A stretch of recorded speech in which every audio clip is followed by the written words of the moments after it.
The Memoirs of Alexandre Dumas. Book 1. Chapter 1. An unpublished chapter from the Diable Boitu, History of Samud and the Beautiful Dona Lorenza. About a fortnight after that wonderful night, during which I had experienced such new and unknown emotions, I was busy in Mater Menison's office.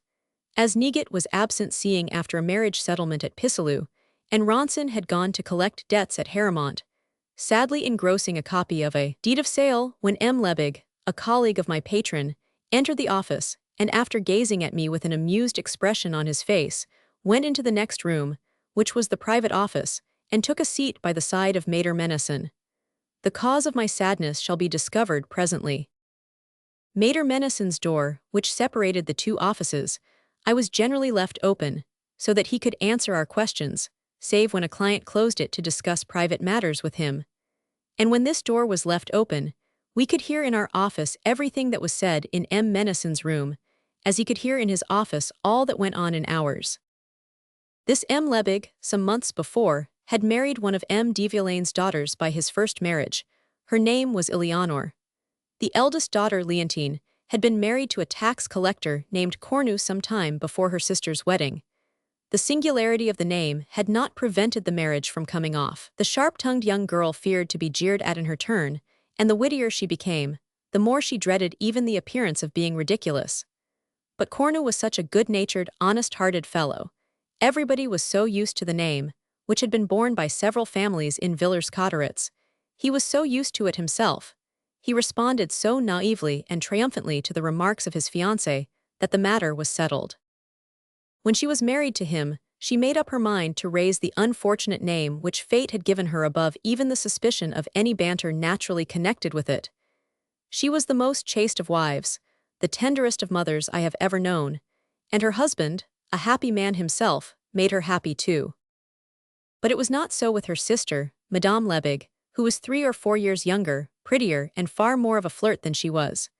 Her flirtations were innocent enough, I have no doubt, but they were as a rule looked upon maliciously by the gossips of the little town, a matter to which Madame Lebig in her innocence paid little heed, concerning which, in her indifference to such calumnies, she simply teased her husband. He was a stout, rotund fellow, pockmarked, rather ugly, with a somewhat common-looking face, but a good fellow at heart, although I have been told since that he ruined himself, not from having lent at too low interest, but from an entirely opposite reason. I am wholly ignorant as to the truth of this accusation. I take it to be a calumny similar to the more pleasing and certainly more human accusation leveled against the wife. It was this man who had just come in, who sat down by M. Menison, and who was at that moment holding a whispered conversation with him, interspersed with guffaws of laughter. Thanks to the extremely delicate hearing with which I was gifted by nature, and which I had cultivated during hunting, I thought I could distinguish my own name. But I supposed I had not heard correctly, not flattering myself that 2 such grave personages could be doing me the honor of talking about me. Unluckily for my pride, and I have indicated to what a pitch this feeling was developed in me, a height that would have been absurd if it had not been painful. Unluckily for my pride, then, I was not kept long in doubt that the discussion was about me. I have said that M. Menison was very fond of a joke and very witty. Wherever he could find a joke he would fasten upon it, no matter whether it happened to concern a woman's virtue or a man's reputation. When the frenzy of joking seized him, he gave himself up to it unreservedly, heart and soul. Finding nothing, probably, on this day, better to chew, he set upon me. The pasture was poor, but it was far better to crack my sorry bones than to chew at nothing or gulp only the air. After several of those whispered remarks then, and bursts of stifled laughter, which had disturbed my equanimity, M. Menison raised his voice. "My dear friend," he said, "it is a chapter out of the Diable Boitu rediscovered and still unpublished, which I mean to have printed the next time I go to Paris, to complete Lesage's work." "Ah, tell it me," Lebig replied. "I will tell it to my wife, who will pass it on to her sisters, who will tell it to everybody, then our publication will be disposed of in advance." M. Menison began. "There was once upon a time at Salamanca a scholar who was descended from a race of Arabs, and who was called Samud. He was still so young that if anyone had pulled his nose, milk would most certainly have come out. This did not prevent him from being absurd enough to fancy himself a man. Perhaps also, for, to be fair, We must say all there is to say. This ridiculous fancy would not have entered his head had not that happened which we are about to relate. It may be imagined that I was listening attentively. I had recognized from the very first words that I was undoubtedly the person in question, and I wondered uneasily where the story was going to lead after this beginning. A beginning which, so far as I was concerned, I found more impertinent than graphic. Menison went on, and I listened with my ears open, my pen idle in my hand. On the day of the feast of Whitsuntide in the year, I cannot say the exact date of the year, but anyway, it was on the day of the feast of Whitsuntide, which is also the town's feast time, 2 beautiful senoras arrived from Madrid and put up at the house of a worthy canon who was the uncle of one of these ladies. It chanced that this canon was the same with whom Samud had learnt the bit of Latin he knew, and as the 2 lovely Madrid ladies wanted a cavalier who would not put their virtue to the blush, the canon cast his eyes on his pupil and requested him to place both his arms at the disposal of the new arrivals, to show them the park of Salamanca, which is very wide, very beautiful, and belongs to the Duke of Rodalnez. I will not dwell on the adventures of the first day, beyond just briefly touching upon 2 events. The first was the meeting between our scholar and an elegant senner from Madrid, who was noticed at once by the Sephora Lorenza, with whom our scholar was walking arm in arm, dressed, as people of the provinces often are, about a decade behind the fashions of the capital. This young gallant was called Autumn. The second was a most serious accident, which happened to the scholar's breeches, just when, in order to give the fair Lorenza a proof of his agility, he had leaped across a ditch 14 feet wide. It can be imagined what I suffered as I listened to this second-hand recital of my lovelorn tribulations, which, according to his method of procedure, would not stop short at the 2 misadventures of the first day. Menison continued. The beautiful Lorenza was specially impressed by the young gallant's get-up. In complete contrast to the scholar, who was muffled up in a Gothic costume borrowed from the wardrobe of his ancestors, Senor Autumn was dressed in the latest fashion, in tight-fitting breeches, ending in charming little heart-shaped shoes, and a dark-colored doublet turned out by one of the best tailors in Madrid. The scholar had not been unconscious of the particular notice his companion had paid to the handsome Autumn's attire, and as it began to dawn on him what influence a coat of a certain cut or trousers of a special shade of color might have upon a woman, he decided during the night following the fete to please Lorenza no matter at what price, and to have a suit made exactly like the one worn by the young man who seemed destined by fate to become his rival.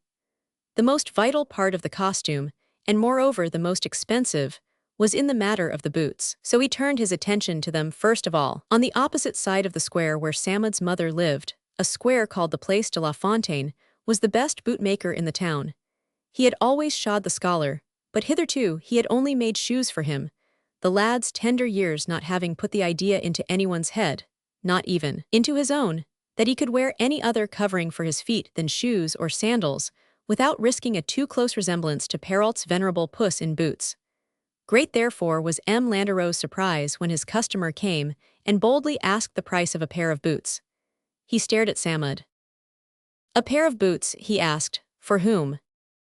"Why, for myself," the scholar proudly replied. "Has your mother given you leave to order boots?"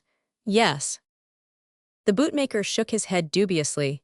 He knew Samud's mother was not well off, and that it would be foolish of her to allow such extravagance in her son. "Boots are dear," he said. "That does not matter. How much are they?" "They would cost you exactly $4. "Good, take my measure." "I have told you, I can do nothing without leave from your mother." "I will see you have it." Returning home, the scholar ventured to ask for a pair of boots. The request struck Samud's mother as so extraordinary that she made him repeat his inquiry twice. It was all the more strange, as it was the first time the scholar had troubled about his dress. When he was 10, they had the greatest difficulty in the world to get him to give up a long pinafore of figured cotton, which he considered far more comfortable than all the breeches and all the doublets on earth. Then, from the age of 10 to the age of 15, he had worn with indifference any garments his mother had thought good to put him in, always preferring dirty and old ones to clean and new, because in them he was allowed to go out in all weathers and to roll about in all kinds of places. So the demand for a pair of boots seemed to his poor mother altogether most unprecedented, and she was alarmed for her son's reason. A pair of boots, she repeated. What will you wear them with?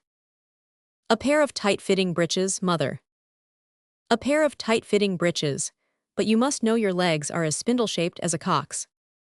Excuse me, mother, the schoolboy replied with some show of logic.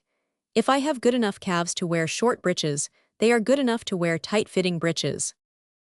The mother admired her son's wit, and half conquered by the repartee she said, we might perhaps manage to find the tight-fitting trousers in the clothes press, but the boots?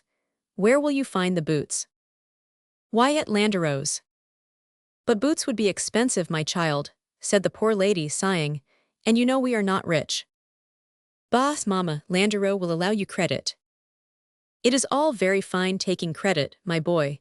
You know one has to pay some day, and that the longer one puts off paying the more it costs.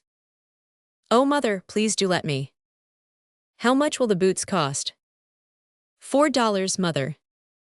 That is 6 months' school money, at the rate good Canon Gregorio charges me. You can pay for it in 4 months' time, mother, the schoolboy pleaded. Still, tell me what advantage you think this pair of boots and the tight-fitting trousers will bring you. I shall be able to please Dona Lorenza, the canon's niece. How is that? She raves over boots and tight-fitting trousers. It seems they are the very latest thing in Madrid. But what does it matter to you, what the niece of Don Gregorio raves or does not rave over? I want to know. It matters a great deal to me, mother. Why? The schoolboy looked supremely foolish. Because I am paying her attentions, he said. This dialogue was word for word what had passed between my mother and myself after I returned from Landeros' shop, so I grew hot with anger. At the words because I am paying her attentions, continued the narrator, Samad's mother was overcome with intense astonishment. Her son, whom she still pictured as running about the streets in his long print pinafore, or renewing his baptismal vows taper in hand. Her son paying attentions to the beautiful Dona Lorenza. Why, it was one of those absurd things she had never even imagined. And her son, seeing she was unconvinced, drew his hand out of his breast pocket and showed her a bracelet of hair with a mosaic clasp. But he took care to keep it to himself that he had taken this bracelet from Dona Lorenza. She had not given it him, and she was very much distressed at not knowing what had become of it. Although this account was not very creditable to my honesty, it was dreadfully accurate. I had had that bracelet in my possession for 3 days. During those 3 days I had, if not exactly shown it, at least let it be seen by several people, and among others, by my mother and my cousins the de Villaines, before whom I posed as a gallant youth. But at length I had been moved by Laura's distress, as she had thought it lost. I gave it back to her, humbly confessing my fault. She forgave me, in consideration, no doubt, of her delight in recovering her trinket, but she would not have let me off so easily had she known my indiscretions. So the perspiration which had beaded my brow at the beginning of the story ran down over my face in big drops, yet wishing to learn how far M. Menison had been coached in the matter of my sentimental escapades, I had the courage to stay where I was, or rather, I had not the strength to fly. M. Menison went on. At this juncture Samad's mother raised her hands and eyes to heaven, and as the poor woman never could refuse her son, she said to him, with a sigh, Very well, be it so. If a pair of boots will make you happy, go and order the boots. The schoolboy leapt at one bound from his house to the bootmaker's. He arranged the price at $3.50, to be paid for in 4 months' time. Next they paid a visit to the clothes press. They extracted a pair of bright blue trousers striped with gold. They sold the gold lace to a goldsmith for $1.50, which $1.50 were given to the scholar for pocket money, his mother guessing that his budding love affairs would naturally bring extra expenses in their train. They decided that the suit he had worn at his first communion should be altered to a more up-to-date cut, on fashionable lines. While all these preparations for courtship were going on, the schoolboy continued, in the phrase he had used to his mother, to pay attentions to the beautiful Dona Lorenza.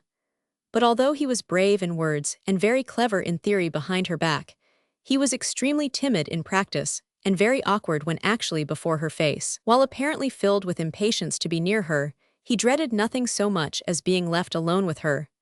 At such times, he would lose his wits completely, become dumb instead of talkative, and be still when he should have been active. The most favorable opportunities were given him, and he let them escape. In vain did the impatient lady from Madrid give him to understand that he was wasting time, and that time wasted is never regained.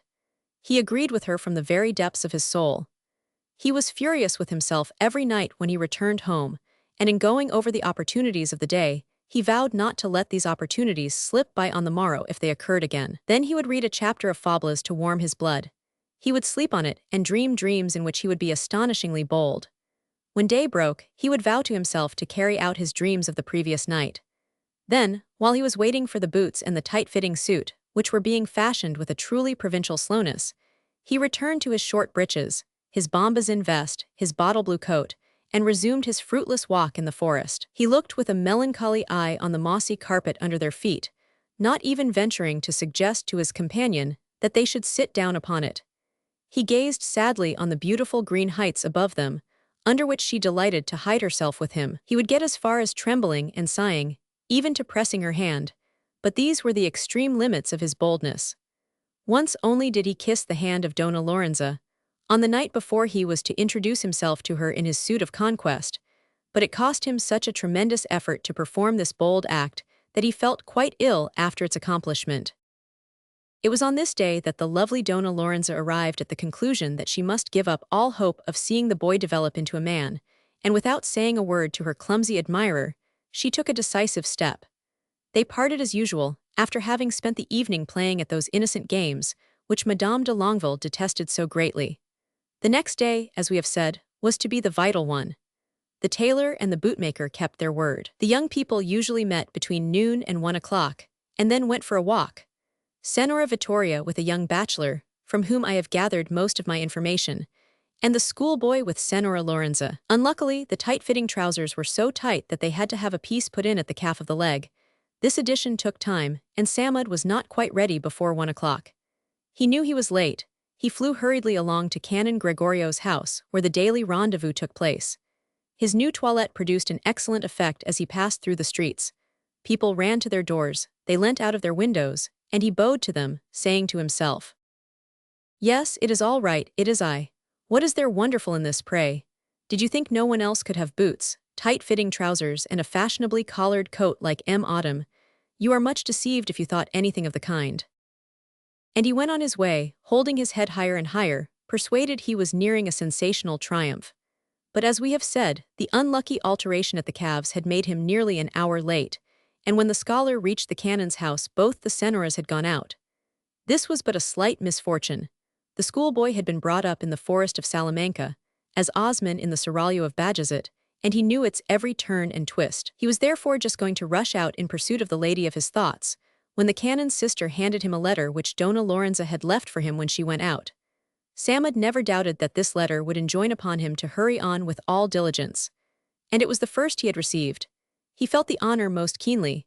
He kissed the letter tenderly, broke the seal, and with panting breath and bounding heart, he read the following.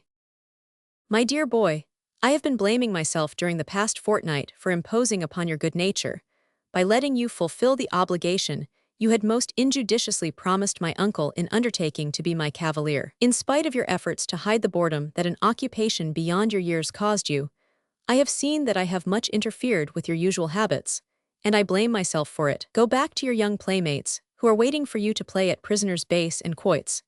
Let your mind be quite at ease on my account, for I have accepted M. Autumn's services for the short time longer I remain with my uncle. Please accept my best thanks, my dear child, for your kindness, and believe me, yours very gratefully, Lorenza." If a thunderbolt had fallen at our schoolboy's feet, he could not have been more crushed than he was on receiving this letter. On the first reading, he realized nothing beyond the shock. He reread it 2 or 3 times, and felt the smart. Then it dawned on him that, since he had taken no pains to prove to the lovely Lorenza that he was not a child, it now remained to him to prove that he was a man, by provoking Autumn to fight a dud with him. And forthwith, upon my word, our outraged schoolboy sent this letter to his rival. "Sir, I need not tell you upon what provocation I wish to meet you in any of the forest avenues, accompanied by 2 seconds. You know as well as I do. As you may pretend that you have not insulted me, and that it is I who have provoked you, I leave the choice of weapons to you. I have the honor to remain, etc. P.S. As you will probably not return home till late tonight, I will not demand my answer this evening, but I wish to receive it as early as possible tomorrow morning." Next morning, on waking, he received a birch rod with Don Autumn's card. That was the weapon selected by his rival. The reader can judge the effect the conclusion of this story had upon me. Alas, it was an exact account of all that had happened to me. Thus had terminated my first love affair, and so had ended my first duel. I uttered a shriek of rage, and dashing out of the office, I ran home to my mother, who cried out aloud when she saw the state I was in. 10 minutes later I was lying in a well-warmed bed, and Dr. Lecas had been sent for. He pronounced that I was in for brain fever, but as it was taken in time, it would not have any serious consequences. I purposely prolonged my convalescence, be it known, so as not to go out until the two Parisians had left Villers-Cotterêts. I have never seen either of them since. Chapter 2. The good my flouting at the hands of the two Parisians had done me, the young girls of Villers-Cotterêts, my three friends, first love affairs. Still, like François I after the Battle of Pavia, I had not lost everything by my defeat. First there remained to me my boots and my tight-fitting trousers, those two dearly coveted articles, which became the envy and admiration of those young companions, upon whom the lovely Laura had so cruelly thrown me. Besides, in the fortnight spent in the company of those two smart girls, I had learnt the first lesson that only the society of women can give. This lesson had taught me to realize the need for that care of my personal appearance, which had hitherto never presented itself to my mind, as a thing to be daily attended to. Beneath the ridiculous if vanity in changing my mode of dress, underneath the unlucky attempt that I, a poor country lad, had made to attain to the elegant style of a Parisian, there appeared the first dawnings of true elegance, that is to say, of neatness. I had rather good hands, my nails were well shaped, my teeth were large but white, and my feet were singularly small considering my size.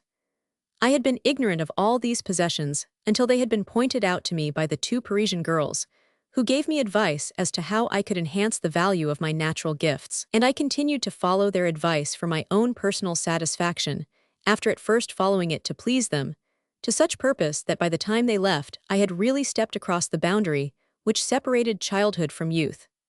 The crossing had certainly been a rough one, and I had accomplished it with tears in my eyes, coquetry holding one of my hands and chagrin the other. Then, as jaded travelers, when they enter a fresh country, suck bitter fruits, which, however much they set the teeth on edge, leave behind them an irresistible desire to suck other fruits. When my lips had touched the apple of Eve that men call love, I yearned to make another attempt, even though it should be more painful than the first. And so far as its young girls were concerned, few towns could boast themselves as well-favored as Villers-Cotterêts. Never was there such a large park as ours, not even at Versailles. No lawns were greener, not even those at Brighton, nor were any studded with more exquisite flowers than the park of Villers-Cotterêts, with its lawns and flower-beds. Three very distinct classes disputed among themselves for the crown of beauty: the aristocracy, the middle classes, and a third class for which I cannot find a name, a pleasant intermediary between the middle class and the people, which belongs to neither, and to which class the dressmakers, seamstresses, and women shopkeepers of a town belong. The first class was represented by the collared family, to whom I have already alluded in connection with my childhood. Of the three madcap young girls who roamed the forest of Villers-Cotterêts as free as the butterflies and swallows, two had become wives. One, Caroline, had married the Baron Capel. The other, Herman, had married the Baron de Martins. Louise, the third, who was but 15, was the most captivating little maiden imaginable. Their mother, whose birth and history as the daughter of Madame de Genlis and the Duc d'Orléans I have related, and her three children were the aristocratic centre round which the young men and maidens of the neighboring castles revolved. And among the former of these were some of the best blood in the country, the Montbretons, the Curvils, and the Mornays. None of these families lived in Villers-Cotterêts itself. They lived in the castles around.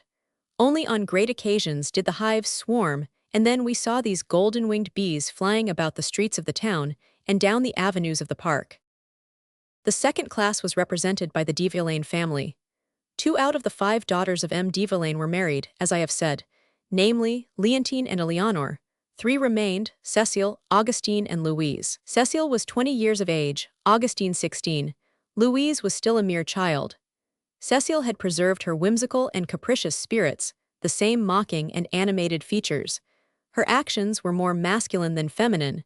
Her complexion was tanned by the sun, as she never took the trouble to protect herself from its rays. Augustine, on the contrary, had a skin as white as milk, large tranquil blue eyes, dark chestnut hair, forming an admirable framework round her face, sloping shoulders charmingly molded, and a figure that was not too slender. Unlike her sister Cecile, she was gracefully feminine in all her ways.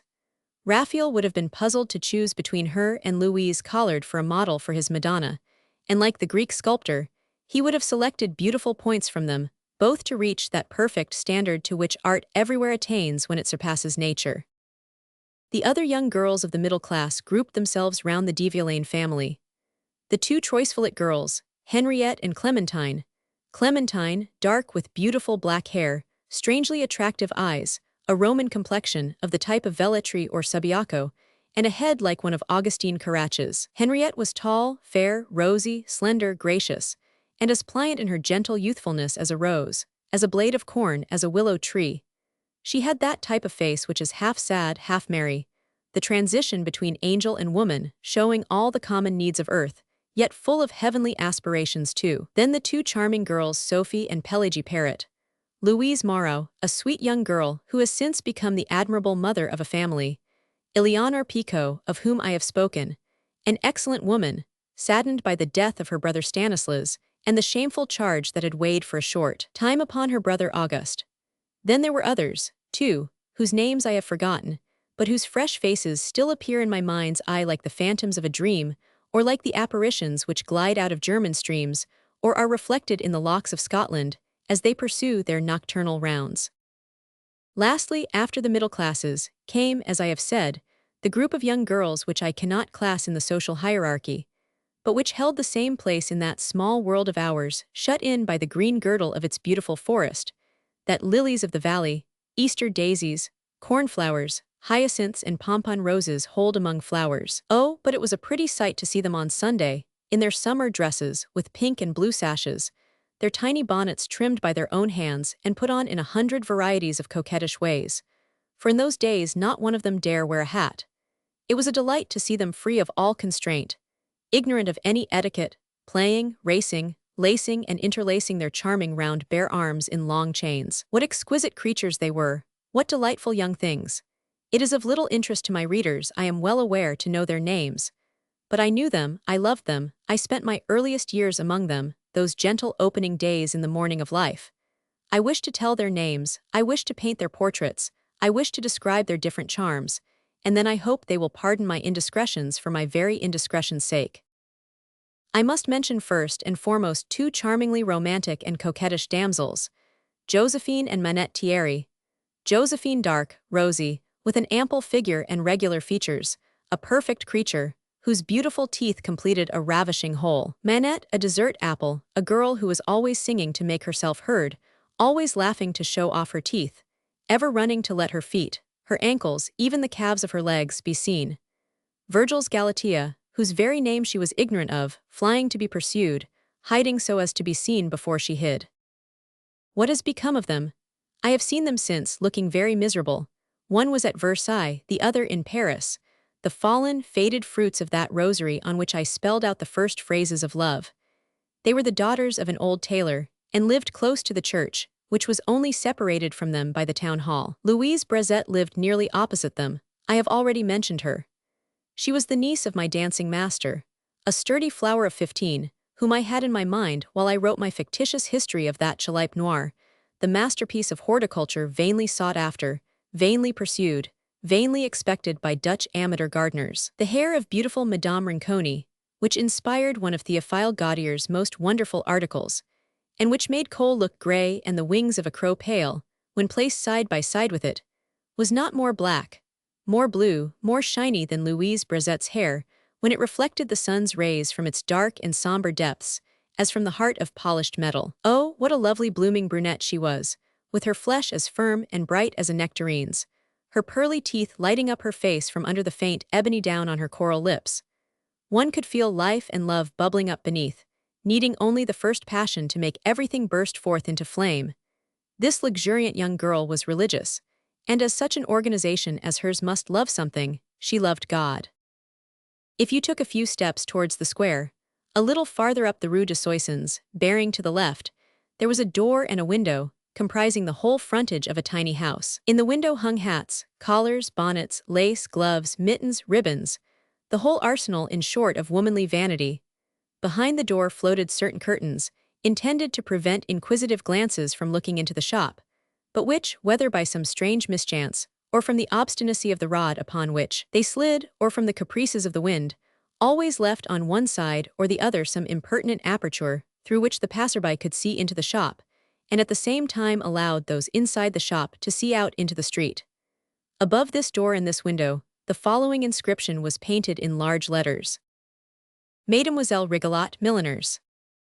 Truly those who stopped in front of the opening which I have indicated, and who managed to cast a glance inside the shop, did not lose their time nor regret their pains. What we mean by this has no sort of connection with the two proprietors of the establishment, who were both old maids, having long since passed their 40th year, and, I presume, having lost all pretension to inspire any other sentiment than respect. No, what we have in view concerns two of the most adorable faces you can imagine, placed side by side as though to set one another off. One was a blonde and the other a brunette. The brunette was Albine Hardy, the blonde was Adele Dalvin. The brown head, do you know the lovely Marie Duplessis, that charming courtesan full of queenly grace, upon whom my son wrote his romance La Dame aux Camélias? Well, she was Albine. If you do not know her, I will describe Albine to you. She was a young girl of 17, with a dead brown complexion, large brown velvety eyes, and eyebrows so black that they seemed as though they had been drawn with a pencil. The curve was so firm and so regular. She was a duchess, she was a queen. Better still than either, if you will, she was after the fashion of a nymph of Diana's train. Slight, slender, straight, and finely built, a huntress whom it would have been a splendid sight to see with a plumed helmet on her head, an Amazon flying before the wind, leading a troop of clamorous pikemen, guiding a baying hound. Upon the stage her appearance would have been magnificent, almost supernatural. In ordinary life, people were tempted to think her too beautiful, and for some time nobody dared to make love to her. It seemed so likely that their love would be wasted, and that she would not make any response to it. The other, Adele, was fair and pink-complexioned. I have never seen prettier golden hair, sweeter eyes, a more winning smile. She was more inclined to be gay than melancholy, short rather than tall, plump rather than thin. She was something like one of Murillo's cherubs who kissed the feet of his virgins, half veiled in clouds. She was neither a Watteau shepherdess, nor one of Greuze's peasant girls, but something between the two. One felt it would be a sweet and easy thing to love her, although it might not be so easy to be loved by her. Her father and her mother were worthy old farmer folk, thoroughly honest but vulgar, and it was all the more surprising that so fresh and sweet-scented a flower should have sprung from such a stock. But this is always the case when folks are young. It is youth that lends distinction, as it is spring which lends freshness to the rose. Round these young people whom I have just described, smiled and pouted a bevy of young girls, the smallest being mere infants, whom I have since seen succeed the youthful generation in which I lived. I have sought in vain to find in these later children the virtues I found in those who preceded them.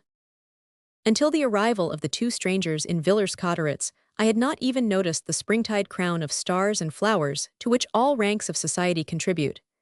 When the two strangers had left, the bandage that had sealed my eyes fell off, and I could say not merely, I see, but I live. I found myself placed by my years exactly between the children who still played at prisoner's base and at quoits, as the Abba's niece had aptly put it, and youths beginning to turn into men. Instead of returning to the former, as my beautiful Parisian had advised me, I attached myself to the latter, and drew myself up to my full height to prove my 16 years. And when anyone asked my age, I told them I was 17. The three youths with whom I was most intimate were, first, Fourcade, director of the School of Self-Improvement, sent from Paris to Villers-Cotterêts. He was my vis-à-vis in my debut as a dancing man. He was a thoroughly well-bred, well-educated young fellow, son of a man very honorably known in foreign affairs. His father had lived in the East for many years and had been consul at Salonika. His affections were fixed upon Josephine Thierry, and he spent with her all the time he could spare from his teaching. My second companion was Saunier. He had been a fellow pupil with me under the Abbé Gregoire. He was second clerk of M. Parrot the lawyer. His father and grandfather were blacksmiths, and in the idle period of my early youth I spent a large portion of my time in their forge, notching their files and making fireworks out of iron filings. Saunier divided his leisure time between two passions. One, which I verily believe came before the other, was for the clarionet. The other was for Manette Thierry. The third of my intimate friends was called Collet. He served as a link, in the matter of age, between Fourcade and Saunier. He lived with one of my cousins, called Rousey, the father of the child of whom I had been godfather, when 9 months old, along with Augustine de Villaine. He was studying the cultivation of forest land. I know nothing about his relations. They were probably wealthy, for whenever I called on him there were 5 franc pieces scattered about on the mantelpiece, and 2 or 3 gold pieces always shone out ostentatiously from the midst of them, dazzling my eyes and impressing me profoundly with his riches. But my admiration was entirely devoid of envy. I have never envied either a man's money or his possessions. I know not whether this arose from pride or from simpleness of mind. I might have taken for my motto video nec in video. Collet had had no education at all, but he was not wanting in a certain natural quick-wittedness, and he was a fine-looking young fellow, his magnificent eyes and splendid teeth redeeming an otherwise common-looking face, pitted with smallpox. He did his best to make Louise Brazet change her love for the Creator into love for the creature.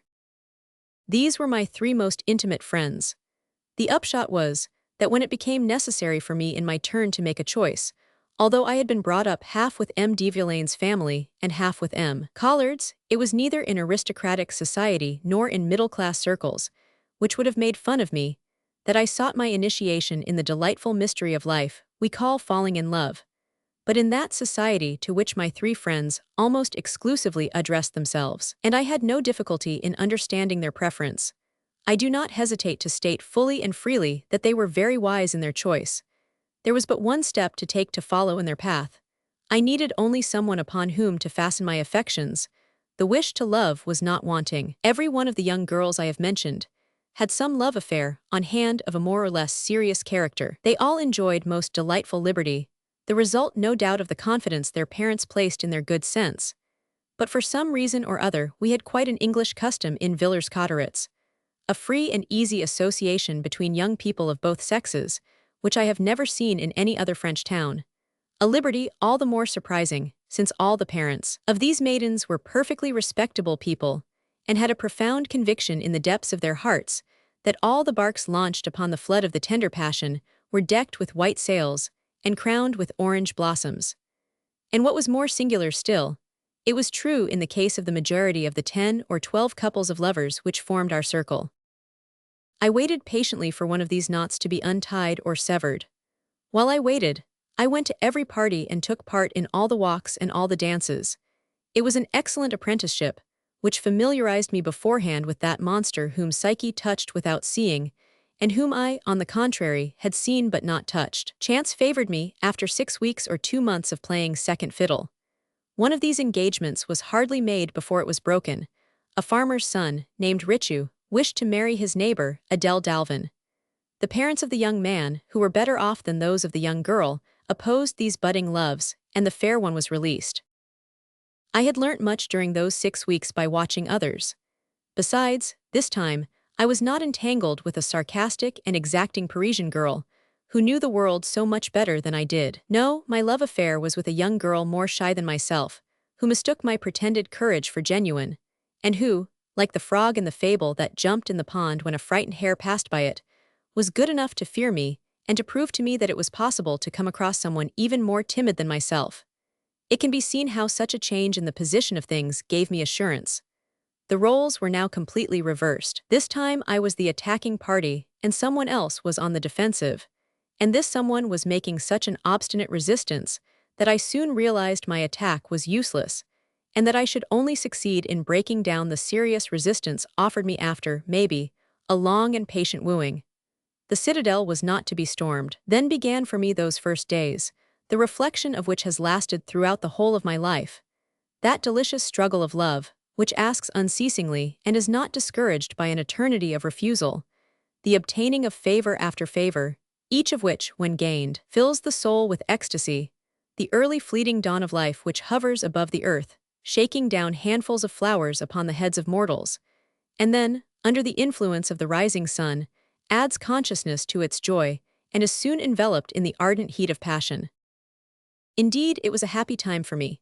In the morning when I awoke, my mother's smile greeted me and her lingering kisses hung on my lips. From 9 to 4 o'clock came my work. Work, it is true, which would have been tiresome if I had been obliged to understand what I wrote, but which was easy and welcome, for while my hands and eyes were copying, my mind was free to commune with my own happy thoughts.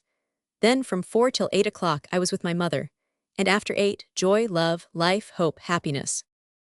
At 8 in summer evenings, at 6 in winter, our young friends, also free when I was, came to join us at some convenient meeting place, held out their faces or their cheeks to be kissed, pressed our hands, without taking pains, out of mistaken coquetry or hypocritical make-believe, to conceal their delight at meeting us once more. Then, if it were summertime and fine weather, the park invited us with its mossy sward, its dusky avenues, the breeze trembling among the leaves, and on moonlight nights there were wide spaces of alternate light and darkness. At these times, a solitary passerby could have seen 5 or 6 couples walking, at duly specified distances, to ensure isolation without loneliness, heads inclined towards one another, hands clasped in hands, talking in low tones, modulating their words to sweet intonations, or preserving a dangerous silence.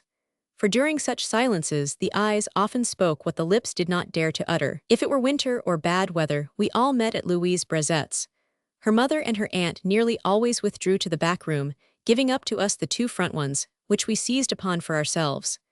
Then, lit by a single lamp in the 3rd room, near which Louise's mother would sew while her aunt read the Imitation of Christ, or the Perfect Christian, we chatted, squeezed against one another, generally 2 on one chair, repeating the same story we had said the night before, but finding what we had to say ever new. At 10 o'clock our soirees broke up.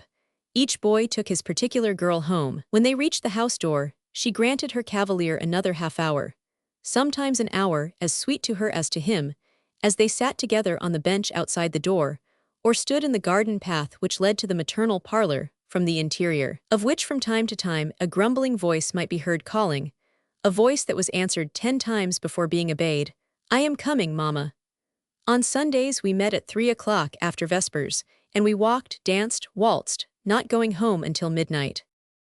Then there were fêtes in the neighboring villages, less grand, less aristocratic, less fashionable, certainly, than those of Villers-Cotterêts, to which we went in happy bands, and from which we returned in silent separate pairs. It was at one of these fêtes that I met a young man a year younger than myself. I must ask permission to speak of him fully, for he had an immense influence over my life. Chapter 3. Adolphe de Louvain, his family, unpublished details concerning the death of Gustavus Roman III. The Count de Ribbing, the shoemakers of the Château de Villers-Helen. I first met Louvain at a fête in the beautiful village of Cory, a league's distance from Villers-Cotterêts, a village buried in the center of great woods, like a nest among high branches. I had left my companions for an instant in the course of the dance, and I had gone to some distance to pay a visit to an old friend of my father, a farmer, whose farm was nearly a quarter of a league from the village. I took a pretty path at the foot of a hill to get there, hedged on both sides by hawthorn in full blossom, and studded with daisies, their golden centers fringed by pink-tipped petals. Suddenly, at a bend in the path, I saw 3 people coming towards me, in a ray of sunlight which bathed them in light. 2 were well known to me, but the 3rd was a complete stranger. The 2 I knew were Caroline Collard, who, as previously related, had become Baroness Capel. The other was her daughter, Marie Capel, then only 3 years old, who to her misfortune was to become Madame Lafarge. The 3rd person, the stranger, looked at first sight like a German student. He was a youth of between 16 and 17, and was dressed in a gray jacket, an oilskin cap, a waistcoat of chamois leather and bright blue trousers, almost as tight-fitting as mine, but with this difference that while my top boots covered up my breeches, his, on the contrary, were covered up by his trousers. This young man was tall, dark and gaunt, his black hair cut as short as bristles. He had good eyes and a strikingly defined nose. His teeth were as white as pearls, and he had a carelessly aristocratic bearing. He was the Viscount Adolphe Ribbing de Louvain, future author of Vert and of Postillon de Longjumeau, son of Count Adolphe Louis Ribbing de Louvain, one of the 3 Swedish noblemen who were inculpated in the murder of Gustavus Roman III, King of Sweden. These Counts Ribbing de Louvain were of an old and noble family, used to carrying on royal intrigues, and to treat on equal terms with the powerful ones of earth. It was a Ribbing who rose in 1520 against the tyrant Christiern, who had caused his 2 children to be murdered. There was a sad and melancholy legend in the family, connected with the beheading of these two children, the one aged 12 and the other only 3. The executioner had cut off the head of the eldest and had seized hold of the second to execute him too, when the poor mite said in childish accents, "Oh, please do not soil my collar as you have soiled my brother Axel's, for Mamma would scold me." The executioner had 2 children of his own just the same ages as these. Moved by the words, he flung down his sword and ran off, overwhelmed with remorse. Christian sent soldiers after him, and he was killed. Adolphe's father, with whom I have since become very friendly and who loves me like a father, was then a man of 50, extremely distinguished in appearance, with a charming nature, although perhaps a little too sarcastic, and of indomitable courage. He had been educated at the military school in Berlin, and had come to France when quite young as a captain in one of Louis Roman XVI. Foreign mercenary regiments, those regiments which did him far more harm than any good their loyal services rendered him. He had been presented to Marie Antoinette by the Count de Fersen, and under the patronage of that illustrious favorite, the Queen gave him a most favorable reception. He remembered poor Marie Antoinette with most respectful veneration, and 30 years after her death, I often heard him speak of her with a voice full of tears. He was recalled to Sweden towards the close of the year 1791. He was betrothed to one of his cousins whom he worshipped, and intending to marry her on his return, he learnt on his arrival at Stockholm that, by the order of King Gustav Roman III, her hand had been disposed of and she was the wife of the Count d'Essen. In his first transport of despair, Count Ribbing provoked a quarrel with her husband. A duel ensued, and the Count d'Essen fell with a sword wound through his chest, which kept him chained for 6 months to his bed. Sweden was greatly disturbed at this period. The king insisted upon enforcing his diet to accept the deed of union and of security, and at Jeft the coup d'état took place, which invested the king with sole power in the making of peace and war.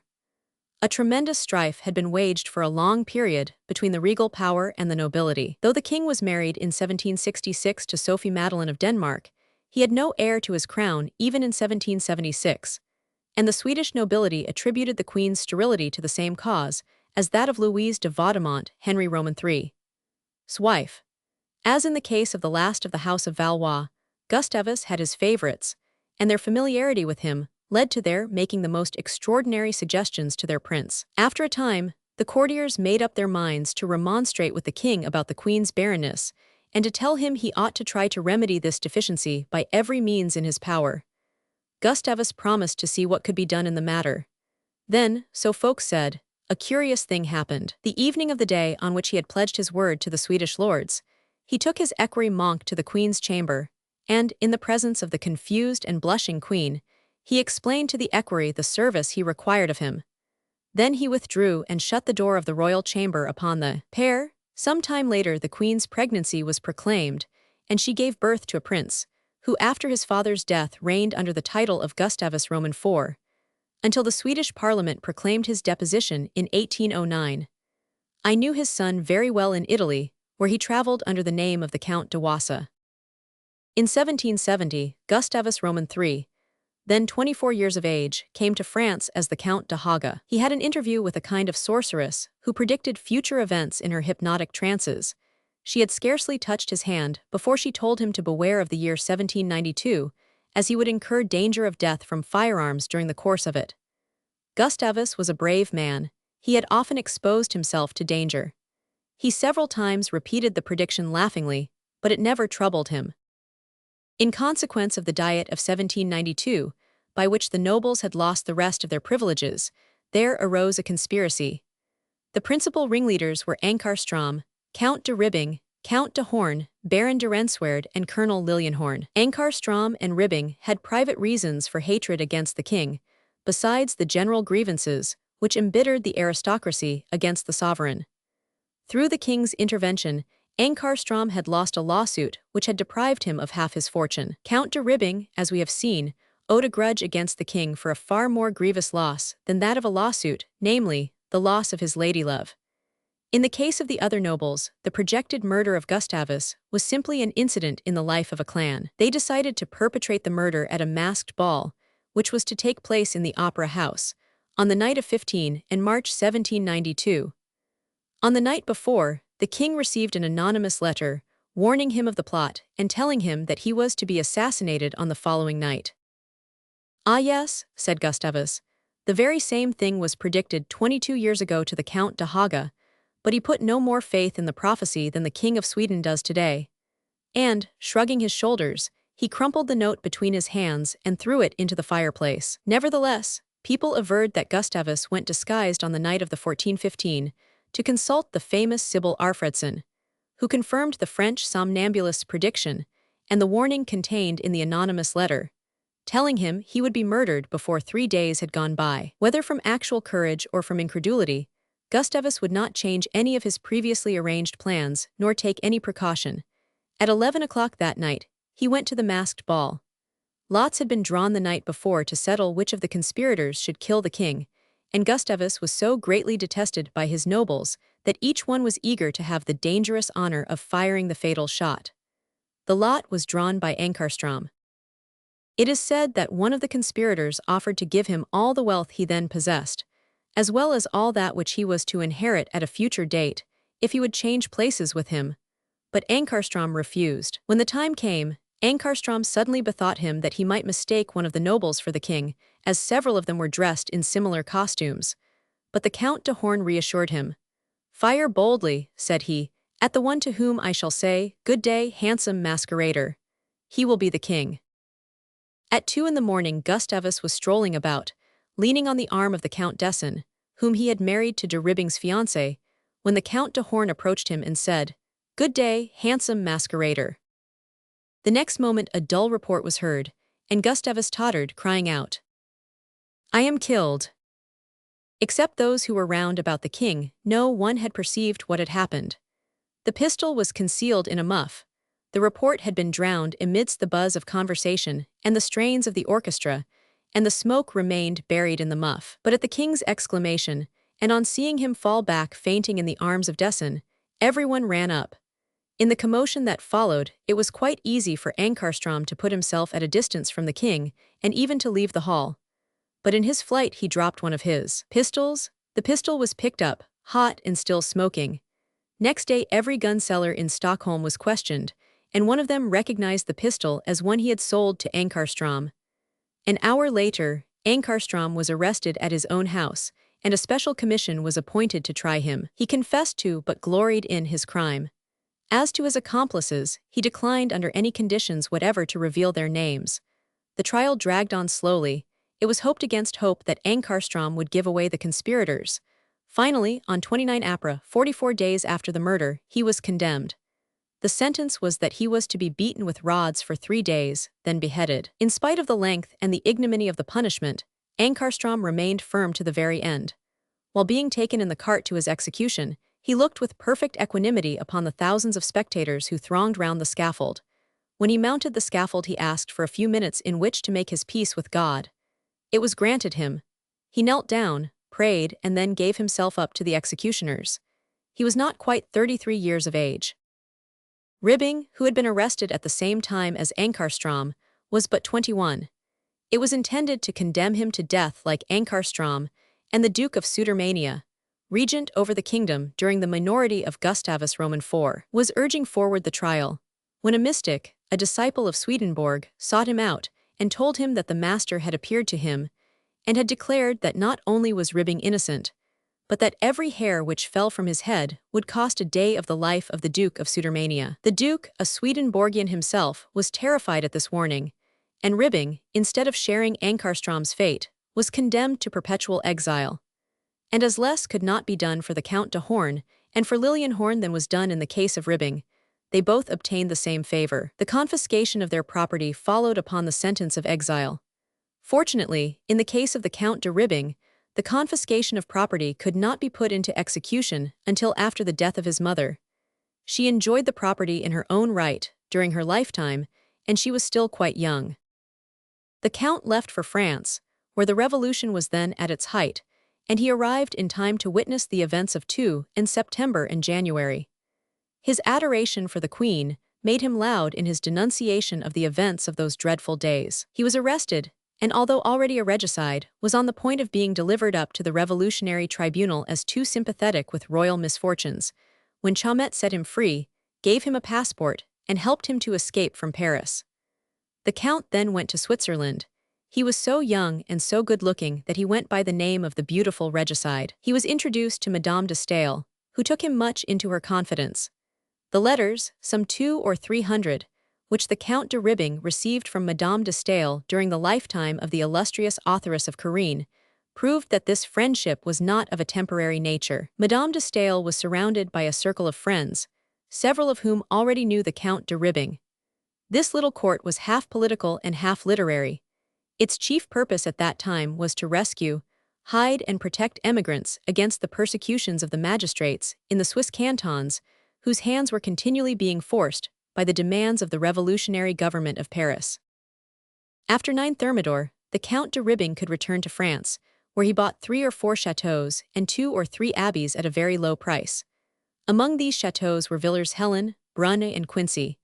The Count had acquired all these properties simply on the recommendations either of friends or of his solicitor. Villers-Helen was, among others, quite unknown to him. One day he made up his mind to pay a visit to the lovely estate people had praised so much. Unluckily, the time was ill-chosen for seeing all its charms. The communal authorities of Villers-Helen had handed over the chateau to an association of shoemakers who made shoes for the army. Consequently, the worthy disciples of St. Crepin had taken possession of the domain, had set up their workrooms in the salons and in the bedrooms, and the better to communicate with one another, they had made openings through the ceilings. When they had any oral communication to make, they made it by means of these peepholes without having to leave their seats. If they had to come up or downstairs to see one another, they put ladders through these holes, and so saved the turns and twists of the proper staircase. One can imagine how greatly such tenants would detract from the appearance of the chateau the Count had just bought. The sights, and above all the smells, about the place so disgusted him that he fled precipitately back to Paris. Some days later, he recounted his misadventure in his own witty way to M. Collard, then connected with the commissariat department of the army. M. Collard was more accustomed to the value of material goods than the noble exile, and he then and there offered to take over his purchase. M. de Ribbing consented, and Villers-Helen became from that moment the property of M. Collard. Happily, the Count de Ribbing had still 2 or 3 other chateaux where he could reside instead of in the one he had just sold. He chose Brunne, which later he gave up to his friend Talma, as he had Villers-Helen to his friend Collard, and then he established himself in the chateau of Quincy. During the whole of Napoleon's reign, the Count de Ribbing lived very quietly, spending his winters in Paris and his summers in the country, devoting himself to agriculture and to fishing in his ponds, in which, once, he caught such an enormous pike that when it was put in the scales with Adolphe at the other end, the pike was actually the heavier. Napoleon offered M. de Ribbing military positions more than once, offers which he declined, on account of the conqueror's love of invasion, fearing he might one day be compelled to carry arms against Sweden. On the second return of the Bourbons to power, their revenge for past political events pursued M. de Ribbing to his private retreat. He was obliged to exile himself again, crossed the frontier, and under an assumed name went to live in Brussels with his wife and son. But the incognito of the Count de Ribbing was soon to betray him under circumstances that will give some idea of his character. In Brussels, the Count found himself at the same table with some foreign officers who, inflated with pride at the victory of Waterloo, abused France and Frenchmen right and left. One colonel, who was covered with decorations, especially distinguished himself by his exaggerated attacks. The conversation was carried on in German, but as the Count de Ribbing had been brought up in Berlin, German was almost like his mother tongue. He did not therefore lose a single word of the conversation, although he pretended he was not taking any notice. Suddenly he rose, and advancing with his usual coolness to the colonel, he slapped him right and left across the face, accompanying the blows with a statement of his name and titles, and then he quietly returned to his seat. Cochevelmer, then only a young man, was at the same table, so was the poet Arnault, who was already an old man. Both, at great risk to themselves, offered their services to the Count de Ribbing as seconds. Happily these services were not required. The colonel would not fight. The role of the 38 enriched Brussels at the expense of France. Arnault, Excelmans, Rignault de Saint-Jean d'Angely, Cambassiers, Harel, Cochevelmer were all exiled. M. de Ribbing attached himself to them, and with them founded Le Nain Jaune, a journal that soon earned itself a European reputation. Following upon an article published by the Count in this journal, the Prussian government demanded that the author of it should be handed over to them. This meant nothing less than imprisonment for life in a castle.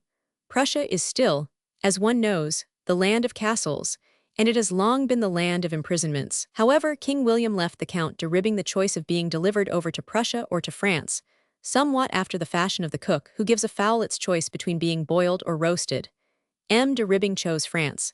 He was taken prisoner, flung into a postchaise with his son, and driven to the borders of Conde. There he looked about him, to discover from which of his old friends he could ask hospitality. The nearest happened to be M. Collard, so he took his way towards Villers-Helen. It need hardly be said that he was received with open arms.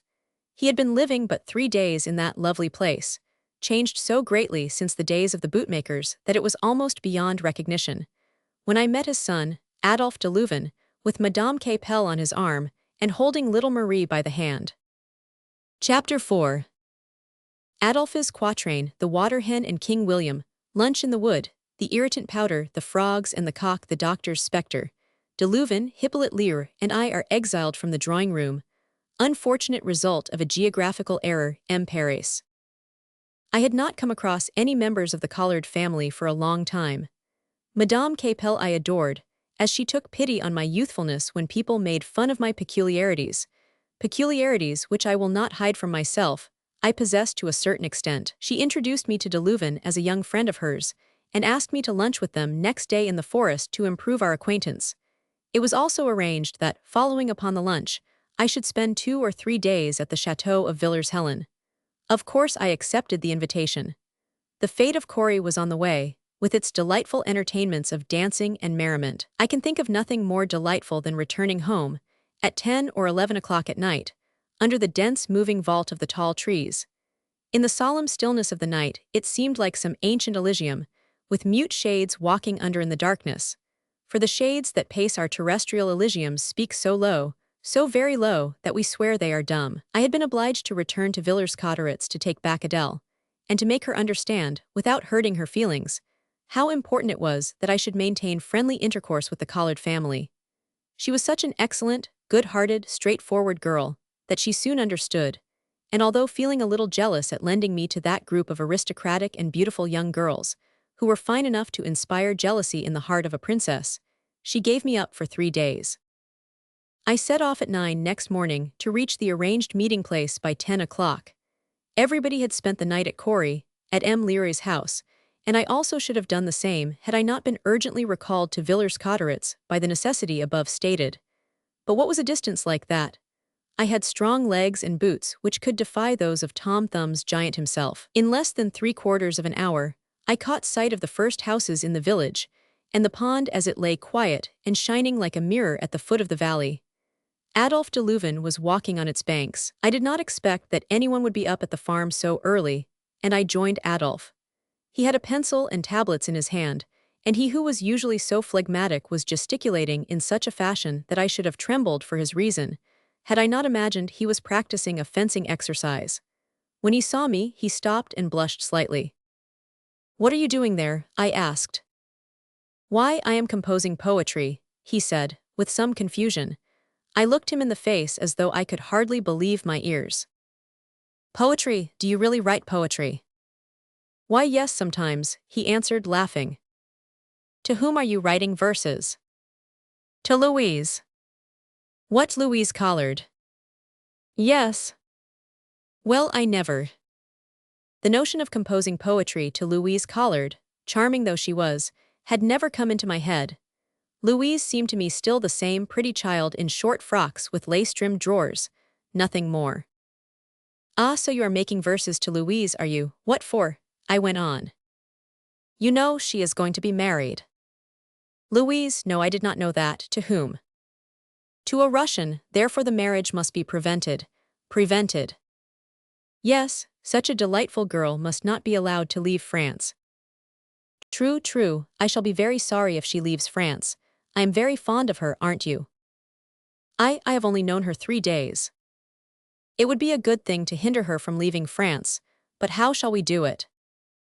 "I have written my verses, you write some too." "I?" "Yes, you have been brought up with her and it will please her." "But I do not know how to write poetry. I have never done anything but crambo with the Abbé Grégoire, and he always told me I did badly. Oh, nonsense, when you are in love it comes of itself. But I am in love and it hasn't come, so let me see your verses. Oh, it is just a quatrain. Well, let me see it. Adolphe drew his tablets forth, and read me these 4 lines. Pourquoi dans la Freud Iberie? Louise, and Seveler de si charmants a traits. Les Russes, en quittant notre belle patrie. Nous juriant cependant une éternelle paix. I stood astounded. This was real poetry, poetry after the style of Demoustier. So a poet stood before me.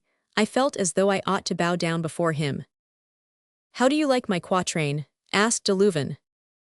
Heavens, it is beautiful. Good.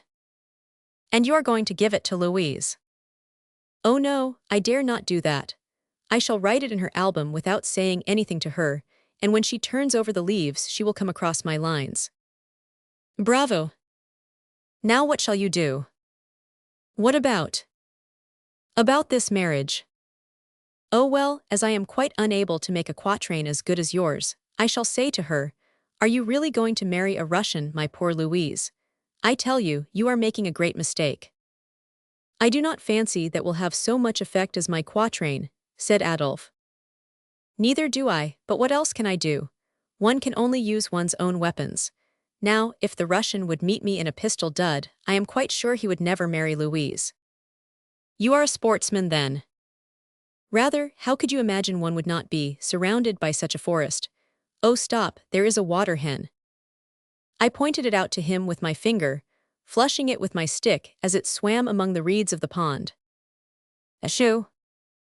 Is that a water hen? Of course it is. Where do you come from not to know a water hen? I come from Brussels. I thought you were a Parisian. I was indeed born in Paris, but in 1815 we left Paris, and we lived in Brussels until 3 years ago, when my father and I were compelled to leave. Who compelled you to go? Why, William. Who is William? William, he is King of the Netherlands. Didn't you know that the King of the Netherlands was called William?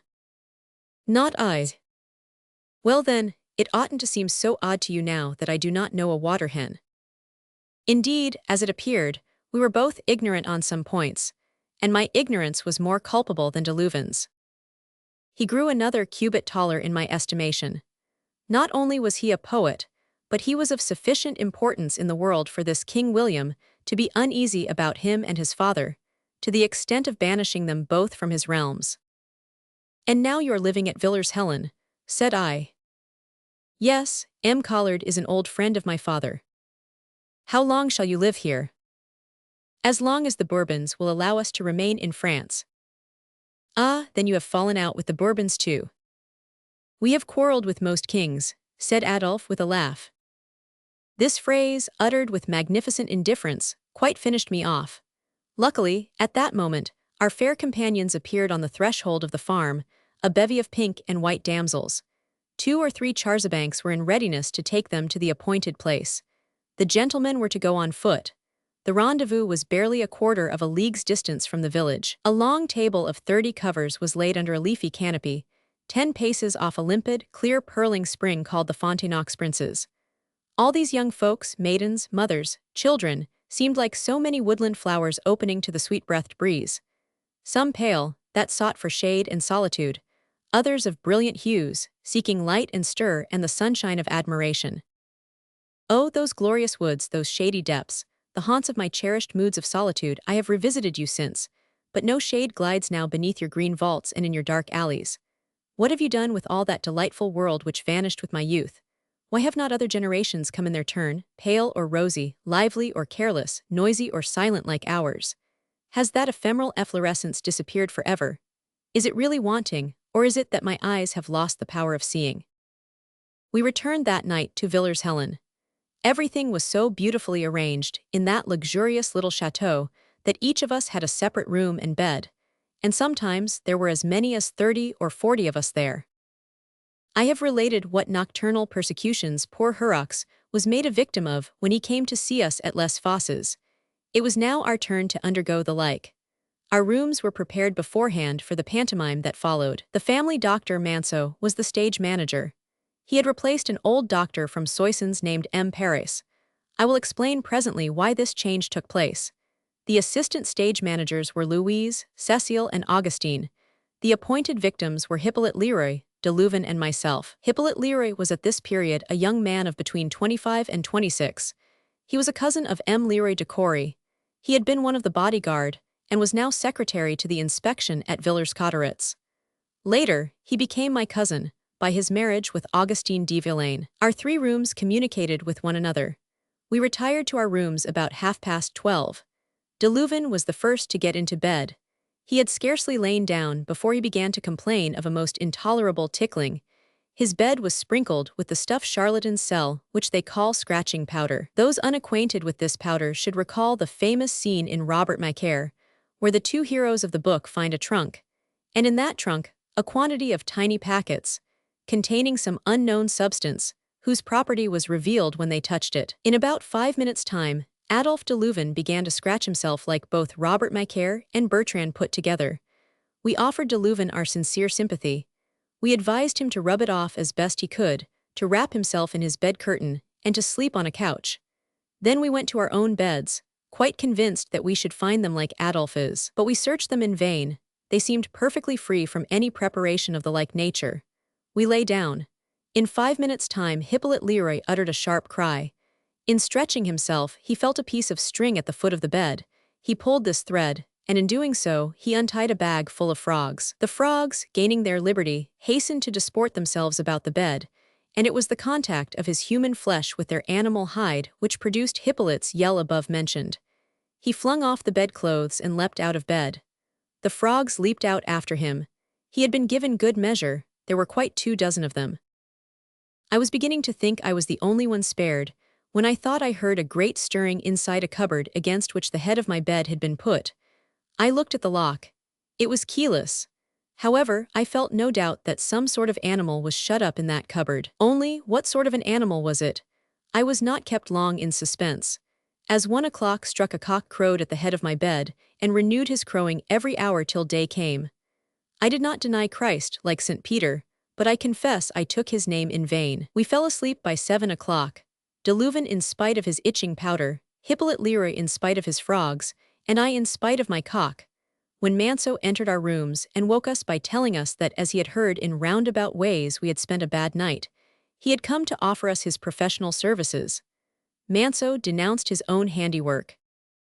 We had slept so badly through that horrible night that with terrible imprecations we had consigned our persecutor, whoever he might be, to the infernal regions.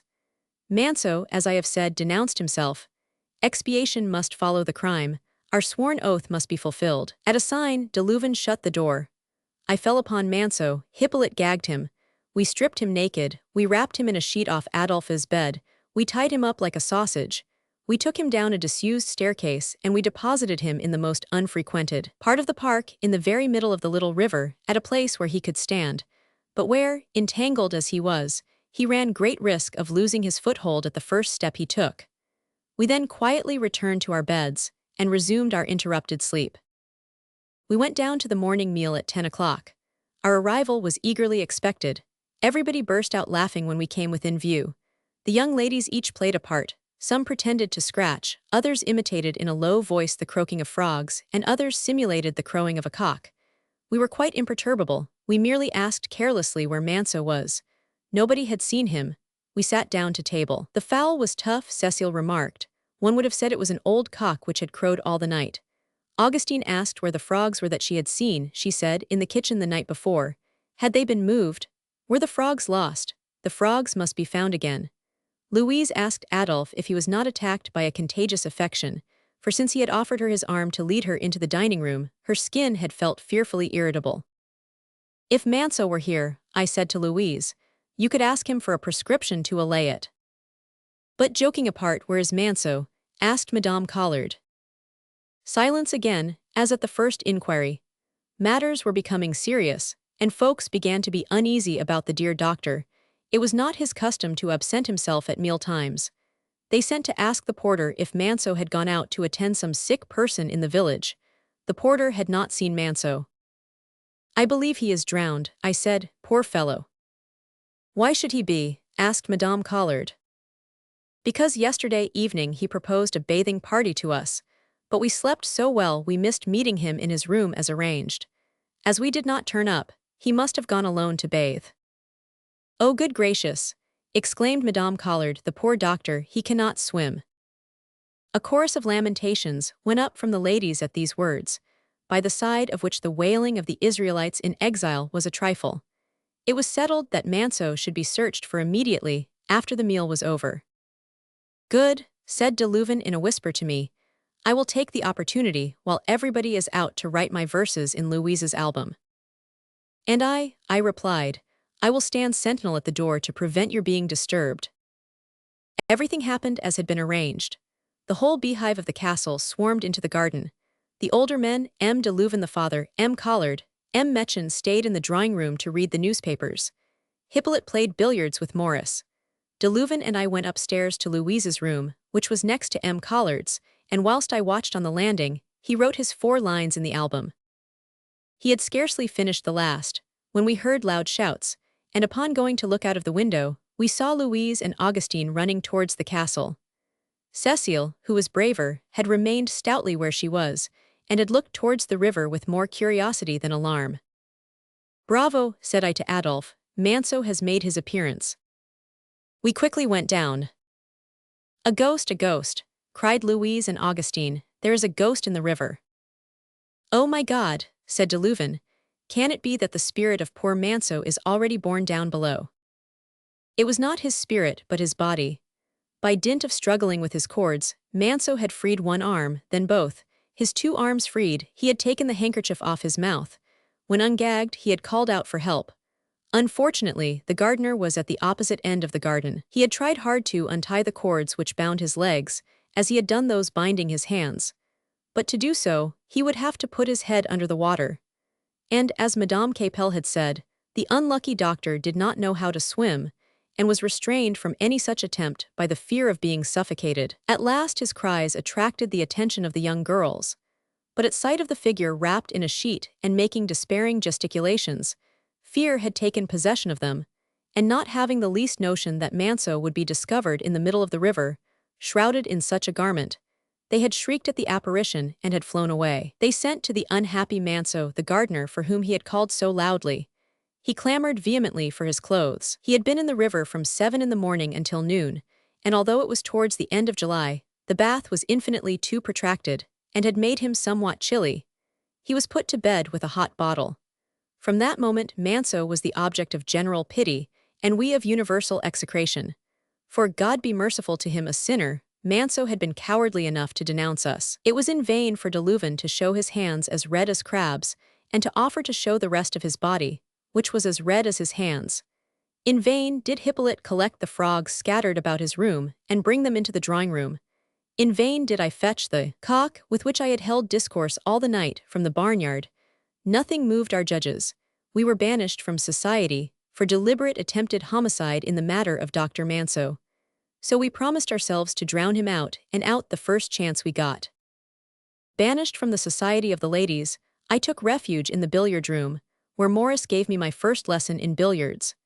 We shall see that this lesson stood me in good stead, and that, 4 years later, at a solemn occasion in my life, I practiced the art of cannoning, wherein I had made some progress. Our punishment lasted throughout that evening, which the young ladies spent in Louise's room, as it was raining. De Leuven made several attempts to get into that chamber, but was repulsed each time. A great change had come over him since 4 o'clock in the afternoon, after a conversation he had had with his father, in which the elder man had seemed to me to sneer at him strangely. Adolphe grew very restless, almost gloomy, and although he was determinedly kept out of Louise's room, where she was holding a gathering of her girl friends, as I have mentioned, he went back persistently again and again. "Ah, I see," I said to myself, after a moment's reflection, "he wants to obtain news of his quatrain and to know how it has succeeded." And, satisfied with my reasoning, I did not look any farther for the cause of de Leuven's insistence.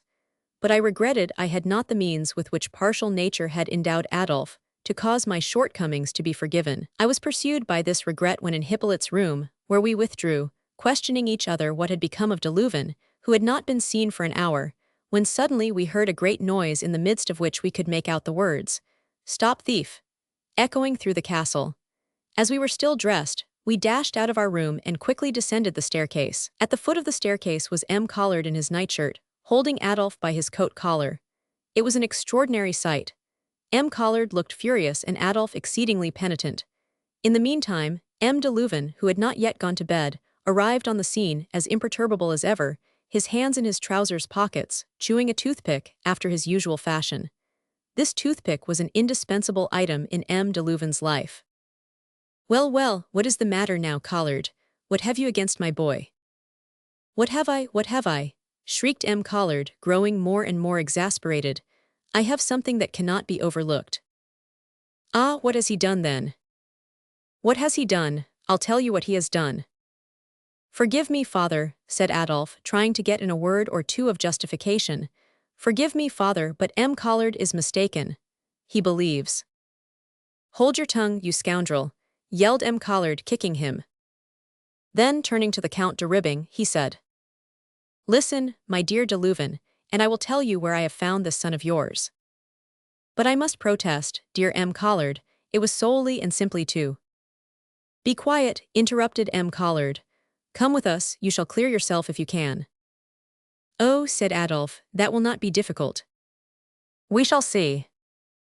Pushing the youth before him, he signed to the Count to go inside his room, and following himself, shut the door and double-locked it. We withdrew in silence, Hippolyte, myself, and the other spectators of that curious scene. Adolphe returned at the end of a quarter of an hour. He looked so crestfallen that we dared not question him for details. We went to bed in ignorance of the cause of all the disturbance. But after Hippolyte had fallen asleep, de Leuven came to me and told me the whole story. This was what had happened. As I have said above, Adolphe had written the wonderful quatrain in Louise's album that morning. When it was finished, he left the young lady's room as fast as possible. Towards 4 o'clock, Adolphe, who had not been able to contain the news, drew his father aside and repeated his quatrain to him. M. de Ribbing listened gravely until the last syllable of the fourth line, and then he said, "Say it over again, please." Adolphe repeated it obediently. "Pourquoi dans la froide Iberie? Louise, and Seveler de si charmants traits. Les Russes, en quittent notre belle patrie. Nous juriant cependant une éternelle paix." "There is but one slip," then said M. de Ribbing. "What?" asked Adolphe. "Oh, nothing much. You have mistaken the South for the North, Spain for Russia." "Oh," cried Adolphe aghast, "upon my word so I have. I have put Ibery for Sibery." "I understand," said the Count. "It makes a better rhyme but is less accurate." And shrugging his shoulders, he went off humming a little air and chewing his toothpick. Adolphe stood dumbfounded. He had signed his unlucky quatrain with his full name. If the album were opened and the quatrain were read, he would be disgraced. This sword of Damocles, hung over the unlucky poet's head, had distracted him all the evening. It was to get hold of Louise's album that he had made the obstinate efforts to enter her room I have detailed. But, as we have seen, his attempts had been fruitless. When night came, Adolphe took a desperate resolve. He would go into Louise's room when she was asleep, seize her album and destroy the telltale page. This resolution he put into execution about 11 o'clock. The door opened without creaking too much, and Adolphe, who squeezed himself through as softly as possible on tiptoe, with but the one end, one hope and one desire of reaching the album, had thus invaded his young friend's maiden chamber. All went well as far as the album. It was on the table and Adolphe took it, put it in his vest, determined to regain possession by hook or by crook of the 4 lines which had made their author so unhappy, when suddenly he ran against a little table, which fell and in falling awakened Louise. Louise, startled, cried out, "Thief, thief!" At the cry of "Thief, thief!" M. Collard, whose room adjoined his daughter's, rushed out of bed in his nightshirt, flung himself on de Leuven on the landing, collared him, and, as we have seen, suspecting poor innocent Adolphe of quite another crime, dragged him into his chamber. His father followed them and closed the door behind him. There, everything was explained, thanks to the album, which Adolphe had been careful not to let go. M. Collard was convinced de visu of the geographical error Adolphe had committed. He thoroughly understood the importance of that error, and reassured in the matter of motive, he was soon satisfied about the deed. So neither Louise's reputation nor Adolphe's suffered any blemish from this occurrence. As they continued to punish Hippolyte and me next day, for Manceau's little adventure, we left Villers-Helen without saying a word to anyone and took the road to Villers-Cotterêts. Strange to say, I have never re-entered Villers-Helen since. The young girl's ostracism lasted 30 years. Only once have I since seen Herman, and that was at the rehearsal of Caligula, when she was Madame la Baronne de Martins. Only once have I since seen Louise, and that was at a dinner given at the bank, when she was Madame Garrett. Only once have I since seen Marie Capel, a month before she became Madame Lafarge. I never saw either Madame Collard or Madame Capel again. Both are now dead.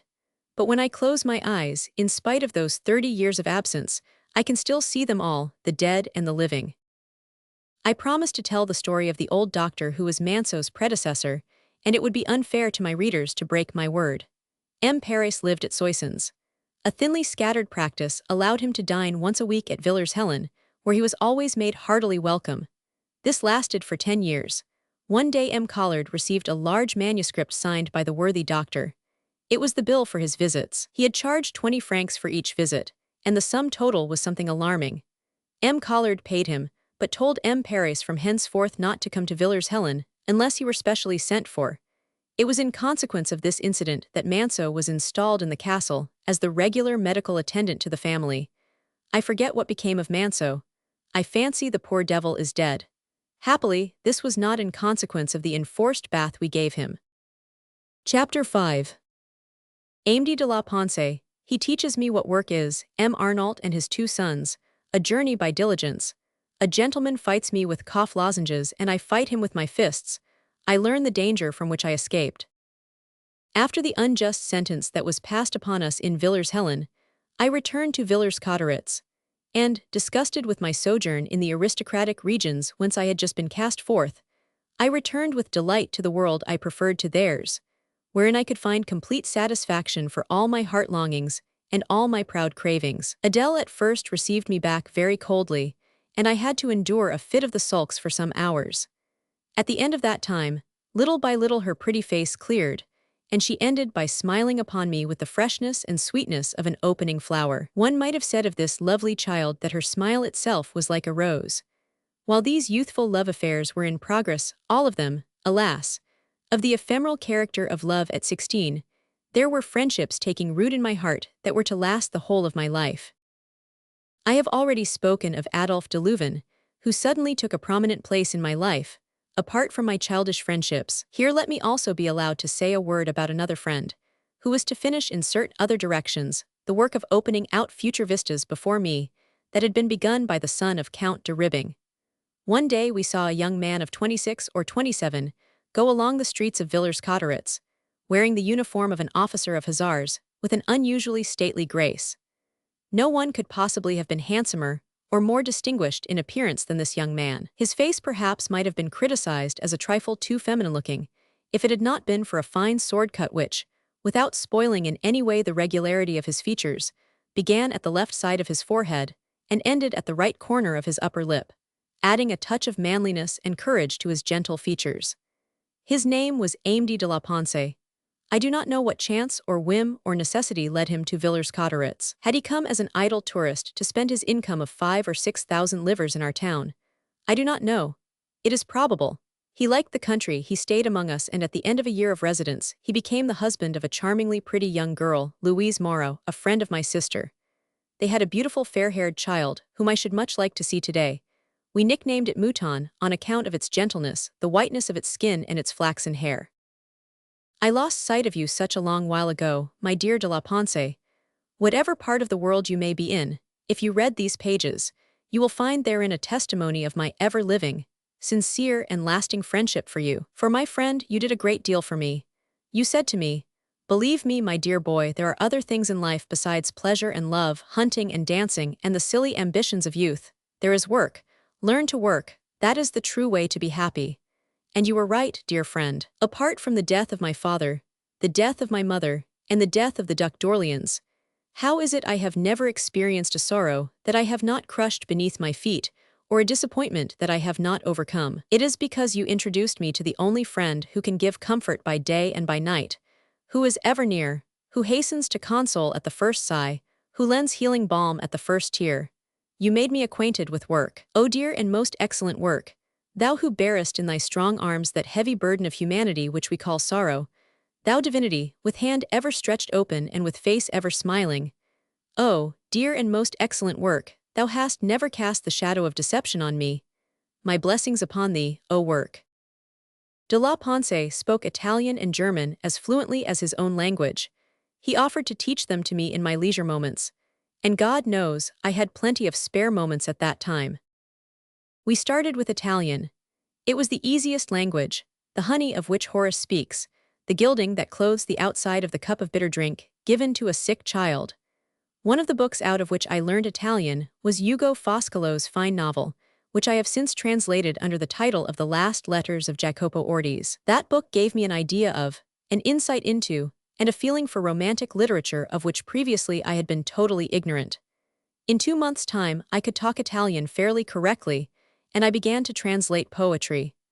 I much preferred this to my sales and my marriage contracts, and the drawing up of bonds and transfers at Mater Menacens. Furthermore, a change took place in the office greatly to the advantage of my literary education, but not to my legal education.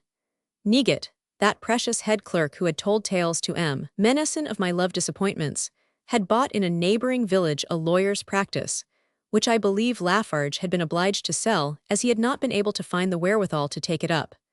And Palet, a friend of mine, who was 6 or 8 years my senior, had succeeded Negat as head clerk over me. Palet was well-to-do. He had a delightful property 2 leagues from Villers-Cotterêts. His tastes were luxurious.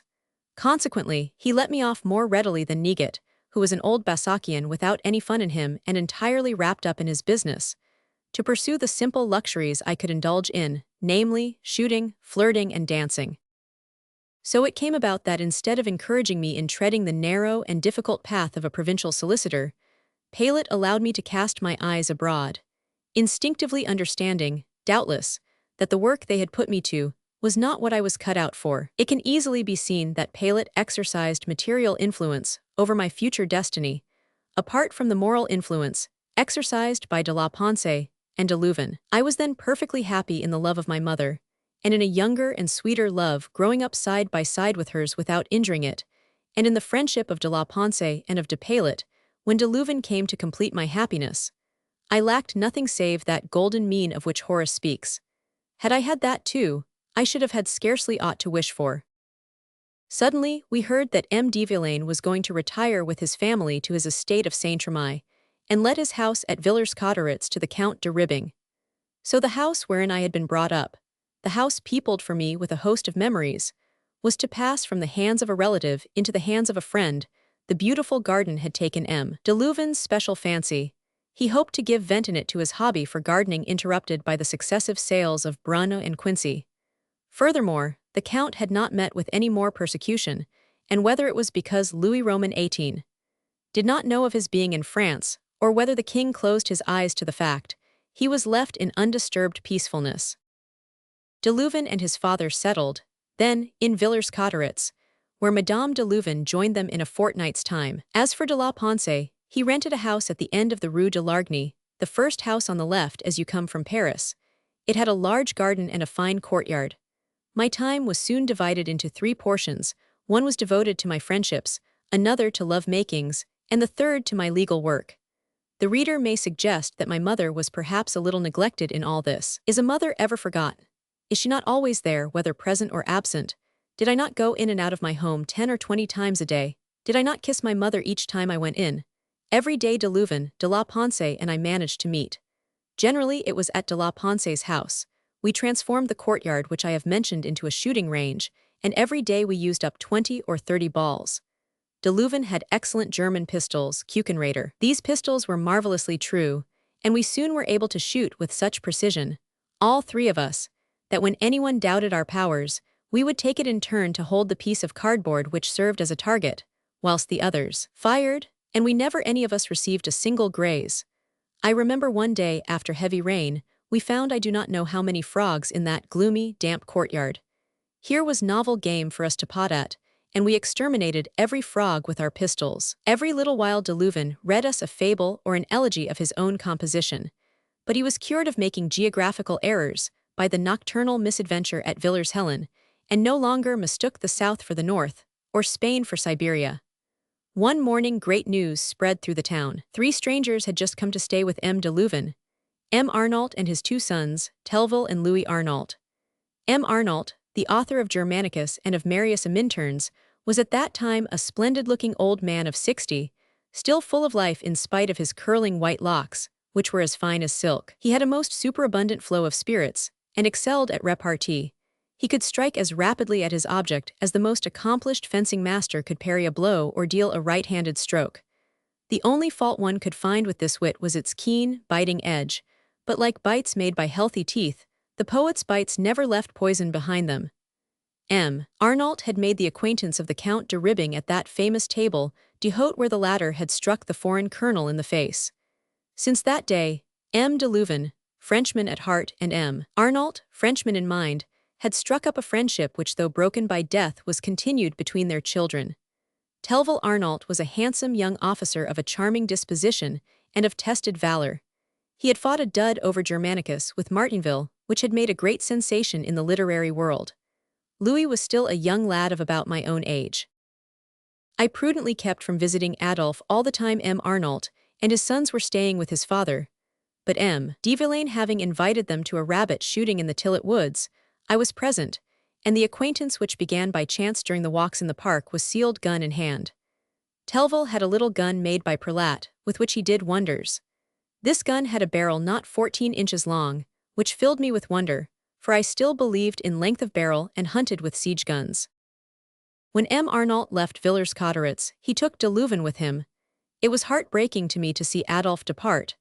I had 2 memories of visits to Paris, one in 1806, the other in 1814. These 2 recollections sufficed to make me passionately envious of the lot of every favored being who was going to Paris.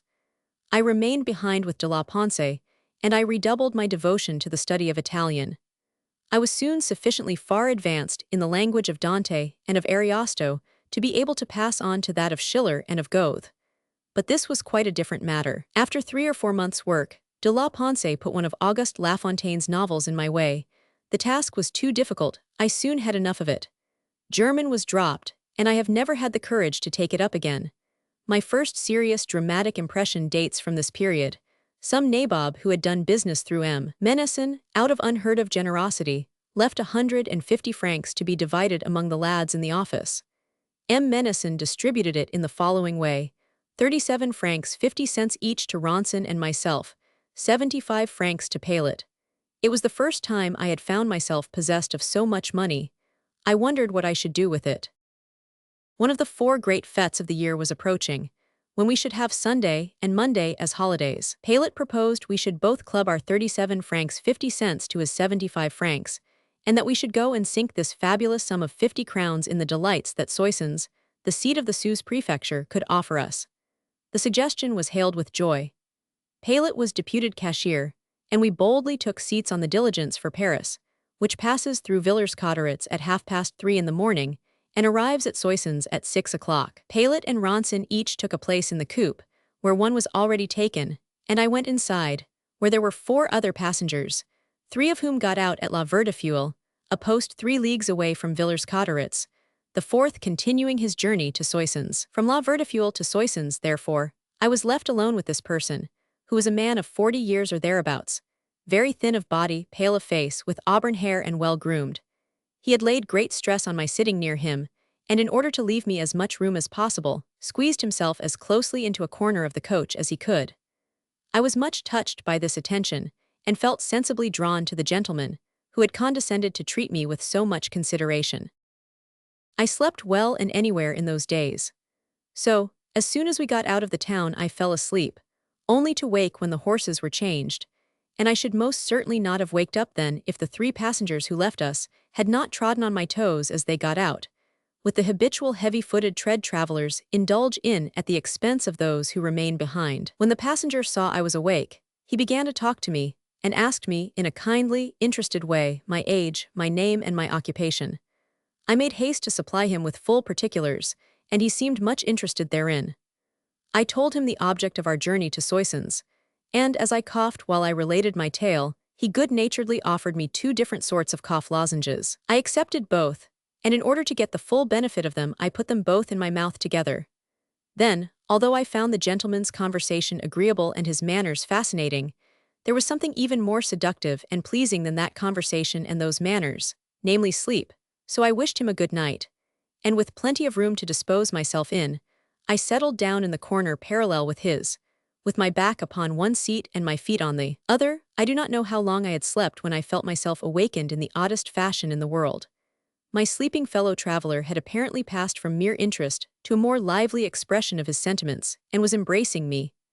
I imagined he had a nightmare, and I tried to awake him, but as I saw that the more soundly he slept, the worse his gesticulations became, I began to strike him hard, and as my blows had no effect, I cried aloud with all my might. Unluckily, they were descending the hill of Vaubuin and they could not stop the coach. The struggle therefore lasted 10 minutes or more, and without in the least knowing what danger I was combating, I was just about to succeed in getting the better of my enemy, by turning him over under my knee, when the door opened, and the conductor came to my rescue. Paillet and Ronson were sleeping, as I should have slept if my traveling companion had not waked me up by his overpowering friendliness. I told the conductor what had happened and blamed him for having put me along with a somnambulist or a madman, begging him to put me in any other corner of the coach convenient to him, when, to my intense astonishment, whilst the traveler was readjusting his toilet, which had been considerably damaged by my struggle with him, without uttering any sort of complaint against me, the conductor began apostrophizing him in the severest terms, made him get down out of the coach, and told him that, as there only remained 3/4 of a league from where we were to the Hotel des Trois Pucelles, where the coach stopped, he must have the goodness to do it on foot, unless he would consent to mount up on the roof, where he could not disturb anybody else. The gentleman of the auburn locks hoisted himself on the roof, without opening his lips, and the diligence started off again. Although I was now alone once more and consequently more at my ease inside the coach, I was too much excited by the struggle I had just gone through to think of going to sleep again. I could hear the conductor, in the cabriolet, relate my story to my 2 fellow traveling companions, and apparently he presented it to them under a gayer light than that in which I had looked at it myself, for they roared with laughter. I did not know what there could be to laugh at in an interchange of fisticuffs with a somnambulist or a maniac. A quarter of an hour after the gentleman had been installed on the Imperial, and I reinstated in the carriage, I heard by the heavy sound of the coach wheels that we were crossing under the drawbridge. We had reached our destination. 5 minutes after we had left the coach, Paillet and Ronson told me why they had laughed, and it sounded so ridiculous that I rushed off in search of my gentleman of the cough lozenges almost before they had finished. But I searched the Imperial in vain in every corner and cranny. He had disappeared. This nocturnal struggle upset me so greatly that I felt dazed the whole of the day. Chapter 6. First Dramatic Impressions, The Hamlet of Ducis, The Bourbons and 1815, quotations from it. Among the pleasures we had promised ourselves in the second capital of the department of Aisne, we had put the theatre in the first rank. A company of pupils from the Conservatoire, who were touring in the provinces, were that night to give a special performance of Ducis's Hamlet. I had absolutely no idea who Hamlet was. I will go farther and admit that I was completely ignorant who was Ducis. No one could have been more ignorant than I was. My poor mother had tried to induce me to read Corneille's and Racine's tragedies, but I confess it to my shame, the reading of them had bored me inexpressibly. I had no notion at that time what was meant by style or form or structure. I was a child of nature in the fullest acceptance of the term. What amused me I thought good, what wearied me bad. So I read the word tragedy on the placard with some misgivings. But after all, as this tragedy was the best that Soissons had to offer us to pass away the evening, we put ourselves in the queue waiting outside. In good time, and in spite of the great crowd, we succeeded in getting into the pit. Something like 32 years have rolled by since that night, but such an impression did it make upon my mind that I can still remember every little detail connected with it. The young fellow who took the part of Hamlet was a tall, pale, sallow youth called Q. He had fine eyes and a strong voice, and he imitated Talma so closely that when I saw Talma act the same part, I almost thought he imitated Q. As I have said, the subject of literature was completely unknown to me.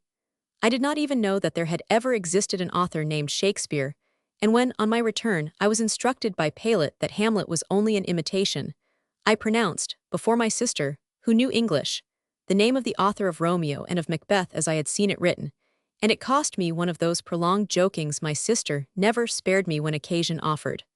Of course on this occasion I delighted her. Now, as the Hamlet of Ducis could not lose in my estimation by comparison, since I had never heard Shakespeare spoken of, the play seemed to me, with Hamlet's grotesque entrance, the ghost, visible only to himself, his struggle against his mother, his urn, his monologue, the gloomy questionings concerning the fear of death, to be a masterpiece, and produced an immense effect upon me.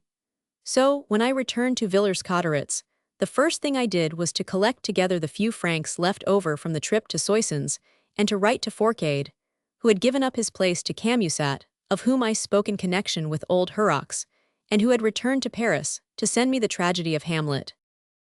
For some reason or other Forcade delayed sending it to me for 5 or 6 days.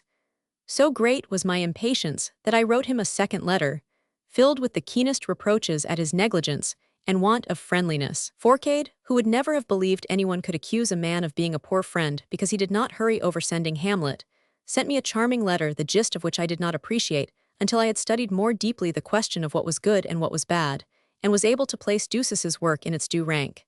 In the meantime I became demented. I asked everybody, "Do you know Hamlet? Do you know Ducis?"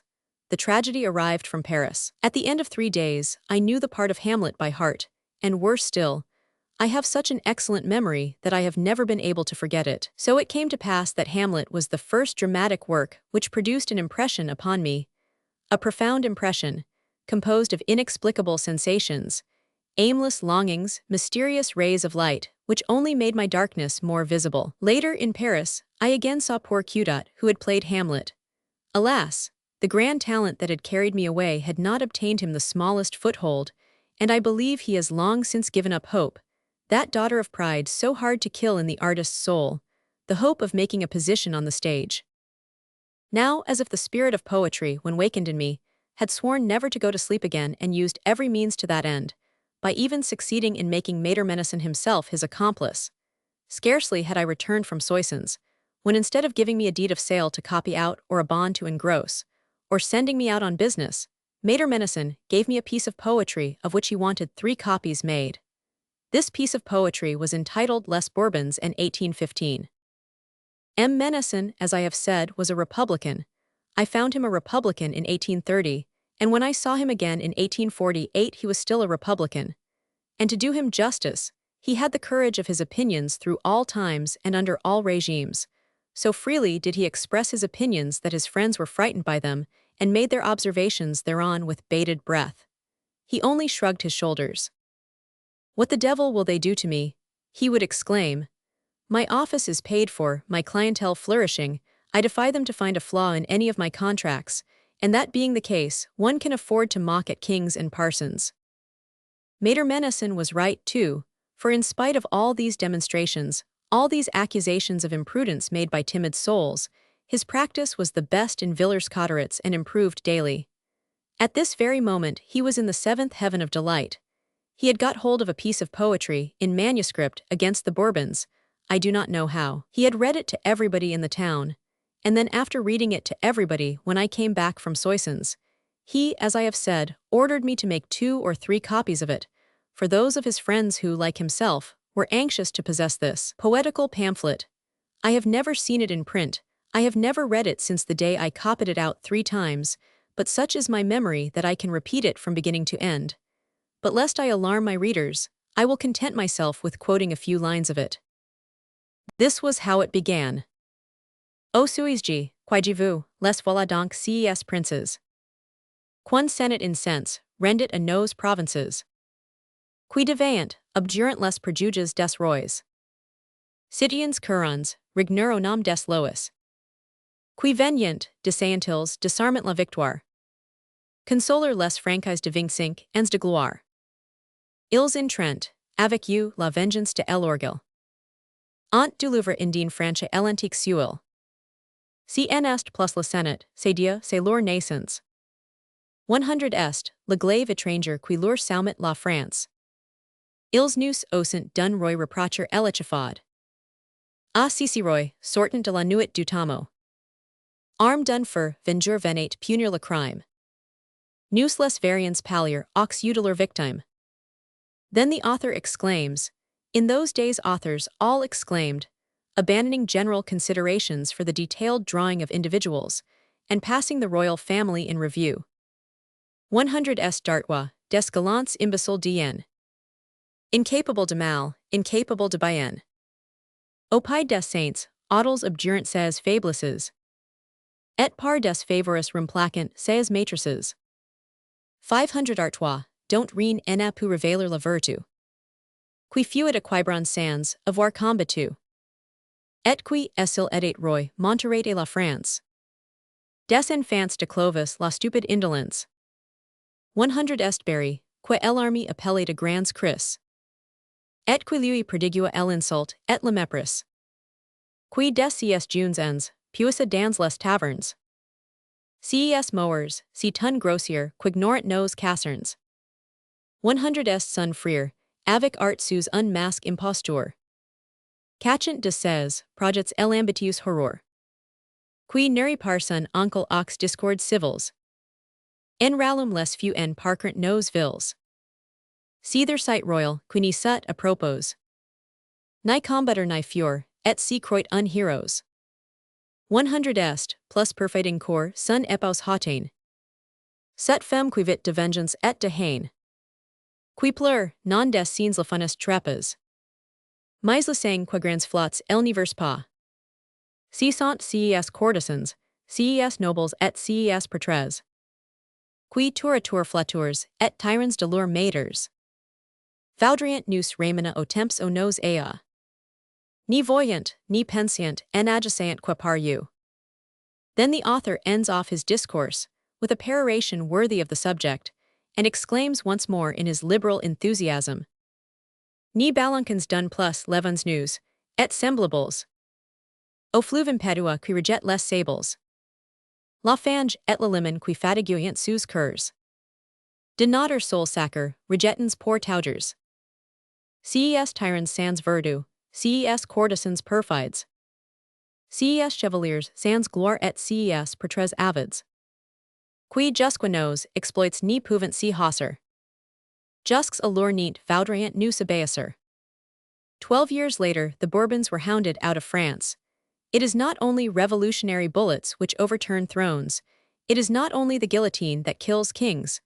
Bullets and the guillotine are but passive instruments in the hands of principles. It is the deadly hatred, it is the undercurrent of rebellion, which, so long as it is but the expression of the desires of the few, miscarries and spends its fury, but which, the moment it becomes the expression of general requirements, swallows up thrones and nations, kings and royal families. It is easy to understand how the Messenians of Casimir de Lavine, which appeared in print the same time as these manuscript pamphlets, seemed pale and colorless. Casimir de Lavine was one of those men who celebrate in song revolutions that were accomplished facts, but who do not help revolutions in the making. The Maubreuil trial was the outcome of the piece of poetry from which I have just quoted these brief extracts. A most mysterious and ill-omened business, in which names, if not the most illustrious in Europe, yet at least the best known at that time, were mixed up with acts of thievery and premeditated assassination.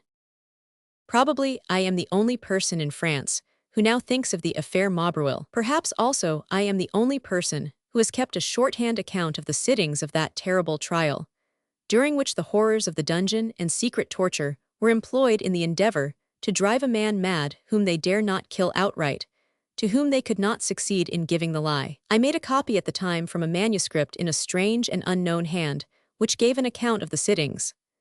Later, I read the account the illustrious Princess of Württemberg took down in her own writing, first for her husband, Marshal Jerome Bonaparte, and then intended to be included in her memoirs, which are in the hands of her family and are still unpublished. Chapter 7. The events of 1814 again, Marmont, Duc de Ragus, Maubreuil and Roulebery at M. de Talleyrand's, the Journal des Débats and the Journal de Paris, lyrics of the Bonapartists and enthusiasm of the Bourbons, end of the Maubreuil affair, plot against the life of the emperor. The Queen of Westphalia is robbed of her money and jewels. Let us now try to clear away the litter left by the events of the year 1814. When the Almighty prophesied the destruction of Jerusalem, he said to Ezekiel, "I will make thee eat thy bread prepared with cow dung." Ezek. O my God, thou hast served us more hardly than thou didst the prophet, and hast made us eat far worse than that at times. Napoleon was at Fontainebleau, the Empress at Blois. A provisional government, occult and unknown, carried on its operations on the ground floor of a house in the Rue Saint-Florentin. Is it necessary that I should add that the house in the Rue Saint-Florentin belonged to M. de Talleyrand? On 16 March Napoleon had written from Reims. Dear brother, in accordance with the verbal instructions I gave you, and the wishes expressed in all my letters, you must on no account allow the Empress and the King of Rome to fall into the hands of the enemy. You will not have any news from me for several days. If the enemy advances upon Paris in such force that you decide any resistance to be useless, send away my son and the regent, the grand dignitaries, ministers, officers of the Senate, presidents of the State Council, chief officers of the Crown, Baron de la Bouillerie, and the treasure towards the Loire. Do not desert my son, and remember that I would rather know that he was in the Seine than that he had fallen into the hands of the enemies of France.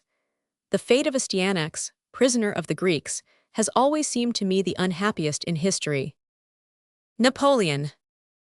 This letter was addressed to Joseph.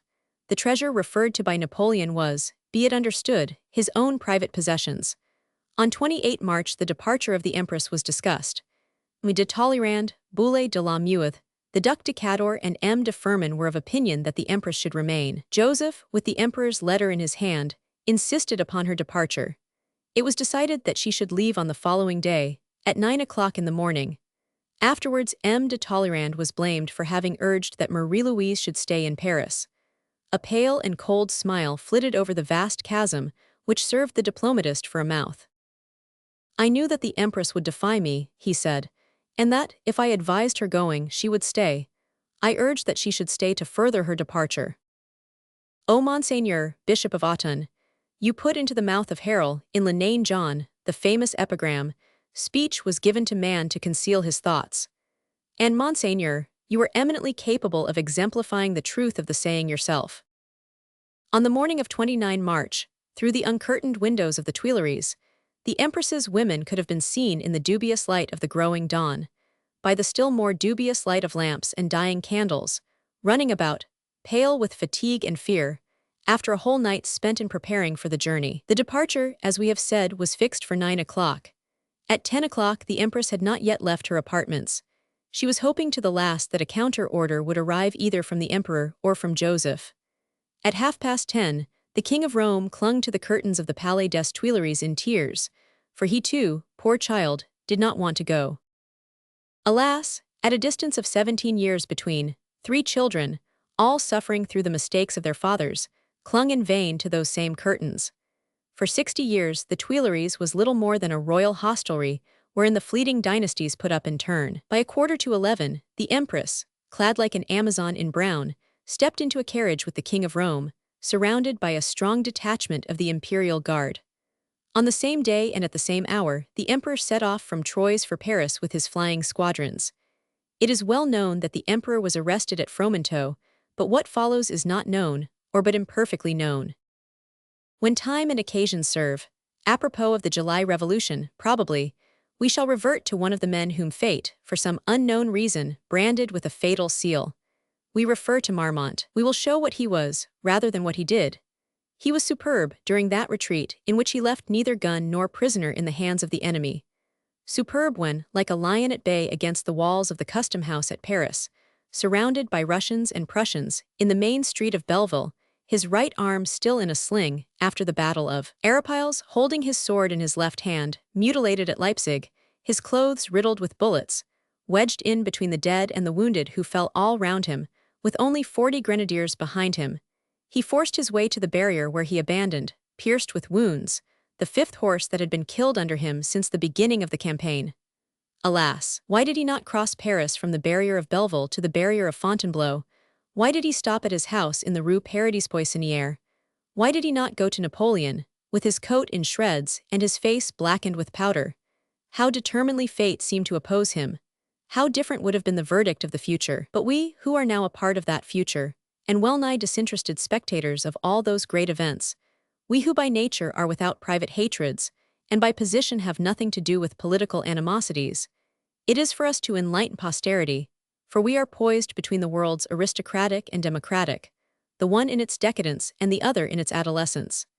It is ours to seek for truth wherever it may be buried, and to exalt it wherever it may be found. And now, having defined our position, let us return to Napoleon and Marie-Louise. Let us pass over several days, and say naught of great betrayals and shameful dishonor. Even so we are not, unhappily, at the end of these things. From March to 7 April, the following events happened. On 30 March, Paris capitulated. On the 31st, the Allied armies entered the capital. On April, the Senate appointed a provisional government. On the 2nd, the Senate declared Napoleon to have forfeited the throne. On the 3rd, the legislative body confirmed the forfeiture. On the 4th, Napoleon abdicated in favor of his son. On the 5th, Marmont treated with the enemy. On the 6th, the Senate drew up a scheme for a constitution. On the 7th, the troops of the Duc de Ragus rose in insurrection and refused to obey his orders. Also, Napoleon made his plans for withdrawing across the Loire. It will be seen that the government of the Rue Saint-Florentin had been quick about its work. The Empress remained at Blois, where she learnt in rapid succession the declaration of dethronement by the Senate, the Emperor's first abdication, and the defection of the Duc de Ragus. On the 7th, she learned in the morning of the recall of the Bourbons. Until that moment, as a cloud hid the future from sight, the self-seekers watching and waiting had not yet ventured to show their hands in her presence. But at the news of the return of the Bourbons, everyone sought to make his peace with the new power. The same thing that happened to Napoleon happened to Marie-Louise. It was a race as to who could most openly, and with the greatest speed, desert her. It was a race of ingratitude. It was a steeplechase of treason. She had left Paris a week before, the daughter of an emperor, the wife of an emperor, the mother of a king. Orleans had saluted her as she passed through with the pealing of its bells and the firing of its artillery. She had a court around her, a treasure in her arms. Two peoples, those of France and Italy, some 40 millions of souls, were her subjects. In a week she lost rank, power, inheritance, kingdom. In an hour she found herself left alone with a poor deserted child, and treasure that was speedily taken away from her. God forbid that I should pity the lot of this woman. But those who betrayed her, those who deserted her, those who immediately robbed her could not plead the excuse of an unknown future still hid from them. On the 7th, as we have said, the whole court fled. On the morning of the 8th, the two kings, Jerome and Joseph, also left. On the evening of the 8th, General Schouwaloff arrived with orders from the sovereigns to take her from Blois to Orleans, and from Orleans to Rambouillet. Finally, on the morning of the 9th, this announcement appeared in the Moniteur. The provisional government, having been informed that by order of the sovereign, whose dethronement was solemnly pronounced on 3 April, considerable funds were taken away from Paris, during the days which preceded the occupation of that city by the Allied troops. It is decreed that these funds be seized wherever they may be found, in whosoever hands they may be found, and that they be deposited immediately in the nearest bank. This order was elastic. It did not make any distinction between the public treasure of the nation and the emperor's private property. Moreover, they confided the execution of this order to a man whose hatred for the fallen house would naturally incline him to the most violent measures. They chose M. Dieudonné. I am happily too young to be able to say who this M. Dieudonné was. I have therefore asked the Duc de Ravigo, whose accuracy is well known. Here is his reply to my questions. M. Dieudonné was imprisoned at Vincennes, for having deserted his post, for having left the army of Spain, and full of cowardly fears himself, for having communicated them to whomsoever he met. Nevertheless, M. Dieudonné hesitated. He looked about for an intermediary. He did not dare to put his hand directly upon this wealth, which was so much needed to pay for past treacheries and defections to come. Again, what has M. le Duc de Ravigo to say? Let him be unto us the bronze mouthpiece of truth. I write under his dictation. An officer of the Special Police Corps, M. Janin de Chambéry, who is now a general officer, was made use of. He had been charged to escort the money. This young man, seeing the way to make his fortune, gave himself up to M. Dieudonné. He collected his regiment, carried off with a very high hand the coffers which contained the Emperor Napoleon's treasure, for they had not yet been unloaded, and set off for Paris, which he reached without striking a blow. But even all this did not satisfy them. They had robbed the empress, they would now kill the emperor. "Only the dead do not return," said the man who was felicitously styled the Anacreon of the guillotine. So many sayings have been attributed to M. de Talleyrand that we may well borrow one from Barra for a change. Moreover, it must be acknowledged that the question what to do with Napoleon, on 31 March, was a very awkward one. We must not be too angry with the people who wished to rid themselves of him. Who were these people? Maubreuil himself shall name them. A conference was being held in the house in the Rue Saint-Florentin. "Yes," said the president to someone who had not yet opened his lips. "Yes, you are right. We must rid ourselves of this man." "We must," cried the other members in concert. "Well then, that is decided. We will get rid of him." "Only one other thing is lacking," said one of the members of the conventicle. "What is that?" "The principal thing, the man who will deal the blow." "I know the man," said a voice. "A trustworthy man. A ruined man, an ambitious man, one who has fallen from a high position and would do anything for money and a position." "What is his name?" "Maubreuil." This took place on the evening of 31 March. That same day, Marie-Armand de Gury, Count de Maubreuil, Marquis d'Orvault, had fastened the cross of the Legion of Honor, which he had won bravely in Spain, to his horse's tail, and showed himself thus in the boulevards and on the place Louis Roman 15. He even did better than this in the place Vendôme. He tied a rope round the neck of the emperor's statue, and with a dozen other worthy men of his kidney, pulled with might and main. Then, seeing that his forces were not strong enough, he attached the rope to his horse. Even that was not enough. They then asked for a relay of horses from the Grand Duke Constantin, who refused, saying, "It is no business of mine." Now who went to seek this relay? Who made himself Maubreuil's emissary? A very great lord, upon my word, a most excellent name, renowned in history. True, this most puissant seigneur, the bearer of this honorable name, had to forget a slight obstacle, namely, that he owed everything to the emperor. You ask his name. Ah, indeed, search for it as I have done. Maubreuil had indeed fallen from a high rank, as his patron Rouleberry had said. There, I see I have named his patron, though I did not mean to name anyone. Never mind, let us continue. Maubreuil, who was of an excellent family, had fallen indeed. His father, who had married, for his second wife, a sister of M. de la Roche-Jacqueline, was killed in the Vendean Wars, together with 30 other members of his family. M. Rouleberry, then secretary to the Provisional Government, answered for Maubreuil. He did more, he said to M. de Talleyrand, "Come, come, here I am tearing off another mask without thinking what I am doing, upon my word, so much the worse. Since that pale face is unmasked, let it remain." He did much more, he said to M. de Talleyrand, "I will bring him to you." But M. de Talleyrand, who was always cautious, exclaimed, "What are you thinking of, my dear sir? Bring M. de Maubreuil to me." "Why so? He must be conducted to Angles, he must go to Angles. You know quite well it is Angles who is attending to all this." "Very well, be it so, I will take him there," replied the secretary to the Provisional Government. "When, this very evening." "My dear fellow, you are beyond price. Take back that word, monseigneur." And Rouleberry bowed, went out and ran to Maubreuil's house. Maubreuil was not at home. When Maubreuil was not at home, everyone knew where he was. He was gaming. What game was it? There are so many gambling hells in Paris. Rouleberry ran about all night without finding him, returned to Maubreuil's house, and as Maubreuil had still not returned, he left word with his servant that he would expect Maubreuil at his house the next day, 1 April. He waited for him the whole day. Evening came and still no Maubreuil. It is distracting to a man of honor to fail in his word. What would M. de Talleyrand think of a man who had promised so much and performed so little? Twice during the day he wrote to Maubreuil. His second note was as pressing as time was. This is what he said. "Why have you not come? I have expected you all day. You are driving me to desperation." Maubreuil returned to change his dress at 6 o'clock that evening. He found the note. He ran off to Rouleberry. "What is it?" "You can make your fortune." "I am your man then." "Come with me." They entered a carriage and went to M. Angles. M. Angles was at the house in the Rue Saint-Florentin. They rushed to the house in the Rue Saint-Florentin.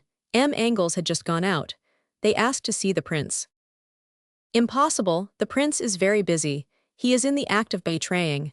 True, he is betraying in good company, he is betraying along with the Senate. The Senate was next day going to declare that the emperor had forfeited his throne.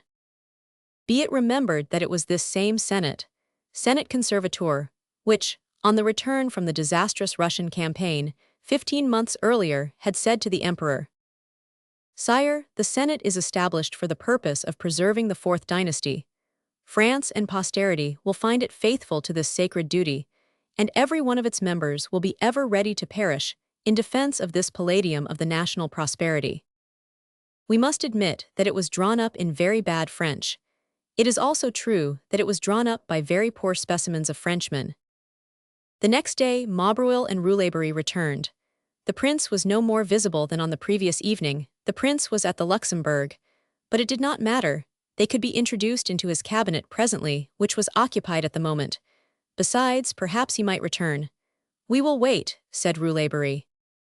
And they waited a short while in the Green Salon, that Green Salon which became so famous, you will remember in history. They waited, reading the papers. The newspapers were very amusing. The Journal des Débats and the Journal de Paris above all vied with each other in being facetious and witty. "Today," said the old Journal de l'Empire, which since the previous evening had donned a new cassock, and now called itself the Journal des Débats, "today His Majesty passed in front of the Colonne Vendôme." Forgive me if I pause a moment. I am anxious that there should not be any confusion. His Majesty, you would imagine that this meant the Emperor Napoleon, to whom a week before the Journal de l'Empire had published these beautiful lines. 1. Si l'ennemi ciel rends nous la lumière. 18 Ajax, et combats contre nous. Ciel contre tous, malgré le ciel jaloux. De notre Ajax void la voix guerrière. Quelles sites, es innocent aux soldats. Rallions nous pour les derniers combats. Franchise, la paix est aux champs de la gloire. La douce paix, fil de la victoire. Chapter 2. Chapter 49. Et parle le monarque le pire. Qui serait sour de sa puissante voix. Patrie honneur, c'est pour vos saints lois. Nous marchons tous sous la même bannière. Rallions nous, citoyens et soldats. Rallions nous pour les derniers combats. Franchise, la paix est au champ de la gloire. La douce paix, fil de victoire. Chapter 3. Napoleon, roi d'un peuple fidèle. Tu veux borner la course de ton char. Tu nous montres Alexander et César. Oui, nous verrons Trajan et Marc Aurèle. Nous sommes tous tes enfants, tes soldats. Nous volons tous à ces derniers combats. El est conquis aux nobles champs de gloire. La douce paix, fil de la victoire. For indeed, it is very easy to call a man His Majesty 5 days before his abdication, and a monarch, and a father whom one has just addressed as Ajax, Alexander, Caesar, Trajan, and Marcus Aurelius. Undeceive yourselves. Today His Majesty is the Emperor Alexander. As for that other emperor, the Emperor Napoleon, we shall see, or rather we have already seen, what has become of him since his return from the Isle of Elba. After having been a monarch, a father, Ajax, Alexander, Caesar, Trajan, and Marcus Aurelius, he has become Teudates. Ah, what a villainous fall was there! Let us proceed, or we shall never finish. We have had more trouble in getting over this word, Majesty, than Caesar had in crossing the Rubicon. Today His Majesty passed in front of the Colonne de la Place Vendôme, and looking at the statue, he said to the noblemen who surrounded him, "Were I placed so high, I should be afraid of being giddy." So philosophically a remark is worthy of a Marcus Aurelius. Pardon me, Monsieur Burton, to which Marcus Aurelius do you refer? Is it the one to whom you recently compared Napoleon, or some other Marcus Aurelius with whom we are unacquainted? Ah, Monsieur Burton, you are like Titus. You have not wasted your day, or rather your night. We will relate what happened during the night in which Monsieur Burton worked so energetically, and in the course of which the serpent changed his tricolored skin for a white skin, and the Journal de l'Empire became the Journal des Débats. It has to be admitted, however, that during the night of 2021 March 1815, you resumed your old tricolored skin, which you had sold Monsieur Burton, but which you had not delivered up. Now let us pass on to the Journal de Paris. It is a good thing to know, Quoth the Journal de Paris, that Bonaparte's name is not Napoleon but Nicolas. Really, Mr. Editor, what an excessively sublime apotheosis you make of yesterday's poor emperor. Instead of showing base ingratitude, like your contemporary, you flatter outrageously. Bonaparte did no more than presume to call himself Napoleon, that is, the lion of the desert, and here you make him Nicolas, which means conqueror of the peoples. Ah, my dear Mr. Editor, if your Journal de Paris had been a literary paper like the Journal des Débats, you would have known Greek like your confer, that is to say, like an inhabitant, and you would not have made such blunders. But you did not know Greek. Let us see if you are better acquainted with French. We will complete the quotation. It is a good thing to know that Bonaparte's name is not Napoleon, but Nicolas. Not Bonaparte, but Buonaparte. He cut out the U in order to connect himself with a distinguished family of that name. You know that the Balzacs of intrigues make out that you do not belong to their family, said someone once to M. Honor de Balzac, the author of Pierre Goriot, and of Les Parents Pauvres. If I do not belong to their family, retorted M. Honor de Balzac, so much the worse for them. We will return to the Journal de Paris, and let it have its say. Many people have amused themselves by making different anagrams from the name of Buonaparte. By taking away the U, the following seems to us to depict that personage the best. Nabote Père. What a misfortune, Mr. Editor, that in order to arrive at such a delightful conclusion you have been obliged to sacrifice your U, like the tyrant himself. Now, as a sequel to the verses in the Journal des Débats, we must quote some lines from the Journal de Paris. They only amount to a single strophe, but it alone, in the eyes of all lovers of poetry, is fully equal to 3. Besides, these lines are of great importance. M. de Maubreuil actually waxes prophetic in the last line. Testament de Bonaparte. Gileg aux enfers mon génie. Mes exploits aux aventuriers.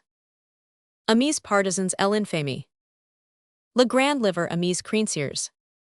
Aux franchise el horreur de mes crimes. Mon exemple à tous les tyrans. La France à ses rois légitimes. Et el hôpital à mes parents. Finally, to conclude our series of quotations, we promise to return once more to the Journal des Débats.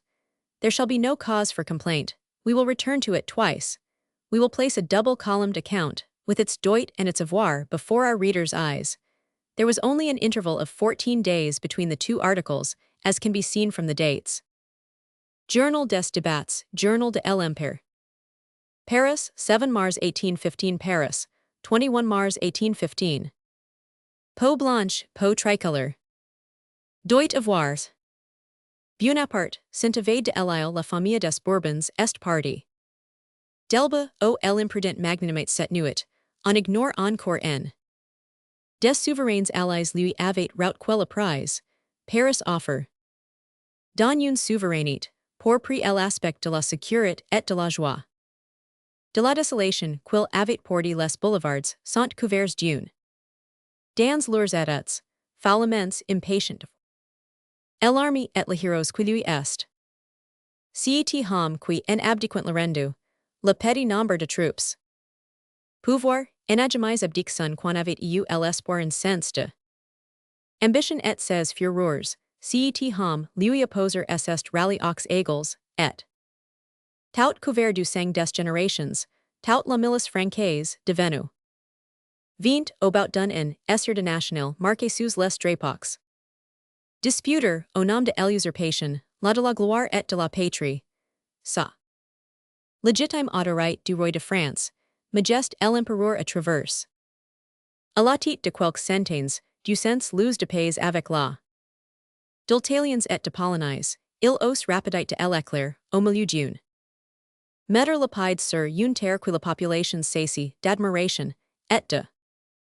Repousse pour jamais, respect plein du bonheur présent. Et de la certitude du bonheur. Quelques pratiques ténébreuses venir. Quelques manœuvres dans el tali. Excité par son aveugle beau-frère, ici, des propriétaires si félicitant. Ont inflé l'orgueil du lâche guerrier de la garantie réelle, que leur assure. De Fontainebleau, il est expose si retour miraculeux, la des. A mourir de la mort des héros, diahams bénissent l'événement inespéré. Permettre quil mira de la mort qui fixe irrevocablement, la. Des traitors, la terre de France liberte des cultes, plus loin de. Elle regit, il y revient, la terre de braves militaires pleurant de joie de. France le devora, revoir leur ancien général des. Plebeians, convainquus quael honor. Toutes les classes le reposent, et les verdus seront redevenus le. Tous les franchise le reposent premier titre de la noblesse, et. Avec horror, et si refugient dans l'equanaquera, dans tous les. Saint Dunroy qui nous apporte la carrières, la splendeur et la gloire. Miséricorde, elle amour et elle oubli du pour les services, rendus à la patrie. Pass. Tel est le tableau qu'offrit cette. Cet incense ni pouvait donc marche, au plus haut cette course triomphale. Trouver en France de partisans, que dans laquelle l'empereur. Parmi les artisans éternels de troubles, en a trouve d'autres ennemis quelle. Et de révolutions, miserables libelles quan est vainement. Plus à répandre sur son passage. Mais nous ni voulons ni de troubles contrast, bien étrange avec. Ni de révolutions, ils designeront les sentiments d'enthousiasme qui. Vainement des victimes pour leur éclatient à son approche, ces sentiments. Tudates, un seul cri sur le cri justifies par la lassitude des. De tout la France, 11 mois qui viennent de sécular. Ni le sont pas moins par les garanties. Mordo tyran, vive le roi, que de tous les rangs les. Proclamations de sa majesté, et. Cet homme, qui débarque frégis qui sont Louis avec une extrême. Contre tout espoir, nous semblait avidite, els respirent la modération. Alors appel de pour rétablir qui accompagne aujourd'hui la. En France la monarchie légitime, force, et qui est toujours inséparable. Cet homme, entrant par son noir de la véritable grandeur. Destiny, et comme pour mettre la. Dernière sur la restauration, P.S. Huit heures du soir. Revient aujourd'hui pour passer. Comme un rebelle sur, cette même 50 empereur est arrive ce soir, oh. Terre au il faut recu, il y a quinze palais des Tuileries, au milieu des. Ans par un pupil abuse, et de 30 plus vives acclamations, au moment. Depuis par deux and de unus écrivains, les rues les. Tyranny, places les boulevards les quais. Sont couverts d'une foule immense. Et les cris de vive l'empereur. Retentissant de toutes parts, depuis. Fontainebleau jusqu'à Paris, tout. La population des campagnes, ivre. De joie, est portée sur la route de. Sa majesté, que s'y empressement. A forcy dollar au pas. M. de Maubreuil and Rouleberry had no need to feel bored with such entertainment as the above before their eyes. Therefore, although they were in the green salon nearly an hour, they thought they had hardly been in it 10 minutes when the door of the cabinet of the Prince de Talleyrand opened. They entered. Now do not fancy we are writing a romance. It is history, the record, not of fair and pleasant events, but of sad and ugly ones.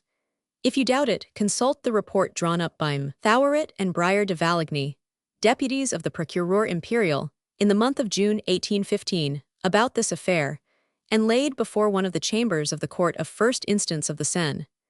If Napoleon had returned but to restore unto us this official paper, it would have been almost sufficient to justify his return. M. de Maubreuil was taken inside M. de Talleyrand's study. Rouleberry made him sit down in the prince's own armchair, and said to him, "You are anxious to recover your position, to retrieve your broken fortunes. It depends upon yourself whether you obtain far more than even that which you desire." "What must I do?" asked Maubreuil. "You have courage, resolution, rid us of the emperor. If he were dead, France, the army, everything would be ours, and you would receive an income of 200,000 livres. You would be made a duke, lieutenant general, and governor of a province. I do not quite see how I could accomplish it." "Nothing easier." "Tell me how." "Listen." "I am listening." "It is not unlikely that there may be a great battle fought near here in a couple of days. Take 100 determined men, whom you can clothe in the uniform of the guards, mingle with the troops at Fontainebleau, and it will be quite easy, either before or during or after the battle, to render us the service I am commissioned to ask of you." Maubreuil shook his head. "Do you refuse?" asked Rouleberry quickly. "Not so. I am only thinking that 100 men would be difficult to find. Luckily one would not need 100, a dozen would be sufficient. I shall perhaps be able to find them in the army, but I must have power to advance them 2 or 3 ranks, and to give them pecuniary recompense, in proportion to the service they will have to undertake. You shall have whatever you want. What do 10 or a dozen colonels, more or less, matter to us? That's all right. You therefore accept?" "Probably, but I ask until tomorrow to think it over." And Maubreuil went out, followed by Rouleberry, who was very uneasy because of the delay requested. However, Maubreuil reassured him, promising to give him a definite answer next day. We can understand Maubreuil's hesitation. He had been introduced into the prince's study, he had sat in the prince's chair, but after all, he had not seen the prince. Now, when one stakes one's head at another's bidding, one prefers to see the person who holds the cards. Next day they returned to the house. Maubreuil accepted. Rouleberry breathed again. "But," added Maubreuil, "on one condition." "What is that?" "I do not look upon your word alone as sufficient authority. I want solid security for your promises. I wish to see M. de Talleyrand himself, and to receive my commission from him." "But my dear Maubreuil, can't you see how difficult that would be?" "I can quite see that, but it must be thus or not at all." "Then you wish to see M. de Talleyrand?"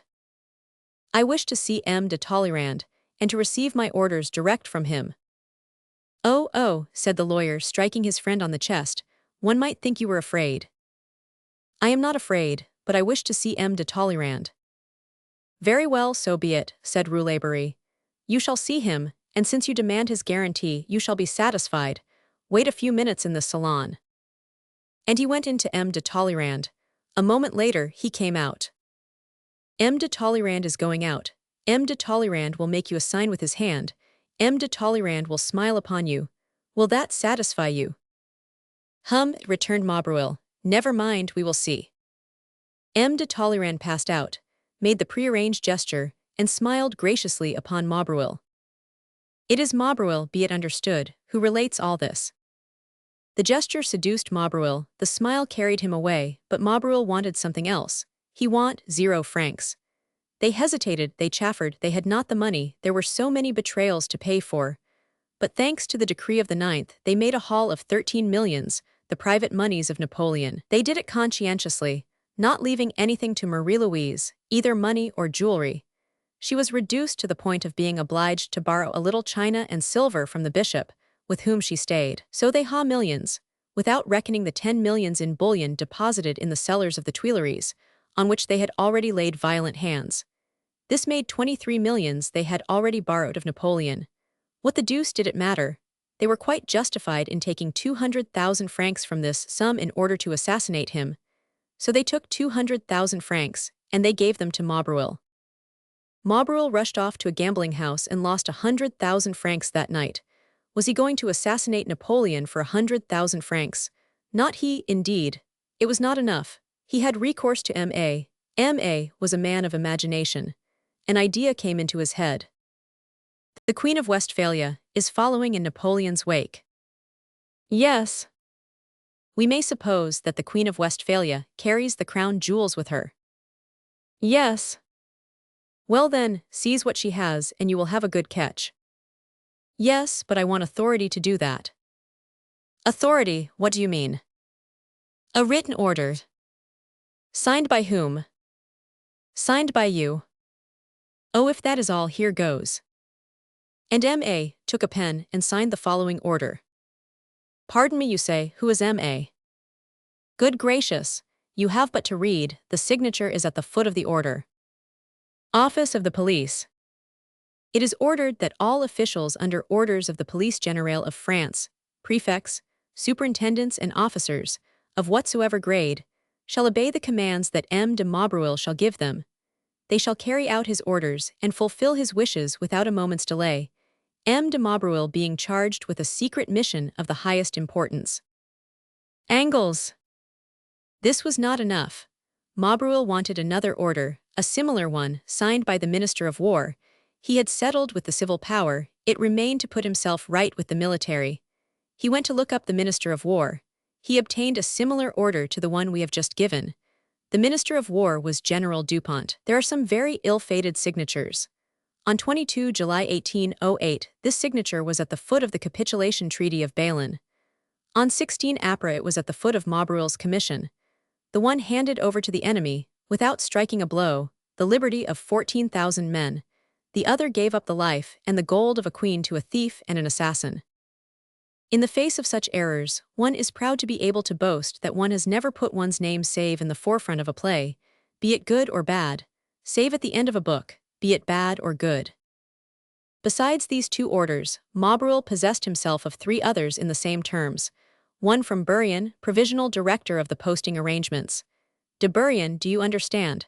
But this was not the Bourrienne who was the emperor's secretary. Excuse me, even the same. Where would have been the infamy of the thing had it not been so? He placed the posts at the disposition of M. de Maubreuil, one from General Sachin, governor of Paris, one from General Brockenhausen. Thanks to these two last orders, Maubreuil, who had the police already at his disposal through Engel's order, the army through Dupont's, the posts through Bourrienne's, got possession also of the Allied troops under command of the Russian and Prussian generals. True, on 3 April, the day following that on which the Journal des Débats and the Journal de Paris issued those clever articles with which the reader is already acquainted, two charming verses, which we propose to bring before your notice, were sung at the opera by Lies to the tune of Vive Henry Roman IV. National air though it was. Vive Alexander. Vive ce roi des rois. Sans rien pretender. Sans nous dicter des lois. Si Prince Auguste. A le triple renomme. De heroes the just. De nous render un Bourbon. Vive Guillaume. Et ses guerriers valents. De ce royaume. Chapter 49, Sauve enfants. Par sa victoire. Chapter 49, Nous dans la paix. Et comme sa gloire.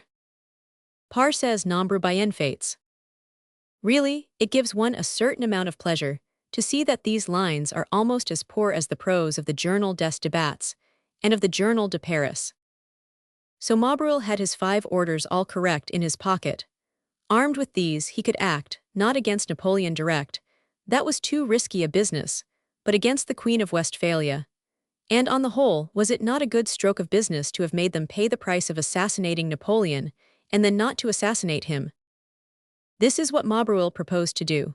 First of all, he allied himself with a person called Desizes, who, in virtue of his plenary powers, he appointed Commissioner Royal.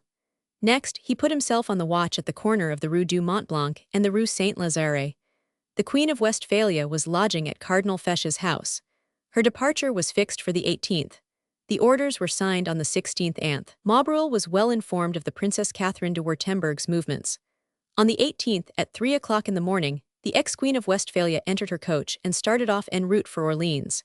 Princess Catherine was cousin of the Emperor of Russia and traveled with a passport signed by him and by the Emperor of Austria. Two great names were they not?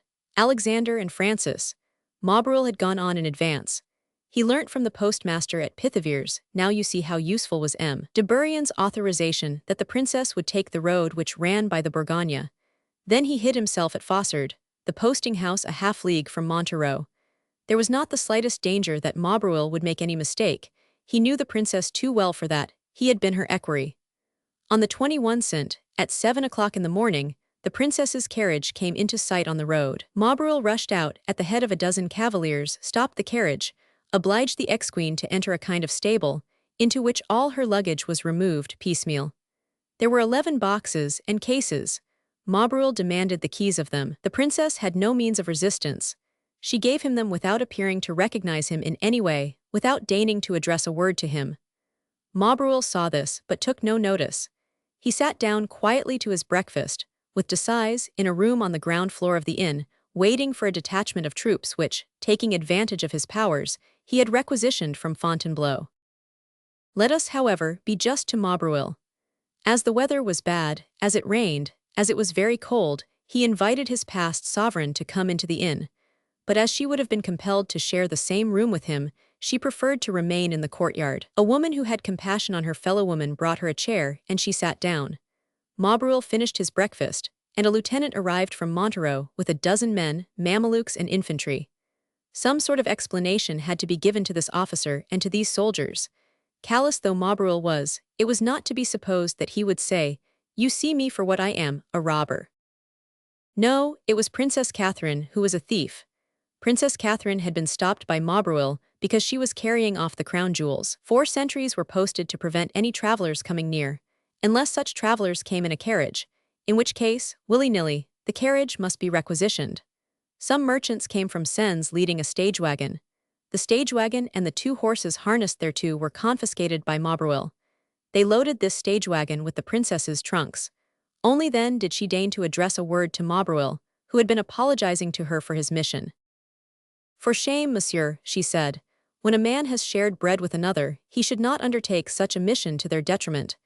You are doing an abominable act." "Madame," replied Maubreuil, "I am but the commander of the armed force. Speak to the commissioner, I will do whatever he orders." The commissioner, as we know, was Desizes. It was a case of Robert Macaire and Bertrand. But the poor princess did not know this, and took Desizes for a real commissioner. "Monsieur," she said, "you are robbing me of all I possess. The king has never given any such orders. I swear to you, on my honor and by my faith as a queen, I have nothing that belongs to the crown of France." 500 Desizes drew himself up. "Do you take us for thieves, madame?" he said. "Let me tell you that we are acting as ordered. All those boxes must be taken." As he said that, Desizes caught sight of a small square box tied round with tape. He put his hand under it. The little case was very heavy. "So ho," he said. "That little chest, monsieur," said the princess, "contains my gold." 500 Desizes and Maubreuil exchanged glances which said as well as words could say, "Your gold, princess. That is exactly what we are looking for." They withdrew and made a pretense of deliberating. Then, after this cogitation, they came up and gave orders to the commander of the Mamelukes to take this box away with the others. The princess still disbelieved her eyes and ears. "But," she cried, "you cannot possibly be taking my private jewels and money. You will leave me and my suite stranded on the highway." Then her courage failed this noble creature, the daughter of a king, the wife of a king, the cousin of an emperor. Tears came into her eyes. She asked to be allowed to speak to Maubreuil. Maubreuil came to her. "What is to become of me, monsieur?" she said. "At least give me back this money. I need it to continue my journey." "Madame," replied Maubreuil, "I do but carry out the orders of the government. I must give up your luggage in Paris intact. I can only give you the 100 Napoleons in my own purse." Acting upon the Count de Fürstenstein's advice, the princess accepted this offer, thinking it a last token of devotion from a man who had been in her service. Besides, she thought he would give her leave to return to Paris, where she would regain possession of her money. But this was not to be. They made her re-enter her carriage, and the princess continued her journey to Villeneuve-la-Gaillarde, under the escort of 2 soldiers, while her boxes, her gold, her jewels, piled on the post-wagon, were sent back to Paris. Had the princess resisted, the 2 infantrymen were ordered to use violence in compelling her to continue her journey. She then asked at least to be allowed to send one of her own servants, along with her boxes, as escort. But as the demand was considered outrageous, it was refused. So the princess's carriage went forward to Villeneuve-la-Gaillarde. Maubreuil's and Desizes' consciences were quite easy. Had not the princess 100 Napoleons wherewith to provide her needs? At the next post-house, Maubreuil's purse was opened to pay. They found it contained only 44 Napoleons. They left the purse and the 44 Napoleons there, and then in the hands of the justice of the peace at Pont-sur-Yonne. When Maubreuil left Fossard, he forbade the postmaster to supply horses to anyone before 3 o'clock. So far so good. Now they could give their attention to the second part of their mission, the least important to Maubreuil, that of killing the emperor. It was the 21st of April. On the 19th, the emperor, deserted by everyone, was alone save for a single valet. It was an opportune moment. Unluckily, they let it slip. They were lying in wait for the princess in the Rue Saint-Lazare. They could not be everywhere at the same time. On the 20th, the day after, the emperor bade farewell to his guards. It was not in the midst of that pack of brigands that he could be attacked. On the 21 Cent, as we have seen, they were busily engaged. And it was just at that moment that the emperor left for Fontainebleau with the commissioners of the four powers. Bah, even if they had not killed the emperor, what mattered it? Since they had robbed the Queen of Westphalia and taken her gold and her jewels, it was just as good. The emperor was not killed. They returned to Paris, where they spent the night in gambling, losing part of the princess's 84,000 francs. The little chest had contained 84,000 francs in gold. Next day, Maubreuil presented himself at M. Angles. He was in despair, first at having lost part of his gold, then for having missed Napoleon. M. Angles was not in despair. He was furious because the Emperor Alexander knew everything, and the Emperor Alexander was furious. The Emperor Alexander swore that he would avenge his cousin. The Journal de Paris did not know that Nicolas means conqueror of peoples, but M. Angles, Minister of the Police, knew well enough that Alexander spells he who grinds men down. M. Angles had no wish to be ground down. He therefore advised Maubreuil to fly. Fly, said Maubreuil, what of the police? Bah, am I not responsible for them? This assurance did not in the least set Maubreuil's mind at ease. He rushed off to the house of M. de Talleyrand. M. de Talleyrand slammed the door in his face. Is it likely that M. de Talleyrand would recognize a highway robber? Nonsense. Maubreuil fled. He had not got 3 leagues before he was apprehended, empoigné, as they called it under the Restoration, and thrown into a dungeon, from which he was released on the emperor's return, and to which he returned on the accession of Louis Roman XVIII. After 2 fresh releases and 2 fresh arrests, Maubreuil, who never believed they would dare to try him, appeared at length before the Royal Court of Douai, the chamber of the Court of Appeal. The affair created a tremendous scandal, as can very well be imagined. M. de Talleyrand denied, M. Angles denied, Rouletabille denied, everybody denied, except Maubreuil. Maubreuil not only confessed the whole thing, but from being the accused, he turned accuser. Of course the papers were expressly forbidden to report the proceedings, but Maître Menesson had a friend who was present at the trial. This friend, no doubt a shorthand writer, took down, transcribed, verified and forwarded him his report. I made 2 or 3 copies of this account and distributed them by order of our zealous, faithful and loyal Republican notary, and I kept a copy of the proceedings myself. I do not know that this report has appeared in any history. It is a curiosity, and I give it here. Chapter 8. Account of the proceedings relative to the abstraction of the jewels of the Queen of Westphalia by the Sieur de Maubreuil, Chamber of the Court of Appeal.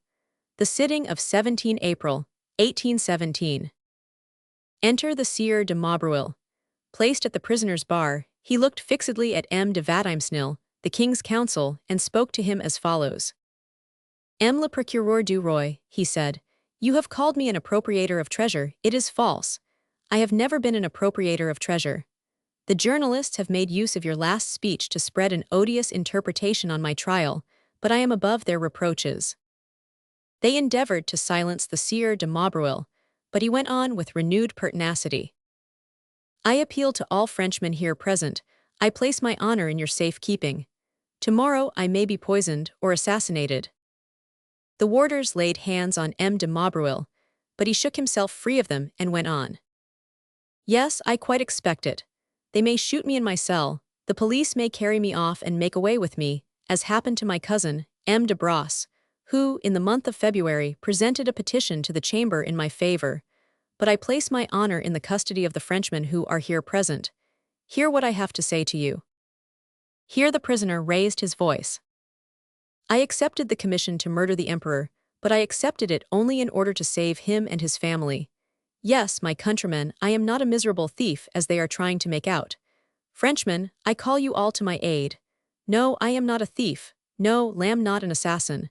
On the contrary, I accepted a commission to save Napoleon and his family. It is true that, during the first outburst of my royalist enthusiasm, I did, along with several other people, attach a rope to the neck of Napoleon's statue, on the 31st of March, to pull it down from its pedestal in the Place Vendôme, but I here acknowledge publicly that I served a thankless cause.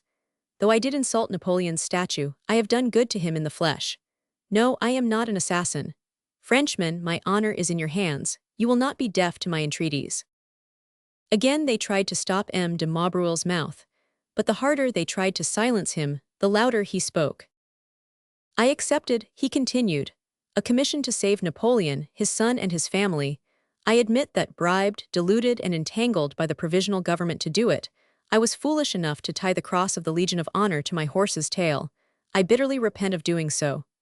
I have donned that cross of heroes again now. See, here it is on my breast. I won it in Spain in fair fight. Here the Sieur de Maubreuil succumbed to the efforts they made to drown his voice. The whole time he had been speaking, the president and the judges had been fruitlessly endeavoring to enforce silence. In vain did the president shout, "Warders, take him away, take him away. Do your duty, warders." Maubreuil writhed, clutching hold of the bar, and nearly strangled by the warders, he still went on.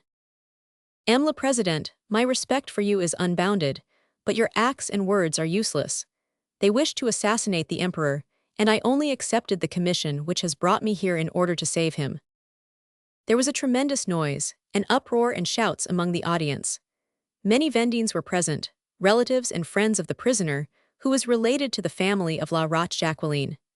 Before the prisoner was brought in, these had tried to influence public opinion in his favor, by talking of the mystery which enshrouded his mission, and by pointing out his unblemished devotion to the royal cause. Picture to yourself, then, their dismay when they saw the line of defense he adopted, their confusion when they heard their client speak, so diametrically opposite to their expectations, their astonishment when they heard the name of Napoleon pronounced with respect by the prisoner, at a time when the conqueror of the pyramids and of Marengo was only spoken of as Buonaparte, at the title of emperor given to a man whom King Louis Roman XVIII, dating the beginning of his reign declared never to have reigned. Couture, M. de Maubreuil's counsel, was then allowed to speak. We will not report his speech, which was very long. He pleaded more on a legal technicality than on the matter of the charge. He spoke in the first instance of the injustice of Maubreuil being the only one arraigned, while Desizes, Cotteville, and others who had acted in concert with him were in full enjoyment of their liberty. He added that the trunks having been deposited without verification at M. de Vinteuil's, it could not be established who had abstracted the 84,000 francs in gold. He referred to the marvelous manner in which some of the jewels that had been thrown by an unknown hand into the Seine had been recovered by a man named Hewitt, an ex-employee of the police, who, when fishing, had drawn up 2 diamond combs caught in his hooked line. Couture went on to assert that the prisoner, to whom a mission of the gravest importance had been entrusted, ought not to be tried by an ordinary court, and to prove his point, Couture read the 5 different orders which had authorized M. de Maubreuil to call into requisition all the officials of the kingdom. The tenor of these orders was as follows. The first, signed by General Dupont, War Minister, authorized M. de Maubreuil to make use of the army, which was to obey all his demands, and commanded the authorities to furnish him with all the troops he might require, as he was charged with a mission of the highest importance.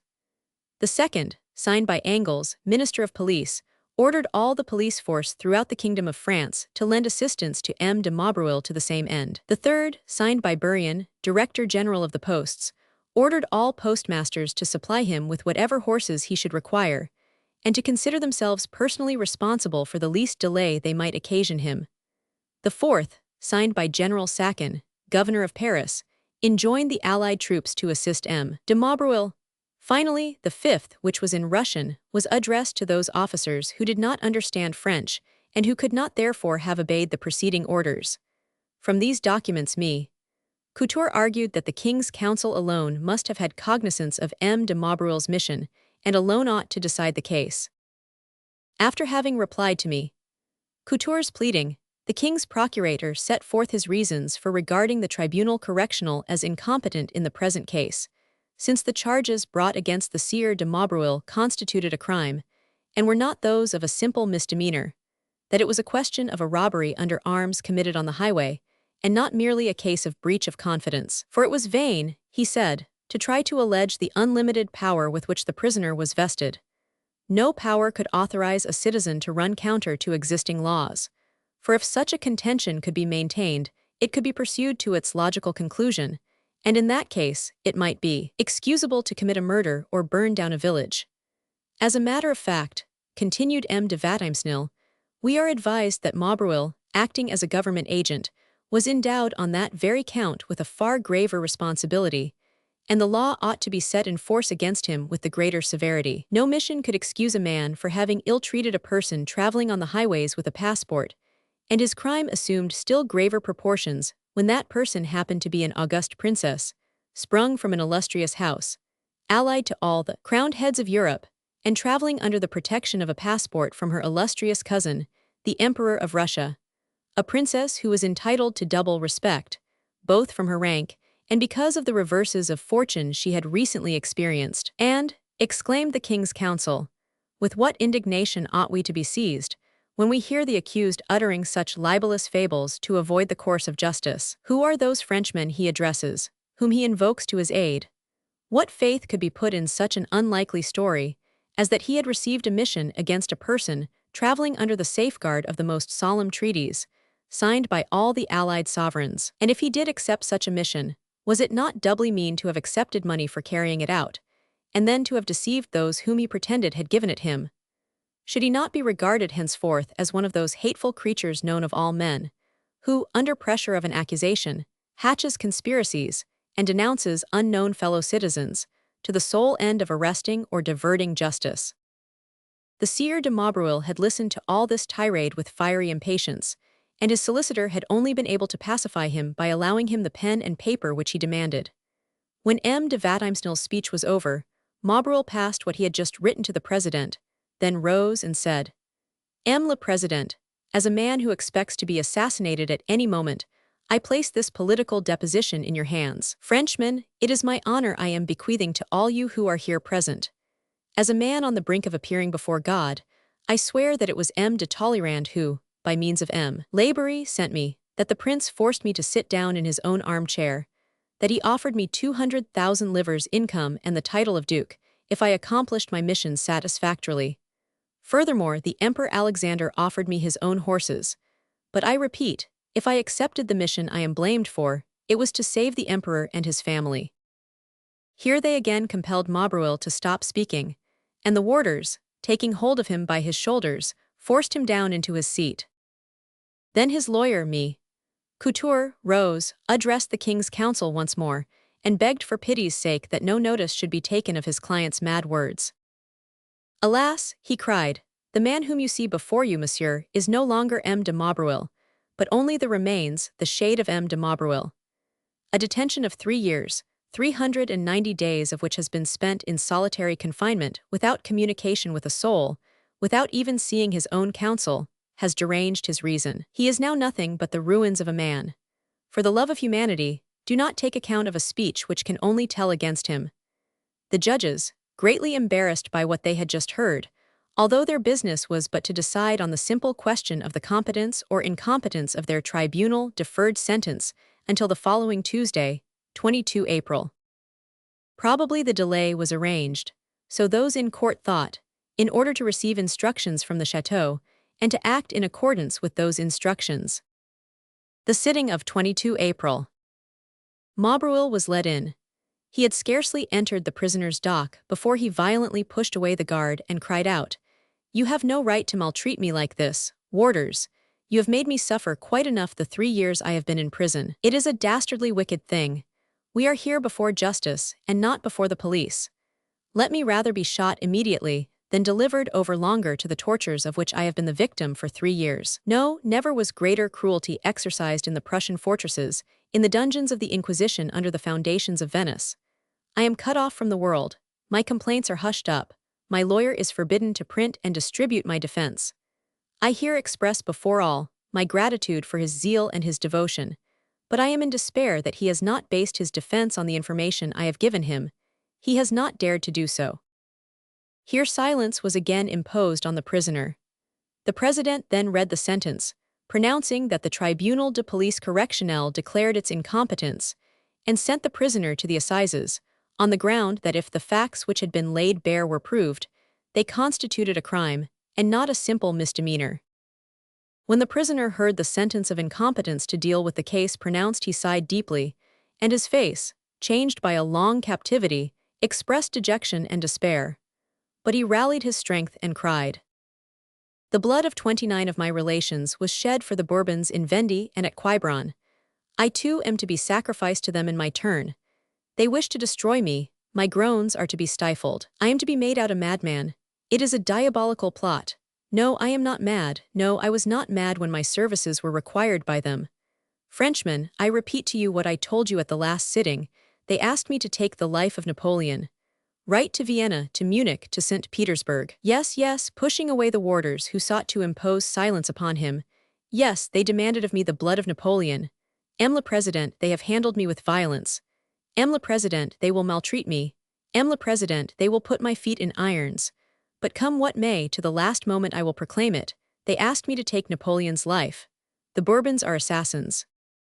These last words were pronounced by the accused as he struggled with the police, while they led him away by force. Here the shorthand report concludes.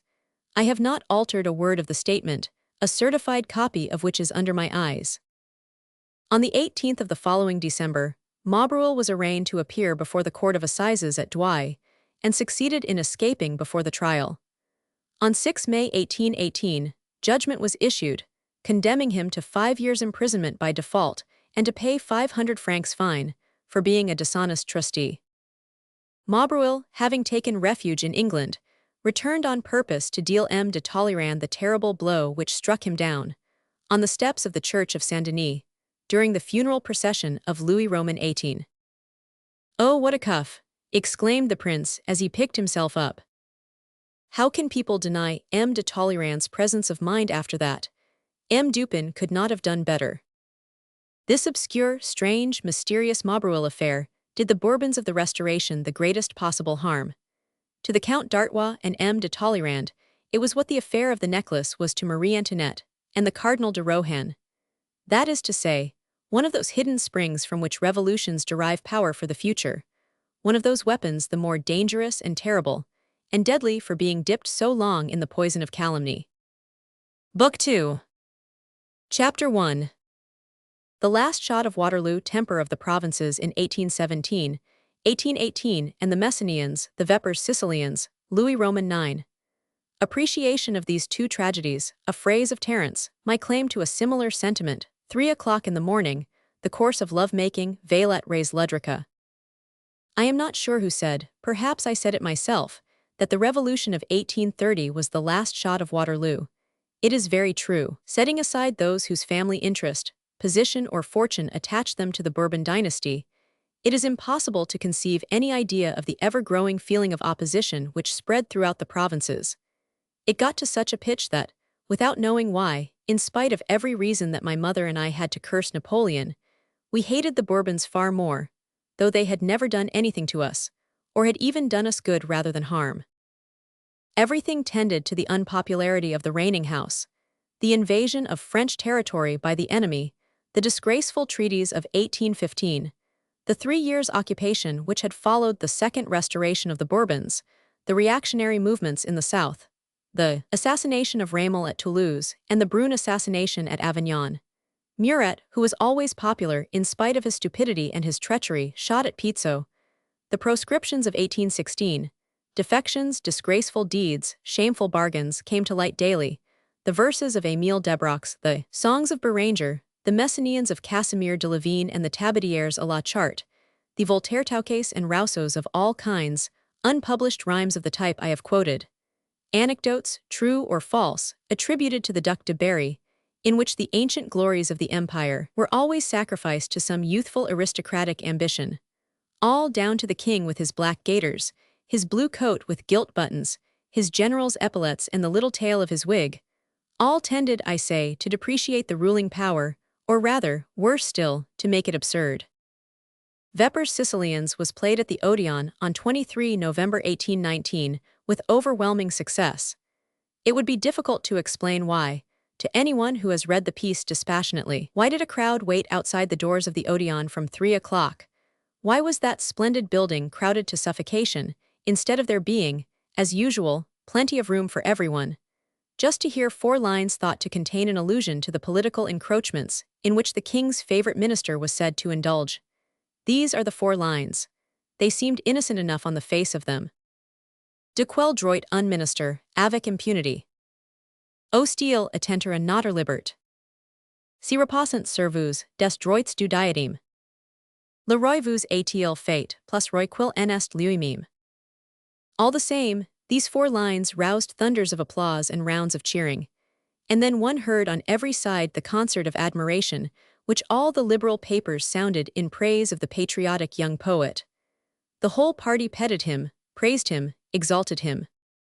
Some time after the Vepers Sicilians had been played at the Odeon, the Theatre Francais, on 5 November 1819, put Louis Roman IX on the stage. This was the royalist reply which the leading theatre gave to the nationalist tragedy at the Odeon. At that period Ancelot and Casimir de Lavine were about equally celebrated, and in the eyes of impartial critics, Louis Roman IX was as good as Vepers Sicilians. But all the popularity, all the applause, all the triumph went to the liberal poet.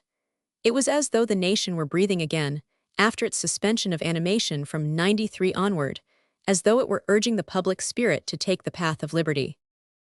I recollect that because of the noise these 2 controversial plays made throughout the whole of the literary world, I, who was just beginning to feel the first breath of poetry stir within me, was anxious to read them. I wrote to de Leuven, who sent me both the liberal and the royalist work. The liberal work was the most praised, and with that in my hand, I ran to announce to our young friends, Adele, Albin and Louise, the good fortune which had befallen us from Paris. It was decided that the same evening we should read the masterpiece aloud, and as I was the owner of the work, I was naturally promoted to the office of reader. Alas, we were but simple children, without knowledge of either side of the case, artless young folk, who wanted to amuse ourselves by clapping our hands and to be stirred to the heart by admiration. We were greatly surprised at the end of the first act, more surprised still by the end of the second, that so much fuss and noise should have been aroused by, and so much praise bestowed upon, a work estimable, no doubt, in its way, but one which did not cause a single thrill of sentiment or passion, or rouse an echoing memory. We did not yet understand that a political passion is the most prejudiced of all passions, and that it vibrates to the innermost feeling of a disturbed country. Our reading was interrupted at the second act, and the tragedy of Vepers Sicilians was never finished, at any rate as a joint reading. Our audience had naively confessed that Montfort, Loudon and Procida bored them to death, and that they much preferred Tom Thumb, Puss in Boots and other fairy tales of like nature. But this attempt did not satisfy me. When I went home to my mother, I read not only the whole of Vepers Sicilians but also Louis Roman IX. Well, it is with feelings of great satisfaction that I date from that time the impartial appreciation for contemporary works which I possess, an appreciation borrowed far more from my feelings than from my judgment, an appreciation which neither political opinion nor literary hatred has ever been able to influence. My critical faculty, when considering the work of my confreres, asks not whether it be the work of a friend or of an enemy, whether of one intimately known to me or of a stranger. However, I need hardly say that neither Vepers Sicilians nor Louis Roman IX belong to that order of literature which I was to be called upon later to feel and to understand, whose beauties I endeavored to reproduce. I remained perfectly unmoved by these 2 tragedies, although I slightly preferred Louis Roman IX. I have never read them again since, and probably I shall never reread them, but I feel convinced that if I were to reread them, my opinion upon them would be just the same today that it was then. What a difference there was between the tame and monotonous feeling I then experienced and the glowing emotion Hamlet roused in me, though it was the curtailed, bloodless, nerveless Hamlet of Ducis. I had an innate instinct for truth and hatred of conventional standards. Terence's line has always seemed to me one of the finest lines ever written. I am a man, and nothing that is human is alien unto me. And I was fast laying claim to my share in that line. I was growing more manly every day. My mother was the only person who continued to look upon me as though I were still a child. She was therefore greatly astonished when one evening I did not return at my usual time of coming home. And when at last I did come in, towards 3 in the morning, my heart leaping joyfully, I slipped into my room, which for the last 3 months I had obtained leave to have to myself, apart from my mother, foreseeing what was going to take place. I found my mother in tears, seated by my window, where she had been watching for my return, ready to give me the lecture such a late, or rather early, return deserved. After more than a year of attentions, signs, loving-making, little favors granted, refused, snatched by force, the inexorable door which shut me out at 11 o'clock would be softly reopened at 11:30, and behind that door I found 2 trembling lips, two caressing arms, heart beating against my heart, burning sighs and lingering tears. Adele, too, had managed to get a room to herself, apart from her mother, just as I had. This room was better than an ordinary room.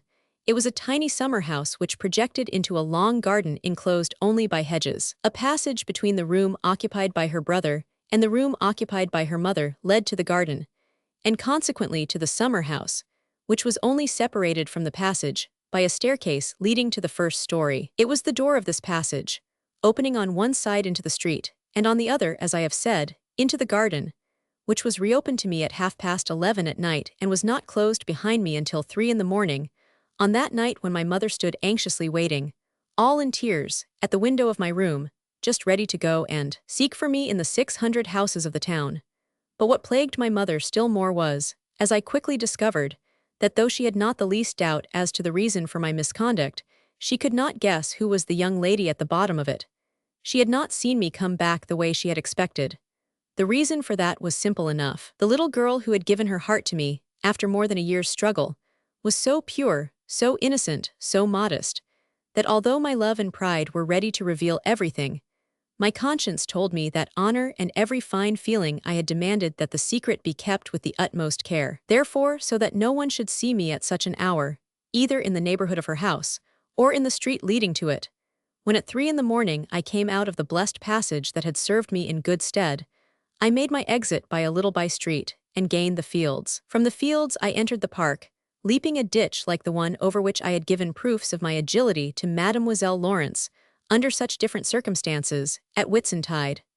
Finally, from the park I reached what was called with us the Mange, and I re-entered the town by the Rue du Château. It so happened, therefore, that my mother, who was watching in an entirely opposite direction, did not see me return, and not guessing the ruse I had made use of to foil the cruel and ready slander little towns are so prone to set going, should matters so turn out, she puzzled her wits in despair to know where I had come from. My mother's ignorance and the suspicions that grew up in her mind later in connection with another girl had a sufficiently serious influence upon my future life for me to dwell on the subject for a moment. These details are not so trivial as they may appear at first sight. Is it not the case that some minds regard everything as trivial, whilst others, and I am much inclined to think that these latter, without wishing to speak evil of the former class of people, are the true thinkers and the true philosophers, who try to follow the thread Providence holds in his hands, with which he guides men from birth to death, from the unknown to the unknown, look upon every detail as of importance, because the slightest has its part in the great mass of details which we call life. Well, I was well scolded by my mother, who did not scold me long. However, for I kissed her the whole time she scolded me. Besides, her uneasiness was somewhat allayed, and with the eye of a mother and perhaps even more with the insight of a woman, which sees to the very heart of things, she saw I was profoundly happy. Joy is as much a mystery as sorrow. Excessive joy approaches so nearly the border of pain that, like suffering, it too has its measure of tears. My mother left me to go to bed, not because she was tired out, poor mother, but because she felt I wanted to be alone with myself, with my recent memories, which I clasped as closely to my throbbing heart as one holds to one's breast a young nestling which is trying to fly away. Oh, but Mater Meneson's office was deserted that day. How beautiful the park looked to me, the tall trees with their whispering leaves, the birds singing above my head, and the frightened roebuck on the skyline, all seemed to make a frame which could scarce contain my smiling thoughts, my thoughts which danced like a joyous nymph. Love, first love, the welling up of the sap, opens out life to us. It flows through the most secret recesses of our being. It gives life to the most remote of our senses. It is a vast realm wherein every man imprisoned in this world imprisons in turn the whole world in himself. Chapter 2.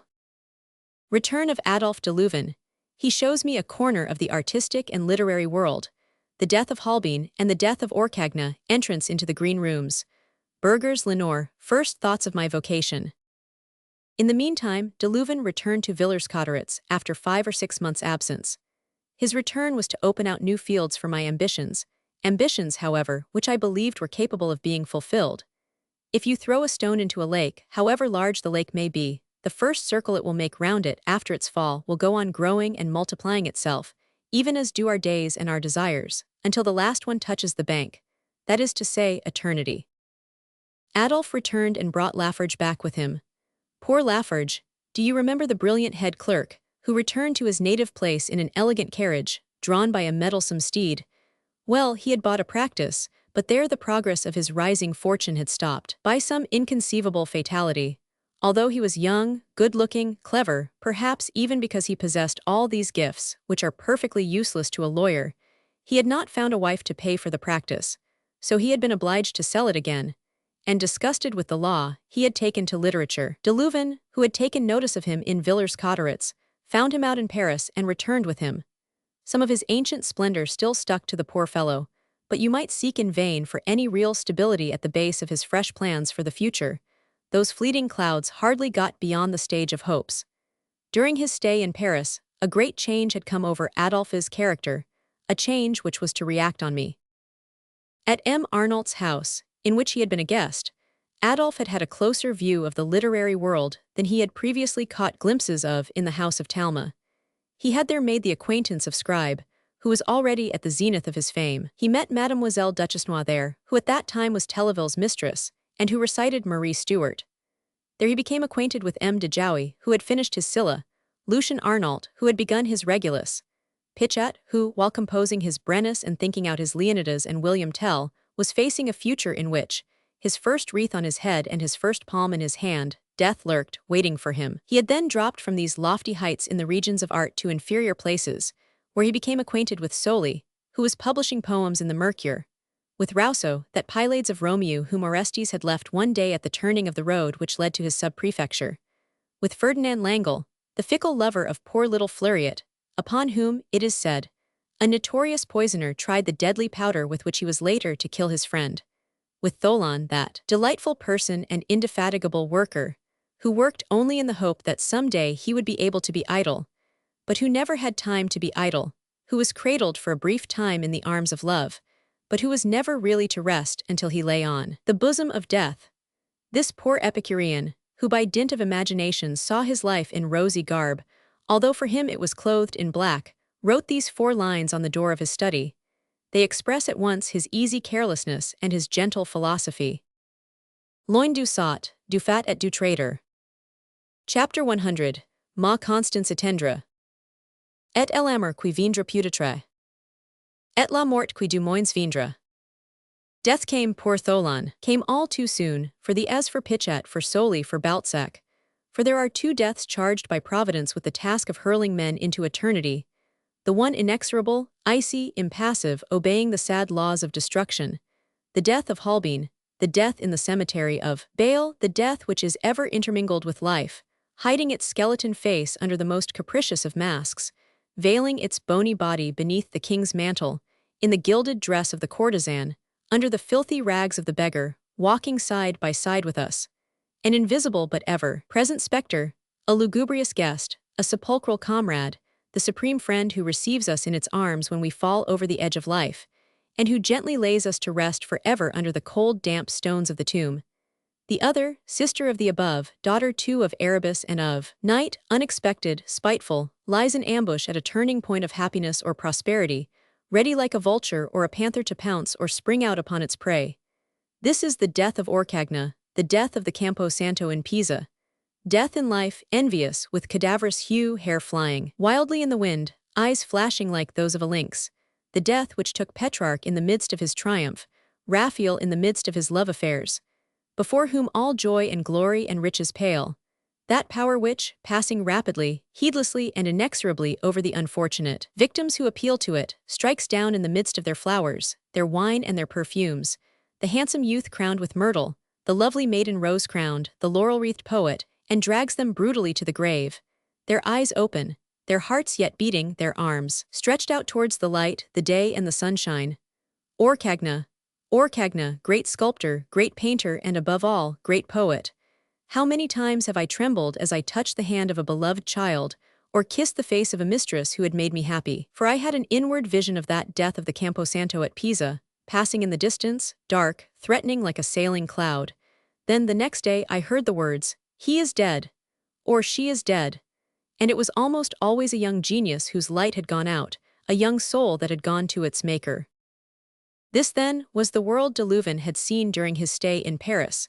and he brought a reflection of its unknown brilliance to me, the poor provincial lad, buried in the depths of a little town. De Leuven had done more than look into it. He had entered the tabernacle, he had touched the ark. He had been permitted the honor of having some of his work read before M. Poisson, the high priest of the gymnase, and before his sacristan, M. Dormuil. Of course the work was declined after it had been read, but like the pebble which lies near the rose and shares the scent of the queen of flowers, there remained to de Leuven, from his declined work, an entry into the green rooms. Oh, that entree to the green rooms! What a weariness it is to those who have attained it, whilst by those who have not attained it, it is regarded as the most coveted thing on earth. Adolphe, however, had been in it for such a short time that ennui had not yet had time to spring up, and so the dazzling glow of the honor still remained with him. It was the spirit of this enchantment which he transferred to me. At that time, Perlet was at his best, Fleuriet in the heyday of her beauty, Leontine Fay at the height of her popularity. The latter, poor child at the age of 8 or 9, had been forced to learn a craft in which a grown-up woman might have succumbed. But what did that matter? They had consoled themselves in advance for everything, even for her death, for they had already made so much money out of her, that in the event of her death, they could afford to go to her burial in fine style. Adolphe's return, then, was a great event to me. Like Don Cleophas, I hung on the cloak of my fine diable Boitiu, and he, telling me what he had seen in the theaters, made me see also. What long walks we took together! How many times did I stop him, as he passed from one artiste to another, saying, after he had exhausted all the celebrities of the gymnase, and Talma, and Mademoiselle Mars and Mademoiselle Duchess Noir, and he good-naturedly held forth upon the genius and talent and good fellowship of those eminent artistes, playing upon the unknown notes of the keyboard of my imagination, causing ambitious and sonorous chords to vibrate within me that had hitherto lain dormant, the possession of which astonished me greatly when I began to realize their existence. Then poor Adolphe little by little conceived a singular idea, which was to make me share, on my own behalf, the hopes he had indulged in for himself, to rouse in me the ambition to become, if not a scribe, an Alexandre Duval, an Ancelot, a Jowy, an Arnault, or a Casimir de Levine, at least a Fulgence, a Mazur, or a Vulpian. And it must be admitted the notion was ambitious indeed. For I repeat, I had never received any proper education, I knew nothing, and it was not until very much later, in 1833 or 1834, on the publication of the first edition of my Impressions de Voyage, that people began to perceive I had genius. In 1820, I must confess I had not a shadow of it.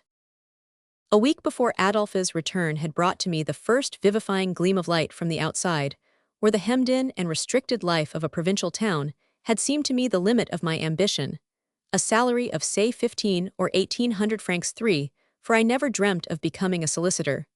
First, because I had no vocation for it, for although I had spent 3 years in copying deeds of sale, bonds and marriage contracts at Maître Menacins, I was no more learned in the law than I was in music, after 3 years of solfeggio with old Hurrocks. It was evident, therefore, that the law was no more my vocation than music, and that I should never expound the code any better than I played on the violin. This distressed my mother dreadfully, and all her kind friends said to her, "My dear, just listen to what I say. Your son is a born idler, who will never do anything." And my mother would heave a sigh, and say, as she kissed me, "Is it true, my dear boy, what they tell me?" And I would answer naively, "I don't know, mother." What else could I reply? I could see nothing beyond the last houses in my natal town, and even though I might find something that responded to my heart inside the city boundary, I searched in vain therein for anything that could satisfy my mind and imagination. De Leuven made a gap in the wall which closed me in, and through that gap, I began to perceive something to aim at as yet undefined on the infinite horizon beyond. De la Pensée also influenced me at this period. As before related, I had translated with him the beautiful Italian romance, or rather diatribe, of Ugo Foscolo, that imitation of Goethe's Werther which the author of the poem called Sepulchres contrived, by dint of patriotic feeling and talent, to develop into a national epic. Moreover, de la Pensée, who wished to make me regret that I had abandoned the study of the German language, translated for my benefit Burger's beautiful ballad Lenore. The reading of this work, which belonged to a type of literature of which I was completely ignorant, produced a deep impression on my mind.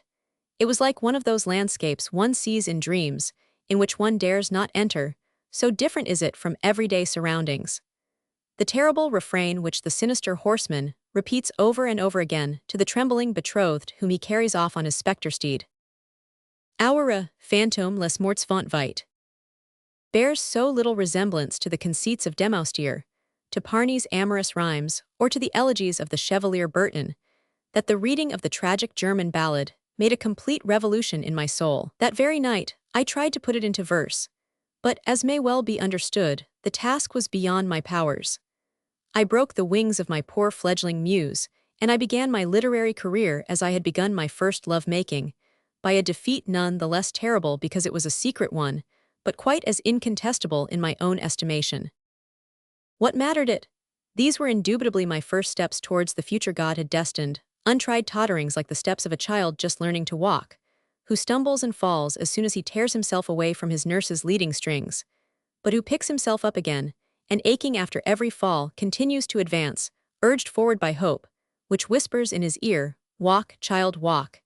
It is by means of suffering that you become a man, by perseverance that you become great. Chapter 3. The Cerberus of the Rue de Largny, I tame it the ambush, Madame Lebig, a confession. 6 months passed by between my first love-makings and my first attempts at work. Besides our meetings at Louise Brezette's every night, Adele and I used to see each other 2 or 3 times a week, in the summer house, which, to our great delight, her mother had allowed her to have as her new chamber. It was necessary for Adele to open the door of the passageway for me, and for me to pass in front of her mother's bedroom door. These 2 courses were fraught with so many dangers that I had for a long time been contemplating some other means of access to my ladylove. After much pondering, I settled upon a way. I carefully examined the topography of the surrounding district and discovered, 3 doors off Adele's house, a door which led through a kind of passage into a small garden. 1 wall and 2 hedges separated this garden from Adele's. I carefully studied the position all round, from Adele's garden to which I had free entree during the daytime, and I saw that all difficulties would be overcome if I could open the street door, cross the passage, enter the garden, scale the wall and stride over the 2 hedges. Then I had only to knock on the outside shutter, Adele would open to me, and the thing would be done. But as I had noticed, the door had to be opened and the passage crossed. The door was locked, and the passage was guarded at night by a dog who was less a match from his size and from the fight he might make than from the noise he could set up.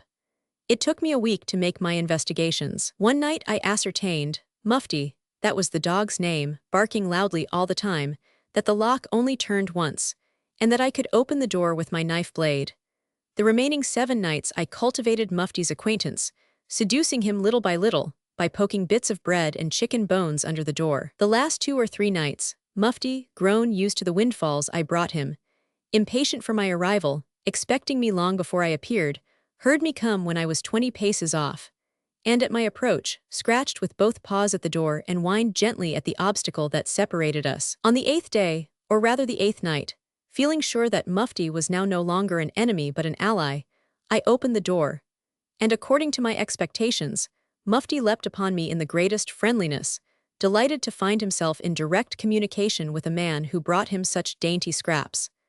I had only one fault to find with his greeting, namely, that it was expressed in rather too noisy a fashion. However, as all enthusiasm calms down in time, Mufti's enthusiasm died down, and passing into expressions of a gentler affection, allowed me to venture farther. I chose, for my first attempt at housebreaking, a dark, moonless autumn night. I stepped very lightly, with my ears on the alert. I advanced without making a single grain of sand crunch beneath my feet. I thought I heard a door open behind me. I hastened my steps.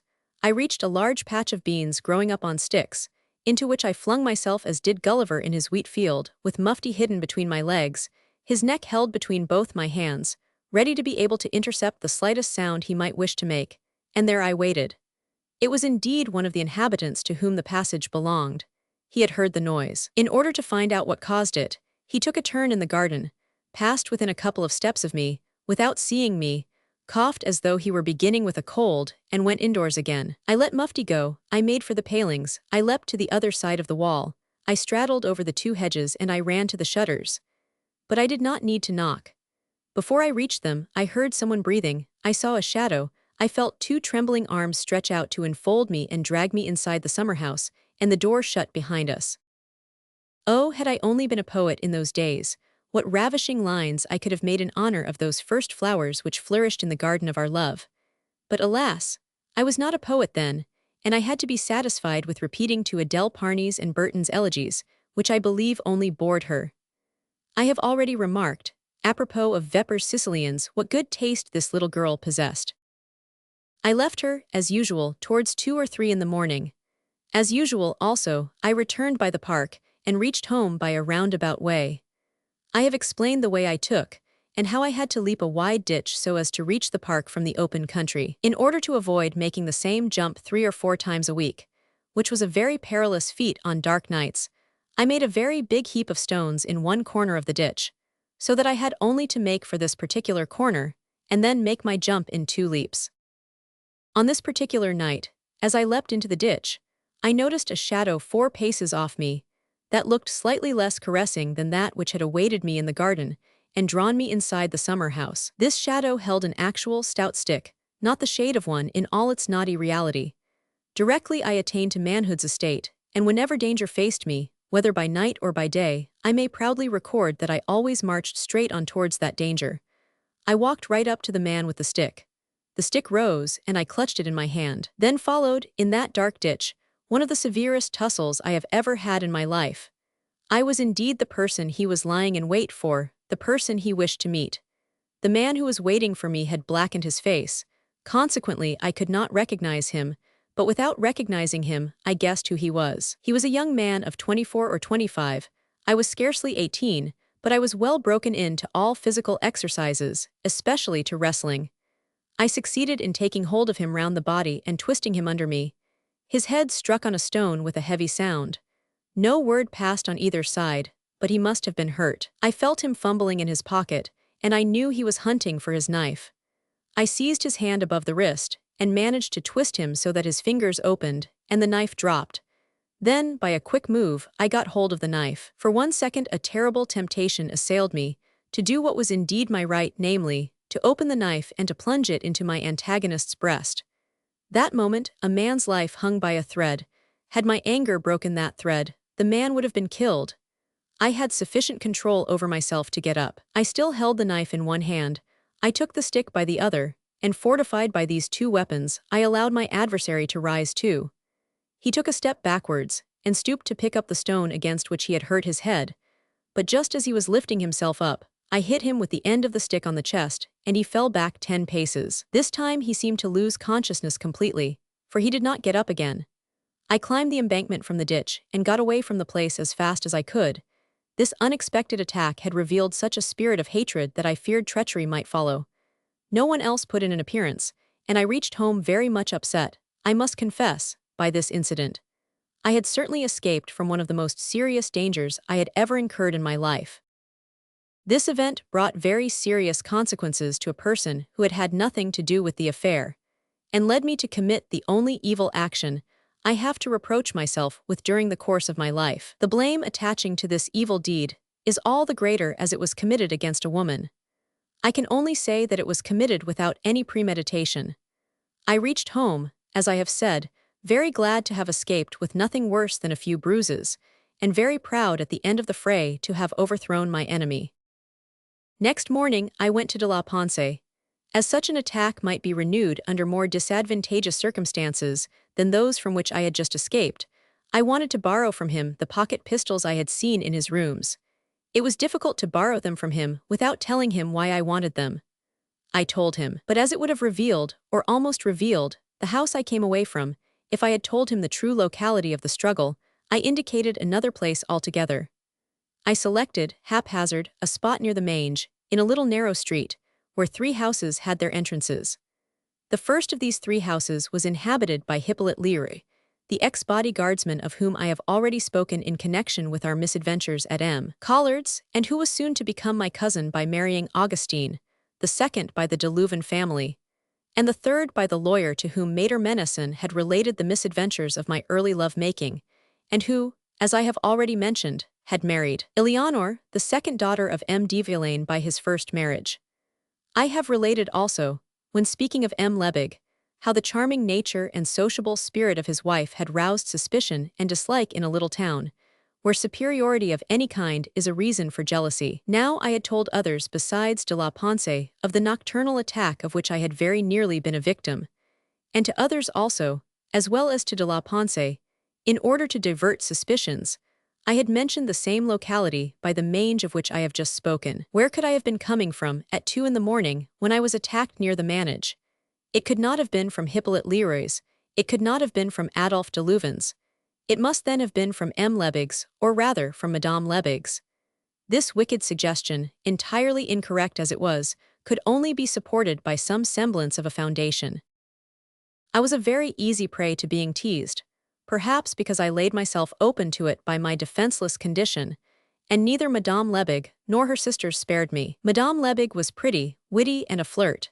She waved the most charming and gracious gestures imaginable to her friends at a distance, whilst at closer quarters she allowed them to look at, admire, and even kiss her hand, with that aristocratic indifference assumed by women who are the possessors of pretty hands.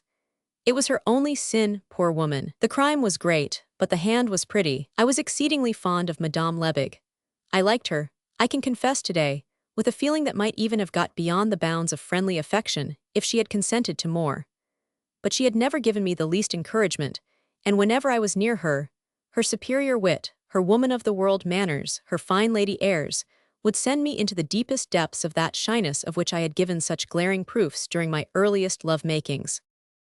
One day, without knowing whence this rumor had sprung, without suspecting the cause that had given rise to it, I heard it whispered that I was Madame Lebig's lover.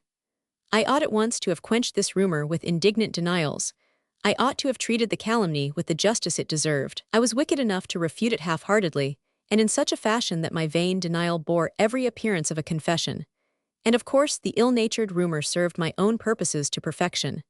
Poor silly fool that I was! I had a momentary delight, an hour's pride in this rumor, which ought to have made me blush with shame, for I had allowed an untrue statement to be believed. I soon suffered for my mean action. First of all, the rumor set me at variance with the person herself whom it concerned. Madame Lebig thought me more guilty than I was. She accused me of having started the scandal. She was mistaken there. I had allowed it to live, allowed it to grow, that was all.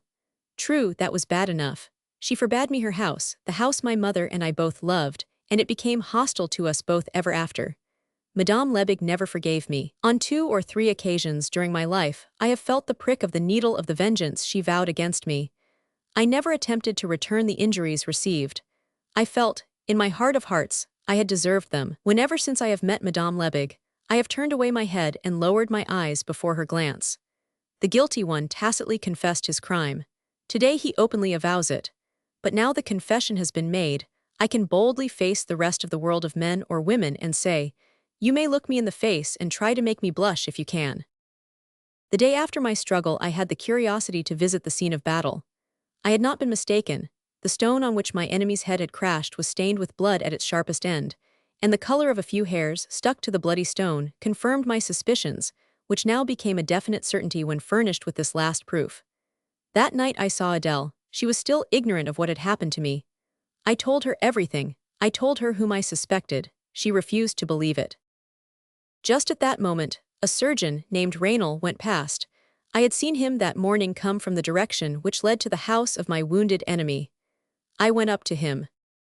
"What is the matter?" I asked him. "Why have you been sent for this morning?" "What is the matter, boy?" he replied in his Provençal accent. "Yes." Why, he cannot have seen plainly last night, and, hurrying home, he gave himself a knock in the chest against a carriage pole.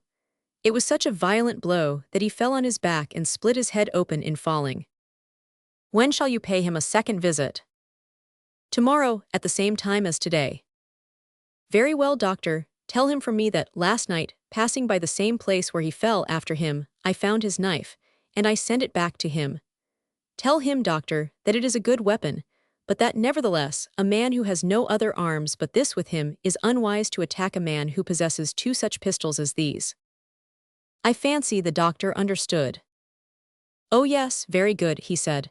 "I'll tell him, never fear." I presume that the man who owned the knife also understood, for I never heard the matter spoken of again, although, 15 days later, I danced vis-à-vis with him at the park ball. Chapter 4. De Leuven makes me his collaborator, the Major de Strasbourg, my first couplet Chauvin, the diner damies, the Abencerrages. I had naively told de Leuven of my failure to translate Berger's beautiful ballad, but as he had made up his mind to make me a dramatic author, he consoled me by telling me it was his father's opinion that some German works were absolutely untranslatable, and that the Ballad of Lenore was first among these. Seeing that de Leuven did not lose hope, I gradually regained mine. I may even venture to say that, a few days after this, I achieved a success. Lafarge had laughed hugely at de Leuven's idea of making me his collaborator, for indeed, what notice would the Parisian stage take of an uneducated child, a poor provincial lad, buried away in a small town in the Ile-de-France, ignorant both of French and foreign literatures, hardly acquainted with the names of the great, feeling only a tepid sympathy with their most highly praised masterpieces, his lack of artistic education having veiled their style from him, setting to work without knowing the theory of constructing a plot, an action, a catastrophe, a denouement, having never read to the end of Gil Blas or Don Quixote or Le Diable Boitiu, books which are held by all teachers to be worthy of universal admiration, and in which, I confess to my shame, the man who has succeeded to the child does not even today feel very lively interest, reading instead all that is bad in Voltaire, who was then regarded as the very antithesis of politics and religion, having never opened a volume of Walter Scott or of Cooper, those two great romance writers, one of whom understood men thoroughly, the other of whom divined God's workings marvelously. Whilst, on the contrary, he had devoured all the naughty books of Pigault Lebrun, raving over them, Licitateur in particular, ignorant of the name of Goethe or Schiller or Roland or André Chenier, having heard Shakespeare mentioned, but only as a barbarian from whose dunghill Ducis had collected those pearls called Othello, Hamlet and Romeo and Juliet, but knowing by heart his Burton, his Parny, his Legouve, his Demoustier. Lafarge was unquestionably in the right, and Adolphe must have had plenty of time to waste to undertake such a task, the hopelessness of which alone could take away from its ridiculousness. But Adolphe, with that Anglo-German stolidness of his, manfully persevered in the work undertaken, and we sketched out a scheme of a comedy in one act, entitled The Major de Strasbourg. It was neither good nor bad. Why the Major of Strasbourg, any more than the Major of Rochelle or of Perpignan? I am sure I cannot tell. And I have also completely forgotten the plot or development of that embryonic dramatic work. But there was one incident I have not forgotten, for it procured me the first gratification my amour-propre received. It was the epic of patriotic pieces. A great internal reaction had set in against our reverses of 1814 and our defeat of 1815. The national couplet and chauvinism were all the rage, provided you made Francais rhyme with succès at the end of a couplet, and lauriers with guerriers, you were sure of applause. So, of course, de Leuven and I were quite content not to strike out any fresh line, but to follow and worship in the footsteps of Francis and Dumerson. Therefore our Major de Strasbourg was of the family of those worthy retreating officers, whose patriotism continued to fight the enemy in couplets consecrated to the supreme glory of France, and to the avenging of Leipzig and Waterloo, on the battlefields of the Gymnase and the Verreys. Now, our major, having become a common laborer, was discovered by a father and son who arrived on the scene, I know not why, at the moment when, instead of digging his furrows, he was deserting his plough, in order to devote himself to the reading of a book which gradually absorbed him to such an extent that he did not see the entrance of this father and son. A most fortunate circumstance, since the brave officer's preoccupation procured the public the following couplet. Julien, apercevant le major. En approchez pas, demeurez où vous êtes. Chapter 49, lit. Le Comte. Sans doubt un récit de combats. See liver. Julien, regardant par-dessus l'épaule du major, et revenant à son père. 100 est victoires et conquêtes. Le Comte. Tu vois, enfant, je ne me trompais pas. Son cœur revole, aux champs de l'Allemagne. Chapter 49, Croit encore voir les Francais vainqueurs. Julien. Mon père, il lit la dernière campagne. Car de ses, Ugi voix couleur des pleurs. When my part of the work was done, I handed it over to de Leuven, who, I ought to mention, was very indulgent to me. But this time, when he came to the couplet I am about to quote, his indulgence ascended into enthusiasm. He sang the couplet out loud. Dis-moi sold at dis-moi tien souviens tu. He sang it over twice, 4 times, 10 times, interrupting himself to say, "Oh, oh, that couplet will be done to death if the censorship lets it pass." For, from that time, the honorable institution called the censorship was in full vigor, and it has gone on increasing and prospering ever since. I confess I was very proud of myself. I did not think such a masterpiece was in me. Adolphe ran off to sing the couplet to his father, who, as he chewed his toothpick, asked, "Did you make it?" "No, father, Dumas did." So you are writing a comic opera with Dumas?" "Yes." "Why not make room in it for your Freud Ibery? It would be just the place for it." Adolphe turned on his heels and went off to sing my couplet to Lafarge. Lafarge listened to it, winking his eyes. He cried, "Did Dumas compose that?" "Yes, he made it." "Are you sure he did not crib it from somewhere?" Then with touching confidence, Adolphe replied, "I am quite certain of it. I know every patriotic couplet that has been sung in every theater in Paris, and I tell you this one has never yet been sung." "Then it is a fluke, and he will soon be undeceived." De la Ponce read the couplet too. It tickled his soldierly taste, reminding him of 1814, and he took an early opportunity to compliment me on it. "Alas, poor couplet, but indifferently good though thou wert, accept nevertheless thy due meed of praise, at any rate from me. Whether gold or copper, thou wert, at all events, the first piece of literary coin I threw into the dramatic world. Thou wert the lucky coin one puts in a bag to breed more treasure therein. Today the sack is full to overflowing. I wonder if the treasure that came and covered thee up was much better than thyself. The future alone will decide, that future which to poets assumes the superb form of a goddess and the proud name of posterity. The reader knows what an amount of vanity I possessed. My pride did not need to be encouraged to come out of the vase in which it was enclosed and swell like the giant in the Arabian Nights. I began to believe I had written a masterpiece.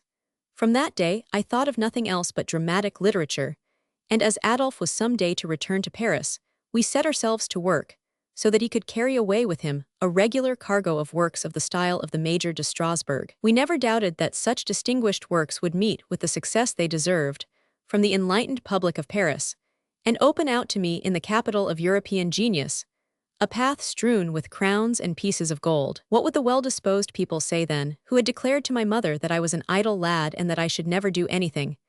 Go spin, you future Schiller. Spin, you future Walter Scott. Spin. From this time a great force awoke in my heart, which held its place against all comers. Determination, a great virtue which, although certainly not genius, is a good substitute for it, and perseverance.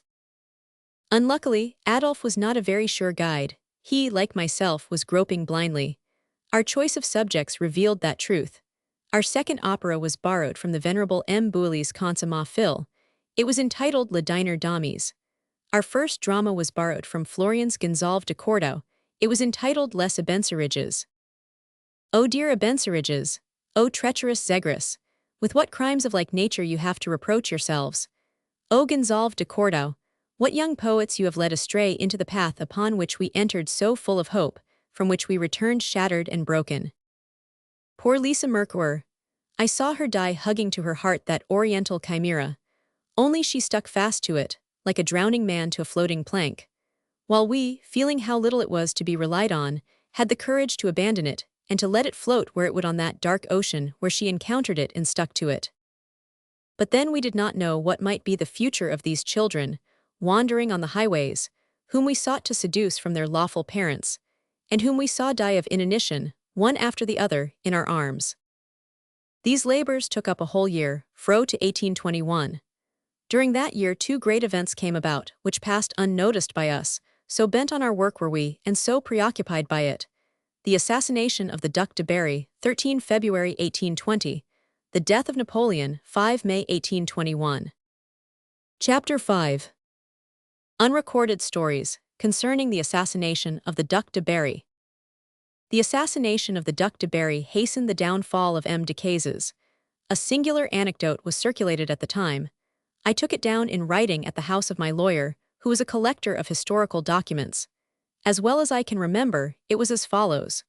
3 days before the Duc de Berry's assassination, King Louis Roman XVIII, received a letter couched in these words: Sire, will your majesty condescend to receive a person at 8 o'clock tomorrow night, who has important revelations to make specially affecting your majesty's family?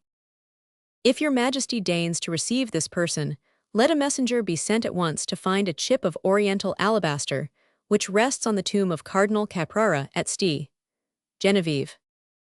In addition to this, your majesty must obtain, by means of some other agent, a loose sheet of paper, out of a volume of the works of St. Augustine. Here the exact designation was given, the use of which will be indicated later by the writer of this letter. Under penalty of not obtaining any result from the promised revelations, you must not begin by sending to the library, nor by sending at the same time to the library and to Ste. Genevieve. The safety of the person who desires to offer good advice to His Majesty depends upon the execution of the 2 prescribed acts in their given order. The letter was unsigned. The mysterious bearing of this letter attracted the attention of Louis Roman XVIII, and he sent for M. Decazes at 7 o'clock on the following morning. Please be careful to note that I am not relating a historical fact, but an anecdote from memory, which I copied something like 30 years ago. Only later, and in quite different circumstances of my life, it recurred to my mind, as does effaced writing under the application of a chemical preparation. So, as indicated above, Louis Roman XVIII sent next morning for M. Decazes. Monsieur, he said, as soon as he saw him, you must go to the church of Ste. Genevieve, you must descend to the crypt, where you will find the tomb of Cardinal Caprara, and you must bring away the thing, no matter what it is, that you will find on the tomb. M. Decazes went, and when he reached Ste. Genevieve, he went down to the crypt. There, to his great surprise, he found nothing on the tomb of Cardinal Caprara but a fragment of oriental alabaster. However, his orders were precise. We might rather say they were positive. After a moment's hesitation, he picked up the bit of alabaster and took it back to the Tuileries. He expected the king to jeer at the servile obedience that brought him only an object so worthless, but quite the reverse was the case, for at the sight of the bit of alabaster the king trembled. Then, taking it in his hand and examining it minutely, he placed it on his desk. Now, said Louis Roman XVIII, send a trusted messenger to the royal library. He must ask for the works of St. Augustine, the 1669 edition, and in volume 7, between pages 404 and, he will find a sheet of paper. But sire, asked M. Decazes, why should not I myself go rather than entrust this commission to another? Out of the question, Mon Enfant. Mon Enfant was the pet name by which the king called his favorite minister. A trusted messenger was sent to the royal library. He opened St. Augustine at the given pages, and found the paper described. It was a simple matter to take it away. The paper was a very thin, blank folio sheet, oddly snipped here and there. While Louis Roman XVIII was searching for the mysterious revelations hidden in the jagged paper, the secretary brought him a missive containing a leaf of the same size as that from the St. Augustine, but inscribed with apparently unintelligible letters. At the corner of the envelope in which this leaf came were written the 2 words, "Most urgent." The king understood that there was a connection between the 2 events and a likeness between the 2 leaves. He placed the cut sheet of paper over the written sheet and saw that the letters shown up through the holes in the upper leaf made sense. He dismissed the secretary and intimated to M. Decazes to leave him alone, and when both had gone, he made out the following lines. King, thou art betrayed by thy minister and by the PP of thy S. King, I alone can save thee, Mariani. The reader will understand that I do not hold myself responsible for this note any more than for the rest of the anecdote. The king did not mention this note to anyone, but that evening, the minister of the police, who was dismissed next day, issued orders to find a man named Mariani. The following day, which was Sunday the 13th of February, the king, on opening his prayer book at Mass, found this note inside. They have found out what I wrote. They are hunting for me. Do your utmost to see me, if you would avoid great misfortunes for your house. I shall know if you will receive me, by means of 3 wafers which you should stick inside the panes of your bedroom windows. Although the king was greatly interested by this last letter of advice, he did not think it sufficiently urgent to attend to it as directed. He waited and hesitated, and then left matters till the morrow. That evening there was a special performance at the opera, when Le Rossignol, Les Noces de Gamache, and Le Carnaval de Venise were played. The Duc and Duchesse de Berry were present. About 11 o'clock, at the close of the second act of the ballet, the Duchess, feeling tired, told her husband that she wished to leave. The prince would not allow her to go alone, but himself conducted her out of the opera house. When he reached their carriage, which stood in the Rue Raymond, just as he was helping the princess up the step, and saying to her, "Wait for me, I will rejoin you in a moment," a man darted forward rapidly, passed like a flash of lightning between the sentinel on guard at the door of exit and M. de Clermont-Laude, the gentleman-in-waiting, seized the prince by the left shoulder, leant heavily against his breast and plunged a thin, sharp smallsword, with a boxwood hilt, in his right breast. The man left the weapon in the wound, knocked 3 or 4 curious bystanders spinning and disappeared immediately round the corner of the Rue de Richelieu and under the Colbert Arcade. For the moment nobody noticed that the prince was wounded. He himself had hardly felt any pain beyond the blow of a fist.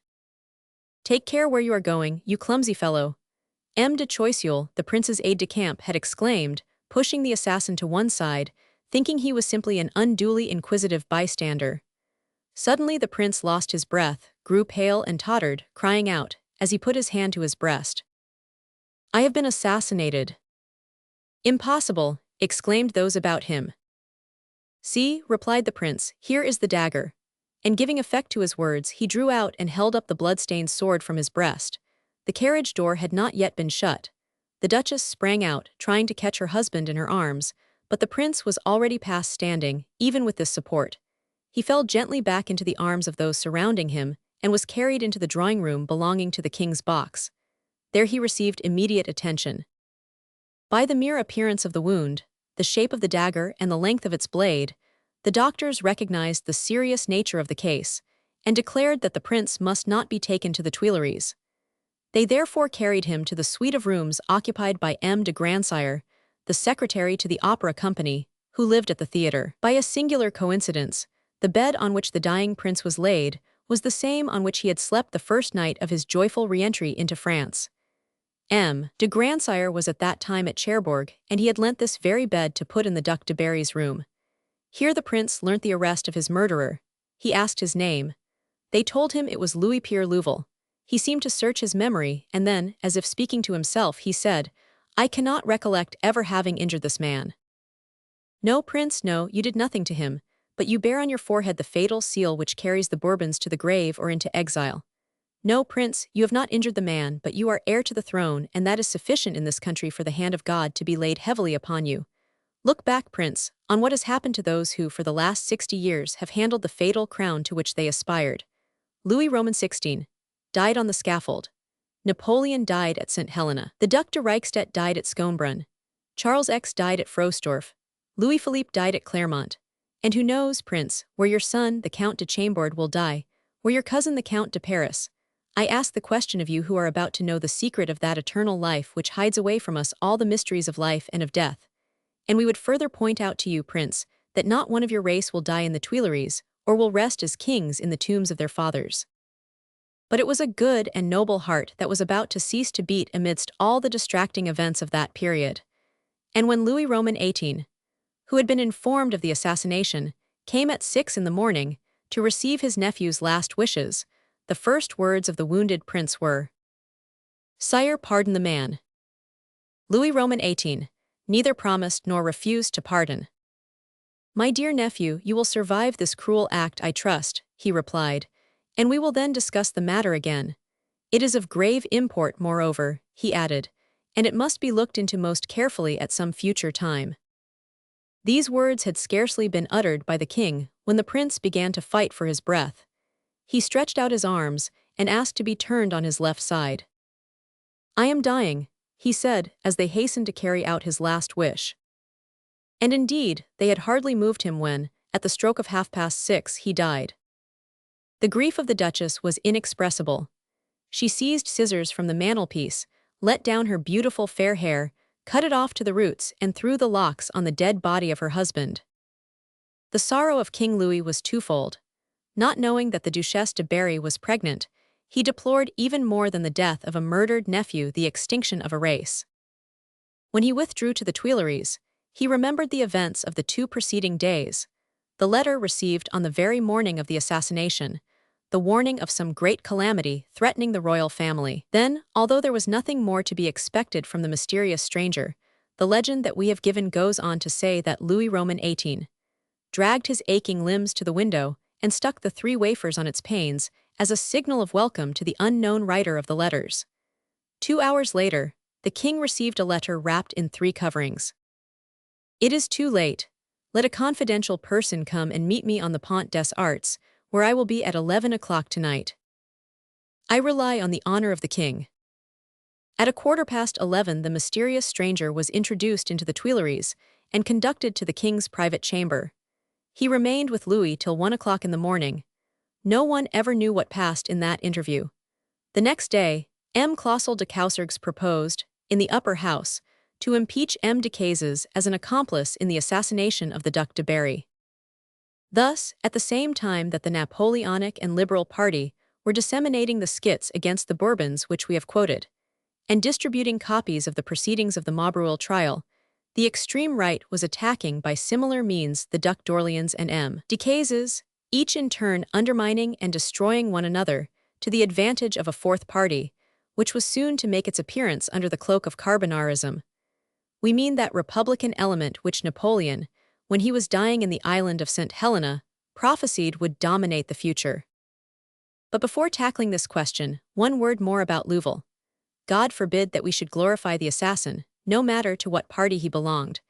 We would only indicate from the historical point of view the difference that may exist between one murderer and another. We have related how Louvel disappeared, first round the corner of the Rue de Richelieu and then under the Colbert Arcade. He was just on the point of escaping when a carriage barred his course and compelled him to slacken his pace. During this moment of hesitation, the sentinel, who had thrown down his gun to pursue him and who had lost sight of him, had a glimpse of him again and redoubled his speed, caught up with him and seized him round the waist, a waiter from a neighboring café, at the same time seizing hold of him by his collar. When he was captured, the assassin did not attempt any fresh effort. One would have thought that from motives of self-preservation he would have struggled to escape, but his one attempt at flight seemed to satisfy him, and had they let go their hold, he would not have taken his chance to regain liberty. Louvel was taken to the guardhouse below the vestibule of the opera. "Wretch," exclaimed M. de Clermont-Lodeve, "what can have induced you to commit such a crime?" "The desire to deliver France from one of its cruelest enemies." "Who paid you to carry out the deed?" "Paid me?" cried Louvel, tossing his head. "Paid me." Then with a scornful smile he added, "Do you think one would do such a thing for money?" Louvel's trial was carried to the upper chamber. On 5 June he appeared before the High Court. On the following day he was condemned to death. 4 months had been spent in trying to find his accomplices, but not one had been discovered. He was taken back to the conciergerie, an hour after his sentence had been pronounced, and one of his warders came to him. "You would like," said the man to the prisoner, who throughout his trial had preserved the utmost calm and even the greatest decorum, "you would like to send for a priest." "What for?" asked Louvel. "Why, to ease your conscience." "Oh, my conscience is at ease. It tells me I did my duty." "Your conscience deceives you. Listen to what I say and make your peace with God, that is my advice." "And if I confess, do you suppose that will send me to paradise?" "Maybe, the mercy of God is infinite." "Do you think the Prince de Condé, who has just died, will be in paradise?" "He should be, he was an upright prince." "In that case, I would like to join him there. It would amuse me vastly to plague the old emigre." The conversation was here interrupted by M. de Semonville, who came to try and extract information from the prisoner. Finding he could not get anything from him, he said to Louvel, "Is there anything you want?" "Monsieur le Comte," replied the condemned man, "I have had to sleep between such coarse sheets in prison, I would like some finer ones for my last night." The request was granted. Louvel had his fine sheets and slept soundly between them from 9 at night till 6 o'clock the next morning. On 6 June, at 6 in the evening, he was taken from the conciergerie. It was the time of the famous troubles of which we shall speak presently. The streets were blocked, and there were spectators even on the roofs. He wore a round red cap and grey trousers, and a blue coat was fastened round his shoulders. The papers next day announced that his features were changed and his gait enfeebled. Nothing of the kind. Louvel belonged to the family of assassins to which Ravaillac and Alibod were akin. That is to say, he was a man of stout courage. He mounted the scaffold without bombast, and also without any trace of weakness, and he died as men do who have sacrificed their lives to an idea.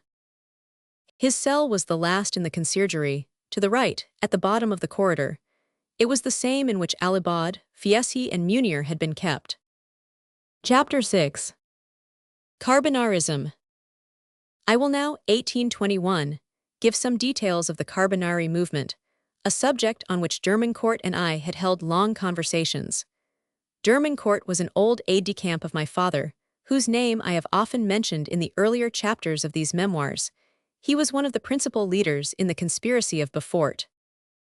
You will recollect the troubles of June, the death of young Lallemande, who was killed whilst trying to escape, and was accused after his death of having disarmed a soldier of the Royal Guard. It was thought that the dead could be accused with impunity, but his father defended him. The censorship, sometimes a most infamous thing, prevented the poor father's letter from appearing in the papers. M. Laffitte had to take his letter to the Chambers, and to read it there before he could make its contents known to the public. I give it in the form in which Lallemande sent it to the newspapers, when they refused to publish it. Sir, yesterday my son was beaten to death by a soldier of the Royal Guard. Today he is defamed by the Drapeau Blanc, the Quotidien, and the Journal des Débats. I owe it to his memory to deny the fact cited by those papers. The statement is false. My son did not attempt to disarm one of the Royal Guard. He was walking past unarmed when he received from behind the blow that killed him. Lallemande. The military conspiracy of 19 August was the outcome of the troubles of June. The chief members of the Lodge des Amis de la Vérité were involved in that conspiracy.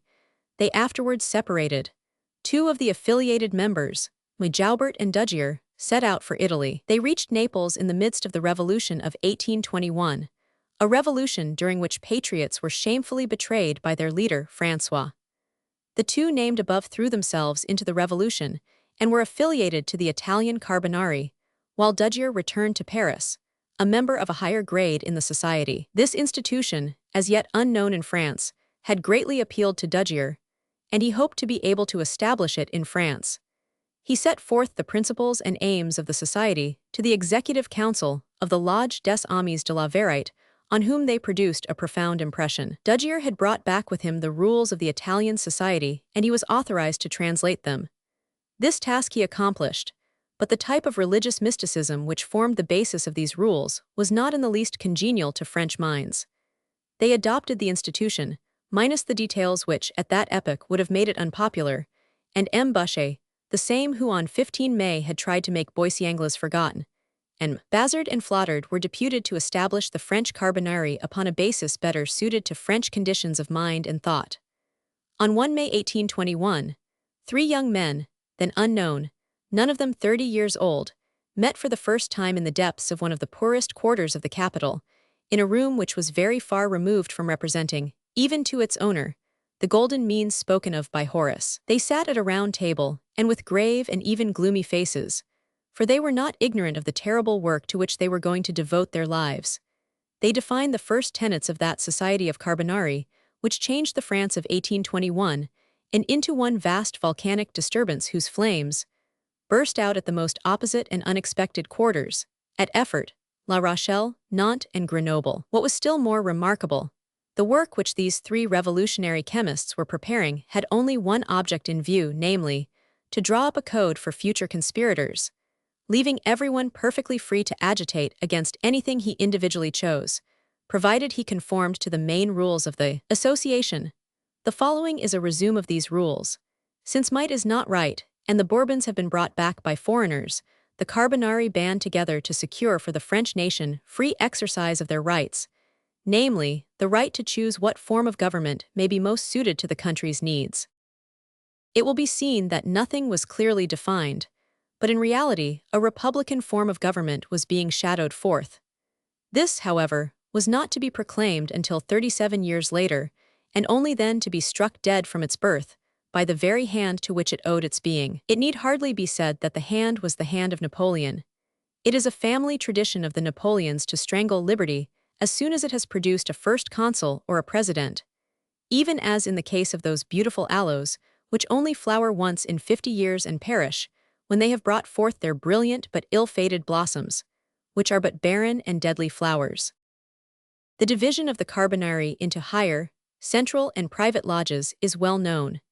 None of these lodges was allowed to contain more than 20 members, thus avoiding the penal law directed against societies which comprised over 20 members. The higher lodge was composed of the 7 founders of the Carbonari. These 7 founders were Bazard, Dugier, Flottard, Boucher, Carriol, Joubert, and Limperani. Each Carbonaro was expected to keep a pistol and 50 cartridges in his house, and he had to hold himself in readiness to obey orders sent him by his commanders from the higher lodge, whether by day or night. While the Society of Carbonari was being organized with its upper lodge of 7 members above named, something of the same kind of thing was being established in the chamber, only less active, vital, and determined in character. It was called the Comite Directeur, and its title sufficiently indicates its purpose. This Comite Directeur was composed of General Lafayette, his son Georges de Lafayette, of Manuel, Dupont de Eluera, de Courcelles Sr., Voyer d'Argenson, Jacques Coechlin, General Thiers, and of Marilhoux and Chevalier. For military questions, the committee added Generals Corbineau and Terrier. The Comite Directeur and the higher lodge were in close communication with one another. At first their meetings were only intended for general discussions, for the young Carbonari treated the old liberals with contempt, and the latter reciprocated the feeling. The Carbonari charged the liberals with feebleness and vacillation. The liberals, in their turn, accused the Carbonari of impertinence and frivolity. They might as well have accused one another of youth and age. Furthermore, the Carbonari had organized the whole plot of Beaufort without saying a single word to the Comite Directeur. However, Bazard was in league with Lafayette, and well aware of the general's burning desire after popularity. Now, popular feeling in 1821 was on the side of the party in opposition. The farther they advanced, the more popular they became. Bazard wrote to the general asking him to authorize the use of his name as of one in cooperation with them, and the request was granted. Lafayette possessed this admirable characteristic. He yielded at the first pressure, without having taken the initiative personally, and he went farther and more to the point than most people. The secrets of the upper lodge were revealed to him, and he was asked to join it. He accepted the invitation, was received into their number, and became one of the most active conspirators of Beaufort. In this he risked his head, just as much as did the humblest of the Confederates. The boldest members of the chamber followed him and enlisted with him in the same cause. These were Voyer d'Argenson, Dupont de Eluera, Manuel, Jacques Coechlin, and de Courcelles Sr. They did not have long to wait for a recognition of their self-sacrificing devotion. When the revolution was set afoot, they adopted the groundwork of the Constitution of the year Roman III. 5 directors were appointed, and these 5 were Lafayette, Jacques Coechlin, de Courcelles Sr., Voyer d'Argenson, and Dupont de Eluera. Carbonarism had its military side. Indeed, it was more military than civil in character. They relied strongly, and with good reason, upon the army in all their movements. The army was abandoned by the king, abused by the princes, sacrificed to privileged parties, and 3 parts given over to the opposition. Lodges were established in most regiments, and everything was so well arranged that even the very movements of the regiments served as a means of propaganda. In leaving the town where the president of the military lodge had been quartered for 3 months, 6 months, or a year, as the case might be, he received half a piece of money, the other half being sent on in advance to the town where his regiment was going, either to a member of the higher or central lodge. The 2 halves of the coin were fitted together, and the conspirators were thus put into communication. By this means, soldiers became commercial travelers, as it were, charged with the spread of revolution throughout France. Thus we shall find that all insurrections which broke out were as much military as civil. Towards the middle of 1821, all plans were laid for a rising in Bordeaux as well as at Beaufort, at Neuf-Brisach as well as at Rochelle, at Nantes and Grenoble, at Calmer and at Toulouse. France was covered with an immense network of affiliated societies, so that the revolutionary influence had expanded, unnoticed but active, into the very heart of social life, from east to west, from north to south. From Paris, that is, from the higher lodge, all orders were issued for the animation and support of the propaganda, as the pulsations of the heart send the life-giving blood to all parts of the human body. Everything was in readiness. Information had been received that, thanks to the influence of 4 young men who had been previously compromised in the rebellion of 19 August, the 29th Infantry, a regiment consisting of 3 battalions, severally stationed at Beaufort, Neuf-Brisach and at Huning, had been won over to the Carbonari. These 4 young men were a guardsman called Lacombe, Lieutenant Despordes and Second Lieutenants Bruck and Pegulu, to whom were joined a lawyer named Petit Jean and a half-pay officer called Roussillon. Furthermore, there was Dermancourt, who had been placed on half-pay and who lived in the market town of Weidensollen, a mile away from Neuf-Brisach. He was engaged in the coming insurrection to lead the light cavalry which was stationed in barracks at Calmer. So much for the military operations. The civil side of the conspiracy was also in motion and conducted by Voyer d'Argenson and Jacques Coechlin, who possessed factories near Mulhouse and Beaufort, and who exercised great influence over their workpeople, almost all of whom were discontented with the government that had given back to the nobles their ancient privileges, and to the priests their old influence. These malcontents were eager to take part in any rising into which a leader might be ready to urge them. So, towards the close of 1821, the Higher Lodge in Paris received the following news. At Huning, Neuf-Brisach and at Beaufort the 29th Infantry was stationed, commanded by Lieutenants Carroll, de Gromley and Levasseur. At Calmer was the light cavalry headed by Dermancourt. At Strasbourg they had a standby in the 2 regiments of artillery, and in the battalion of Pontonniers at Metz in a regiment of engineers, and better still the military school. Finally, at Spinal they had a regiment of cuirassiers. Coechlin and Voyer d'Argenson could be relied upon not only for a rising at Mulhouse, but also all along the course of the Rhine where private lodges were stationed, making a total of more than 10,000 associates amongst the retired officers, citizens, customs officers and foresters. All were men of determined character and ready to sacrifice their lives. About this time, my poor mother, on reckoning up her income, found we were so poor that she bethought her of our friend Dermancourt, in hopes that he might perhaps have still some relations with the government. So she decided to write and beg him to make inquiries with respect to that unpaid pension of 28,500 francs, owing to my father for the years Roman 7 and Roman 8 of the Republic. The letter reached Dermancourt about 20 or 22 December, 8 days before the outbreak of insurrection. He replied by return of post, and on 28 December we received the following letter. My good Madame Dumas, what the devil possesses you to imagine that I could have maintained relations with that rabble of scoundrels who manage our affairs at the present moment? Nay, thank heaven, I have retired. I have nothing at all to do either by means of pen or sword with what is going on. Therefore, my dear lady, do not count on a poor devil like me for anything beyond my own miserable pittance of 1,000 francs per annum, but look to God, who, if he does watch what goes on here below, should be very angry at the way things are done. There are 2 alternatives. Either there is no good God, or things would not go on as they are, but I know you believe in the good God, so put your trust in him. One of these days things will be altered. Ask your son, who must be a tall lad by now, and he will tell you that there is a saying by a Latin author called Horace to the effect that after rain comes fine weather. Keep your umbrella open then, a little longer, and if fine weather comes, put it down and count on me. Be hopeful. Without hope, which lingers at the bottom of every man's heart, there would be nothing left to decent folk but to blow out their brains.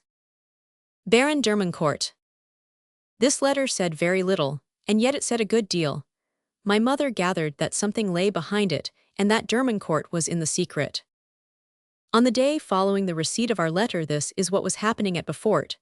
Carrying out the plan of the conspirators, the signal was sent to Neuf-Brisach and Beaufort at the same moment. And at the identical hour and day, or rather the same night, these 2 places took up arms and raised the tricolor standard. The insurrection took place on the night of 29-30 December. A provisional government was proclaimed at Beaufort and then at Calmer.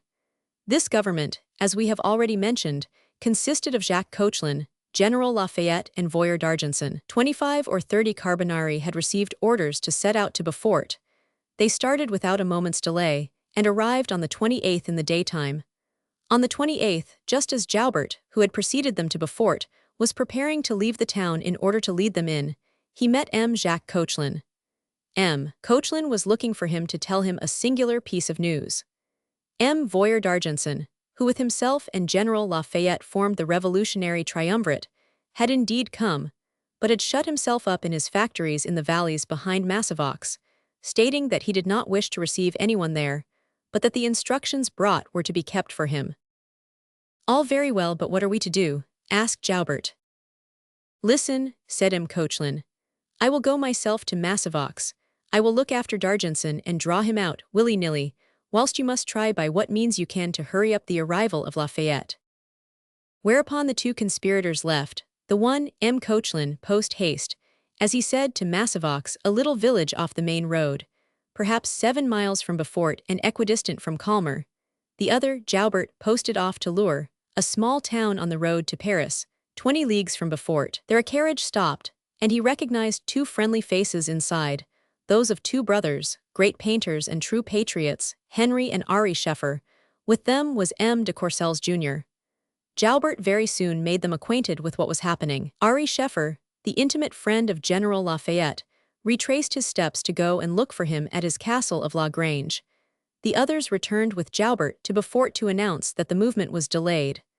Thus the 29th anth passed in useless waiting. On the night between those 2 days General Dermancourt, becoming impatient, sent to Mulhouse an underforeman called Rusconi, belonging to M. Coechlin. This man had been once an officer in the Italian army and had followed Napoleon to Elba. He was sent to inquire whether anything had been learnt by M. Coechlin. Rusconi set off at 10 o'clock a.m., covered 9 stiff leagues of country in driving rain, and reached M. Coechlin's house at 10 o'clock that night. He found him entertaining 10 of his friends, and he took him aside to inquire whether he had news of the conspiracy. M. D'Argenson would not budge. There was no news yet from Lafayette. It was supposed he was being detained by Manuel. In the meantime, General Dermancourt was to be patient, and he should be informed when it was time to act. But, demanded the messenger, for whom is he to act? Ah, there lies the difficulty, replied M. Coechlin.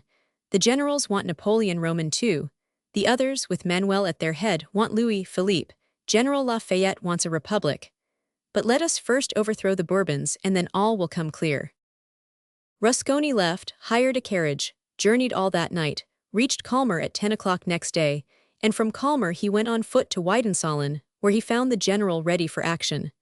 Nothing had been done during his absence. This is what had happened. Ary Scheffer had found Lafayette at La Grange. The general, who belonged to the chamber, and whose absence would have been remarked if he stayed away longer, did not wish to reach Beaufort until the decisive moment. He promised to set out that night on one condition, that Ary Scheffer should make all speed to Paris to persuade Manuel and Dupont de l'Eure, the last 2 members of the provisional government, to come and take part in the rebellion. He must also bring back Colonel Favier, a man of judgment and courage, to take command of the insurgent battalions. Ary Scheffer started for Paris, met Manuel, Dupont and Favier, and got Manuel and Dupont to promise to set out that same night. He took Colonel Favier in his carriage and again set out after Lafayette, followed by Manuel and Dupont.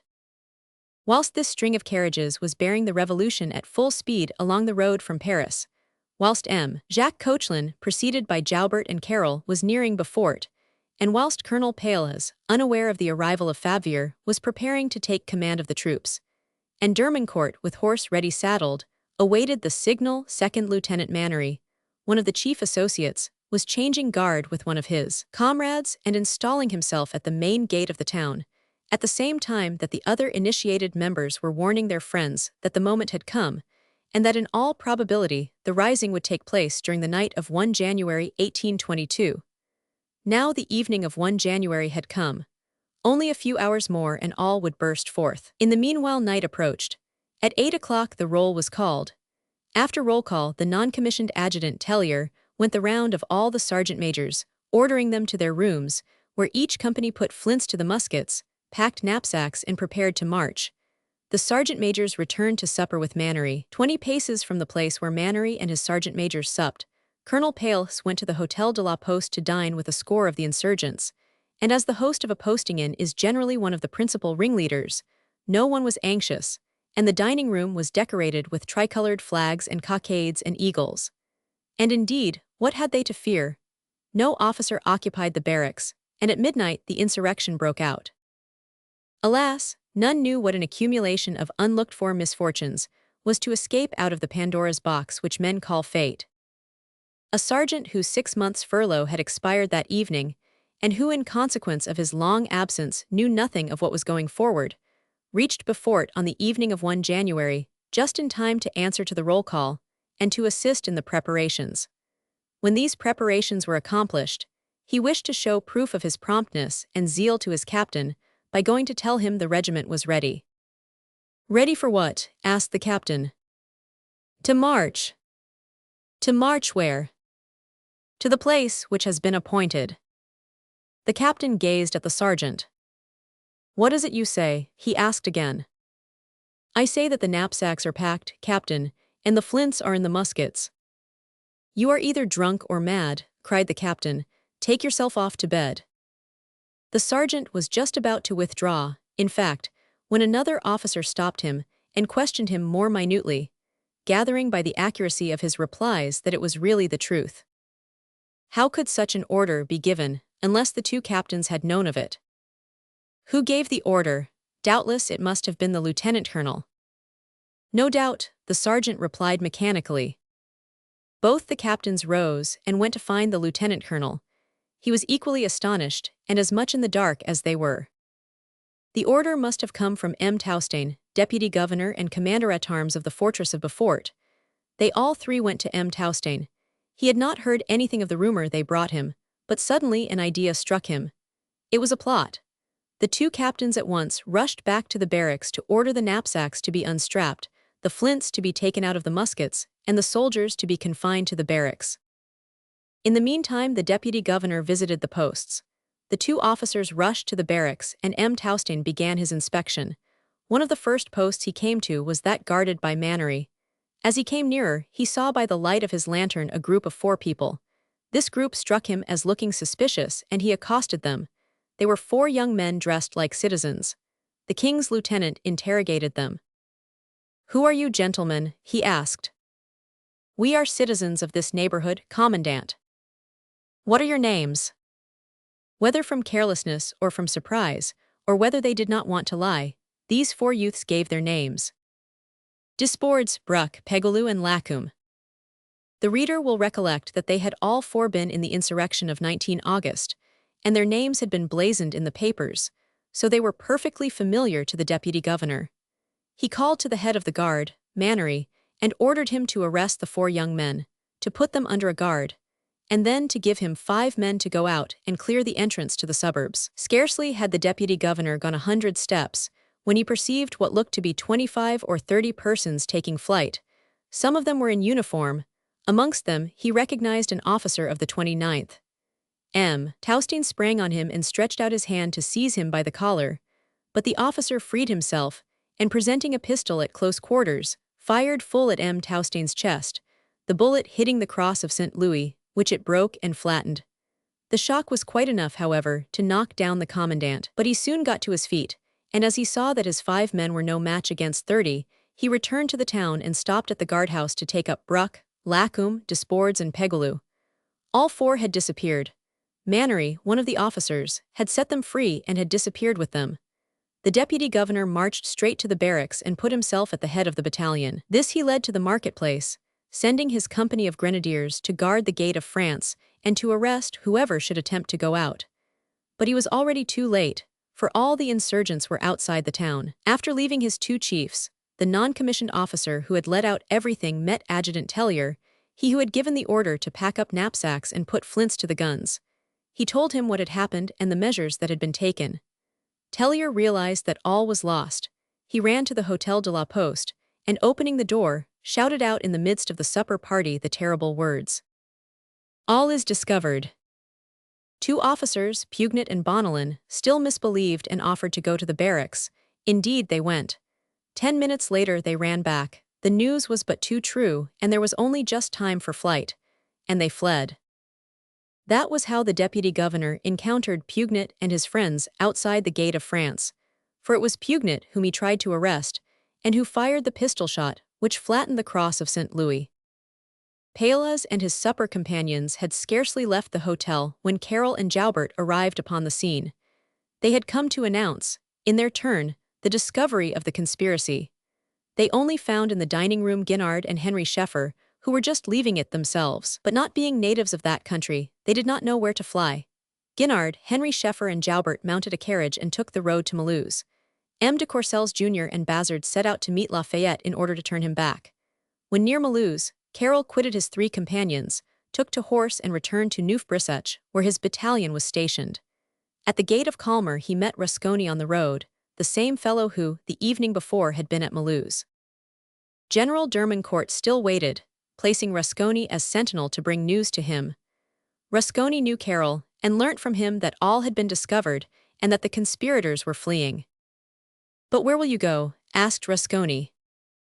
"Ma foi, I shall go to Neuf-Brisach to resume my duties." "That does not seem to me a prudent course." "I shall keep a lookout, and at the first alarm I shall decamp. Have you any money?"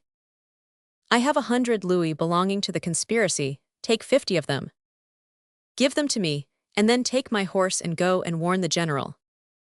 The exchange was made, and Carroll continued his journey on foot, while Rusconi reached the general's country house at a gallop. The general was just rising. Rusconi acquainted him with the failure of the enterprise at Beaufort, but Dermancourt refused up to the last to believe it. "Ah well," he said, "the failure of Beaufort must mean success at Neuf-Brisach." "But General," said Rusconi, "perhaps the news has already got abroad and measures have been taken to frustrate everything." "Then go to Calmer to make inquiries, and I will go to Neuf-Brisach, return here in 2 hours' time." Each went his way. When Rusconi reached Calmer he entered the Café Blondeau for news. All was known.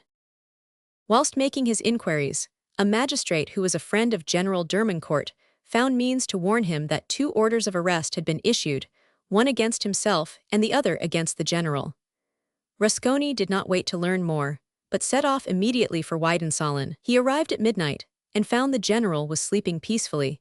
He had been to Neuf-Brisach, and had satisfied himself that all attempts at rising were now impossible after what had occurred at Beaufort. At Rusconi's fresh news, and at his wife's urgent entreaty, General Dermancourt decided to leave Weidensollen for Heiteren. There he sought refuge with a cousin, an old army teacher.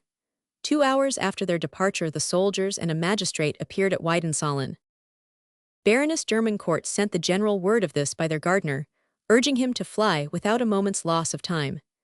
They discussed the possibility of crossing the Rhine, and decided that on the following day they would pretend to go on a hunting excursion among the islands which lay opposite Jaiswasser. Jaiswasser is a small hamlet situated on this side of the Rhine, inhabited by fishers and customs officers. The pretext was all the more plausible as the islands were teeming with game, and General Dermancourt had, together with M. Coechlin of Mulhouse, rented several of them for shooting. At dawn they set out with dogs and guns. They had hired the boatmen overnight and found them ready. About 9 o'clock, in a mist which prevented seeing 10 paces ahead, they embarked and told the boatmen to make for midstream. They landed at one of the islands. Rusconi and Dermancourt alone remained in the boat, whilst those who had nothing to be afraid of pretended to go and shoot. "Now, my men, I have business on the other side the Rhine," the general said to the boatmen. "You must have the goodness to take me across." The boatmen looked at each other and smiled. "Willingly, General," they replied. A quarter of an hour later Rusconi and Dermancourt were in Breisgau.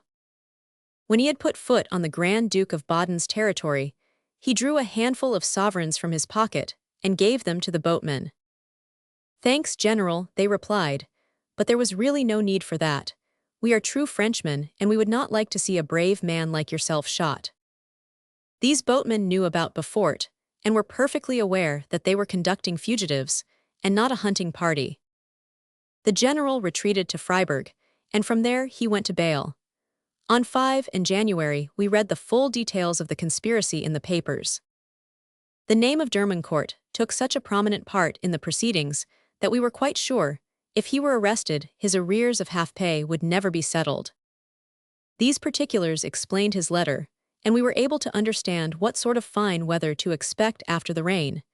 Instead of the barometer rising to set fair, it had dropped to stormy. My poor mother was obliged to keep her umbrella open, as Dermancourt had advised. Only the umbrella was such a dilapidated one that it no longer served to ward off showers. In other words, to abandon our metaphor, we had come to the end of our resources. But hope was still left me. You ask from what quarter? I will tell you. Chapter 7.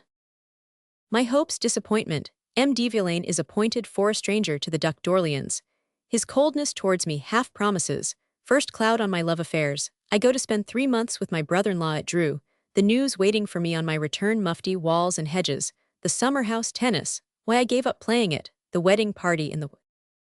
I hoped that de Leuven would be able to get our comedies and melodramas put upon the stage. M. de Leuven, his father, finding that no stir was made about his presence in France, made up his mind to risk returning to Paris. Adolphe naturally followed his father. His departure, which under any other circumstances would have filled me with despair, now overwhelmed me with delight, our ideas being what they were. De Leuven took away our chefs d'oeuvre. We never doubted that the directors of the various theaters for which they were destined would receive them with enthusiasm. Thanks to our 2 vaudevilles and our drama, we would turn aside a tributary of that Pactolus which, since 1822, had watered M. Scribe's dominions. I would set sail on that tributary with my mother and rejoin de Leuven in Paris. There a career would open before me, strewn with roses and banknotes. It can be imagined how anxiously I waited Adolphe's first letters. These first letters were slow in coming. I began to feel uneasy. At last one morning the postman, or rather postwoman, an old dame whom we called Mother Colombe, turned her steps in the direction of our house. She held a letter in her hand. This letter was in Adolphe's handwriting and bore the Paris postmark. The directors, for reasons Adolphe could not fathom, did not put themselves out to make that fuss over our chefs d'oeuvre he thought he had the right to expect of them. However, Adolphe did not despair of getting them a hearing. If he could not succeed in this, he would have to submit the manuscripts to the critics, which would be most humiliating. In spite of the gleams of hope which still shone through the epistle, the general tone of the letter was doleful. In conclusion, Adolphe promised to keep me well posted concerning his doings. I awaited a second letter. The second letter was more than a month in coming. And then, alas, practically all hope had fled. The diner dames, borrowed from M. Bouilly, had not sufficient plot. The Major de Strasbourg was too much like the Soldat Laboureur, which had just been played at the Variétés with such great success. And as for the Abencerrages, every boulevard theatre had received a play on that subject for the last 10, 15, or 20 years. Even supposing, therefore, that ours were received, it did not carry us far. Still, we had not yet lost all hope in the matter of the diner dames and the Major de Strasbourg. After vain attempts to gain access at the Gymnase and the Variétés, we tried the Porte Saint-Martin, the Ambigue Comique and the Gaieté. As for the unlucky Abencerrages, its fate was sealed. I shed as bitter a tear over it as Boabdil shed over Grenada, and I awaited Adolphe's third letter with very gloomy forebodings. Our cup of humiliation was full to the brim. We were refused everywhere. But Adolphe had several plays on the way with Thollon, with Soli and with Rousseau. He was going to try to get them played, and when played, he would use the influence gained by his success to demand the acceptance of one of our efforts. This was but poor comfort and uncertain expectancy. I was greatly cast down. In the meantime, an event had taken place, which would have filled me with high spirits under any other circumstances. M. de Villaine was appointed keeper of the forests of the Duc d'Orléans. He left Villers-Cotterêts and went to Paris to take over the management of the forestry department. 2 ways of helping me lay open to him. He could take me into his office, or he could give me open-air work. Unluckily, since my affair with Madame Lebig, the family had given me the cold shoulder. This did not discourage my mother, who saw an opening for me in one or other of these 2 careers, from approaching M. de Villaine. It will be remembered that M. de Villaine, although he was not an old soldier, could never disguise the truth. He replied to my mother, "Why, certainly, if your rascal of an Alexander were not an idle lad, I could find a berth for him. But I confess I have no confidence in him. Besides, after the goings-on there have been, not necessarily his, but in which at all events he has not denied a share, everybody here would make a dead set against me." Still my mother urged her case. She saw her last hope fading. "Very well then," said M. de Villaine. "Give me some time to think over things, and later we will see what can be done." I awaited my mother's return with the same impatience with which I had awaited Adolphe's letters. The result was not more satisfactory. 2 days before, we had received a letter from my brother-in-law, who was a receiver at Drew. He invited me to spend a month or 2 with him. We had become so poor, alas, that the economy my absence would produce would go a long way towards compensating my mother for her loss at my departure. It was, moreover, my first absence. My mother and I had never been parted except during that wonderful visit to Bethesy, when the Abb Fortier had given me my first lessons in hunting. There was also another person in the town from whom it was a cruel wrench to tear myself. It can be guessed to whom I refer. Although our liaison had lasted more than 3 years, counting more than a year of preliminary attentions, I still loved Adele very dearly, and the azure of our sky had hardly had so much as a light cloud upon it during that period, an almost unique experience in the annals of a courtship. Yet the poor girl had been feeling sad for some time. While I was but 19, she was already 20 years old, and our love-making, though delightful child's play, not only promised nothing for her future, but rather compromised it. As no one thought ill of our relations with each other, Adele had received 2 or 3 offers of marriage, all of which she declined, either because they did not quite meet her views, or because she would not sacrifice our love to them. Was she not in danger of suffering from the same disappointment which a certain hero of our acquaintance, almost a fellow countryman, experienced? After having despised perch, carp, and eel, would she not be compelled to sup with frogs? The prospect was not alluring, hence her melancholy. Poor Adele! I perceived that my departure was as necessary for her welfare as for my own. We wept abundantly, she more than I, and it was quite natural she should shed the most tears, seeing she was to be consoled the soonest. My going away was settled. We had now reached the month of July 1822, only another week, 8 days and 8 nights. A last week of happiness remained to me, for some presentiment warned me that this week would be the last. The moment of parting came. We vowed fervently never to forget one another for one single hour. We promised to write to each other at least twice a week. Alas, we were not rich enough to afford the luxury of a letter a day. At last we said our final farewell. It was a cruel farewell, a separation of hearts even more than a corporeal separation. I cannot explain how I got from Villers-Cotterêts to Dreux, although I can recollect the most trivial details of my youth, almost of my babyhood. It is evident I must have gone through Paris, since that is the direct route. But how could I forget having passed through Paris? I cannot tell whether I stopped there or not. I have not the faintest recollection whether I saw Adolphe or not. I know I left Villers-Cotterêts and I found myself at Dreux. If anything could have distracted my attention, it would have been that stay with my sister and my brother-in-law. Victor, as I have already mentioned, was a delightful fellow, full of wit, of repartee, of resource. But alas, there were 2 empty places in my heart which were difficult to fill. I stayed 2 months at Dreux. I was there at the beginning of the shooting season. They told me a story of a 3-legged hare, a sort of enchanted creature seen by all sportsmen, known by all sportsmen, shot at by all sportsmen. But after each shot the queer beast shook its ears and only ran the faster. This hare was all the better known, I might say all the more popular, because it was nearly the only one in the countryside. We had not gone a quarter of a league from the house, on the 1st of September, before a hare rose up near me. I gave chase, I fired, and it rolled over. My dog brought it to me. It was the 3-pawed hare. The sportsmen of Dreux united in giving me a grand dinner. The death of this strange hare, and certain shots that brought down 2 partridges at the same time, gave me a reputation in the department of Eure-et-Loire which has lasted until today. But none of these honors showered upon me, however exalted they were, could make me stay beyond the 15th of September. Adele's letters had become less and less frequent. Finally, they ceased altogether. I left on the 15th of September. I do not remember any more than about my going, whether I went back through Paris or not. I found myself back at Villers-Cotterêts, and the news that met me on my arrival was, "Do you know that Adele Dalvin is going to be married?" No, I had not heard it, but it is quite likely, I replied. Oh, what were the elegies of Parny on Eleanor's faithlessness, or Burton's lamentations on the infidelity of Eucharis? Oh my God, how bloodless they seemed, when I tried to reread them, with my own heart wounded. Alas, poor Adele, she was not making a love match.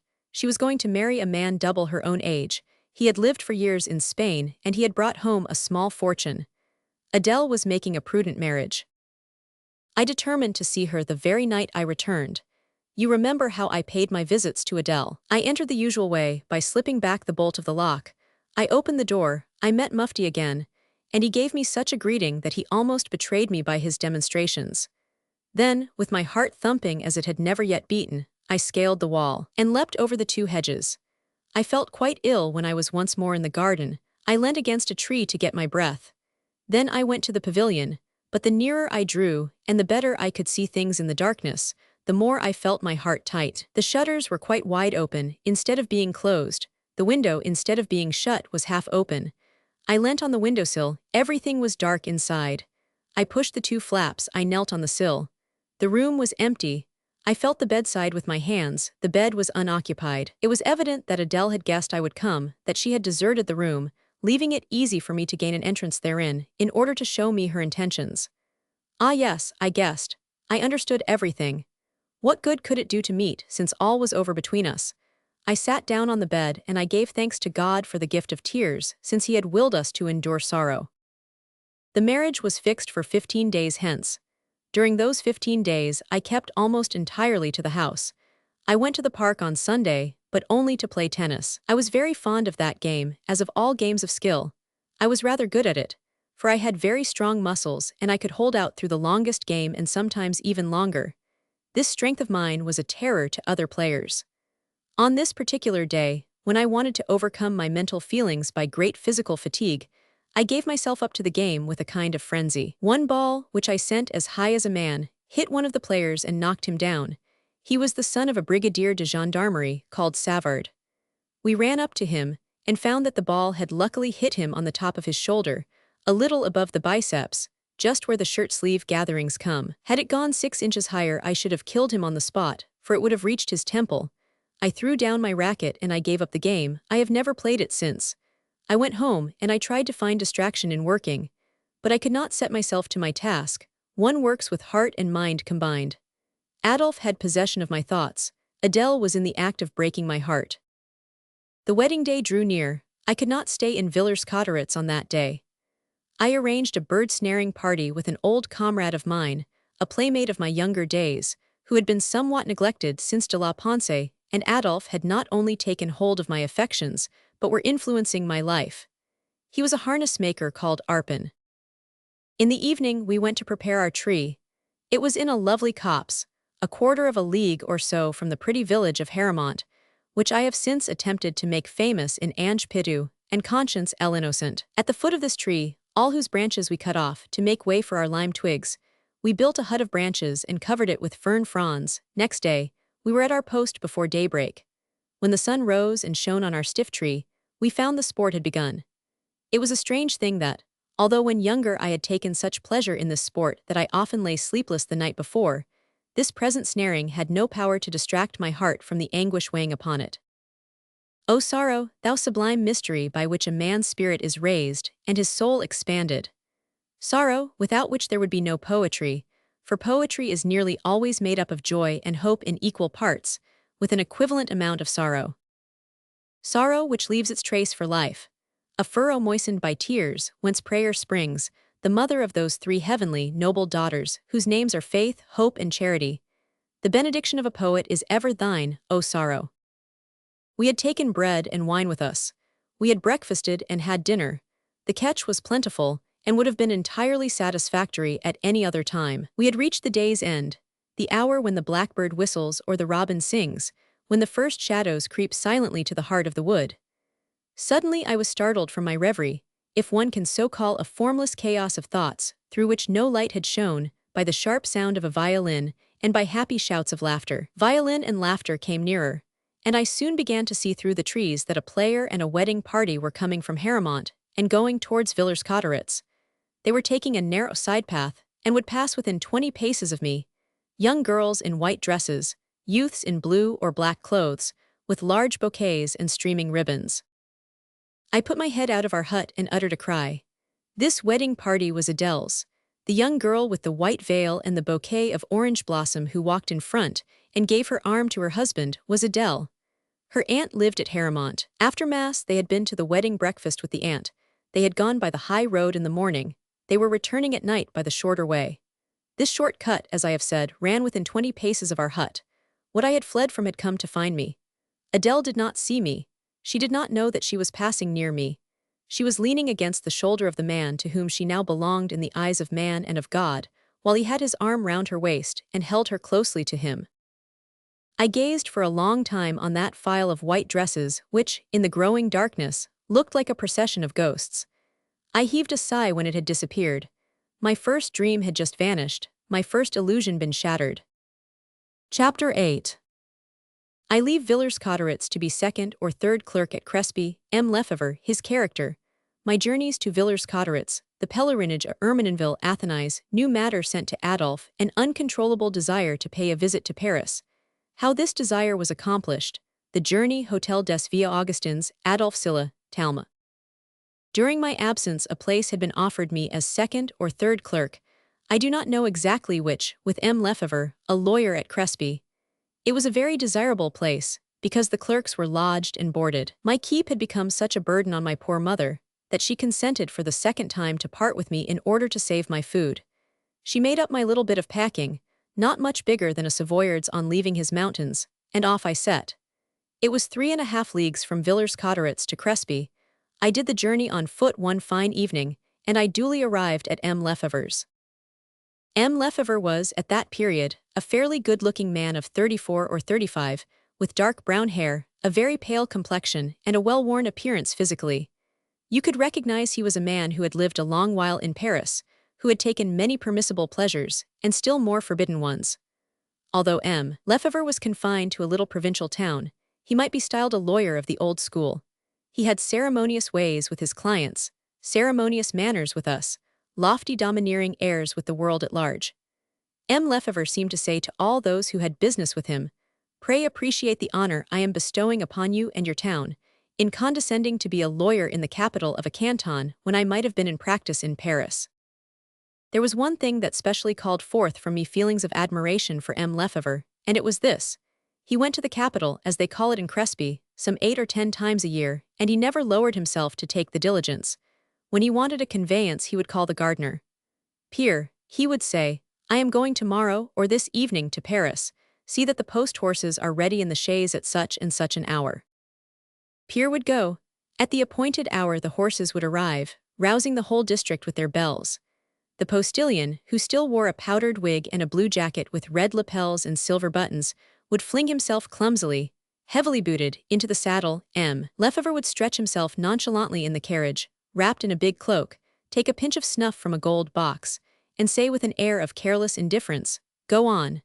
And at the word the whip cracked, the bells jingled and the carriage disappeared round the corner of the street for 3 or 4 days. M. Lefebvre never told us the day or hour of his return. He would return unawares, for he delighted in taking his world by surprise. But M. Lefebvre was not a bad sort of man. Although cold and exacting, he was just. He rarely refused holidays when they were asked for, but, as we shall see, he never pardoned holidays taken without leave. My brother-in-law's mother lived at Crespi, so I had a ready entree into the society of that little town. Alas, alas! What a different world it was from our 3-tiered society of Villers-Cotterêts of which I have spoken, and above all from our own charming little circle of friends. All the good family of Millet, with whom we had taken shelter during the first invasion, had disappeared. The mother, the 2 brothers, the 2 sisters, had all left Crespi and lived in Paris. I have since come across the mother and the eldest sister. They were both in want. I was dreadfully bored in the heart of that ancient capital of Valois, so sick of it that I very often returned home to sleep at my mother's at Villers-Cotterêts, when Saturday evening came, taking my gun for a shoot on the way. Then I would shoulder my gun at 6 on Monday morning, and shooting all the time, I returned to Maître Lefebvre's before the office opened. Thus things went on for 3 months. I had a pretty room looking into a garden full of flowers. The evening sun shone into the room. I had paper, ink, and pens in abundance on my table. The food was good, I looked well enough, and yet I felt I could not possibly continue to live thus. During one of my Sunday excursions I turned in the direction of Ermenonville. Ermenonville is about 6 leagues from Crespi, but what were 6 leagues to such legs as mine? I visited the historic places of M. de Girardin, the desert, the poplar island, the tomb of the unknown. The poetic side to this pilgrimage revived my poor drooping muse a little, like a wan, sickly butterfly coming out of its chrysalis in January. Instead of May I set to work. I wrote partly in prose, partly in verse, and under the inspiration of a charming young society damsel named Athenais, who knew nothing about it, a bad imitation of the letters Demily by Demaustier and of the Voyages du Chevalier Berlin. I sent the work to Adolphe when it was finished. Since I could not achieve success by the stage, I might perhaps attain it by publishing. I gave it the essentially novel title of Pèlerinage à Ermenonville. Adolphe, naturally enough, could not do anything with it. He lost it, never found it again, and so much the better. I cannot recollect a single word of it. As a matter of fact, Adolphe was not succeeding any better than I was. All his hopes fell to the ground, one after another, and he wrote me that we should never do anything unless we were together. But to be together, it would be necessary to leave Crespy for Paris. And how was this to be done, in the state of my purse, which even on those happy days when my mother sent me some money never contained more than 8 or 10 francs? So it was a material impossibility, but infinite are the mysteries of Providence. One Saturday in the month of November, M. Lefebvre announced to us in his usual fashion, by ordering Pierre to have the horses ready by 7 next morning, that he was going to pay one of his monthly visits to Paris.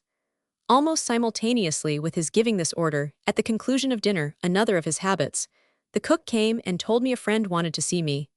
I went out. It was Paillet, my old head clerk. Like myself, he had left Maître Menesson. He was living temporarily on his farm at Vez, where he lodged in the top of a tower, compared with which the tower of Madame Marlborough, however vaunted it may be, is a mere trifle. The Tower of Vez was really wonderful, the only remains left standing of a stout castle of the 12th century, the ancient nest of vultures now peopled by rooks. Paillet had come over on horseback to learn the price of corn, I believe. He was from time to time head clerk in the provinces or second clerk in Paris, but his real business, his actual life, was that of a property owner. We took a turn round the ramparts. I was in full tide of pouring out my grievances to this good friend, who loved me so devotedly, and who sympathized with me to the utmost, when all of a sudden I struck my forehead and burst out with, "Oh, my dear fellow, I have an idea." "What is it?" "Let us go and spend 3 days in Paris." "And what about the office?" M. Lefebvre goes to Paris himself tomorrow.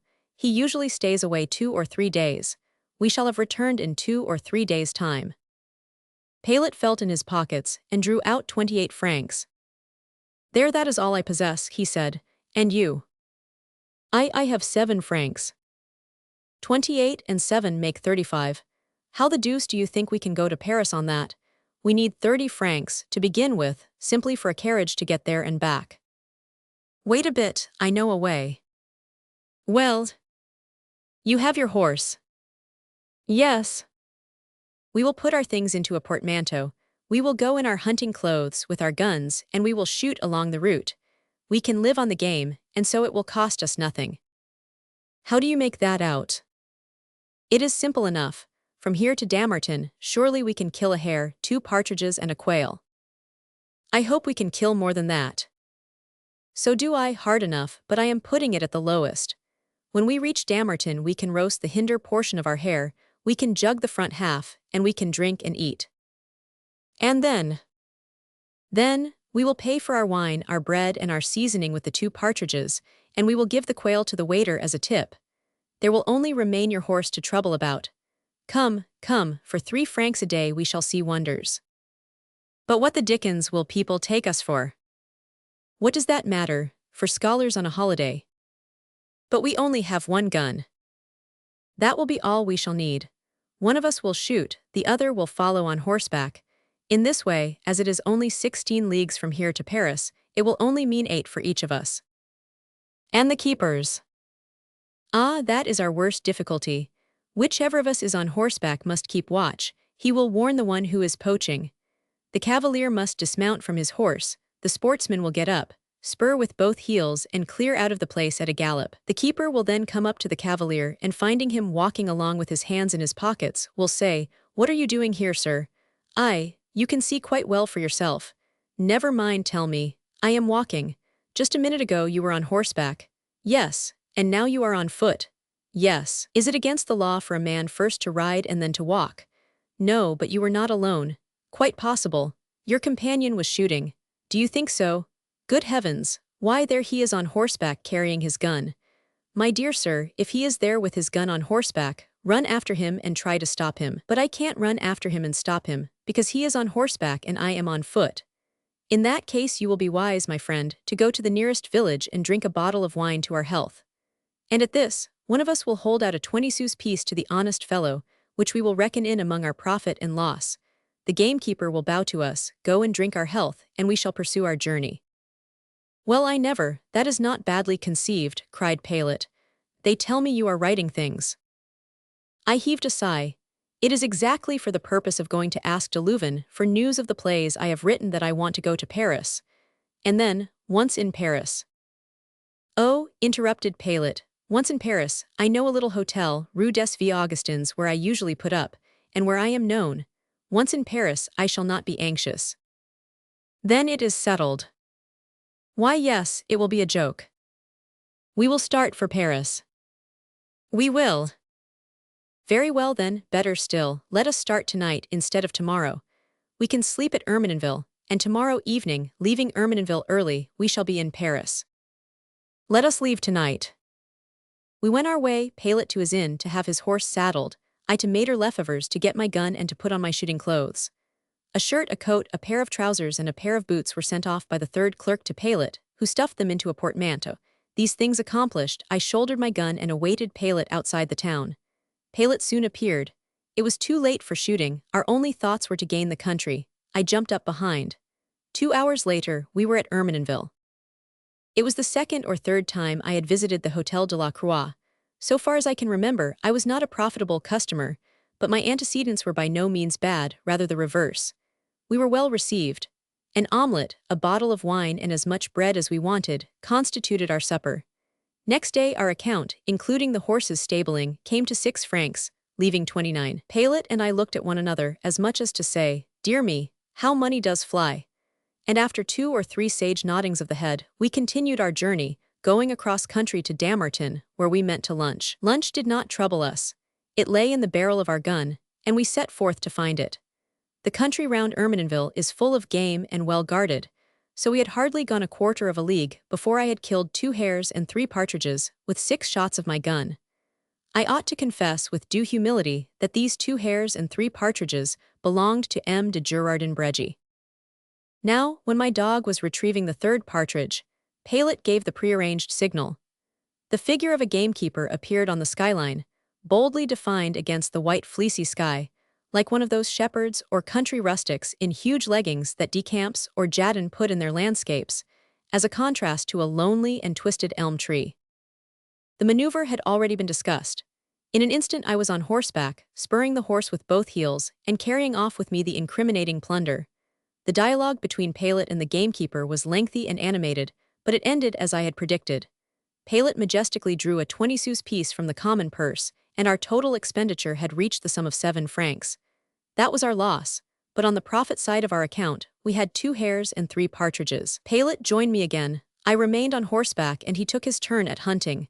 So we alternated. By 10 o'clock in the morning we were at Dammartin, with 3 hares and 8 partridges. Of the 2 gamekeepers we ran across since our last, one had loftily refused the 20 sous, the other had basely accepted. Our funds were now reduced to 27 francs, but we were more than halfway there, and we had 3 hares and 8 partridges to the good.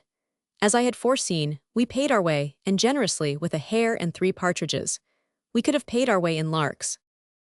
By 11 o'clock, we were off again, and we made straight tracks for Paris, which we reached at 10:30 that night, I on foot and Palet on horseback, with 4 hares, a dozen partridges and 2 quails.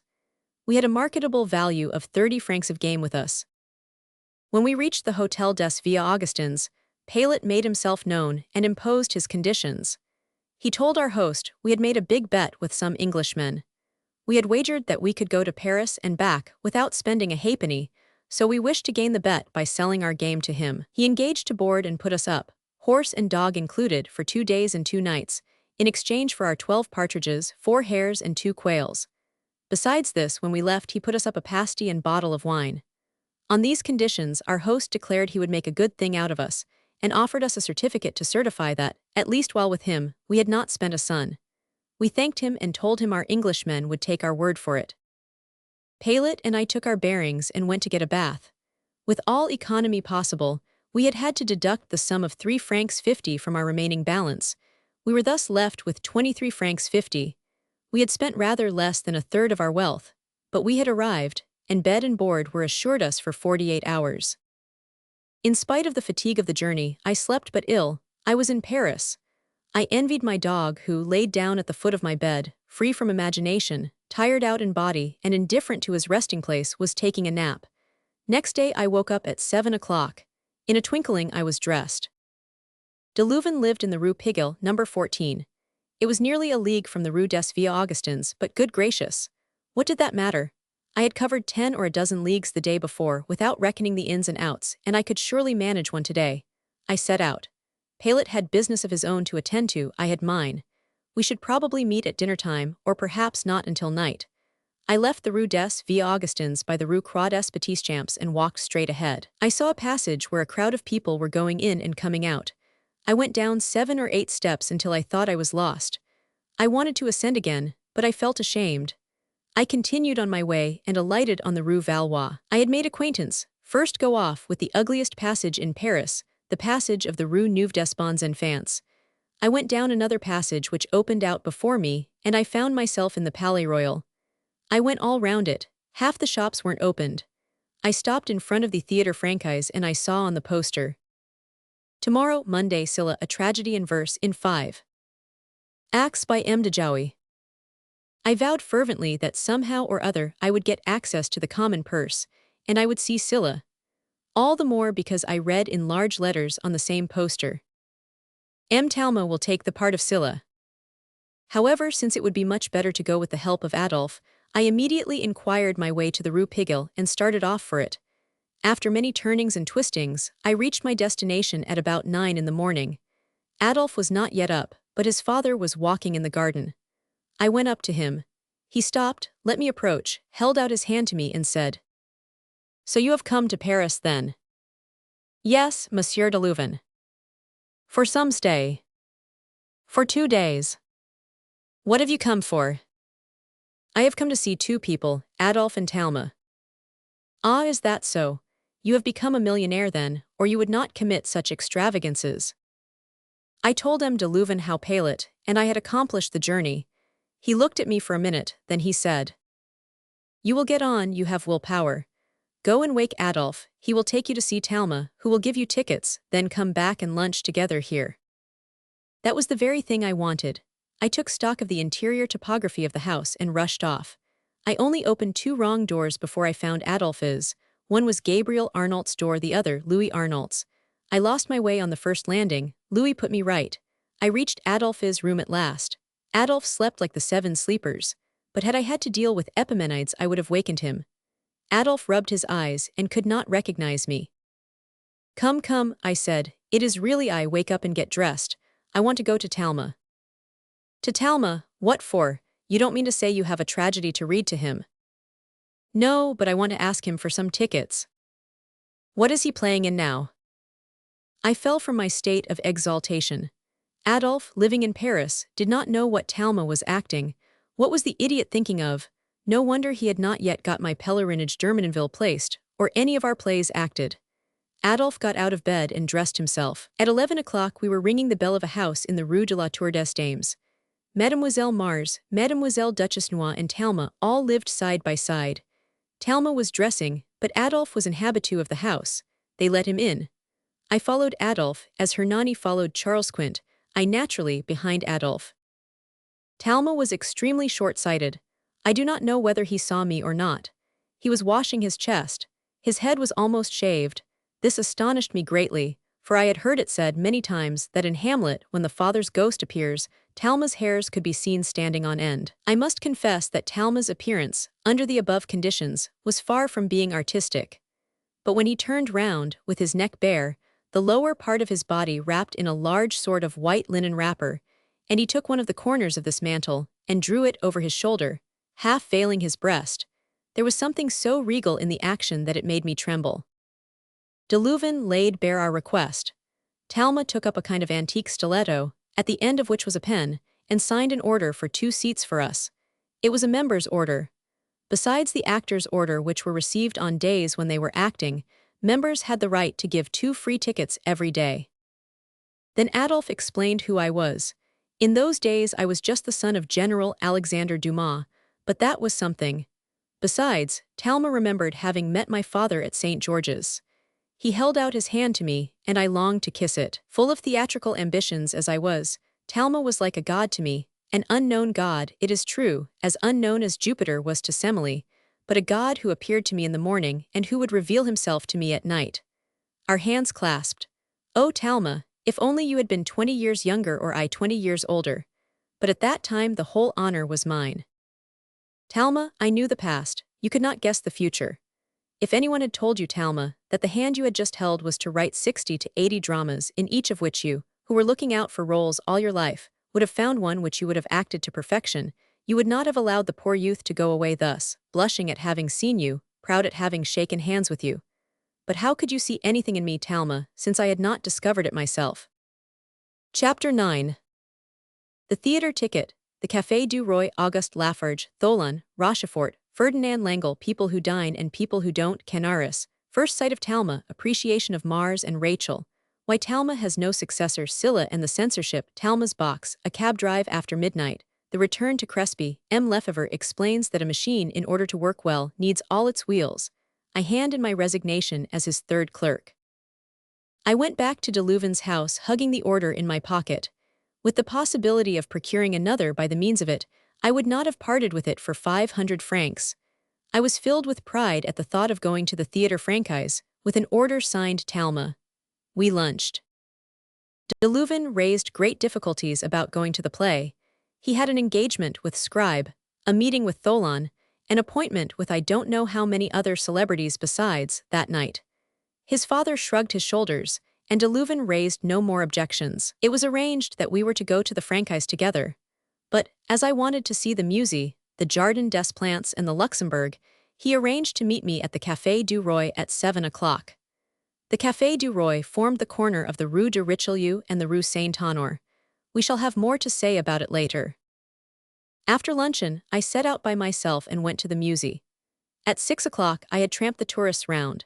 That is to say, having entered the Tuileries by the gate of the Rue de la Paix, I had passed under the arch, visited the Musée, gone along the quays, examined Notre Dame inside and out, made Martin climb up his tree, and under cover of being a stranger, a title which only a blind man or an evilly disposed person could dispute, I had forced my way through the gates of the Luxembourg. I returned at 6 o'clock to the hotel where I found Paillet. Upon my word, we dined well. Our host was a conscientious man, and he gave us soup, a fillet with olives, roast beef and potatoes à la maître d'hôtel, the worth of 2 hares and 4 partridges, which we absorbed under other guises. I urged Paillet in vain to come to the Francais with us. Paillet was formerly a second clerk in Paris. He had friends, or perhaps it would be more truthful to say girl friends, of other days to see again. He refused the offer, pressing though it was, and I set off for the Café du Roi, not comprehending how there could be anything more vitally important than to see Talma, or, if one had already seen him, than to see him again. I reached our rendezvous some minutes before Adolphe. Paillet had foreseen that I should probably have some indispensable expenses. He had generously drawn 3 francs from the common purse and given them to me. After this, a total of 20 francs 50 centimes remained to us. I went into the Café du Roi and sat down at a table. I calculated what would cost me the least. I concluded that a small glass of brandy would give me the right to wait, and at least to look as though I was a habitué of the establishment, so I ordered one. Now, I had never managed to swallow 1 drop of that abominable liquor. However, although obliged to order it, I was not obliged to drink it. I had scarcely taken my seat when I saw one of the regular customers. I judged he was a regular attender, because I saw that he had nothing at all on the table before him, get up and come towards me. I uttered a cry of surprise and joy. It was Lafarge. Lafarge had gone a step lower towards poverty. He wore a coat shiny at the elbows, trousers shiny at the knees. "Why, surely I am not mistaken, it is really you," he said. "It is really I. Sit down here." "With pleasure, ask for another glass." "For you." "Yes." "Take mine, my dear fellow, I never touch brandy." "Then why did you ask for it?" "Because I did not like to wait till Adolphe came in without asking for something." "Is Adolphe coming here?" "Yes, we are going to see Scylla together." "What, you are going to see that filth?" Filth Scylla, why it is an enormous success. Yes, the success of a wig. The success of a wig, I echoed, not understanding. Certainly, take away from Scylla his Napoleonic locks and the piece would never be played through. But surely M. de Jouy is a great poet. In the provinces he may be thought great, my dear boy, but here we are in Paris, and we see things differently. If he is not a great poet, he is at least a man of infinite resource. Well, perhaps he might have been thought clever under the Empire, but you see, my boy, the wit of 1809 is not the wit of 1822. Still, I thought that L'Ermite de la Chaussée-d'Antin was written under the Restoration. Why, certainly, but do you think L'Ermite de la Chaussée-d'Antin was by M. de Jouy? Most certainly, since it appears under his name. Oh, what sweet simplicity! Then who wrote it? Why, Merle. Who is Merle? Hush, he is that gentleman you see over there in a big coat and a wide-brimmed hat. He has 10 times more wit than M. de Jouy. But if he has 10 times M. de Jouy's wit, how is it he has not a quarter of his reputation? Oh, because, you see, my boy, reputations, as you will find later, are not made either by wit or talents but by coteries. Just ask for the sugar. Brandy makes me ill if I drink it neat. Waiter, some sugar. But if brandy upsets you, why drink it? What else can one do, said Lafarge. If one passes one's life in cafes, one must drink something. So you spend all your time in cafes? Nearly all. I can work best so. In the midst of all the noise and talking. I am used to that. Tholan works thus, Francis works thus, Rochefort works thus, we all work thus. Don't we, Tholan? A man of 30 to 35, who had been writing rapidly on quarto paper, something that looked like dialogue, at this interpolation lifted up his pale face, read about the cheekbones, and looked at us kindly. Yes, he said, what is it? Ah, it is you, Lafarge, good evening. And he resumed his work. Is that Tholan? I asked.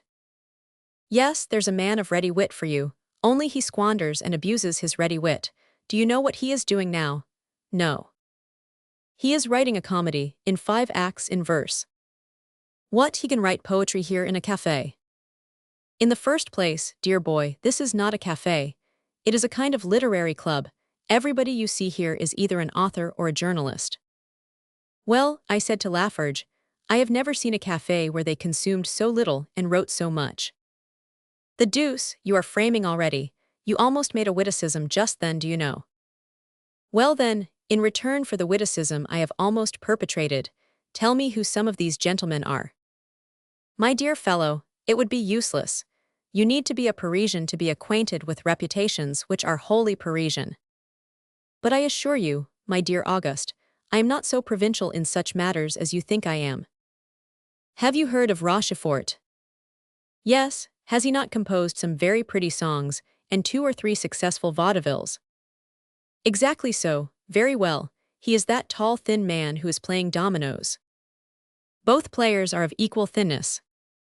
Ah, quite true, he is the one whose face always plays and never wins. A way Rochefort had, gave rise to this joke on the part of his friend Lafarge. I say gave rise to and not excused. And who is his partner? That is Ferdinand Langle. Ah, little Fleuriet's lover. Little Fleuriet's lover, hang it, you talk like a Parisian, who has primed you so well. Hang it all, Adolphe, he does not appear to hurry himself. You are in a hurry then. Of course I am, and naturally enough, I have never seen Talma. Ah well, dear boy, hurry up and see him. Why do you say that? Because he is wearing out horribly. What do you mean by wearing out? I mean he is getting old and growing rusty. I see, but the papers say he has never been fresher in talent or more beautiful in facial expression. Do you believe what the papers say? So? You may be a journalist yourself one day, my boy. Well, if I am. Why then, when you are, you will see how things come about. And you will not believe what the papers say, that is all. At this moment the door opened, and Adolphe poked his head in. Be quick, he said. If we do not hurry, we shall find the curtain raised. Oh, it is you at last. I darted towards Adolphe. You have forgotten to pay, said Lafarge. Oh, so I have. Waiter, how much? 1 small glass, 4 sous, 6 sous of sugar, 10. I drew 10 sous from my pocket and flung them on the table, and then, the lighter by 50 centimes, I rushed out of the café. You were with Lafarge, said Adolphe. Yes, what is wrong with him? What do you mean by what is wrong with him? He told me that M. de Jouy was an idiot, and Talma a Cassandra. Poor Lafarge, said Adolphe, perhaps he had not dined. Not dined, is he reduced so low as that? Pretty nearly. Ah, I said, that explains many things. De Jouy and Talma dine every day, and poor Lafarge cannot forgive them for it. Alas, I have since seen critics, besides Lafarge, who could not forgive those who dined. I had dined so well, that I had quite as much of the spirit of indulgence in my stomach, as curiosity in my mind. We went into the theater. The hall was crowded, although it was about the 8th performance of the play. We had terrible difficulty in obtaining seats. Our places were unreserved. Adolphe generously gave 40 sous to the woman who showed people to their seats, and she wriggled away in so well for us that she found us a corner in the center of the orchestra, into which we slipped like a couple of wedges, which we must have resembled in shape and appearance. We were only just in time, as Adolphe had said. Scarcely were we seated before the curtain went up. It is odd, is it not, that I should be talking of Scylla to the public of 1851. What was Scylla? A whole generation will exclaim, "Oh Hugo, how true are your lines upon Canaris! They come back to me now, and in spite of my will flow from my pen. Canaris, Canaris, nous t'avons oublié. Lorsque sur un héros le temps se replie. Quand si sublime acteur fate pleurer au lyre. Et quil edit, le mot que de lui donna dire. Quand Venus au hasard des revolutions. Les grands hommes outfate leurs grands actions. Quils ont jeet leur lustre et insolent au sombre. Et quils sont, pas redescendus dans l'ombre. Leur nom est aussi, tout est vain, tout est vain. Et jusqu'ici quand je le poète divin. Qui peut créer un monde avec une parole. L'esprit et leur rallum au front une auréole. Nul ni si souvient Dieu, et la foule aux cent voix. Qui rien quen les voyant, hurlate des autrefois. Hellas, si par hasard devant elle en les nom. Interroge et esseton et dit, quel est cet homme? No, it is true M. de Jouy was not a hero, although he had fought bravely in India, nor a great man, although he had composed L'Ermite de la Chaussée d'Antin and Scylla. But M. de Jouy was a man of parts, or rather he possessed talent. This was my conviction then. 30 years have rolled by since the evening on which I first saw Talma appear on the stage. I have just reread Scylla, and it is my opinion today. No doubt M. de Jouy had cleverly turned to account both the historical and the physical likeness. The abdication of Scylla called to mind the emperor's abdication. Talma's head the cast of Napoleon's. No doubt this was the reason why the work met with such an enthusiastic reception and ran for 100 times. But there was something else besides the actor's looks and the allusions in the tragedy. There were fine lines, good situations, a denouement daring in its simplicity. I am well aware that very often the fine lines of one period are not the fine lines of another, at least so people hold. But the 4 lines which the poet puts into the mouth of Roscius are fine lines for all time. Roscius, the Talma of those last days of Rome, who had witnessed the fall of the Roman Republic, as Talma had witnessed the fall of the French Republic. Ah, puis la nature épargner aux Romans. Ces sublimes esprits audacieux des humans. Trop de mox, trop de pleurs attestant le passé. De ces astres brûlants n'est du sein de l'orage. Then again, very fine are the lines that the prescriber, who arrests with his powerful hand the proscription, which was going to include CSR, addresses to Ophelia when Ophelia says to him, Os ris a mon tour demander Scylla. Quel pouvoir inconnu, quel ombre protectrice. Pute derober César sa lent justice. Scylla jips comme vous ses vices, ses vertus. Et mon oul dans, César voit plus d'un Marius. G size de quel espoir, son June orgel est enever. Mais Pompey est vivant, César aussi doit vivre. Parmi tous, ces Romans a mon pouvoir saumis. GNI plus de revox, JI besoin de nemes. 500 anemis fibers, fears, don't la seule présence. Attest mon genie ainsi que ma puissance. 50 histoire à Marius pourrait m'associer. César aura vécu pour me justifier. When I saw Talma come onto the stage, I uttered a cry of astonishment. Oh yes, it was indeed the impassive mask of the man I had seen pass in his carriage, his head bent low on his breast, 8 days before Ligny, whom I saw return the day following Waterloo. Many have tried since, with the aid of the green uniform, the grey overcoat and the little hat, to reproduce that antique medallion, that bronze, half Greek, half Roman. But not one of them. O Talma, I possessed your lightning glance, with the calm and imperturbable countenance upon which neither the loss of a throne nor the death of 30,000 men could imprint one single line of regret or trace of remorse. Those who have never seen Talma cannot imagine what he was. In him was the combination of 3 supreme qualities which I have never found elsewhere combined in one man: simplicity, power, and poetry. It was impossible to be more magnificent, with the perfect grace of an actor. I mean that magnificence which has in it nothing personal attaching to the man, but which changes according to the characters of the heroes he is called upon to represent. It is impossible, I say, to find any actor so endowed with this type of magnificence as was Talma. Melancholy in Orestes, terrible in Nero, hideous in Gloucester, he could adapt his voice, his looks, his gestures to each character. Mademoiselle Mars was but the perfection of the graceful, Mademoiselle Rachel was but the imperfection of the beautiful, Talma was the ideally great. Actors lament that nothing of theirs survives themselves. O Talma, I was a child when on that solemn evening I saw you for the first time, as you came upon the stage and your gestures began before that row of senators, your clients. Well, of that first scene, not one of your actions is effaced from my memory, not one of your intonations is lost. O Talma, I can see you still when these 4 lines are uttered by Catiline. Sur d'obscurs criminals copargni ta clemens. Gimi ties, mais mon zèle éclaire ma prudence. Le nom de Claudius sur la liste est omis. 100 est, le plus dangereux de tous tes ennemis. I can see you still, Talma. May your great spirit hear me and thrill with pleasure at not being forgot. I can see you still as with scornful smile upon your lips you slowly diminish the distance that separates you from your accuser. I can see and hear you still as you place your hand upon his shoulder, and draped like one of the finest statues in Herculaneum or Pompeii, you utter these words to him, in the vibrating voice which could penetrate to the very depths of one's being. Gnexamine pas citoyen hardy. Poursuit dans Claudius l'épée de Valerie. Et si Catiline, par cet avis fatal. Pretend servir ma cause au punir un rival.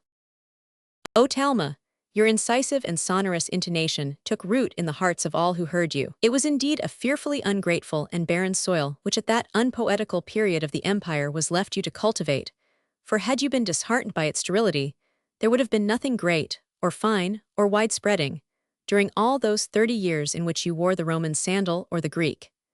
Is it that the spirit of genius, with all its absorbing power, is mortal like that of the upas tree or the manchineel? I should like to continue speaking of Sylla to the end of the play, in order to render tribute to the prodigious talent Talma possessed, and to follow him in the twofold development of his creation of the role of Sylla and the details of that role. But what would be the good? Who is interested in these things nowadays? Who amuses himself by recalling 30 years after its extinction the intonation of an actor as he declaimed line or hemistich or word? What does it matter to M. Gizzard, to M. Leon Faucher, to the President of the Republic, in what manner Talma replied to L. Anas, when he was sent by the Roman populace to learn from Sylla the number of the condemned, and asked him, Combien en prescristu Sylla? What matters it to those gentlemen to know how Talma uttered his? Je ne sais pas. At the most, they can only remember the cadence of voice with which General Cavaignac pronounced those 4 words when he was asked how many people he had transported untried out of France. And let us remember that it is now but 2 years since the dictator of 1848 uttered these 4 words, which richly deserve to hold a place in the annals of history beside those of Sylla. But though Talma was by turns simple, great, magnificent, it was in the abdication scene that he rose to actual sublimity. It is true that the abdication of Sylla recalled that at Fontainebleau, and we repeat, We have no doubt that the resemblance between the modern and the ancient dictator produced an immense impression upon the vulgar public. This opinion was held by the censorship of 1821, which cut out these lines because they were supposed to refer in turn to Bonaparte, first consul, and Napoleon, the emperor. These to Bonaparte. 108 trop pour moi des lauriers de la guerre. Je voulais une gloire et plus, rare et plus cheer. Rome, en proie aux fureurs des parties triomphants. Morante sous les coups de ses propres enfants. Invoquate à la fois mon bras et mon génie. Je me fils dictator, je sauve la patrie. These to Napoleon. J.I. gouverne le monde de mes ordres soumis. Et j'impose silence à tous mes ennemis. Leur haine ne saurait atteindre ma mémoire. J.I. mise entre you et moi l'album de ma gloire. When one rereads at the end of 10, 20, or 30 years either the lines which the censorship forbade, or the plays it suppressed, one is completely amazed at the stupidity of governments. As soon as a revolution has cut off the 7 heads of a literary hydra, governments make all speed to collect them again, and to stick them back on the trunk that feigned death whilst taking care not to lose its hold on life. As though the censorship had ever annihilated any of the works that have been forbidden to be played. As though the censorship had strangled Tartuffe, Mahomet, Le Marriage de Figaro, Charles Roman 9, Pinto, Marion Delorme and Antony. No, when one of these virile pieces is hounded from the theatre where it has made its mark, it waits, calm and erect, until those who have proscribed it fall or pass away, and when they are fallen or dead, when its persecutors are hurled from their thrones, or, entering their tombs, the calm and immortal daughter of genius, omnipotent and great, enters the enclosure that the mannequins have closed against her, from whence they have disappeared, and their forgotten crowns being too small for her brow become the sport of her feet. The curtain fell in the midst of immense applause. I was stunned, dazzled, fascinated. Adolphe proposed we should go to Talma's dressing room to thank him. I followed him through that inextricable labyrinth of corridors, which wind about the back regions of the Théâtre Français, and which today, unfortunately, are no longer unknown regions to me. No client who ever knocked at the door of the original Scylla felt his heart beat so fast and so furiously as did mine at the door of the actor who had just personated him. De Louvain pushed open the door. The great actor's dressing room lay before us. It was full of men whom I did not know, who were all famous or about to become famous. There was Casimir de Lavigne, who had just written the last scenes of L'École des Vieillards. There was Lucien Arnault, who had just had his Regulus performed. There was Saumet, still very proud of his twofold success of Saul and of Clytemnestra.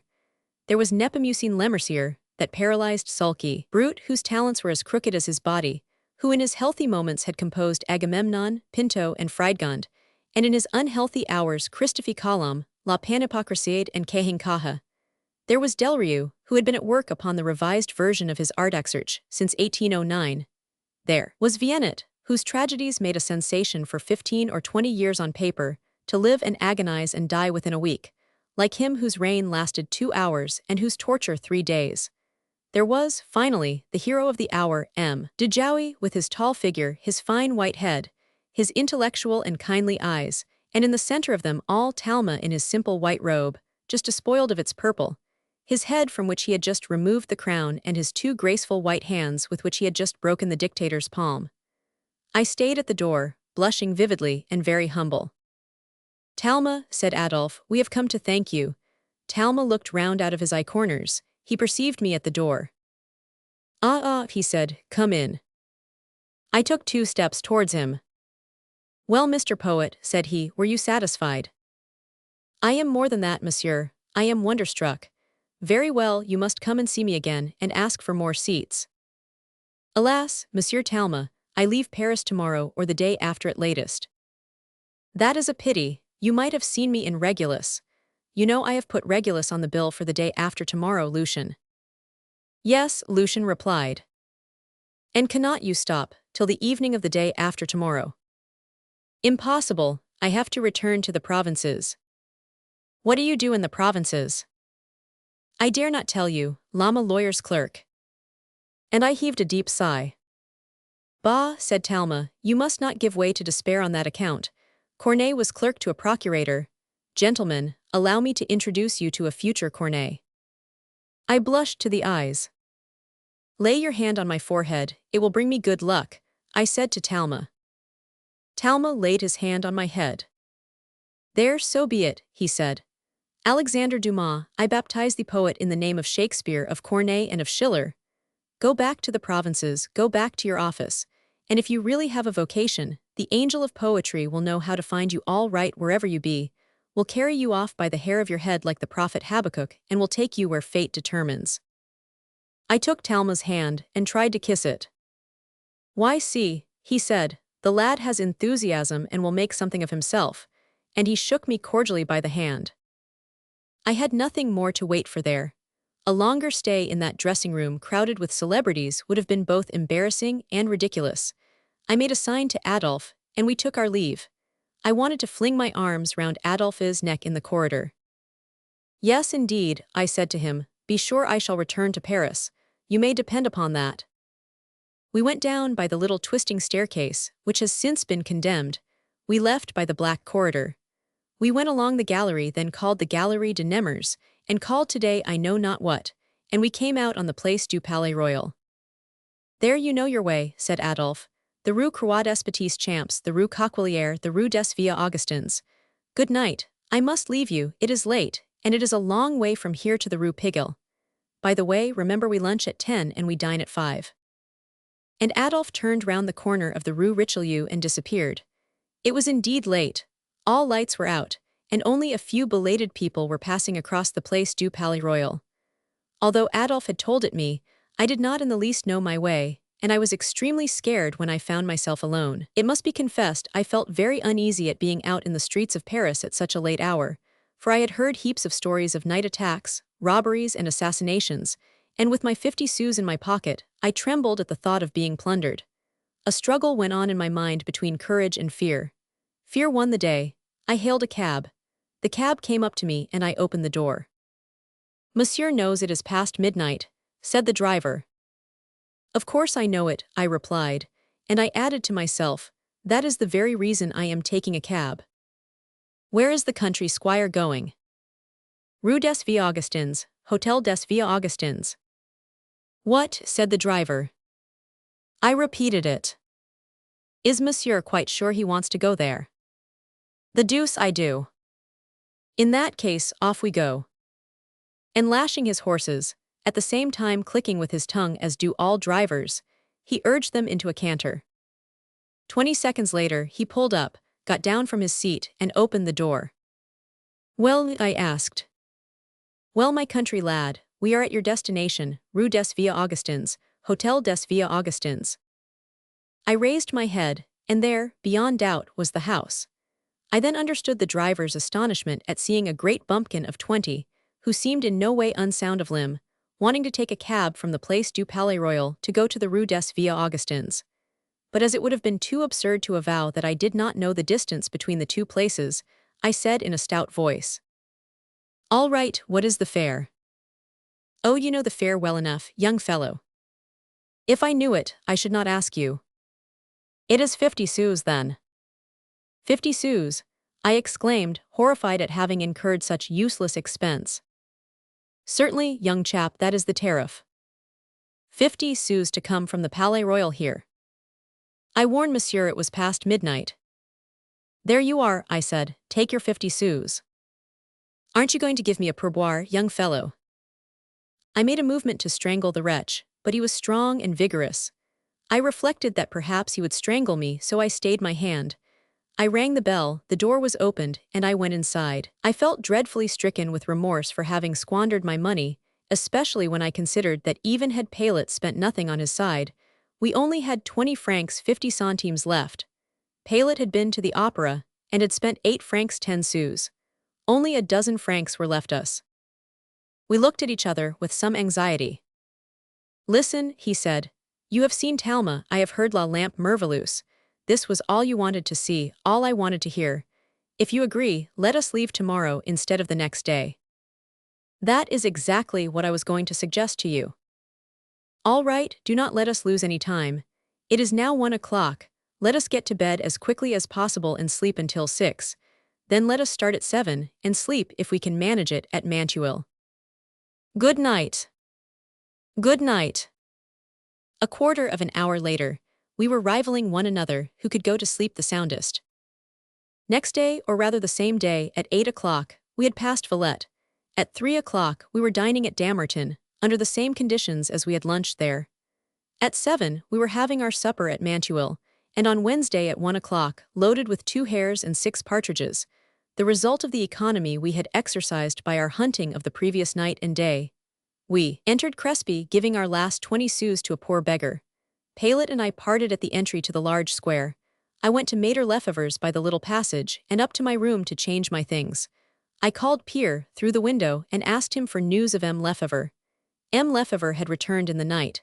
I gave my game to the cook, went into the office and slipped into my place. My 3 office companions were all in their places. Nobody asked me a question. They thought I had just returned from one of my usual excursions, only one that had lasted rather longer than usual. I inquired if M. Lefever had asked any questions about me. M. Lefever had wanted to know where I was. They had replied that they did not know, and the matter had ended there. I drew my papers from my desk and set to work. A few minutes later, M. Lefever appeared. He went to the head clerk, gave him some instructions, and then returned to his room without even having seemed to notice my presence, which led me to think he had taken particular notice of my absence. Dinner time arrived. We sat down. All went on as usual, save that after dinner, when I was rising to go, M. Lefever said to me, "Monsieur Dumas, I want a few words with you." I knew the storm was about to burst, and I resolved to keep myself well in hand. "Certainly, monsieur," I replied. The head clerk and the office boy, who shared the master's table with me, discreetly withdrew. M. Lefever pointed to a chair opposite his own on the other side of the fireplace. I sat down. Then M. Lefever lifted his head as a horse does under the martingale, a gesture which was customary with him, crossed his right leg over his left leg, held up one leg till the slipper fell, took his gold snuff-box, inhaled a pinch of snuff, drew a dignified breath, and then, in a voice all the more threatening because of its dulcet tones, he said, scratching his right foot with his left hand, his most cherished habit, "Monsieur Dumas, have you any knowledge of mechanics?" "Not in theory, monsieur, only in practice." "Well then, you will know enough to understand my illustration." "I am listening, monsieur." "Monsieur Dumas, in order that a machine may work properly, none of its wheels must stop." "Of course not, monsieur." "Very well, Monsieur Dumas, I need not say more. I am the engineer, you are one of the wheels in the machine. For 2 days you have stopped, and consequently for 2 days the general action of the machine has lacked the cooperation of your individual movement." I rose to my feet. "Quite so, monsieur," I said. "You will understand," added M. Lefever in a less dogmatic tone, "that this warning is merely provisional." "You are very good, monsieur, but I take it as definitive." "Oh then, that is better still," said M. Lefever. "It is now 7 in the evening, night is coming on and the weather is bad, but you may leave when you like, my dear Dumas. From the moment you cease to be third clerk here you can remain as a friend, and in that capacity the longer you stay the better I shall be pleased." I bowed a graceful acknowledgement to M. Lefever and withdrew to my room. I had taken a great step, and an important career was now closed to me. Henceforth my future was in Paris, and I made up my mind to move heaven and earth to leave the provinces. I spent half the night in thinking, and before I fell asleep all my plans were made. Book 3. Chapter 1. I return to my mother's. The excuse I give concerning my return. The calf's lights, Pyramus and Cartouche. The intelligence of the fox more developed than that of the dog, death of Cartouche. Pyramus's various gluttonous habits.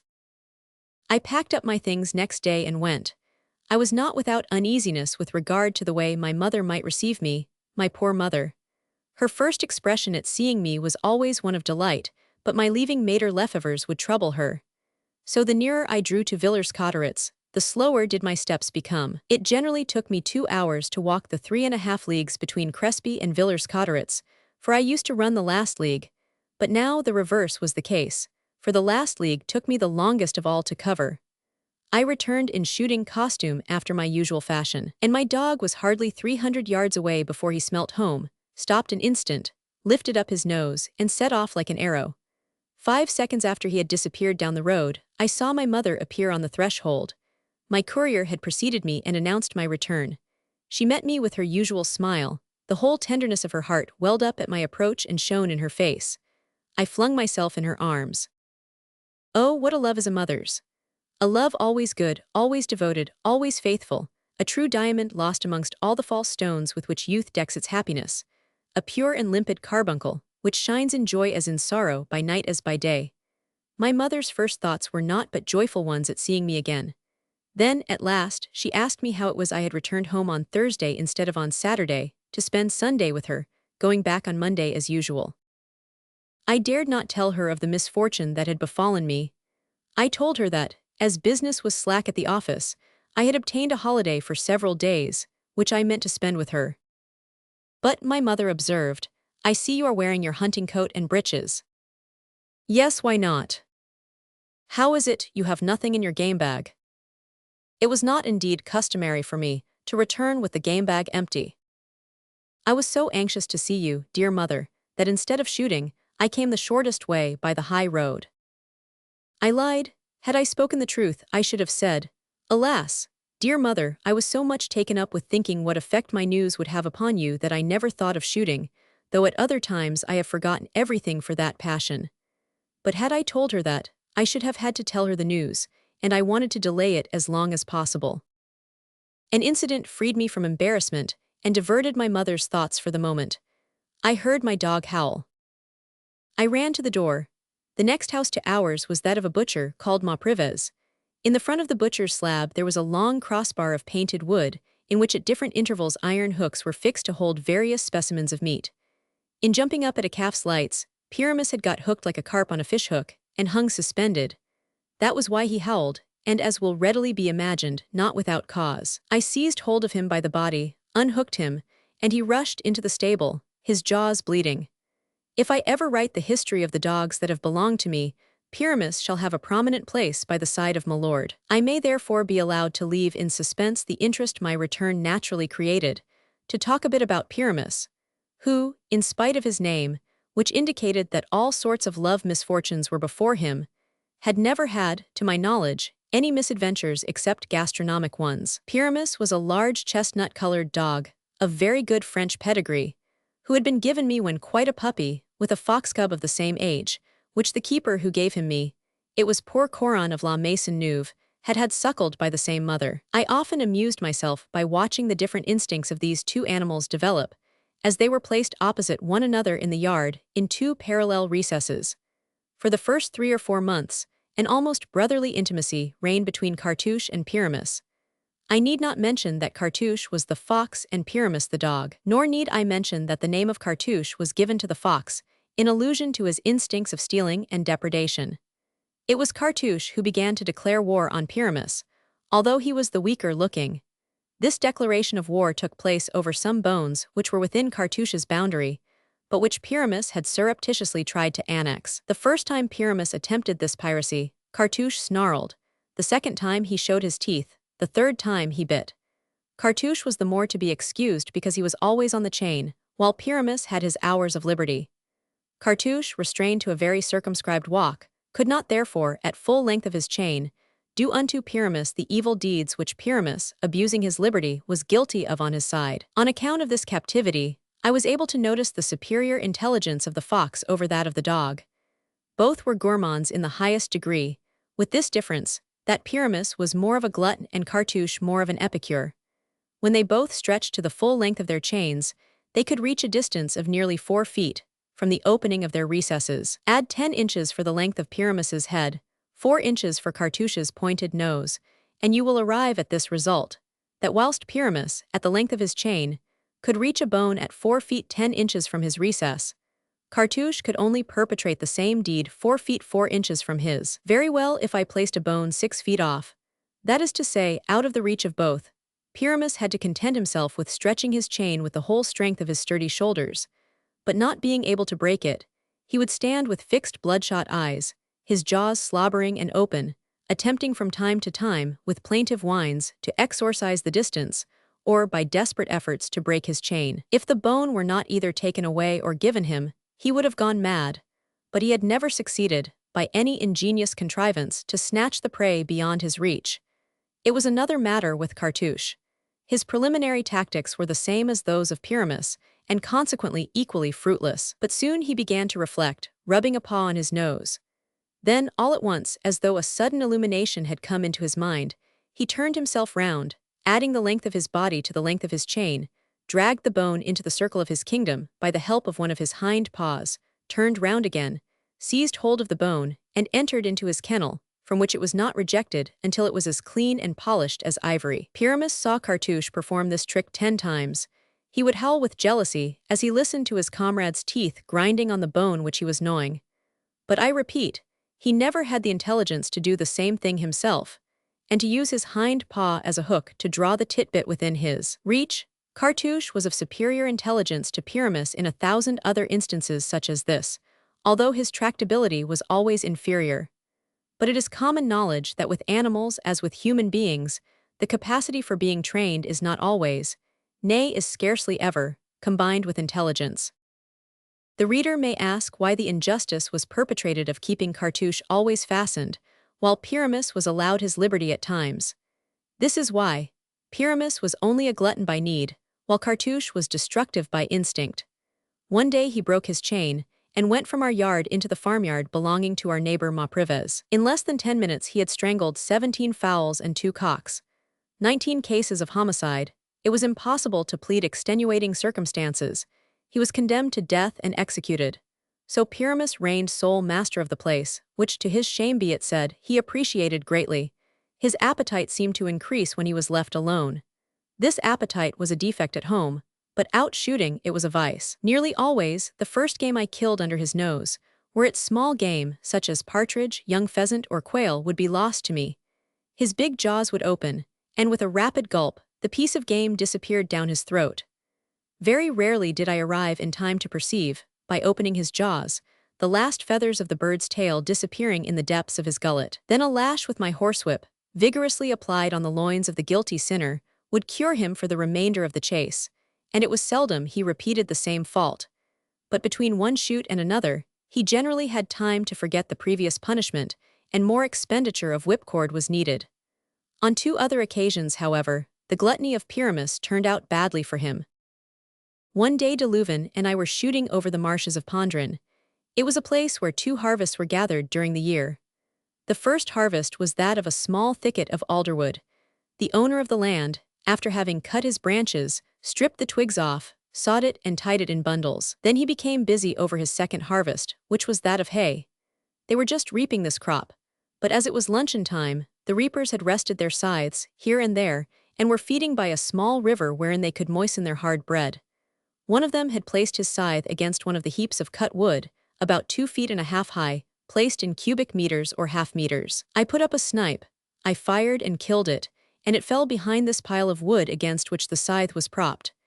It was the first thing I had killed that day, consequently it happened to be the perquisite Pyramus was in the habit of appropriating. So putting 2 and 2 together, he had scarcely seen the snipe, stopped in its flight, fall vertically behind the wood pile, before he darted over the stack so as to fall on the spot as soon as it did, without loss of time. As I knew beforehand that it was a head of game lost, I did not hurry myself to see the tail feathers of my snipe in the depths of Pyramus's throat. But to my great surprise, I saw no more of Pyramus than if he had tumbled down an invisible chasm, hewn out behind the pile of wood. When I had reloaded my gun, I decided to fathom this mystery. Pyramus had fallen on the far side of the heap of wood, his neck on the point of the scythe. This point had penetrated to the right of the pharynx, behind the neck, and stuck out 4 inches in front.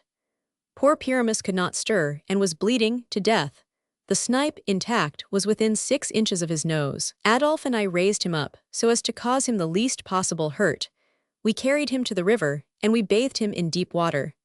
Then I made him a compress with my handkerchief, folded in 16, which we bound round his neck with Adolphe's silk one. Then, seeing a peasant from Haramont passing, with a donkey carrying 2 baskets, we put Pyramus in one of the panniers, and we had him carried to Haramont, whence next day I took him away in a small conveyance. Pyramus was a week between life and death. For a month he carried his head on one side, like Prince Tufiakin. Finally, at the end of 6 weeks, he had regained his elasticity of movement, and appeared to have completely forgotten the terrible catastrophe. But whenever he saw a scythe, he made an immense detour to avoid coming in contact with it.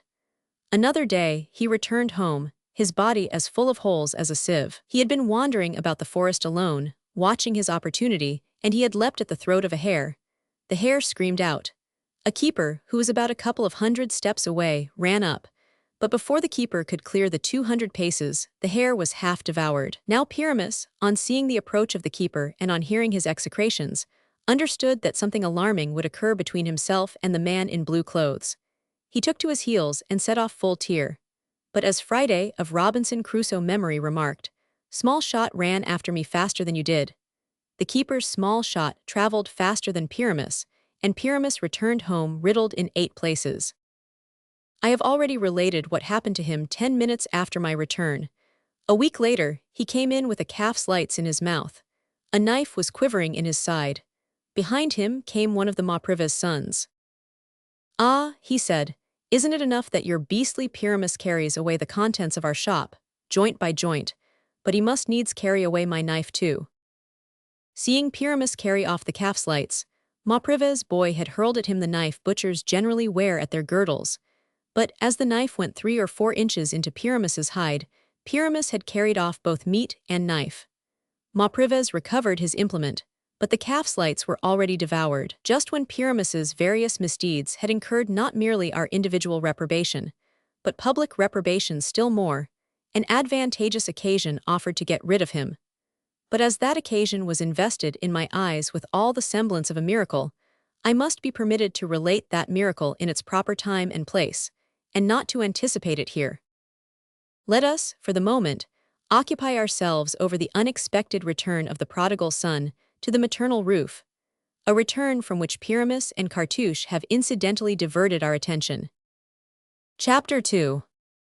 Hope and Laugh at a False Hope, New Projects M. Lecornier. How and on what conditions I clothe myself anew. Bamps, Taylor, 12 Rue du Helder, Bamps at Villers-Cotterêts. I visit our estate along with him. Pyramus follows a butcher lad, an Englishman who loved gluttonous dogs. I sell Pyramus, my first 100 francs, the use to which they are put. Bamps departs for Paris. Open credit. Although I had told my mother that my return was only a provisional one, to use M. Lefever's expression, she had very little doubt at heart that it was really final. Her doubt turned to certainty when she saw Sunday, Monday, Tuesday pass by without my speaking of returning to Crespi. But poor mother, she never said a word to me concerning this catastrophe. It had cost her so much to part with me that, since God had sent me back to her, she opened her maternal heart, arms and door to me. I had some hope left me. Adolphe had promised to make overtures to M. Laffat, the banker, on my behalf. If M. Laffat made me an opening in his office, where they worked from 10 to 4, there would be the whole of the evening and early morning to oneself for other work. Besides, it was time I should earn something. The most important thing was to get to Paris, to light our poor candles at that universal, vast and dazzling fireside, which was a light to the whole world. A fortnight after my return from Crespi, I received a letter from Adolphe. His request had come to nothing, for M. Laffat's offices were over full of clerks as it was. They were talking of clearing some out. So I decided to put in action at the first opportunity a plan I had settled upon during the last sleepless night I had spent at M. Lefever's. This project was perfectly simple, and by its very simplicity, seemed likely to succeed. I would select from my father's desk a dozen letters from Marshal Jourdan, Marshal Victor, Marshal Sebastiani, from all the marshals still living, in fact, with whom my father had had dealings. I would collect a small sum of money and I would start for Paris. I would approach these old friends of my father. They would do what they could, and it would be a strange thing if 4 or 5 marshals of France, one of whom was Minister for War, could not by their combined influence find a situation at 1,200 francs for the son of their old comrade in arms. But although this plan looked as simple and artless, at the first glance, as a pastoral by Florian, it was very difficult to put in execution. Small though the sum was, it was not an easy thing to raise it. Moreover, an expenditure I had foolishly made at Crespi complicated matters. I had become connected at Crespi with a young man who had lived in Paris. His name was Lecornier. He was brother of that gracious person to whom I gave a name in one of my preceding chapters. You will recollect it, although it was only mentioned once. The charming name of Athenais, or, in other words, Athena Minerva Pallas, although the bearer of it was quite unaware of this fact. Well, ashamed of moving in the aristocratic world of Crespi in my old-fashioned clothes of Villers-Cotterêts, I had asked Lecornier, as my build was exactly his, to write to his tailor to make me a coat, a waistcoat, and a pair of trousers. Lecornier wrote, I sent my 20 francs as a remittance on account, and 15 days later, the tailor forwarded me the goods, enclosing a bill for 155 francs, from which he had deducted the 20 francs I had sent him on account. It was arranged that the rest of the bill should be liquidated at the rate of 20 francs a month. The tailor's name was Bamps, and he lived in the Rue du Helder, number 12. It will be seen, from his charges, that although Bamps lived in a fashionable quarter, he was neither a Chevreul nor a Staub. No, he was a journeyman who charged fancy prices, who had drifted from the Latin Quarter, where he should always have remained. But for the very reason that his business was small, Bamps had all the more need of the profits it produced. Although I exercised the greatest economy possible, I had not been able to put aside the promised 20 francs when the next month's payment became due. Not having them, of course I could not send them. This first infraction of our treaty made Bamps very uneasy. Nevertheless, Bamps knew that Lecornier belonged to a family well-to-do, although not wealthy. Lecornier kept his engagements with him with scrupulous punctuality, so he decided to wait, before giving signs of his anxiety. The second month came. With it came the same impossibility on my part, and consequently, redoubled uneasiness on the part of Bamps. Meanwhile, I had left Crespy under the circumstances related, and I had returned to Villers-Cotterêts. 5 or 6 days after my departure, Bamps, becoming more and more uncomfortable, had written to Lecornier. Lecornier had replied, giving him my fresh address. It therefore came about that one day, about the beginning of the 3rd month after receiving the clothes, as I was lounging on our threshold, the town clock struck 1, the diligence from Paris drew up in the square, and a traveler got down from it who asked the conductor 2 or 3 questions, took his bearings and came straight to me. I guessed half the truth. Bamps was walking with his knees out like Duguesclin, and nobody but a soldier or a tailor could walk thus. I was not mistaken. The stranger came straight to me and introduced himself. It was Bamps. It was necessary to play something like the scene between Don Juan and M. Dimanche. This was all the more difficult as I had never read Don Juan. However, instinct made up for ignorance. I gave Bamps a most cordial reception. I introduced him to my mother, to whom, fortunately, I had said a few words about this my first debt. I offered him refreshment, and I asked him to sit down, or if he preferred so to do, to visit our estate. Under the circumstances, Bamps' choice was a foregone conclusion. He preferred to visit our estate. Now, what was this property of which the reader has already heard me speak, but which he will assuredly have forgotten? Our estate was the house of M. Harley, on which my mother had been paying a life annuity for something like 40 years. M. Harley had died during my stay with Maître Lefebvre, but just as though he had made a wager, he died on the anniversary of his birth, triumphantly terminating his 90th year. Unfortunately, his death had not been much advantage to us. My mother had borrowed, on house and garden, almost as much as house and garden were worth, so that we were neither richer nor poorer by this inheritance, though as there were certain duties to pay, I may venture to state we were poorer rather than richer. But Bamps knew none of these details. I therefore offered, as I have said, to take him over our estate. He accepted. I unchained Priamus and we set off. After going 50 yards, Pyramus left us to follow a butcher boy who went by with a piece of mutton on his shoulder. I give this detail, although, at first glance, it may appear very trivial, for it was not without influence upon my future. For what would have happened to me and to Bamps if this butcher boy, whose name was Voltet, had not passed by, and if Pyramus had not followed him? We went on our way without thinking of Pyramus. Man jostles up against great events, every moment of his life, without seeing them and without being conscious of them. We soon arrived. M. Harley's house, now our own, was situated in the Place de la Fontaine, perhaps a couple of 100 steps from the house we lived in. I had taken the keys, I opened the doors, and we began by looking over the interior of the house. It was not so clean as to inspire great confidence. Everything had grown old along with the worthy man who had just died in it, and who had taken great care not to undertake a single repair in it. For, said he, it will last as long as I shall. It had lasted as long as he had, true, but all the same, it was time he died. If he had lingered on merely another year or two with the same intention in his head, he would have outlasted the house. The inside of our poor property, then, afforded the most melancholy sight of complete neglect and dilapidation. The floors were broken through, the wallpapers torn off, the bricks broken. Bamps shook his head and said, in his half-Alsatian and half-French dialect, "Ach, my vord, it is in a furry pad stayed." Most surely would I have offered Bamps the house, in exchange for his bill, if he would have taken it. When the house had been surveyed, I said to Bamps, "Now let us go and see the garden." "Is de garten in zo pad a state as de house?" he asked. "Well, it has been rather neglected, but now it belongs to us. It will take much money to restore dis old tumble-down place," Bamps discreetly observed. "Bah, we shall find it," I replied. "If it is not in our own pockets, it will be in someone else's. Goot, if you can vind it, zo much de better." We crossed the yard and entered the garden. It was at the beginning of April. We had had 2 or 3 lovely days one knows so well, on which the year, like a faithful servant, seems to fold up winter's white garment and unfold the green robe of spring. Now, although the garden was as neglected as the house, it was pursuing its work of life, in opposition to the work of death going on in the house. The house grew older year by year. Year by year the garden renewed its youth. It looked as though the trees had powdered themselves for a forest ball, apples and pears in white, and peaches and almonds in pink. You could not imagine anything younger, fresher, or more full of life than was this garden of death. Everything was waking up with nature as she herself woke up. The birds had begun to sing, and 3 or 4 butterflies, deceived by the flowers and by the first rays of sunshine, were flying about still somewhat benumbed. Poor ephemera, born in the morning but to die by night. "Well," I asked Bamps, "what do you say to the garden?" "Oh, dat is furry breddy. It is a biddy it is not in de rue de Rifoli. There will be more than 100 crowns worth of fruit in this garden, you take my word for it." "Yes, if no pad frosts come."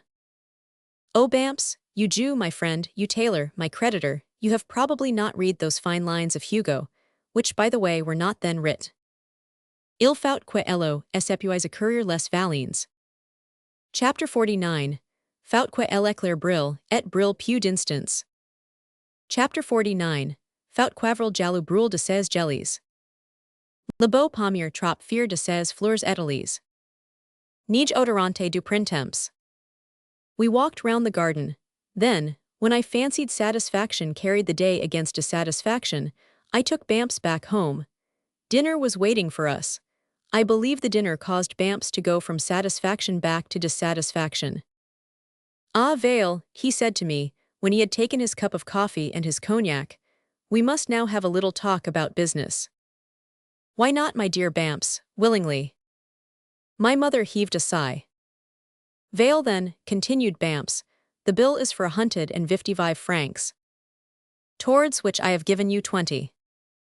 Towards vhich you half jifen me t20, so dara is a balance of 135. Towards de 135, you said you would give me t20 per month.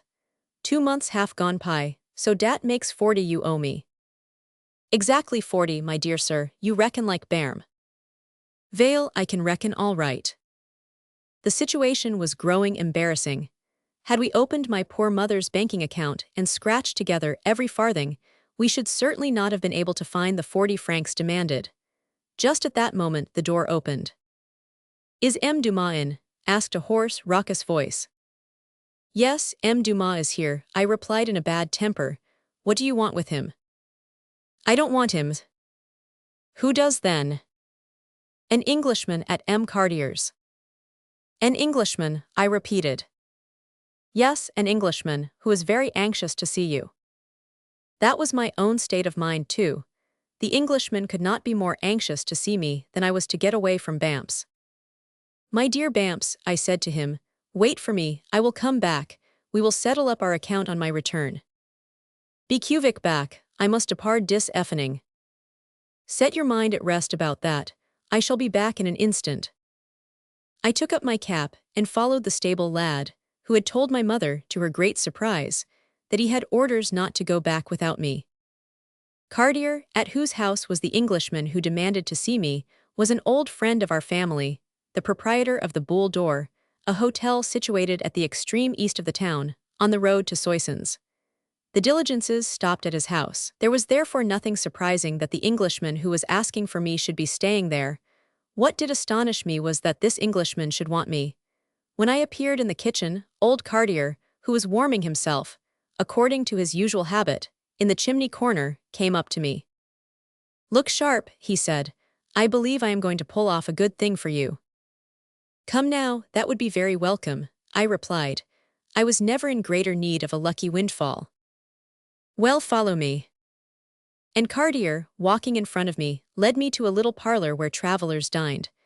Just as we opened the door, we heard a voice saying, with a strong English accent, "Take care, mine host, the dog does not know me and will run out." "Never fear, my lord," replied Cartier, "I am bringing his master." Every innkeeper considers an Englishman has the right to the title of my lord, so they use the title unsparingly. True, it usually pays them to do so. "Ah, come in, sir," said the Englishman, trying to rise by leaning both his elbows on the arms of his chair. He could not succeed. Seeing this, I hastened to say to him, "Pray do not disturb yourself, monsieur." "Oh, I will not disturb myself," said the Englishman, falling back in his armchair with a sigh.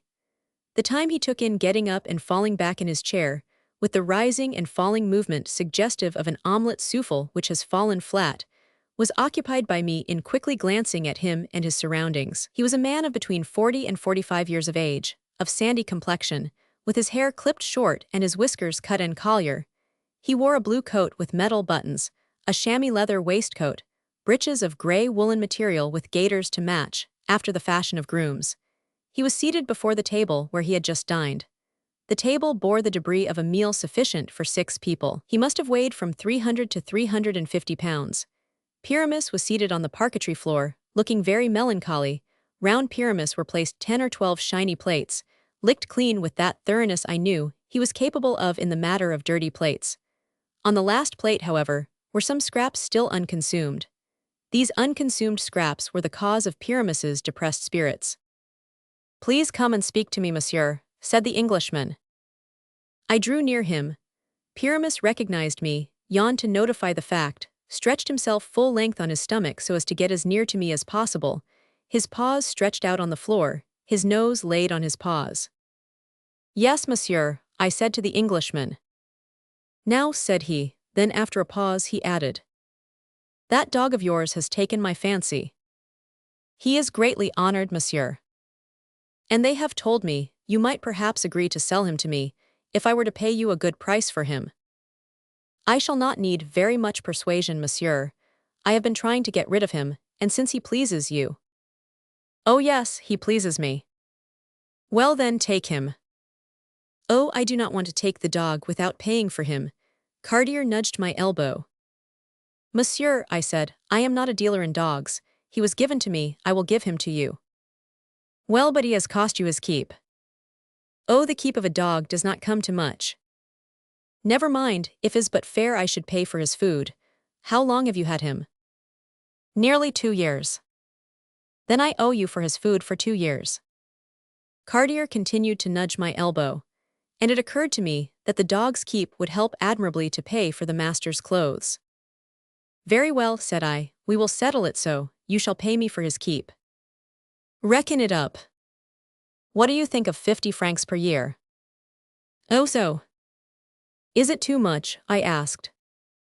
"On the contrary, I do not think it is enough. The dog eats a lot." "Yes, true, monsieur, I was intending to warn you of that. Oh, I have witnessed it, but I like animals and people who eat a lot. It shows they have a good digestion, and a good digestion tends to good humor." "Very well then, you shall fix your own charge." "You said, I think, that it was to be 10 Napoleons." "No, monsieur, I said 5 Napoleons." Cartier nudged my elbow harder and harder. "Ah, 5 Napoleons, you will not take 10. "No, monsieur, and only that because I happen at this moment to be in great need of 5 Napoleons." "Won't you take 15 Napoleons? I am sure the dog is worth 15 Napoleons." "No, no, no, no, give me 5 Napoleons and he is yours." "What do you call him?" "Pyramus." "Pyramus," exclaimed the Englishman. Pyramus did not budge. "Oh," continued the Englishman, "what did you say you called him?" "I said Pyramus." "He did not stir when I called him." "That is because he is not yet accustomed to your pronunciation." "Oh, he will soon get used to it." "There is no doubt of it." "You think so?" "I am sure of it." "Good, I thank you, monsieur. Here are the 5 Napoleons." I hesitated to take them, but in the English accent with which he pronounced the last words, there was an intonation which so cruelly reminded me of the German accent of Bamps that I decided. "I am much obliged to you, monsieur," I said. "On the contrary, it is I who ought to thank you," the Englishman replied, trying to raise himself afresh, an attempt which was as abortive as the first. I made him a sign with my hand, as I bowed. He sank back into his armchair and I went out. "Well now, how did it come about that Pyramus fell into the hands of such a master?" I asked old Cartier. "That scamp of a dog was born with a lucky spoon in his mouth. It was the simplest thing in the world.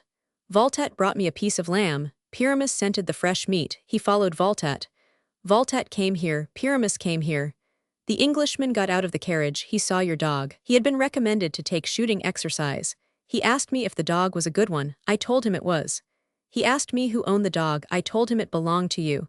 He asked me if you would consent to sell it, I told him I would send and fetch you and then he could ask you himself.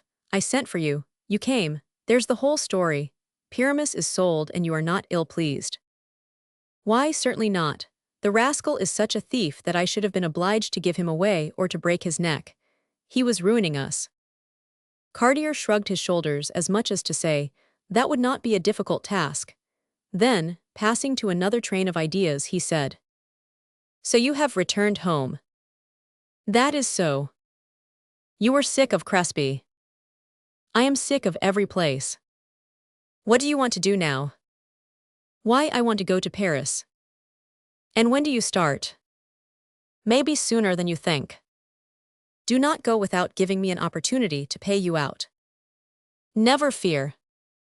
Before I went to Crespi, I had thoroughly beaten Cartier at billiards. "Besides," I went on, "if I go, as I shall not leave in any carriage but one of yours, you can stop me on the step." "Done, but this time it must be a struggle to death. To death. Your 5 Napoleons must be staked. You know I never play for money, and as for my 5 Napoleons, they already have their vocation." Well, adieu. Au revoir." And I left Cartier with this engagement booked. We shall see where it led me. When I re-entered the house, I found Bamps, who was beginning to grow impatient. The first coach for Paris passed through Villers-Cotterêts at 8 o'clock in the evening. It was now 7. "Ah, gut," he said, "there you are. I did not reckon I should see you again." "What?" I said, imitating his jargon, "you did not reckon you should see me again." Wondrous power of money. I was mocking Bamps, who an hour before had made me tremble with fear. Bamps knit his eyebrows. "We say den," he said.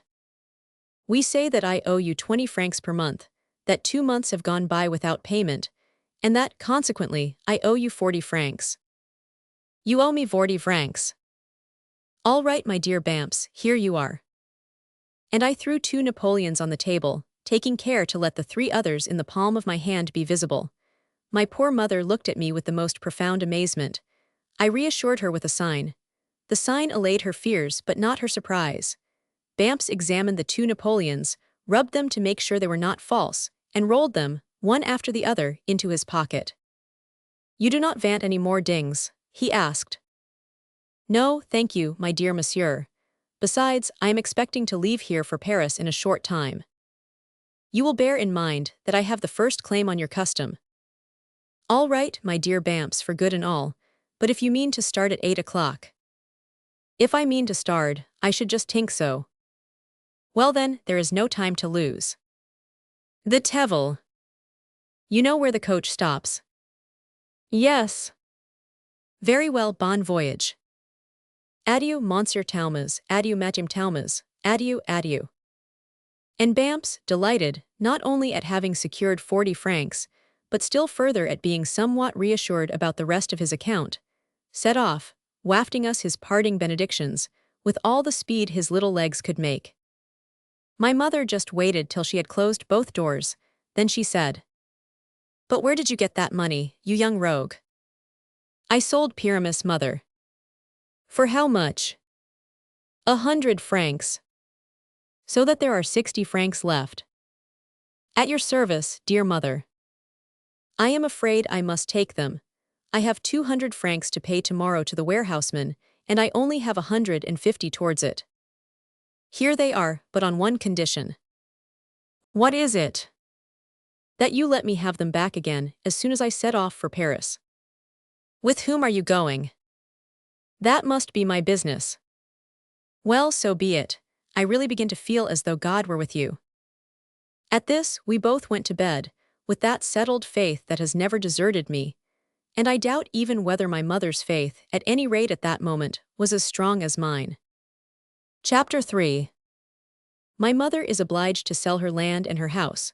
The residue, the Piranesies, an architect at 1,200 francs salary. I discount my first bill, Gondon, how I was nearly killed at his house, the 50 francs, Cartier, the game of billiards, how 600 small glasses of absinthe equaled 12 journeys to Paris. The time had now come when my poor mother was obliged to take a definite step. She had borrowed so much, and so often upon our 30 or 40 acres let to M. Gilbert of Soucy, and upon the house which M. Harley had at last left for us, that the value of both acres and house was nearly absorbed by mortgages. So it was decided to sell everything. The land was sold by auction, and fetched 33,000 francs. The house was sold, by private contract, for 12,000 francs to the M. Picot, who had given me my first lessons in fencing. We realized 45,000 francs. When our debts were settled and all expenses paid, my mother had 253 francs left. Lest some optimistic readers should think that this was our annual income, I hasten to say that it was capital. Need anyone ask if my poor mother was distressed at such a result? We had never really been so close to destitution. My mother fell into the depths of discouragement. Since my father's death, we had been unceasingly drawing nearer and nearer to the end of all our resources. It had been a long struggle, fro to 1823. It had lasted for 17 years, but we were beaten at last. Nevertheless, I never felt gayer or more confident. I do not know why I deserve it, whether for deeds done in this world, or in other worlds where I may have had previous existences, but God seems to have me under his special care, and however grave my situation, he comes openly to my succor. So my God, I proudly and yet very humbly confess thy name before believers and before infidels, and not even from the merit of faith do I say this, but simply because it is the truth. For hadst thou appeared to me when I invoked thee, O my God, and hadst thou asked me, Child, say boldly what it is you want, I should never have dared to ask for half the favors thou hast granted me out of thy infinite bounty. Well, my mother told me that, when all our debts were paid, we only had 253 francs left. Very well, I said to my mother, you must give me the 53 francs, I will set out for Paris, and this time I promise to return only with good news. Are you aware, my dear boy, said my mother, that you are asking me for a fifth of our capital? You remember that you owe me 60 francs. Yes, but recollect that when I said, for what purpose shall I return you the 60 francs? You replied, that is my business. Very well, so indeed it is my business. Will you give me the Piranesies which are upstairs in the big portfolio? What do you call the Piranesies? Those large black engravings that my father brought back from Italy. What will you do with them? I will find a home for them. My mother shrugged her shoulders dubiously. Do as you like about them, she said. There was an architect named Audit amongst the staff at the workhouse who very much wanted our Piranesies. I had always refused him them, telling him that one day I would bring him them myself. The day had come, but it was an unlucky day. Audit had no money. This was quite conceivable. Audit, as architect to the castle, received only 100 francs per month. True, I was not very exorbitant in the matter of my Piranesies, which were well worth 500 or 600 francs. I only asked 50 francs. Audit offered to pay me these 50 francs in 3 months' time. In 3 months, how could I wait for 3 months? I left Audit in despair. I ought to say, in justice to Audit, that he was probably in even lower straits than I was. In leaving Audit, I ran up against another of my friends, whose name was Gondon. He was a shooting comrade. He had a property 3 leagues from Villers-Cotterêts, at Coeuvres, the country of the beautiful Gabrielle, and we had very often spent whole weeks together there, shooting by day and poaching by night. It was at his place that I nearly lost my life one evening, in the most ridiculous fashion imaginable. It was the evening before the opening of the shooting season.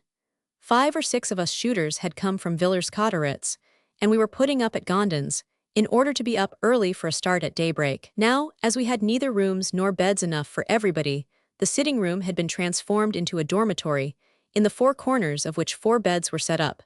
That is to say, 4 mattresses were laid down. When the candles were extinguished, my 3 companions took it into their heads to start a bolster fight. As for some reason or another, I did not feel inclined for the sport. I announced my intention of remaining neutral. The result of this compact was that after a quarter of an hour's fight between Austrians, Russians, and Prussians, the Austrians, Russians, and Prussians became allies and united to fall upon me, who represented France. So they hurled themselves on my bed and began to belabor me with the aforementioned bolsters, as threshers beat out corn with their flails in a barn. I drew up my sheet over my head and waited patiently till the storm should have passed over, which could not be long first, at the rate they were beating. And as I anticipated, the storm calmed down. One thrasher retired, then another. But the third, who was my cousin, Felix de Villaine, upheld no doubt by the tie of kinship, continued striking in spite of the retreat of the others. Suddenly he stopped, and I heard him get silently into his bed. One might have thought some accident had overtaken him, which he was anxious to conceal from his comrades. In fact, the opposite end of the bolster to that which he had held in his hands had burst by the violence of the blows, and all the feathers had escaped. This down made a mountain, just where the sheet which protected my head joined the bolster. I was totally unaware of the fact. As I did not feel any more blows, and having heard my last enemy retire to his bed, I gently put out my head, and as for the past 10 minutes I had become more or less stifled. According as I tightened or loosened the sheet, I drew a full breath. I swallowed a big armful of feathers. Suffocation was instantaneous, almost complete. I uttered an inarticulate cry, and feeling myself literally being strangled, I began to roll about the room. My companions at first thought I had now taken it into my head to pirouette like a ballet dancer, just as they had fancied a fight. But they realized at last that the strangled sounds I gave forth expressed acute agony. Gondon was the first to realize that something very serious had happened to me from some unknown cause, and that I was in extremis. Felix, who alone could have explained my gyrations and my wheezings, lay still and pretended to be asleep. Gondon rushed into the kitchen, returned with a candle, and threw light on the scene. I must have been a very funny spectacle, and I confess, there was a general burst of laughter. But though I had been pretty gluttonous, I had not swallowed all the feathers and all the down. Some stuck to my curly head, giving me a false air of resemblance to Polichinelle. This false air soon began to look like reality from the flush of redness that strangulation had sent into my face. They thought water was the best thing to give me. One of my companions, named Labar, ran in his shirt to the pump and filled a pot with water, which he laughingly brought me. Such hilarity, when my torture had reached its height, drove me wild. I seized the pot by the handle and chucked the contents down Labar's back. The water was icy cold. Its temperature was little in harmony with the natural warmth of his blood, and it produced such gambols and such contortions on the part of the anointed, that, in spite of my various woes, the desire to laugh was now on my side. I made a different effort from any I had tried hitherto, and I expectorated some of the feathers and down which had blocked my throat. From that moment I was safe. Nevertheless, I continued to spit feathers for a week, and I coughed for a month. I beg my readers' pardon for this digression. But, as I had neglected to put down this important episode in my life in its chronological order, it will not be deemed extraordinary if I seize the first opportunity that presents itself to repair this omission. Well, I met Gondon coming out of Audit's house. He had 100 francs in his hand. "Oh, my dear fellow," I said, "if you are so wealthy, you can surely lend Audit 50 francs. What to do?" "To buy my Pyrenees from me." "Your Pyrenees?" "Yes, I want to go to Paris. Audit offered to buy my Pyrenees for 50 francs, and now he does not wish to have them. On the contrary, he is dying to possess them, but he hasn't a son and cannot pay me for 3 months. And you want 50 francs? Indeed I do. You would like to have them?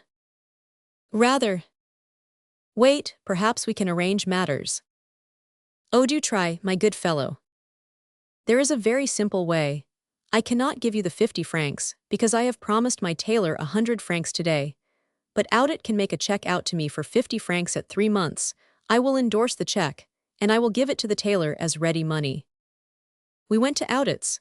Audit made out the check, and I carried off the money, thanking Gondon, and above all God, who out of his infinite loving kindness had provided me the means to advance a step farther on my way. I accompanied Gondon as far as his tailor's. At the tailor's door, I ran up against old Cartier. "Well, my boy," he said, "isn't there a bit left of your dog's money to pay for a small glass of wine for your old friend?" "Certainly, if he wins it of me at billiards," and I jingled my 50 francs. I turned to Gondon. "Come and see what happens," I said to him. "You go on, I will rejoin you. At Camberlin's, is it not?" "At Camberlin's." Camberlin was the traditional coffee house. Since the discovery of coffee and the invention of billiards, the Camberlins had sold coffee and kept a billiard table, from father to son. It was to Camberlin's my grandfather used to go every evening to take a hand at dominoes or piquet, until his little bitch Charmante came scratching at the door, with 2 lanterns held in her jaws. It was at Camberlin's my father and M. de Villaine came to challenge each other's skill at play, as on another green carpet, they challenged each other's skill at the chase. It was at Camberlin's, finally, that, thanks to my antecedents, I had been able, almost gratis when I lost, to begin my education as an elder Philibert under 3 different masters, who had ended by seeing me a better player than they were. These 3 masters were Cartier, against whom I was going to wipe out an old score; Camusat, Hurux's nephew, who reclothed his uncle at La Rapée, when they turned him out of Villers-Cotterêts in drawers and shirt; and a delightful youth called Gaillard, who was a first-class player in all sorts of games, and who had, to my great satisfaction, replaced M. Maillard, my old rival, at the workhouse. So I had become a much better player than Cartier, but, as he would never admit it, he invariably declined the 6 points I as invariably offered him before we began the match. Just as we were trying our cues on the billiard table, Gondon entered. "What will you take, Gondon?" Cartier asked. "Dumas is paying." "I will take absinthe. I want to enjoy my dinner well today." "Well, so will I," said Cartier. "And you?" You know I have made a vow, never to take either liqueur or coffee." To what saint, and on what occasion I made this vow I cannot at all say, but I know I kept it religiously. "Then we will say 2 small absinthes," replied Cartier, continuing to joke. "That will be 6 sous, waiter, in exchange for your receipt. In the provinces, at any rate at Villers-Cotterêts, a small glass of absinthe costs 3 sous. "My dear Gondon," I said, "I cannot offer you a better prayer than my uncle's, the cure at Bethesy. My God, side neither with one nor with the other, and you will see a rascal receive a jolly good whacking. Will you have your 6 points, Father Cartier?" "Go along with you," Cartier exclaimed disdainfully, putting my ball on the yellow.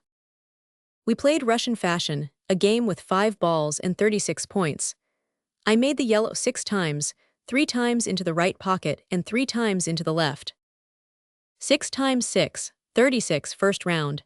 Your 2 small glasses are not worth more than their 3 sous, Father Cartier. 4 sous, you mean to say? Not unless I let you win the second round. Come on then. Will you have the 6 points? I will give them to you, if you like. Done, mark my 6 points, Gondon. I have my designs on Father Cartier. I mean him to contribute to my visit to Paris. The diligences start from his hotel. At the second round, Cartier got up to 12. At 30 points, I had a run and made 16 more. That made 46 points instead of 36. Deducting the 6 points restored to Cartier, there still remained 4 I could offer him in return. He refused them with his usual dignity. But Cartier was beside himself when he had lost the first game, and the wilder he was the more obstinate he became. Once set going, he would have played away his land, his hotel, his saucepans, to the very chickens that were turning on his spit. Worthy old Cartier, he is alive yet. Although he is 86 or 87, he is still remarkably hale and lives with his 2 children. I never go to Villers-Cotterêts without calling on him. Last time I saw him, about a year ago, I paid him a compliment on his health. "My goodness, my dear Cartier," I said to him, "you are like our oak trees, which, if they do not grow very tall, go deep into the soil and gain in roots what they miss in the way of leaves. You will live to the last judgment." "Oh, my boy," he said, "I have been very ill, did you not know it?" "No, when?" 3.5 years ago. "What was the matter with you?" "I had toothache." "That was your own fault. What business have you with teeth at your age?" Well, on that day, poor old Cartier. I am referring to the day of our game. On that day, to use a gaming term, I took a fine tooth out of his head.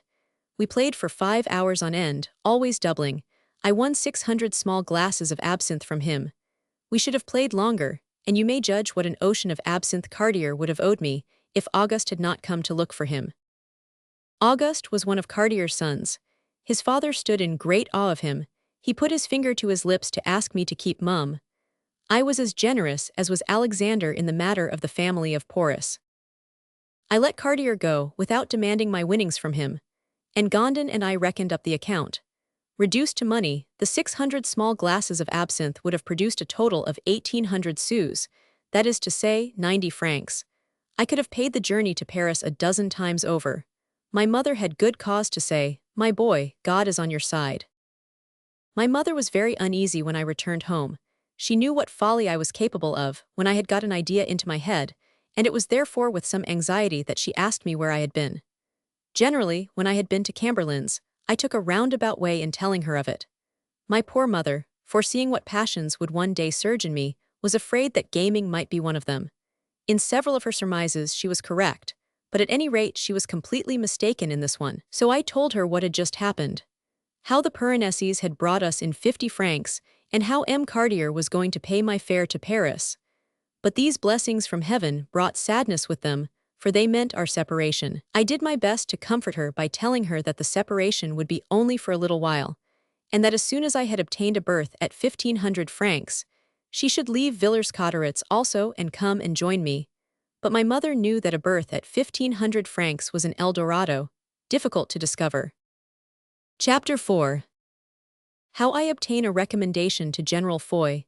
M. Danner of Vaudy advises my mother to let me go to Paris. My goodbyes, Laffitte and Paragox. The 3 things which Maître Menesson asks me not to forget, the Abbé Grégoire's advice and the discussion with him. I leave Villers-Cotterêts. One morning, I said to my mother, "Have you anything to say to M. Danner? I am going to Vaudy." "What do you want of M. Danner?" "To ask him for a letter to General Foy." My mother raised her eyes to heaven. She questioned whence came all these ideas to me, that converged all to one end. M. Danner was my father's old friend, who, having had his left hand mutilated when out shooting, had been brought into our house. There, the reader will remember, Dr. Lecasse had skillfully amputated his thumb, and as my mother had nursed him with the greatest care through the whole of the illness the accident brought on, he had a warm feeling in his heart towards my mother, my sister, and myself.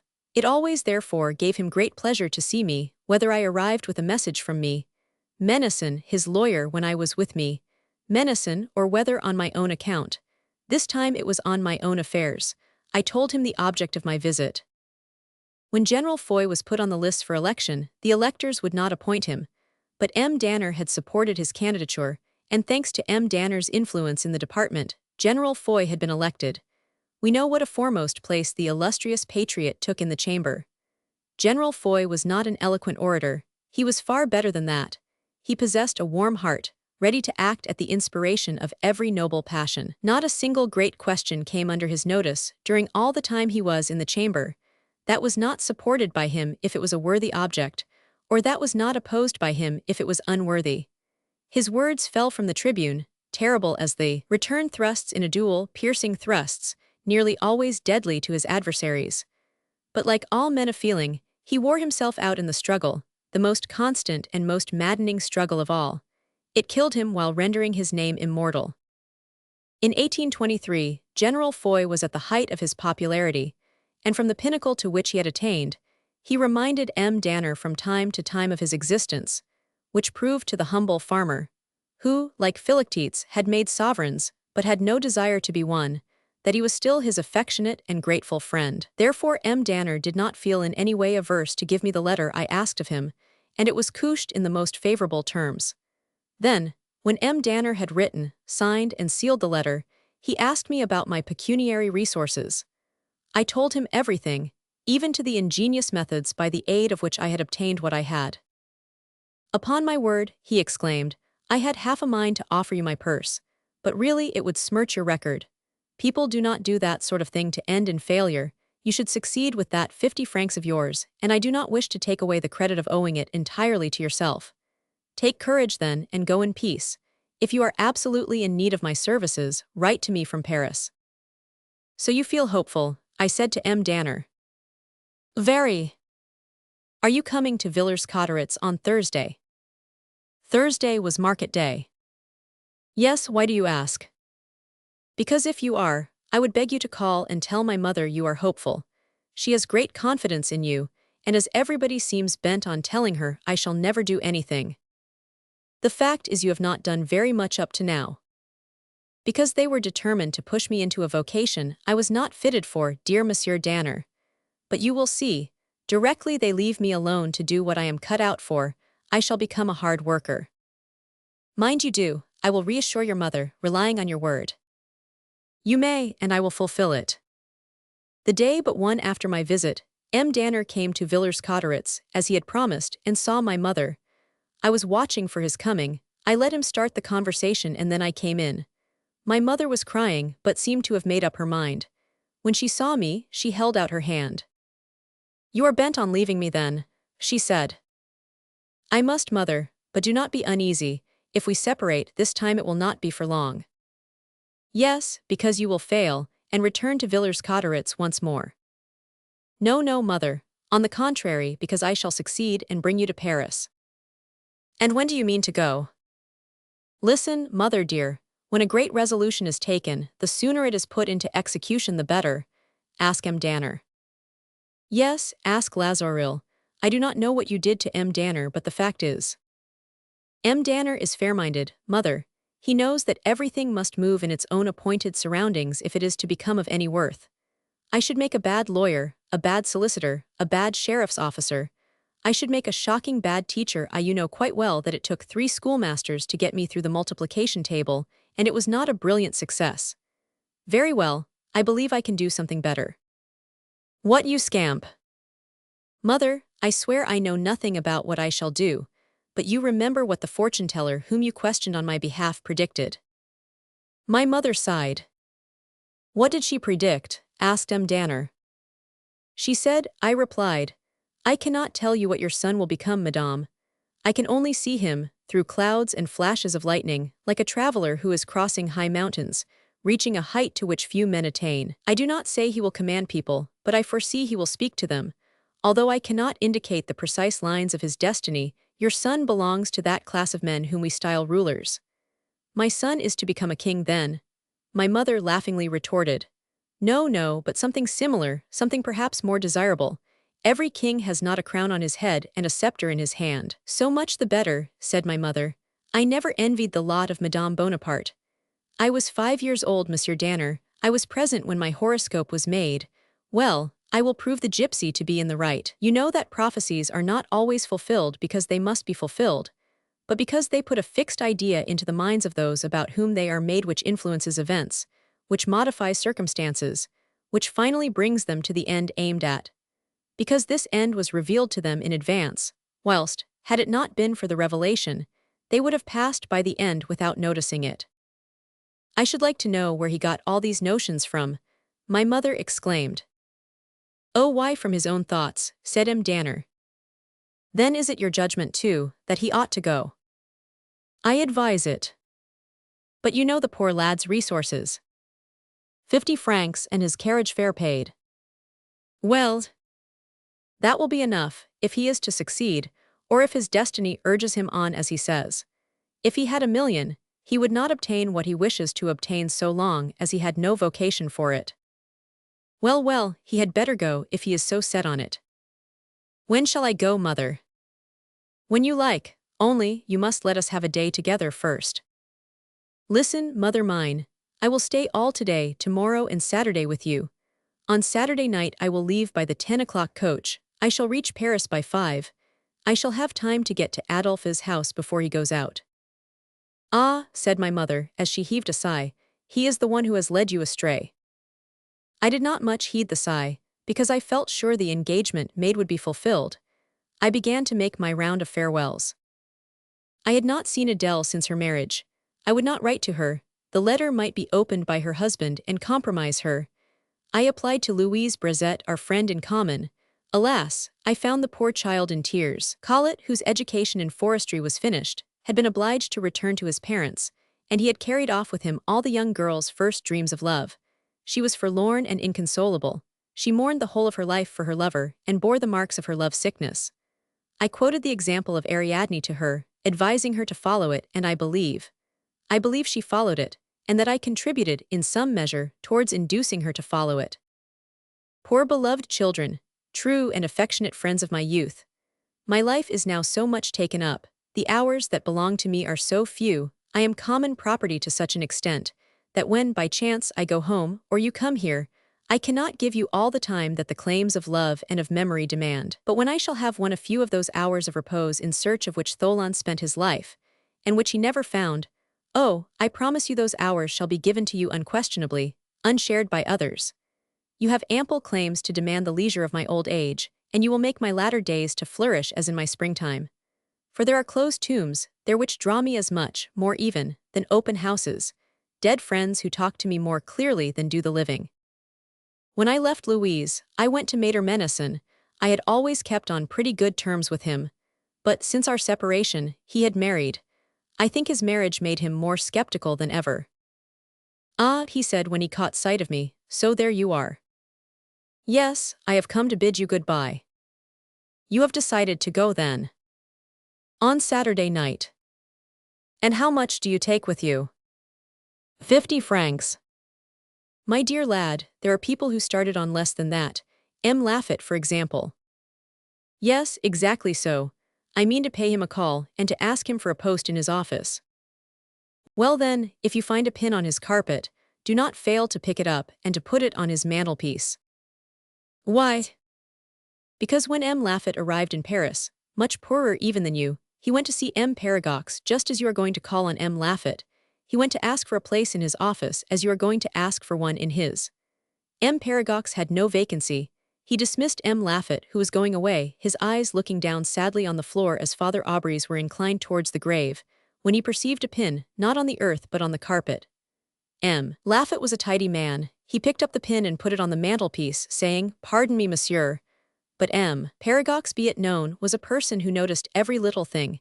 He reflected that a young man who would pick up a pin from the ground must be an orderly person, and as M. Laffat was going away, he said to him, 'I have been thinking, monsieur, stay.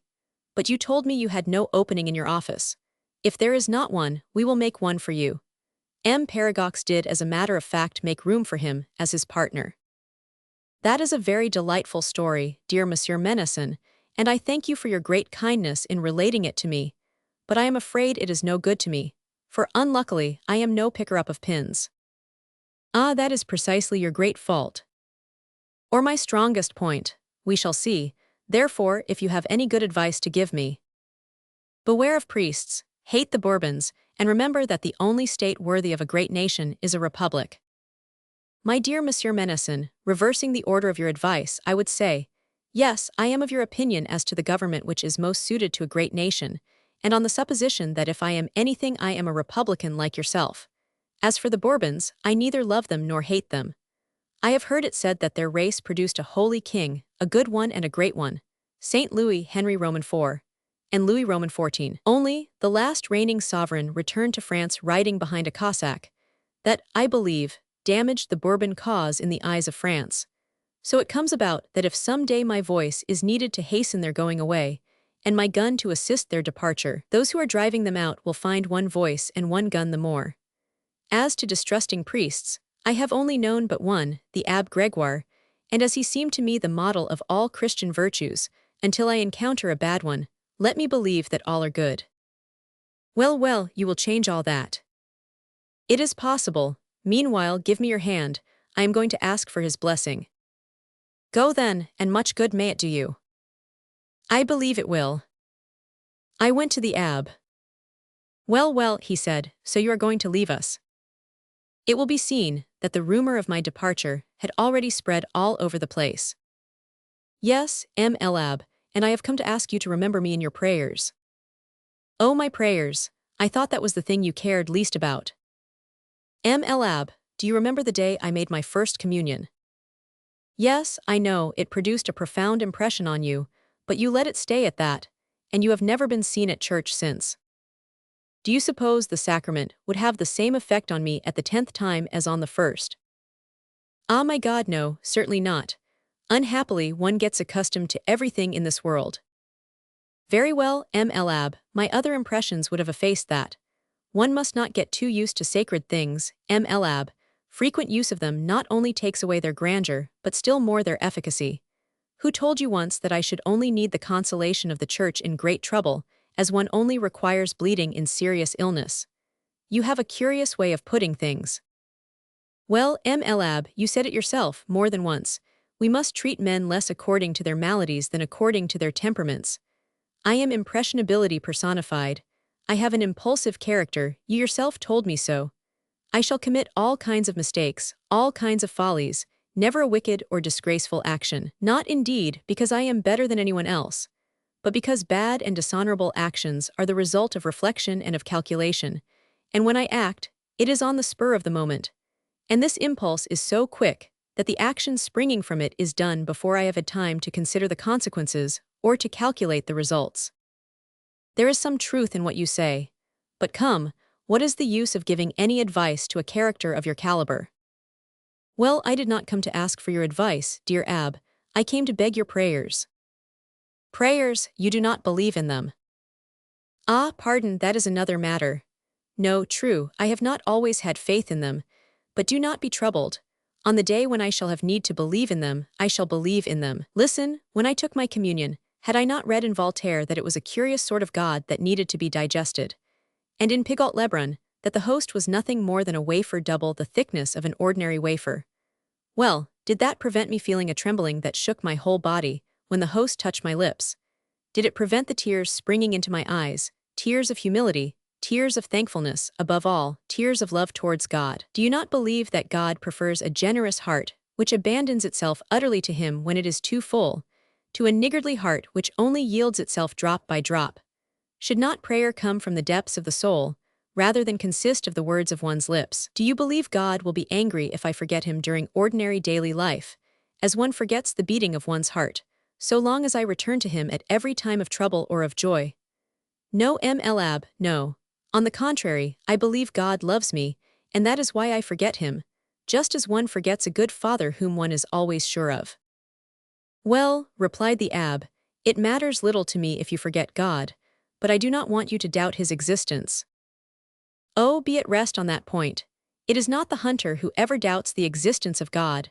No man does who has spent whole nights in the moonlit woods, who has studied nature, from the elephant down to the mite, who has watched the setting and the rising of the sun, who has heard the songs of the birds, their evening laments and their morning hymns of praise. Then all will be well. Now, you know, there is a text in the Gospels which is short and easy to remember. Make it the foundation of your actions, and you need not fear failure.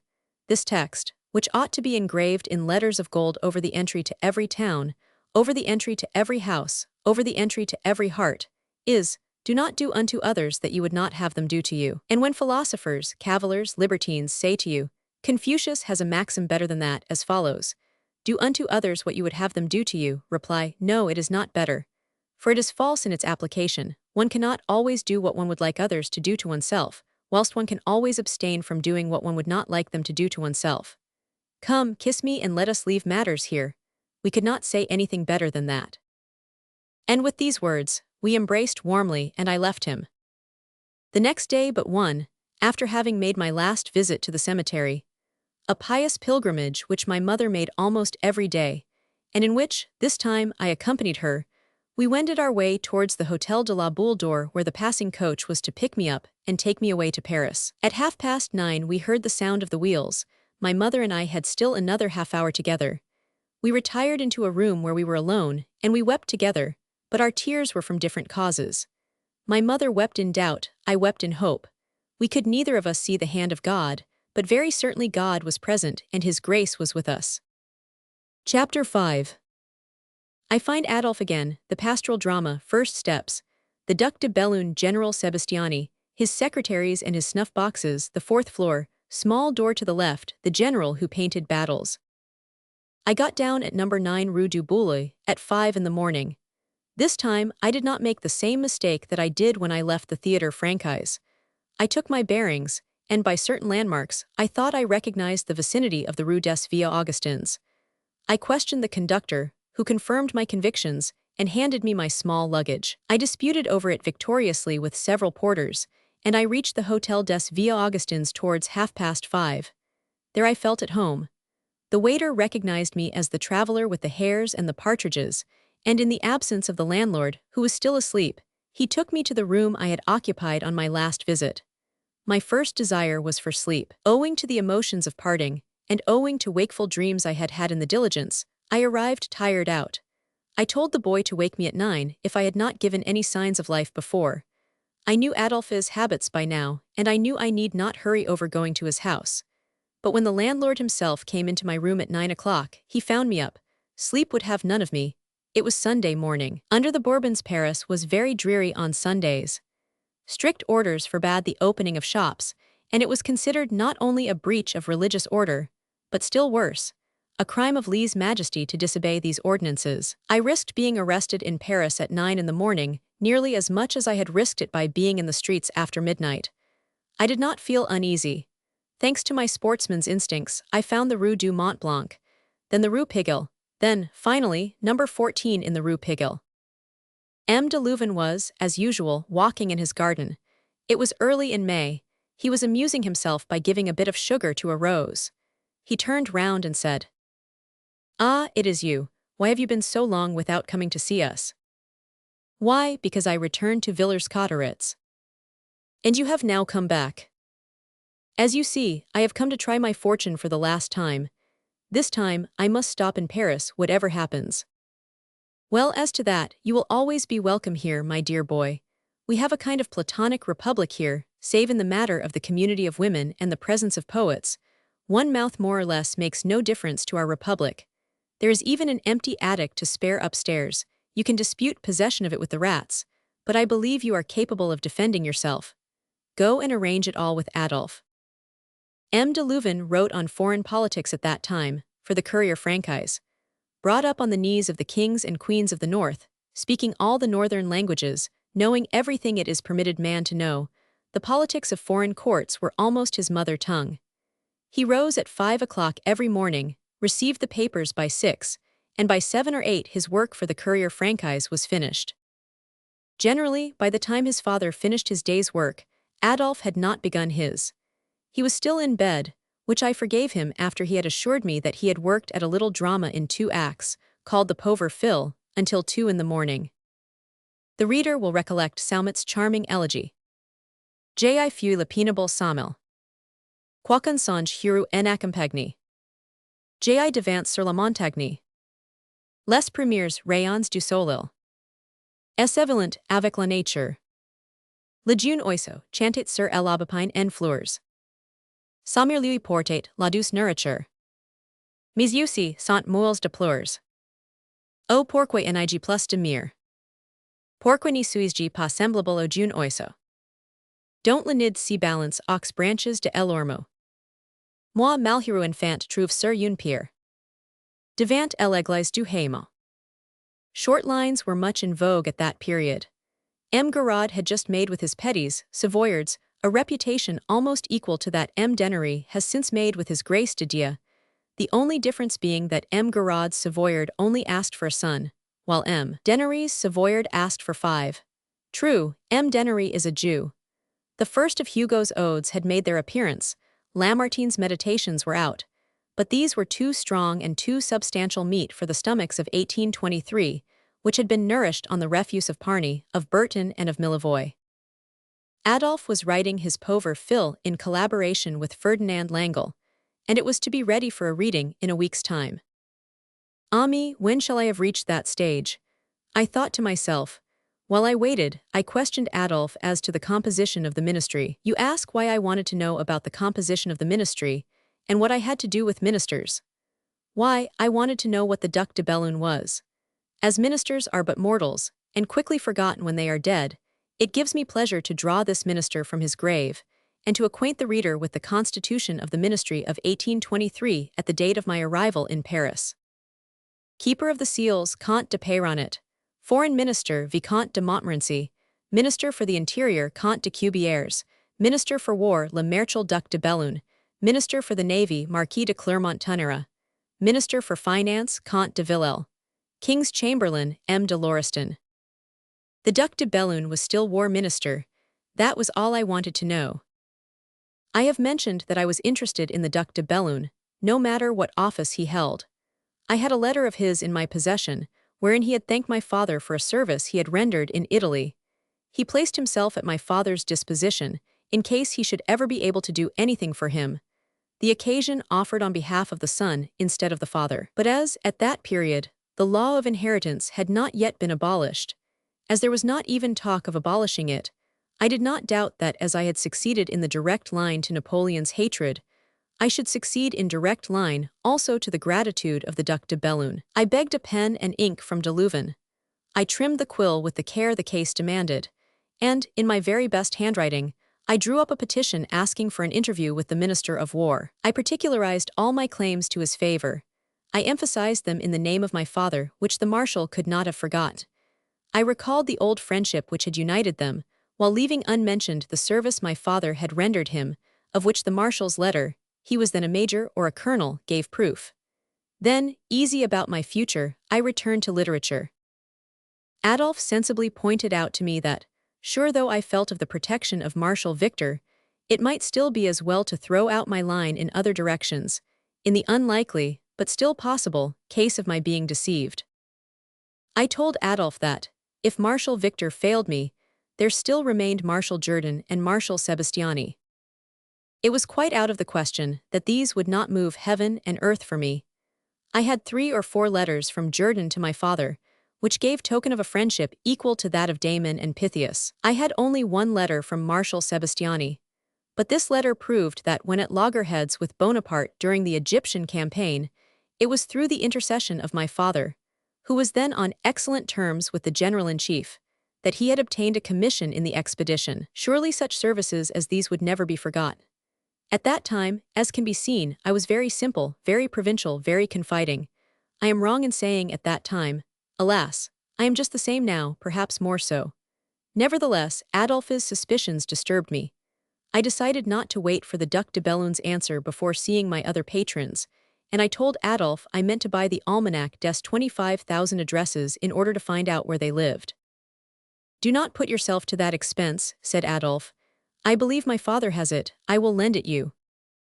The tone in which Adolphe said, "Do not put yourself to that expense," annoyed me.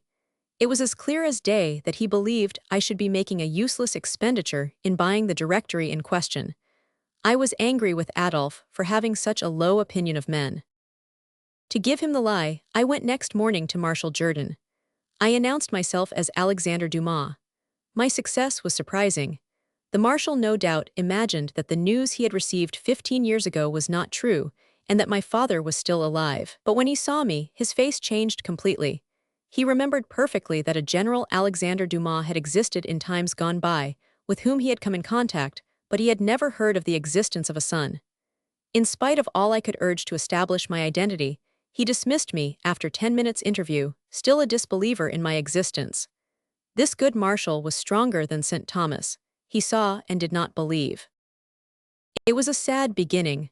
I recalled the way in which, advising me not to buy an Almanac des 25,000 addresses, Adolphe had said to me, "Do not put yourself to that expense." Was it possible, perchance, that Adolphe's skepticism might prove correct? These depressing cogitations passed through my mind while I was walking from the Faubourg Saint-Germain to the Faubourg Saint-Honore. That is to say, from Marshal Jourdan's to Marshal Sebastiani's. I announced myself, as I had at Marshal Jourdan's. At my name the door opened. I thought, for a moment, that I had inherited Ali Baba's famous, open, sesame. The general was in his study. I italicized general, as I was in error previously in calling the famous Minister of Foreign Affairs to Louis-Philippe Marshal. Comte Sebastiani was only a general when I paid my visit to him. So the general was in his study. In the 4 corners of this study, as at the 4 corners of a map are the 4 cardinal points or 4 winds, were 4 secretaries. These 4 secretaries were writing at his dictation. They were 3 less in number than Cesar's, but 2 more than Napoleon's. Each of these secretaries had on his desk, besides his pen, his paper and his penknife, a gold snuff-box which he opened and offered to the general. every time the latter had occasion, when walking round the room, to stop in front of the desk. The general would daintily insert the first finger and thumb of a hand, whose whiteness and delicacy had been the envy of his grand cousin Napoleon, take a voluptuous sniff of the Spanish powder, and like le malade imaginaire, proceed to measure the length and the breadth of the room. My visit was short. Whatever consideration I might have for the general, I did not feel inclined to become his snuff-box boy. I returned to my hotel in the Rue des Vieux-Augustins, somewhat cast down. The first 2 men I had turned to had blown upon my golden dreams and tarnished them. Besides, although a whole day had gone by, although I had given my address as accurately as possible, I had not yet received any answer from the Duc de Bellune. I picked up my almanac des 25,000 addresses, and began to congratulate myself on not having wasted 5 francs in its acquisition. I was quickly disillusioned, as will be seen. My cheerful confidence had gone. I felt that sinking of heart which ever increases in proportion as golden dreams give place to reality. I then turned over the leaves of the book purely and simply at haphazard, looking at it mechanically, reading without taking it in, when all at once I saw a name that I had often heard my mother pronounce, and each time in such eulogistic terms that all my spirits revived. That name was General Verdiers, who had served in Egypt under my father. "Come, come," I said. "The number 3 is a favorite with the gods. Perhaps my third unknown and providential protector will do more for me than the other 2, which would be no great tax, seeing the others have not done anything at all."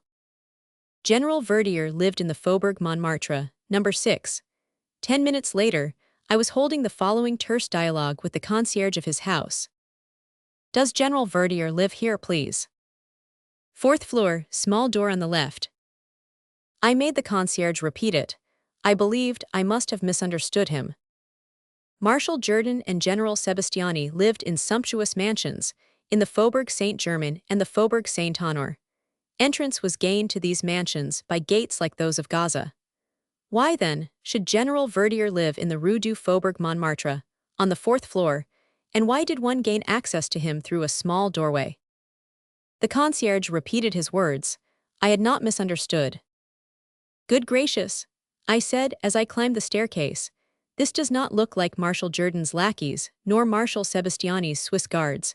General Verdier, 4th floor, small door on the left. Surely this is a man likely to remember my father." I reached the 4th floor. I discovered the small door. At this door hung a humble, modest, green string. I rang with an uncontrollable fluttering at my heart. This third trial was to decide my opinion of men. Steps approached, the door was opened. A man of about 60 opened the door. He wore a cap edged with astrakhan, and was clothed in a green braided jacket and trousers of white calfskin. He held in his hand a palette full of paints, and under his thumb, which held his palette, was a paintbrush. I looked at the other doors. "I beg your pardon, monsieur," I said. "I am afraid I have made some mistake." "What is your pleasure, monsieur?" asked the man with the palette. "To present my compliments to General Verdier." "In that case, step in, here you are." I went in, and when we had crossed a tiny square hall which served as an antechamber, I found myself in a studio. "You will allow me to go on with my work, monsieur," said the painter, placing himself in front of a battle-piece, in the construction of which I had interrupted him. "Certainly, but will you have the goodness, monsieur, to inform me where I shall find the general?" The painter turned round. "The general? What general?" "General Verdier." "Why, I am he." "You?"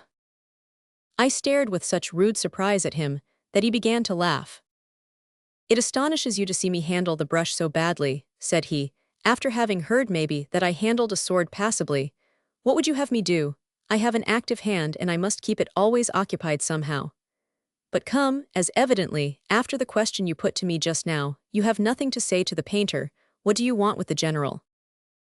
"I am the son of your old comrade at arms in Egypt, General Dumas." He turned round quickly towards me and looked at me earnestly. Then, after a moment's silence, he said, "By the powers, so you are the very image of him." Tears immediately came into his eyes, and throwing down his brush, he held out his hand to me, which I longed to kiss rather than to shake. "Ah, you remember him then?" "Remember him, I should think I do. The handsomest and the bravest man in the army. You are the very spit of him, my lad. What a model he would have made any painter. Yes, you are right, I remember him perfectly.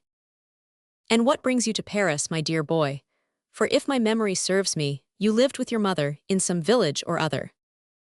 True, General, but my mother is getting on in years and we are poor. We are both in the same boat, he said. So, I went on, I have come to Paris, in the hope of obtaining a small situation, now that it is my turn to provide for her as hitherto she has provided for me. That is well thought of. But my poor lad, a place is not so easy to get in these times, no matter how small, especially for the son of a Republican general. Ah, if you were the son of an emigre or of a chouan, if only your poor father had served in the Russian or Austrian army, I dare say you might have had a chance. The deuce, General, you frighten me, and I had been counting on your protection. What? He exclaimed. I repeated my sentence word for word, but with a little less assurance. My protection, he shook his head and smiled sadly. My poor boy, he said, if you wish to take lessons in painting, my protection may be sufficient to provide you with them, and even so you will never be a great artist if you do not surpass your master. My protection? Well, I am grateful to you for that expression, 'pon my word, for you are, most likely, the only person in the world who would ask me for such a thing today, you flatterer. Excuse me, General, I do not rightly understand. Why, those rascals pensioned me off for some imaginary conspiracy with Dermancourt. So, you see, here I am, painting pictures, and if you want to do the same, here are a palette, some brushes and a 36 canvas. Thanks, General, I have never got beyond the first stages, so you see my apprenticeship would be too long, and neither my mother nor I could wait. Ah, what can I say, my lad? You know the proverb, the prettiest girl in the world. Ah, pardon, I find I am mistaken. I have still half my purse, I had forgotten that. It is true it is hardly worth troubling about. He opened the drawer of a small chest in which, I remember, there were 2 gold coins and 40 francs in silver. There, he said, this is the remainder of my quarter's pay. Thank you, General, but I am nearly as wealthy as you. It was my turn to have tears in my eyes. Thank you, but perhaps you can advise me what further steps I can take. You have already taken some steps, then? Yes, I said about them this morning. And who have you seen? I saw Marshal Jourdan and General Sebastiani. Pooh's well. Well, General Pooh. And after that? And after that, I wrote yesterday to the Minister of War. To Bellune. Yes. And has he answered you? Not yet, but I hope he will reply to me. The general, while he filled in the face of a Cossack, made a grimace which might be summed up in the words, if you are counting only on that. I have still, I added, in response to his thought, a letter of introduction to General Foy, deputy of my own department. Very well, my dear boy, as I believe that even if you have time to lose, you have no money to spare, I advise you not to wait for the minister's answer. Tomorrow is Tuesday, there is a sitting of the chamber, but present yourself early at General Foy's. You will find him at work, for he is a hard worker like myself, only he does better work. Don't worry, he will receive you kindly. You think so? I am sure of it. I hope so, for I have a letter. Yes, he will give you a kindly reception, I have no doubt, because of your letter, but above all he will receive you well for your father's sake, although he did not know him personally. Now, will you dine with me? We will talk of Egypt. It was hot there. Willingly, General. At what hour do you dine? At 6 o'clock. Now go and take a turn on the boulevards, whilst I finish my Cossack and return at 6. I took leave of General Verdier, and descended from the 4th floor, I must confess, with a lighter heart than I had ascended to it. Chapter 6. Regulus, Talma and the play General Foy, the letter of recommendation and the interview, the Duc de Bellune's reply. I obtain a place as temporary clerk with M. le Duc d'Orléans. Journey to Villers-Cotterêts to tell my mother the good news. Number 9. I gain a prize in a lottery. Men and things began to appear to me in their true light, and the world, which until now had been hidden from me in the mists of illusion, began to show itself as it really is, as God and the devil have made it, interspersed with good and evil, spotted with dirt. I related to Adolphe everything that had occurred. Go on, he said. If your story finishes as it has begun, you will accomplish much more than the writing of a comic opera. You will write a comedy. But Adolphe's thoughts were in reality busy on my behalf. Regulus was to be played at the Theatre Francais that night. He had asked for 2 orchestra stalls from Lucien Arnault, and had kept them for me. Only, on that evening, he would be too busy to come with me. The pauvre Phil claimed every minute of his time. I was almost glad of this inability. I could thus take General Verdier to the play in return for his dinner. I found him waiting for me at his house at 6 o'clock. I showed him my 2 tickets, and laid my proposal before him. Well, well, well, he said, I cannot refuse this. I do not often allow myself the luxury of going to the play, and especially as it is Talma. You know some dramatists, then? Yes, I know M. Arnault. Very good. And now I must confess, General, that I want to stay in Paris really to go in for literature. Ah, not really. Really, General. Listen, you came to ask my advice. Certainly I did. Very well, don't count too much on literature for a living. You look as though you had a good appetite. Now, literature will necessitate your going hungry many a time. However, on those days you must look me up. The painter always shares his crust with the poet. Ut pictura posis. I do not need to interpret that, for I presume you know Latin. A little, General. That is much more than I do. Come, let us go and dine. Do we not dine at your rooms? Do you imagine I am rich enough on my half-pay to keep up a kitchen and a household? No, no, no, indeed. I dine at the Palais Royal for 40 sous. Today we will have an extra, and I can get it for 6 francs. You see you are not going to cost me much, so need not be anxious. We betook ourselves to the Palais Royal, where indeed we dined excellently for our 6 francs, or rather for General Verdier's 6 francs.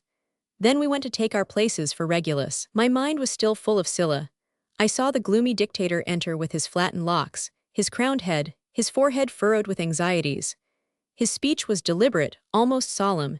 His glance, that of a lynx and a hyena, shot from under his drooping eyelids like that of a nocturnal animal which sees in the darkness. Thus I awaited Talma.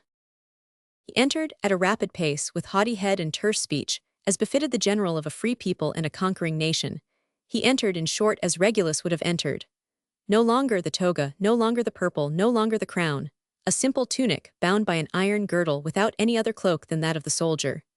Here was where Talma was admirable in his personality, always that of the hero he was called upon to represent. He reconstructed a world, he refashioned an epic. Yes, in Sylla he was the man of the falling republic. He was the man who, in putting aside the purple, and in restoring to Rome that temporary independence which she was soon no longer to know, said, to those who assisted at this great act of his public life, J'achève un grand destin, j'achève un grand ouvrage. Ceci monde éton, j'ai marque mon passage. Ni m'accuses jamais, dans la postérite. Romains, de vous avoir rendu la liberté. It was Sylla who, in Marius and with Marius, witnessed the expiration of the last breath of republican virility. It was he who saw the rise of Caesar, that Caesar who later spoke thus to Brutus. O la pauvre incense, qui vient du couchant sombre. Demander la lumière, et qui marque vers l'ombre. Et qui s'y croit, revant les antiques verdus. Au siècle des Camille et des Cincinnatus. Oui, leur siècle était grand, peut-être regrettable. Oui, la simplicité des habits, de la table. Cet orge qui boulait sur la plate des Toscans. Si peu quan avait d'or, qui relucent aux camps. Annibal, sous nos murs plantant sa javelin. Et nos guerriers débout sur la porte colline. Voilà qui defendait au vice de procher. Mais le nil dans le tiber est, venu es épencher. Et eloriciatique, aux mains sacerdotales. A remplace l'argile étrusque des vestals. Et le lux, fondant sur nous comme un vautour. Venge les nations et nous, dompta sun tour.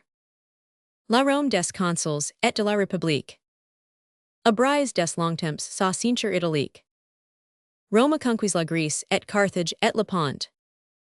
Roma conquis l'Espagne et la Gaule. Répond. Toi qui ne veux pas voir, comme une mer de lave. Monter incessamment, vers nous le monde esclave. Cette ville aux sept monts, quand de mime cria.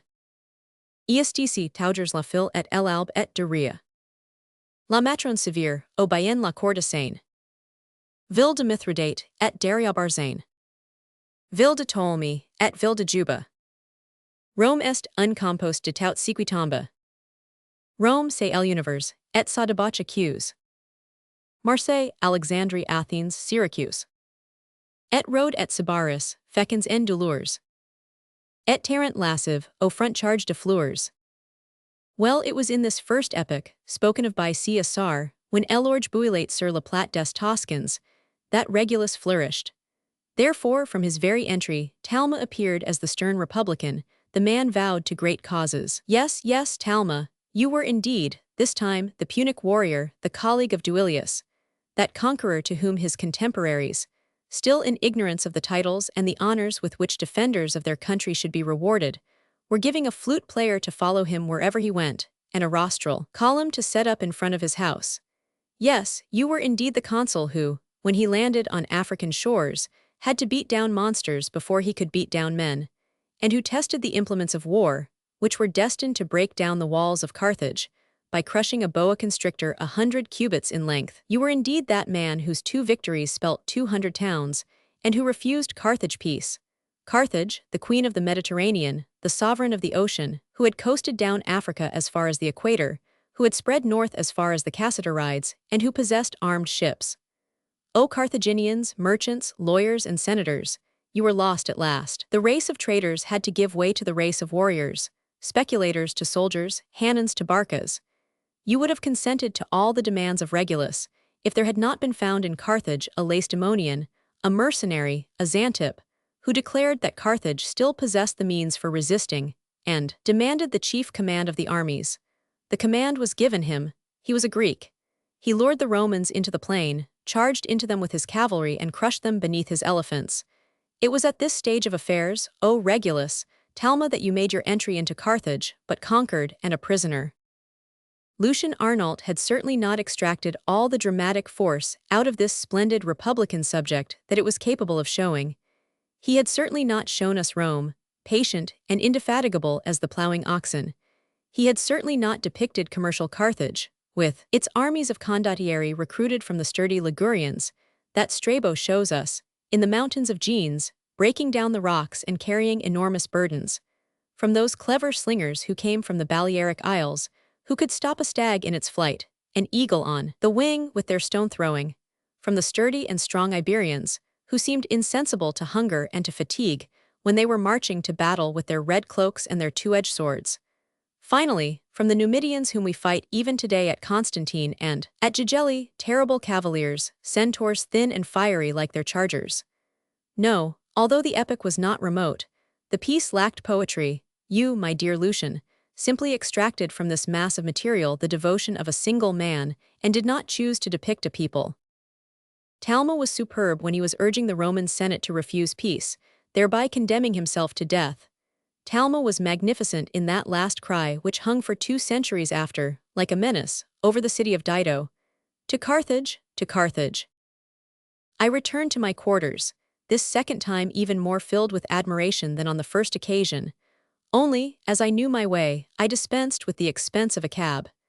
Besides, my way was nearly the same as General Verdier's to the Faubourg Montmartre. He left me at the corner of the Rue Coquillière, shaking my hand and wishing me good luck. Next day, at 10, I presented myself at General Foy's. He lived at number 64 Rue du Mont Blanc. I was shown into his study, and found him engaged upon his Histoire de la Péninsule. As I entered, he was writing, standing against a table which could be lowered or raised as required. Round him, on armchairs on the floor were scattered in apparent confusion, speeches, proofs, maps, and open books. When the general heard the door of his sanctum open, he turned round. General Foy was, at that time, a man of about 48 or 50 years of age, thin, short rather than tall, with scanty gray hair, a projecting forehead, an aquiline nose, and a bilious complexion. He carried his head high, his manner was short, and his gestures commanding. I was announced. M. Alexandre Dumas, he repeated after the servant, let him come in. I appeared before him, trembling all over. Are you M. Alexandre Dumas? He asked. Yes, General. Are you the son of General Dumas, who commanded the army of the Alps? Yes, General. I have been told that Bonaparte treated him very unjustly, and that this injustice was extended to his widow. He left us in poverty. Can I do anything for you? I confess, General, that you are nearly my sole hope. How is that? Will you first make yourself acquainted with this letter from M. Danner? Ah, worthy Danner, you know him. He was an intimate friend of my father. Yes, he lived a league from Villers-Cotterêts, where General Dumas died. And what is the good fellow doing? He is happy and proud to have been of some use to you in your election, General. Of some use, say rather he did everything, said he, breaking open the letter. Do you know, he continued, as he held the letter open without reading it, do you know that he made himself answerable on my account to the electors, body and soul, body and soul? They did not want to appoint me. I hope his rash zeal did not cost him too much. Let me see what he says. He began to read. Oh, he commends you to me most pressingly. He is very fond of you, then. Almost as fond as he is of his own son, General. I must first find out what you are fit for. Oh, not good for much. Bah, you surely know some mathematics. No, General. You have at least some notion of algebra, of geometry, of physics.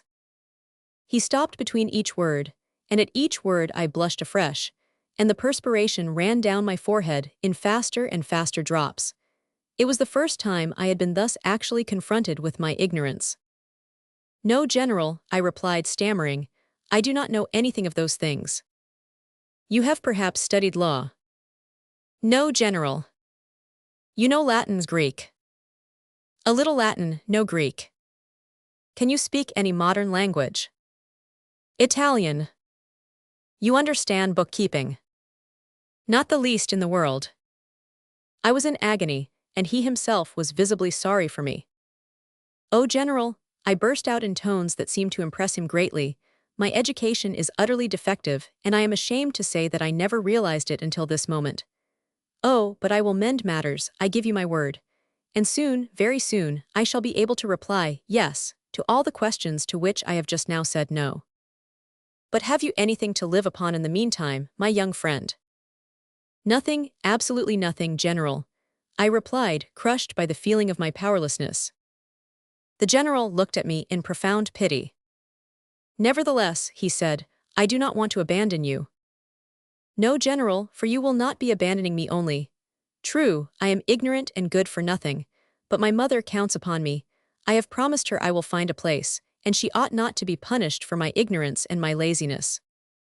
Give me your address, said the General. I will consider what can be done for you, right there at that desk.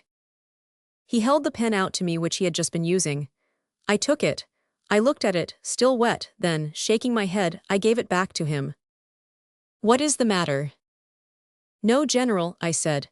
I cannot write with your pen, it would be a profanation. He smiled. What a child you are, he said. Look, here is a new one. Thanks, I wrote. The General looked on. I had scarcely written my name before he clapped his hands together. We are saved, he said. How is that? You write a beautiful hand. My head fell on my breast, my shame was insupportable. The only thing I possessed was a good handwriting. This diploma of incapacity well became me, a beautiful handwriting, so some day I might become a copying clerk. That was my future. I would rather cut off my right arm. General Foy went on without paying much heed to what was passing through my mind. Listen, he said. I am dining today at the Palais Royal. I will mention you to the Duc d'Orléans. I will tell him he ought to take the son of a Republican general into his offices. Sit down there. He pointed to an empty desk. Draw up a petition and write your very best. I obeyed. When I had finished, General Foy took my petition, read it, and traced a few lines in the margin. His handwriting compared unfavorably with mine and humiliated me most cruelly. Then he folded up the petition, put it in his pocket, and holding out his hand to bid me good-bye, he invited me to return and lunch with him next day. I returned to my hotel in the Rue des Vieux-Augustins, and there I found a letter franked by the Minister of War. Good and evil fortune had, up to this time, treated me pretty impartially. The letter that I was about to break open should turn the scale definitely. The minister replied that, as he had no time for a personal interview, he invited me to lay before him anything I had to say in writing. Decidedly, the balance of the scale was towards ill fortune. I replied that the audience I asked of him was but to hand him the original of a letter of thanks he had once written to my father, his general-in-chief, but that, as I might not have the honor of seeing him, I would content myself with sending him a copy of it. Poor Marshall, I have seen him since. He was then as affectionate to me as he had been indifferent under the circumstances I have just related, and nowadays, his son and his grandson are my good friends. I went early next morning, as I had been advised, to General Foy's, who was now my only hope. The general was at his work, as on the previous day. He received me with a smiling face, which looked very promising. "Well," he said, "our business is settled." I looked at him, astounded. "How is that?" I asked. "Yes, you are to enter the secretarial staff of the Duc d'Orléans as supernumerary, at 1,200 francs. It is nothing very great, but Mo is your chance to work." "It is a fortune, and when am I to begin?" "Next Monday, if you like." "Next Monday?" "Yes, it is arranged with the chief clerk in the office." "What is his name?" "M. Outard. You will introduce yourself to him in my name." "Oh, General, I can hardly believe my good fortune." The general looked at me with an indescribably kindly expression. This reminded me that I had not even thanked him. I threw my arms round his neck and kissed him. He began to laugh. "There is good stuff in you," he said, "but remember what you have promised me, study." "Oh yes, General, I am now going to live by my handwriting, but I promise you that one day I shall live by my pen." "We shall see. Take your pen and write to your mother." "No, General, no. I wish to tell her this good news with my own lips. Today is Tuesday. I will start tonight. I will spend Wednesday, Thursday, Friday, and Saturday with her. I will come back here on the night of Sunday, and on Monday I will go to my office." "But you will ruin yourself in carriages." "No, I have a free pass from the diligence proprietor." And I related to him how old Cartier owed me a dozen fares. "Now," I asked of the general, "what message shall I take from you to M. Danner?" "Well, tell him we had lunch together, and that I am very well." A small round table ready laid was carried in at this juncture. "A second cover," ordered the general. "Really, General, you make me ashamed." "Have you lunched?" "No, but—" To table, to table. I have to be at the chamber by noon." We lunched tete-a-tete. The general talked to me of my future plans. I confided all my literary plans to him. He looked at me, he listened to me with the benevolent smile of a large-hearted man. He seemed to say, "Golden dreams, foolish hopes, purple but fugitive clouds which sail over the heaven of youth, may they not vanish into the azure firmament too quickly for my poor protégé. Beloved and kindly general, loyal soul, noble heart, you are now, alas, dead before those dreams were realized. You died without knowing they were to be realized one day. You are dead, and gratitude and grief have inspired me, on the borders of that tomb into which you descended before your time, to write. I will not say the first good lines I made. That would perhaps be too ambitious, but the first of my lines which are worth the trouble of being quoted. Here are those I recall, the rest I have completely forgot. Ainsi de notre ville gloire. Chaque jour importe un débris. Chaque jour enrichit l'histoire. Des grands noms qui nous sont repris. Et chaque jour, pleurent sur la nouvelle tombe. 501 heroes généreux dans sa course arrête. Chacun de nous, si dit épouvante. Encore une pierre qui tombe. Du Temple de la Liberté. With one bound I covered the distance between the Rue du Mont Blanc and the Rue Pigalle. I longed to tell Adolphe the realization of all my hopes. I was now, at last, sure of remaining in Paris. A most ambitious career opened out before me, limitless and vast. God, on his side, had done all that was necessary. He had left me with Aladdin's lamp in the enchanted garden. The rest depended on myself. No man had ever, I believe, seen his wishes more completely satisfied, his hopes more entirely crowned. Napoleon could not have been prouder and happier than I on the day when, having espoused Marie-Louise, he repeated 3 times before nightfall, "My poor uncle Louis Roman 16. Adolphe entered very heartily into my delight. M. de Leuven, to be still characteristic, quietly ridiculed my raptures. Madame de Louvain, the most perfect of women, rejoiced in advance over the joy my mother would shortly experience. All three wanted to keep me to dinner with them, but I remembered that a diligence left at 4:30, and that by it I should be able to reach home by 1 in the morning. It was odd I should be as eager to return to Villers-Cotterêts as I had been to come to Paris. True, I was not returning for long. I reached Villers-Cotterêts at 1 o'clock. One thing marred my joy: everybody was asleep. No one was in the dark streets. I could not cry out from the door of the diligence, "Here I am," but only for 3 days. I am going back to Paris for good. Oh, what an incontestable reality had the fable of King Midas become to me. When I reached Cartier's house, I leapt from the coach to the ground without thinking of making use of the step. When on Mother Earth I rushed off, shouting to Auguste, it is I, Auguste. Put my fare down to your father's account." In 5 minutes I was at home. I had a special way of my own of opening the door after my nocturnal escapades. I turned it to account, and I entered my mother's room, who had hardly been an hour in bed, crying, "Victory, dear mother, victory." My poor mother sat up in bed in great agitation. Such an early return, and one so completely successful, had never entered her head. She was obliged to believe my word when, after kissing her, she saw me dance round the room still shouting victory. I told her the whole story: Jourdan and his lackeys, Sebastiani and his secretaries, Verdier and his pictures, the Duc de Bellune refusing to receive me and General Foy receiving me twice. And my mother made me repeat it over and over again, unable to believe that I, her poor child, had in 3 days, without support, without acquaintances, without influence, by my persistence and determination, myself changed the course of my destiny forever. At last I got to the end of my tale and sleep had a hearing. I went to the bed that was scarcely cold since I had last used it, and when I woke up, I wondered if I could really have been absent from Villers-Cotterêts during those 3 days, and if it had not all been a dream. I leapt out of my bed, I dressed myself, I kissed my mother, and I ran off along the road to Vaudy. M. Danner ought to be the first to hear of my good fortune. This was but fair, since he had brought it about. M. Danner learnt the news with feelings of personal pride.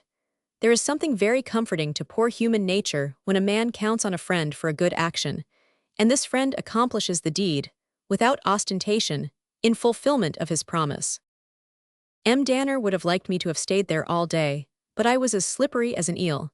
I was not merely in haste that everybody should know of my happiness, but I wanted to increase this happiness twofold by telling it myself. Dear M. Danner understood this, like the good soul he was. We lunched, and then he set me free, without, I am thankful to say, representing the same mythological idea as Mercury. My heels, like his, were endowed with wings. In 20 or 25 minutes I was back in Villers-Cotterêts, but the news had spread in my absence, in spite of my celerity. Everybody already knew, on my return, that I was a supernumerary in the secretariat of the Duc d'Orléans, and everybody was waiting for me at their doors to congratulate me on my good fortune. They followed me in procession to the door of Abbe Grégoire's house. What recollections of my own have I not put in the story of my poor fellow countrywoman Ange Pitou? I found our house full of gossips when I returned. Besides our friend Madame d'Harcourt, our neighbors Mesdames Lafarge, Duper, Dupuis were holding a confabulation. I was welcomed with open arms, feted by everybody. They had never doubted my powers. They had always said that I should become somebody. They were delighted to have prophesied an event to my poor mother which was now realized. These ladies, with the exception of Madame d'Harcourt, let it be noted, were those who had predicted to my mother that her darling son would always be a good-for-nothing. But fate is the most powerful, the most inexorable of kings. It is not, then, to be wondered at that it has its courtiers. We were never left alone together the whole of the day.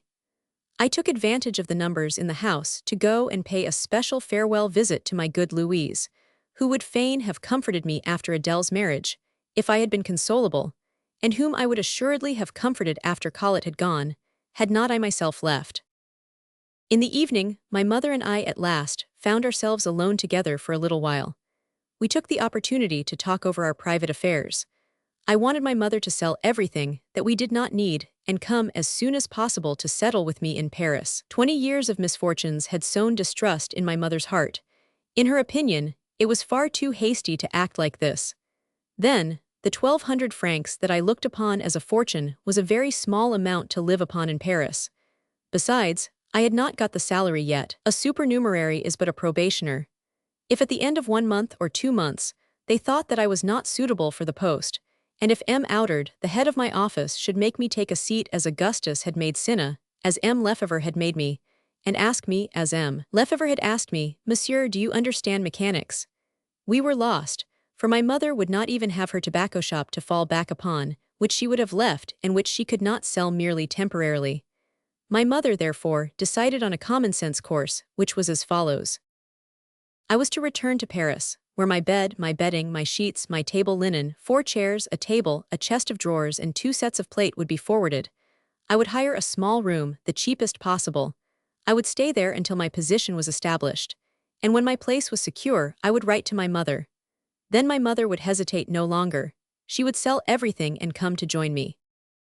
The next day was a Thursday. I utilized my being at Villers-Cotterêts to draw for the conscription. My years would have called me to the service of my country, had I not been the son of a widow. I took number 9, which was no inconvenience to myself, and did not deprive another of a good number I might have taken. I met Boudou, my old friend of the Maret and the Pippi. Ah, Monsieur Dumas, he said, as you have obtained such an excellent situation, you can surely give me a 4-pound loaf. I took him off to the baker, and instead of a 4-pound loaf, I paid for one of 8 pounds for him. I held my conscription ticket in my hand.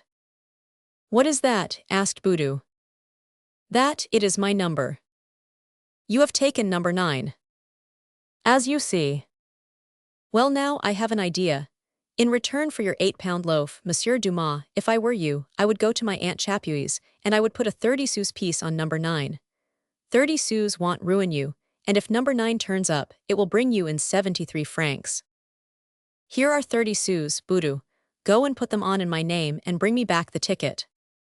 Boudou went off, breaking off, with his right hand, huge chunks of the bread which he carried under his left arm. His Aunt Chapuis kept both the post office and the lottery office. 10 minutes later, Boudou returned with the ticket. There was only a fragment of crust left of the 8-pound loaf, and that he finished before my eyes. It was the final day of the lottery. I should know, therefore, by Saturday morning, whether I had won my 73 francs or lost my 30 sous. Friday was taken up with making preparations for my Parisian housekeeping. My mother would have liked me to carry off everything in the house, but I realized that, with my 1,200 francs per annum, the smaller the room the more economical it would be, and I stuck to the bed, the 4 chairs, and the chest of drawers. One slight inconvenience remained to me. General Foy had told me that I was a supernumerary at 1,200 francs, but these 100 francs per month, which the munificence of Monseigneur, the Duc d'Orléans, conceded me would not be paid me until the end of the month. I had not Boudou's appetite, but I could certainly eat and eat very heartily. General Verdier had not been out in his surmise. I had 35 francs left out of my 50.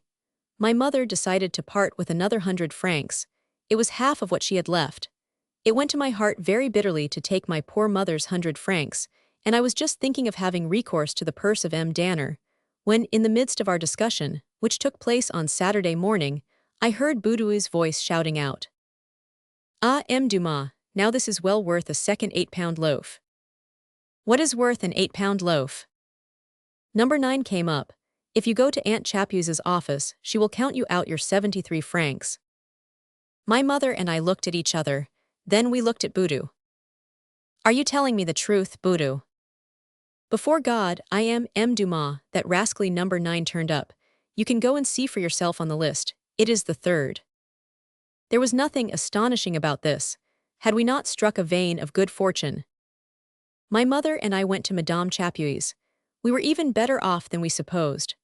Boudou had calculated upon the number coming out along with others. I had put my 30 sous on the single item.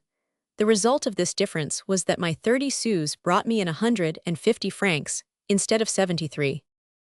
I have never rightly understood the reason why Madame Chapuis doubled the amount, which was paid me, I remember, in crowns of 6 livres, plus the necessary smaller change. But when I saw the crowns, when I was allowed to carry them off, I did not ask for further explanation. I was the possessor of the sum of 185 francs. I had never had so much money in my pocket. Therefore, as all these 6-livre crowns made a great chinking and took up a lot of room, my mother changed them for me into gold. Oh, what a fine thing gold is, however much decried, when it is the realization of the dearest hopes in life. Those 9 gold coins were little enough. But nevertheless, at that moment, they were of more value in my eyes than the thousands of similar pieces which have passed through my hands since, and which, after the fashion of Jupiter, I have showered upon that most costly of all mistresses men call fancy. So I cost my mother nothing, not even for the carriage of my furniture, for which I paid the carrier in advance, bargaining with him for the sum of 20 francs to bring them to Paris, to the door of the Hôtel des Villers-Augustins, to be removed from there when I should have chosen my lodgings. They were to be delivered on the Monday night. At last the hour of parting came. The whole town assisted at my departure. It was for all the world as though one of the navigators of the Middle Ages were leaving to discover an unknown land, and the wishes and the cheering of his compatriots were giving him a send-off across the seas. In truth, those dear good friends realized, with their simple and kindly instinct, that I was embarking on an ocean quite as stormy and uncertain as that which, according to the blind soothsayer, surrounded the shield of Achilles. Chapter 7. I find lodgings, Horrocks' son, journals and journalists in 1823. By being saved the expense of a dinner, I am enabled to go to the play at the Porte Saint-Martin. My entry into the pit, sensation caused by my hair, I am turned out. How I am obliged to pay for 3 places in order to have one, a polite gentleman who reads Elsevier's. The reader will have observed that my balance increased each journey I made to Paris. It was but 4 months since the firm of Paillet and Company had entered the city with 35 francs apiece. Only a week ago, I had reached the barrier with 50 francs in my pocket. Now, finally, I alighted at the door of the Hôtel des Villers-Augustins with 185 francs. I began to search for lodgings the same day. When I had climbed and descended a good many staircases, I stopped at a little room on a 4th floor. This room, which contained the luxury of an alcove, belonged to that immense mass of houses called the Italian Quarter, and formed part of number 1. It was papered with a yellow paper at 12 sous the piece, and looked out on the yard. It was let to me for the sum of 120 francs per annum. It suited me in every respect, so I did not haggle. I told the porter I would take it, and I advised him that my furniture would come in on the following night. The porter asked me for the denier adieu. I was a complete stranger to Parisian habits, and I did not know what the denier adieu meant. I thought it must be a commission on letting the room. I majestically took a Napoleon out of my pocket, and I dropped it into the hand of the porter, who bowed down to the ground. In his eyes I evidently passed for a prince traveling incognito. To give 20 francs as denier adieu for a room at 120, such a thing had never been heard of. 20 francs, it was a 1/6 of the rent.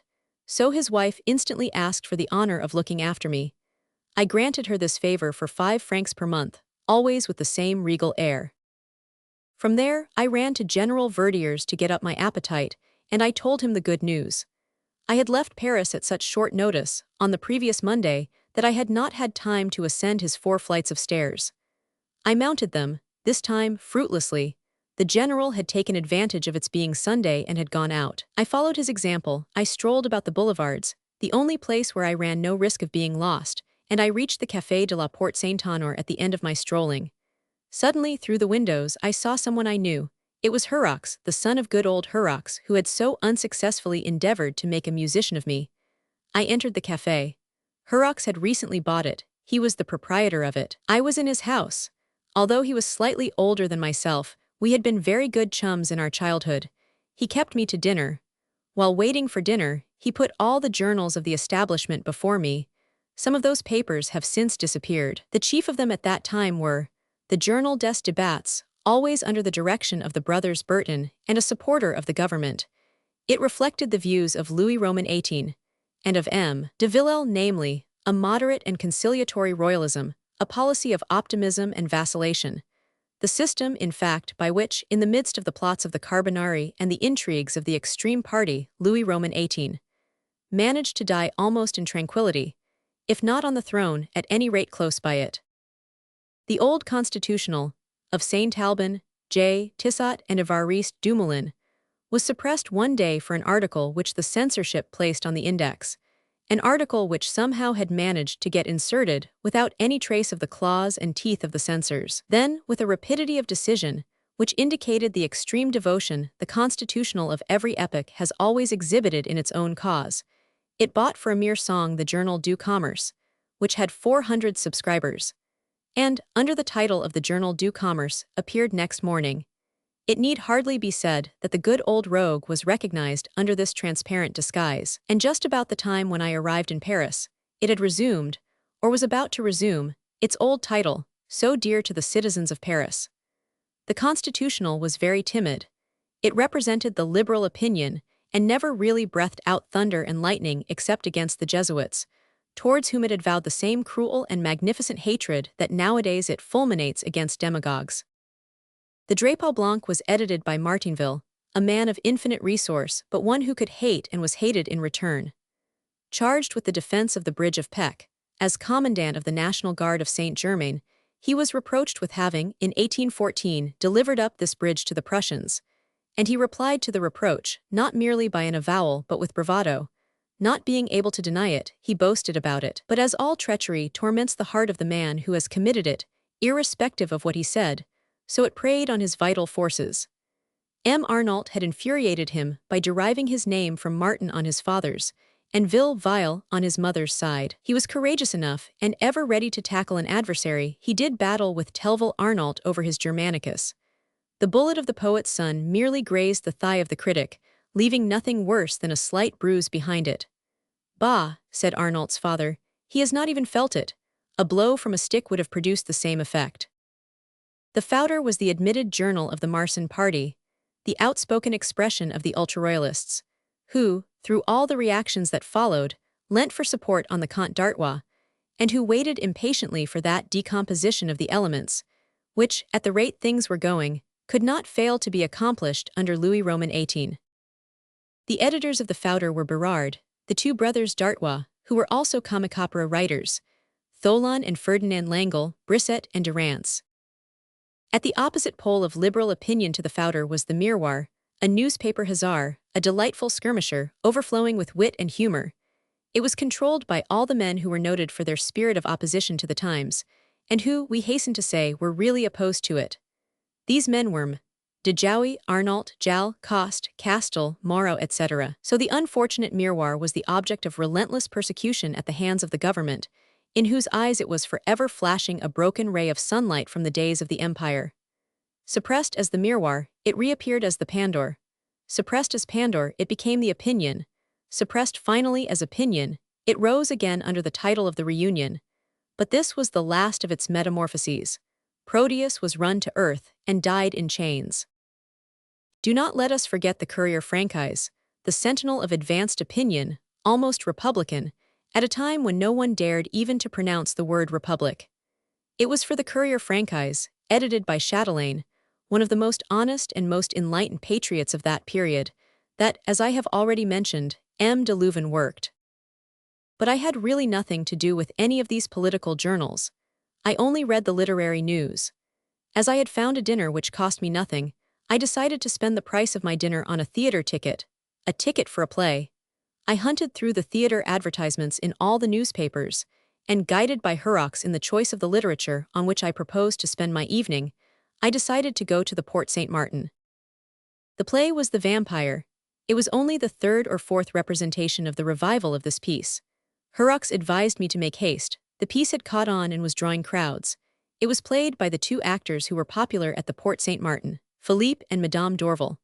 I followed Horrocks' advice, but in spite of all the haste I made, it is a long way from the Café de la Porte Saint-Honor to the theater of the Porte Saint-Martin.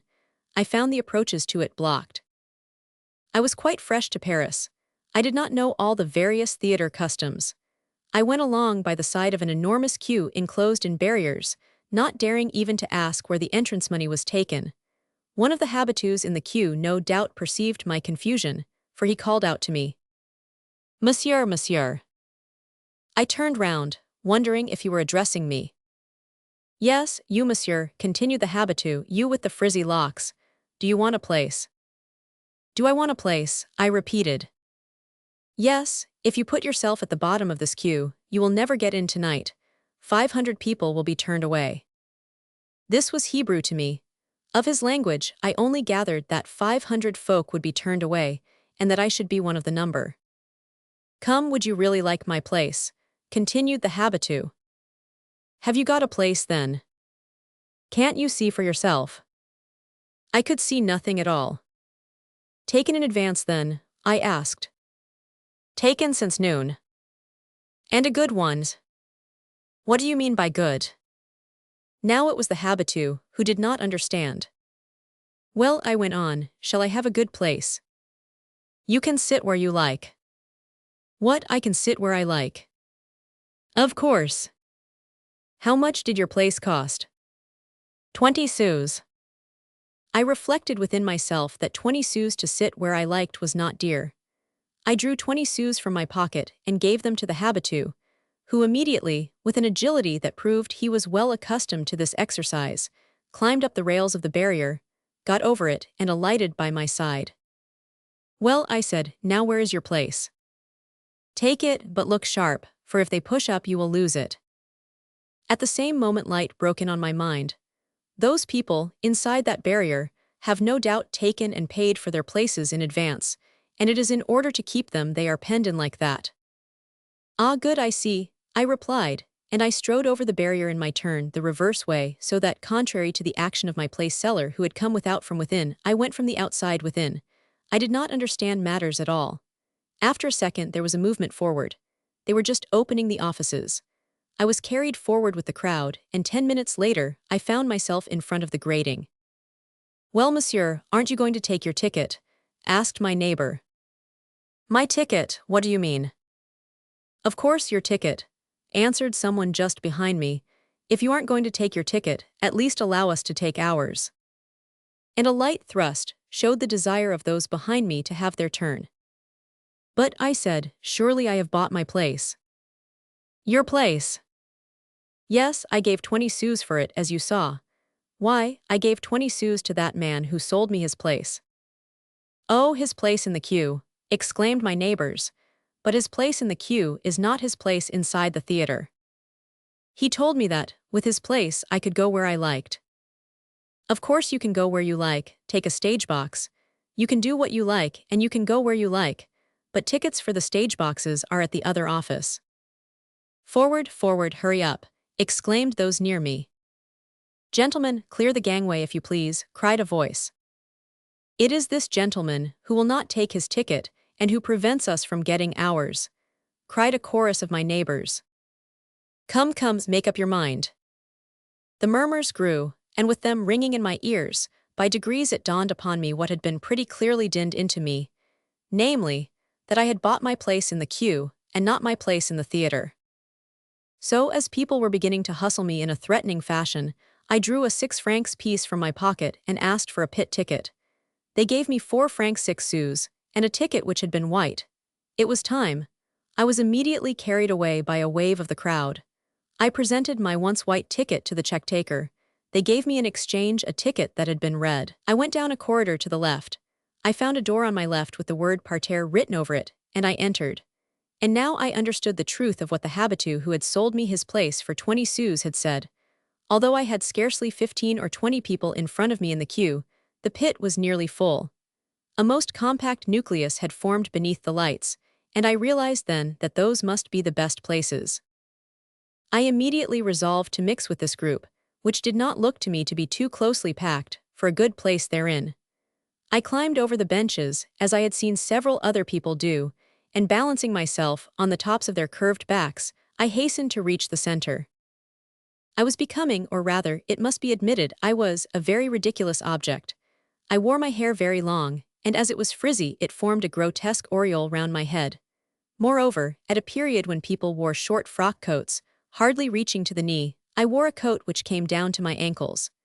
A revolution had taken place in Paris, which had not yet had time to reach as far as Villers-Cotterêts. I was in the latest fashion of Villers-Cotterêts, but I was in the last but one Parisian mode.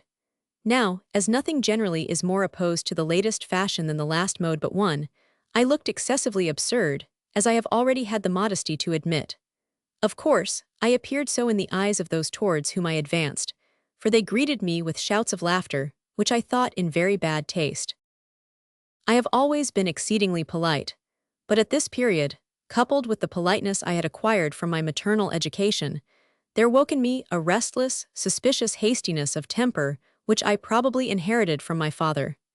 This hastiness made my nerves an easy prey to irritation. I took my hat in my hand, an action which revealed the utter oddity of my way of wearing my hair, and the general hilarity among the group in the rows to which I desired to gain access redoubled. "Pardon me, gentlemen," I said in the politest of tones, "but I should like to know the cause of your laughter, so that I may be able to laugh with you.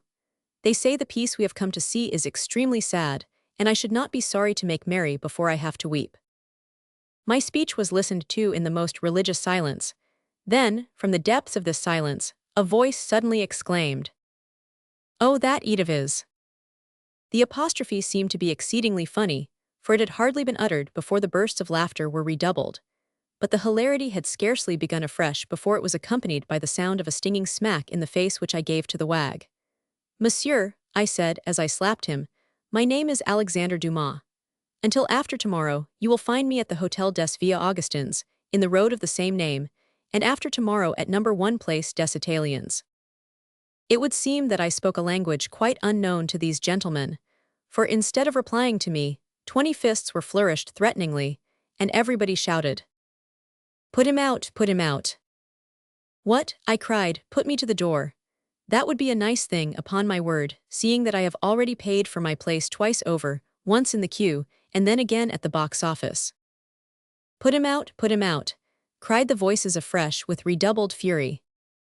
"Gentlemen, I have had the honor to give you my address."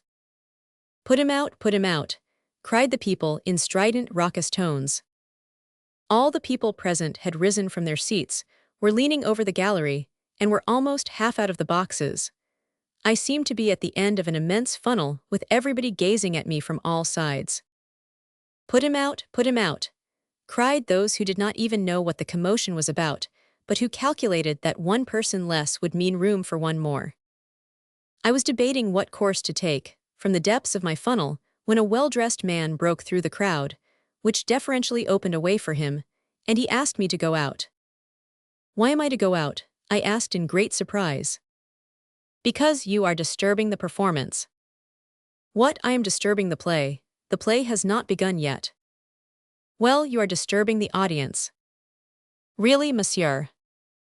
"Follow me." I remembered the affair that my father, at about my age, had had with a musketeer at La Montansière, and although I knew that the constabulary was dissolved, I expected I was in for something of the same sort. So I followed without making any resistance, in the midst of the cheers of the audience, who testified their satisfaction at the justice that was being dealt out to me.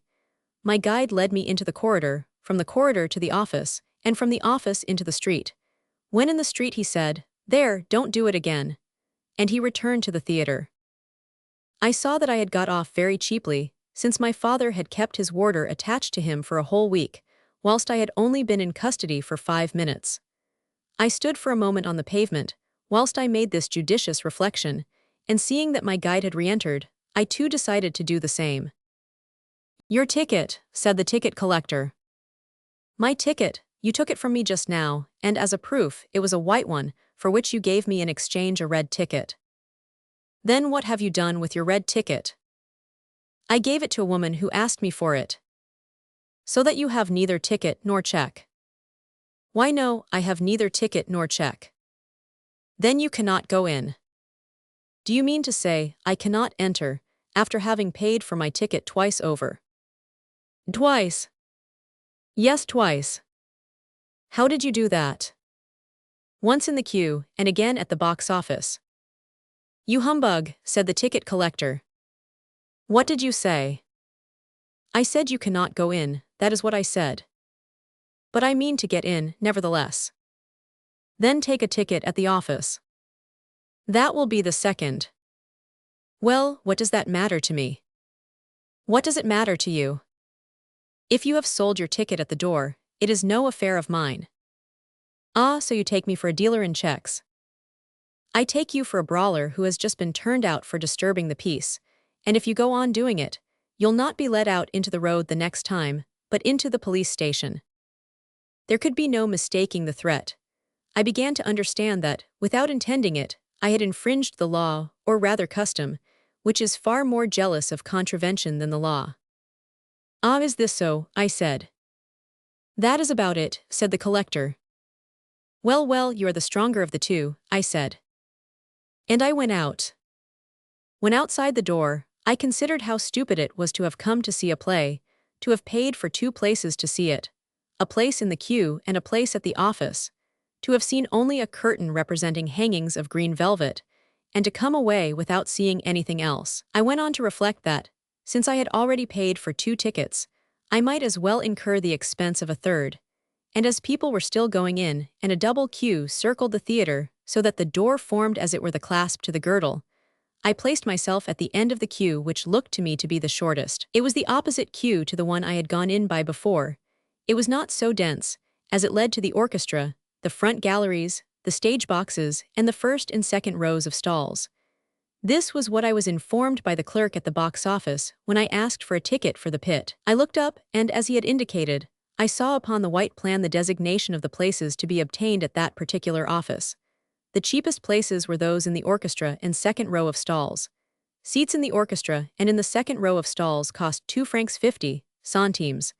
I took 2 francs 50 centimes from my pocket and asked for an orchestra seat. The orchestra ticket was handed to me, and my play-going cost me 5 francs all told. No matter, it was no good crying over spilt milk. My dinner had not cost me anything, and tomorrow I was to enter the Duc d'Orléans' secretarial offices. I could well afford to allow myself this trivial orgy. I reappeared triumphant before the check barrier, holding my orchestra ticket in my hand. The collector smiled graciously upon me and said, "On the right, monsieur." I noticed this was quite a different direction from the first time. The first time I had tacked myself onto the right-hand queue and gone in at the left. The second time, I followed the left queue, and they told me to enter on the right. I augured from this that since I had this time reversed the order of my proceedings, the manner of my reception would also be reversed, and consequently, that I should be welcomed instead of rejected. I was not mistaken. I found quite a different stamp of people in the orchestra from those I had found in the pit, and as the girl who showed me to my seat pointed out to me a vacant place towards the center of a row, I set to work to reach it. Everyone rose politely to allow me to pass. I gained my seat, and sat down by the side of a gentleman, wearing gray trousers, a buff waistcoat and black tie. He was a man of about 40 or 42. His hat was placed on the seat I came to fill. He was interrupted in the perusal of a charming little book, which I learnt later was an Elsevier, apologized as he took up his hat, bowed to me and went on reading. Upon my word, I said to myself, here is a gentleman who seems to me better brought up than those I have just encountered. And promising to enter into friendly relations with my neighbor, I sat down in the empty stall. Chapter 8. My neighbor, his portrait, the pastissier François, a course in bibliomania, Madame Mechin and the governor of Soissons, canons and Elseviers. At this period of my life, being made up entirely of ignorance, optimism and faith, I did not know in the least what an Elsevier, or rather Elsevier, was. I learnt that evening, as we shall see, but I did not understand thoroughly until much later, after I had made the acquaintance of my learned friend, la bibliophile Jacob. So it is a little previous to say that the polite gentleman was reading an Elsevier. I ought to say simply that he was reading a book. I have related how I had taken the seat next his, and how, having been distracted from his reading by having to lift his hat off my seat, he had immediately plunged back again into his reading, more absorbedly than ever. I have ever admired men who are capable of doing anything wholeheartedly passionate. Please do not confound passionate with passionellement. This latter adverb was not invented in 1823, or, if it were, Fourier had not yet exploited it. It was not surprising that, interested as I was in literature, I should endeavor to find out what the book was which could inspire such a powerful influence over my neighbor, who was so deeply absorbed in his reading that, metaphorically speaking, he gave himself up, bound hand and foot, into my power. I had more than a quarter of an hour in which to make this investigation before the curtain rose.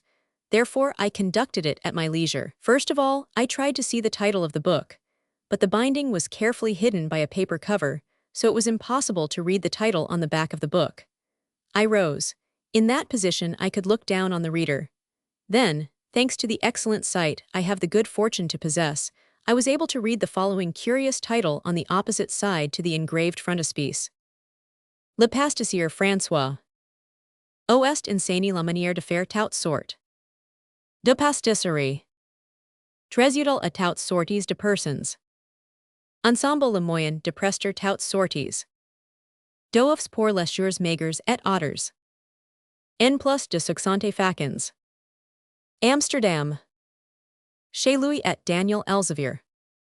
I said to myself, now I have it. This well-mannered gentleman is surely a gourmand of the first order, M. Grimaud de la Reynière perhaps, whom I have so often heard described as a rival of Cambaceres and of Dagrefuel.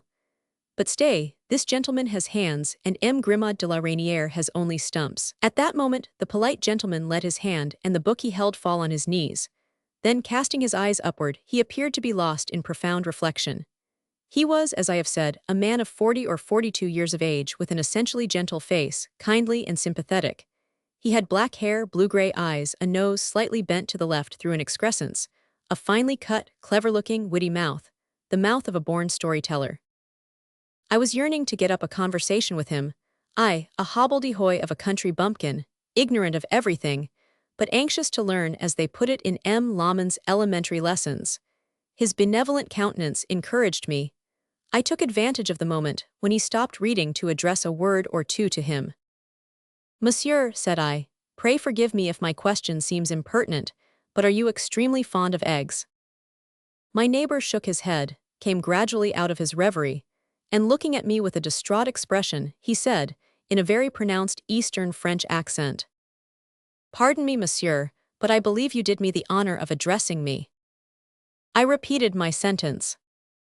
Why do you suppose that? He said. The little book you are reading so attentively, monsieur, excuse my rudeness, but my eyes fell involuntarily on the title, contains recipes, does it not, for cooking eggs in more than 60 different ways. Oh yes, true, he said. Monsieur, that book would have been of great use to an uncle of mine, a curé, who was, or rather still is, a great eater and a fine sportsman. One day he made a bet with one of his confreres that he would eat 100 eggs at his dinner. He was only able to discover 18 or 20 ways of serving them. Yes, 20 ways, for he ate them by fives at a time. You see, if he had known 60 ways of cooking them instead of 100, he could have eaten 200. My neighbor looked at me with a certain attention, which seemed to imply that he was asking himself, am I by any chance seated next to a young lunatic? Well, he said. Well, if I could procure such a book for my dear uncle, I am sure he would be most grateful to me.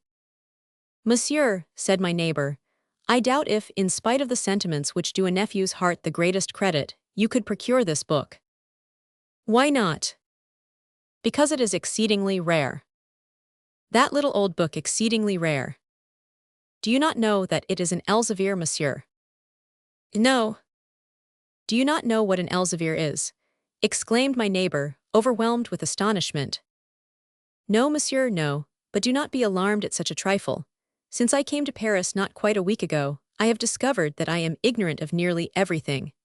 Tell me what it is, please. I am not well enough off to afford myself masters, I am too old to go back to college, and I have made up my mind to take the whole world as my teacher, a teacher whom report says is even more learned than Voltaire. Quite right, monsieur, said my neighbor, looking at me with some interest.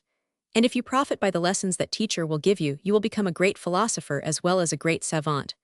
Well, what is an Elsevier? First of all, and in particular, this little volume that you see is one, or, in general, every book that came from the establishment of Louis Elsevier and of his successors, booksellers of Amsterdam. But do you know what a bibliomaniac is? I do not know Greek, monsieur. You know your ignorance, and that is something. The bibliomaniac, root, beta lambda iota omicron, book, mu alpha iota alpha, madness, is a variety of the species man, species bipes et genus homo. I understand. This animal has 2 legs and is featherless, wanders usually up and down the quays and the boulevards, stopping at all the old bookstalls, turning over every book on them.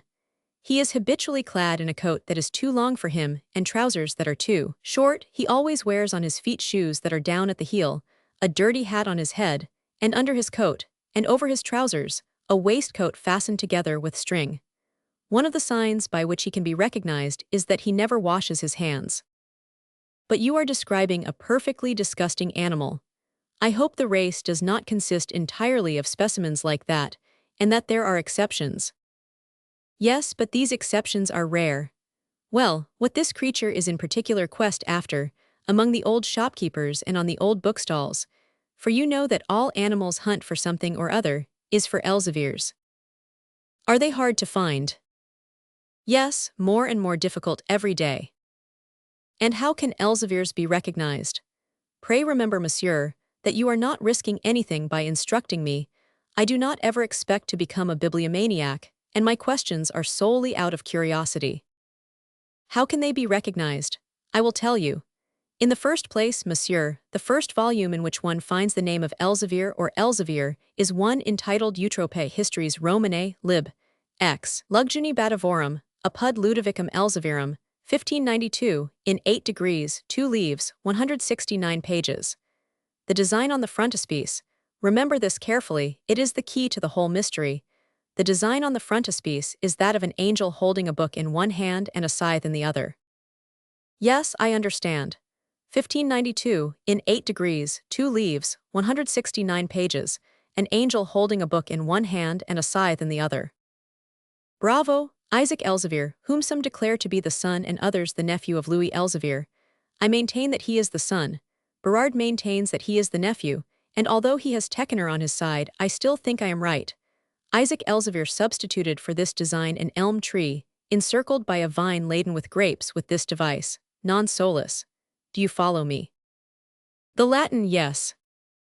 Well then, Daniel Elzevir in his turn, adopted Minerva and the olive tree as his mark, with the device, ni extra oleas. You still follow me? Perfectly, Isaac, a vine laden with grapes, Daniel, Minerva and the olive tree. Better and better.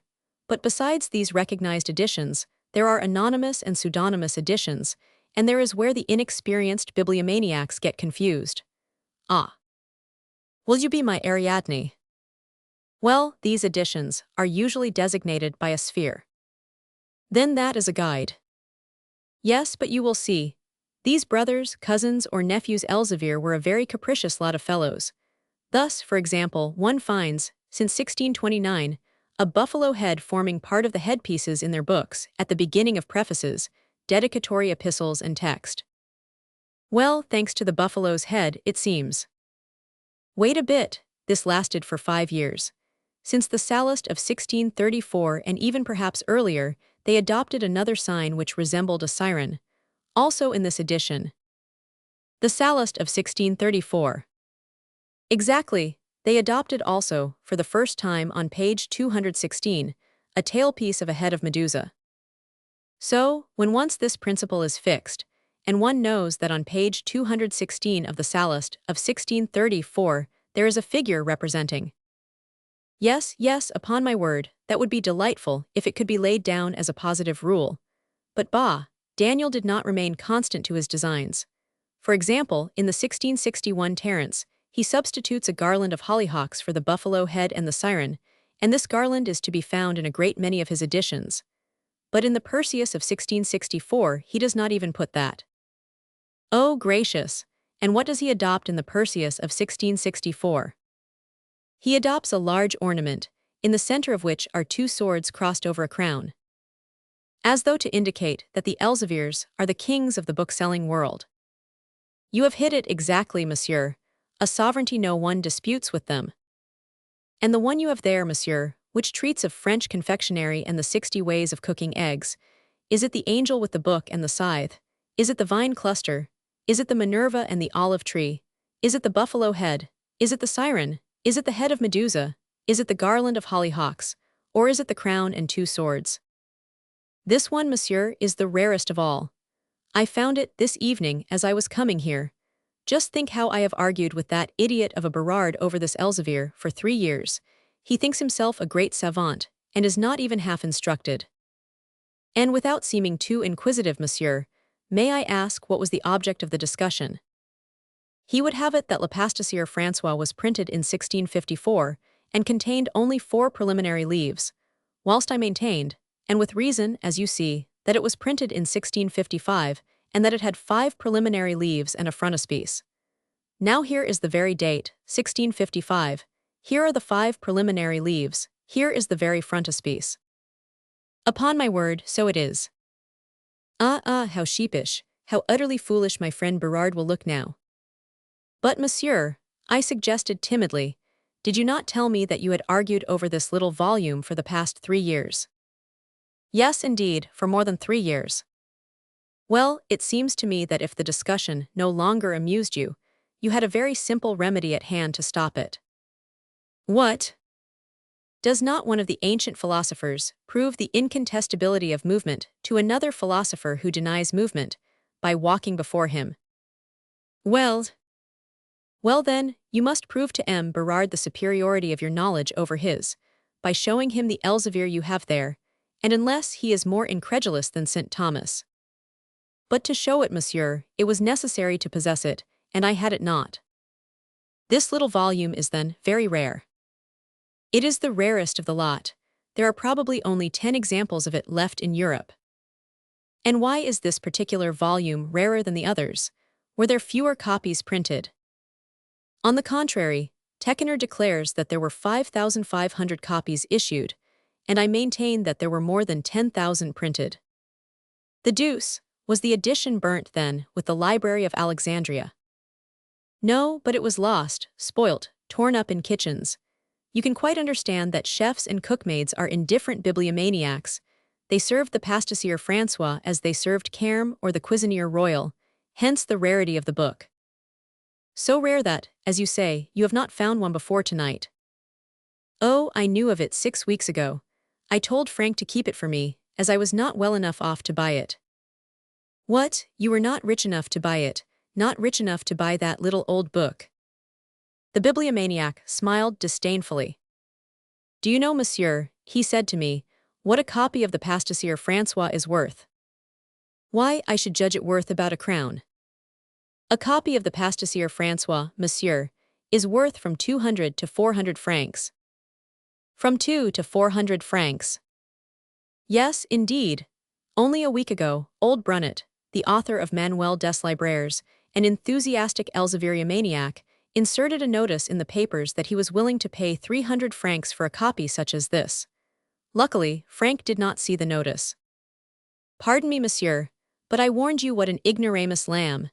You said a book like that was worth from 200 to 400 francs. Yes, from 200 to 400 francs. Why is there such a difference in the price? Because of the margins. Ah, the margins. All the value of an Elzevir consists in the width of its margins. The wider they are, the dearer the Elzevir. An Elzevir without a margin is worth next to nothing. They measure the margins with compasses, and according as they have 12, 15, or 18 lines, the Elzevir is worth 200, 300, 400, and even 600 francs. 600 francs. I am of Madame Mechen's way of thinking. And what was Madame Mechen's way of thinking? Madame Mechen is a very witty woman. Yes, I am aware of that. Her husband was prefect of the department of Aisne. I know that too. Well, one day when she was visiting Soissons with her husband, the governor of the place, to do her honor, showed her the guns upon the ramparts, one after the other. When she had seen all the kinds, of every date and every shape, and had exhausted her repertory of O's, and reallys, and is it possibles, Madame Mechen, who did not know what to say next to the governor, asked him, how much does a pair of cannon cost, le gouverneur? A 12, 24, or 36-pounder, Madame la Comtesse. Oh, let us say 36. A pair of 36 cannon, madame, replied the governor. A pair of 36 cannon might cost from 8 to 10,000 francs. Well then, replied Madame Mechen, I am not going to put my money on them. My neighbor looked at me, doubtful whether I had told the story innocently or jokingly. He was possibly going to question me on that head, when we heard the call bell.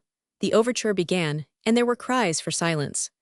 Upon this, I prepared myself to listen, whilst my neighbor plunged more deeply than ever into the reading of his precious Elzevir. The curtain rose. Chapter 9. Prologue of the Vampire. The style offends my neighbor's ear. First act. Ideology, the rotifer, what the animal is, its conformation, its life, its death, and its resurrection.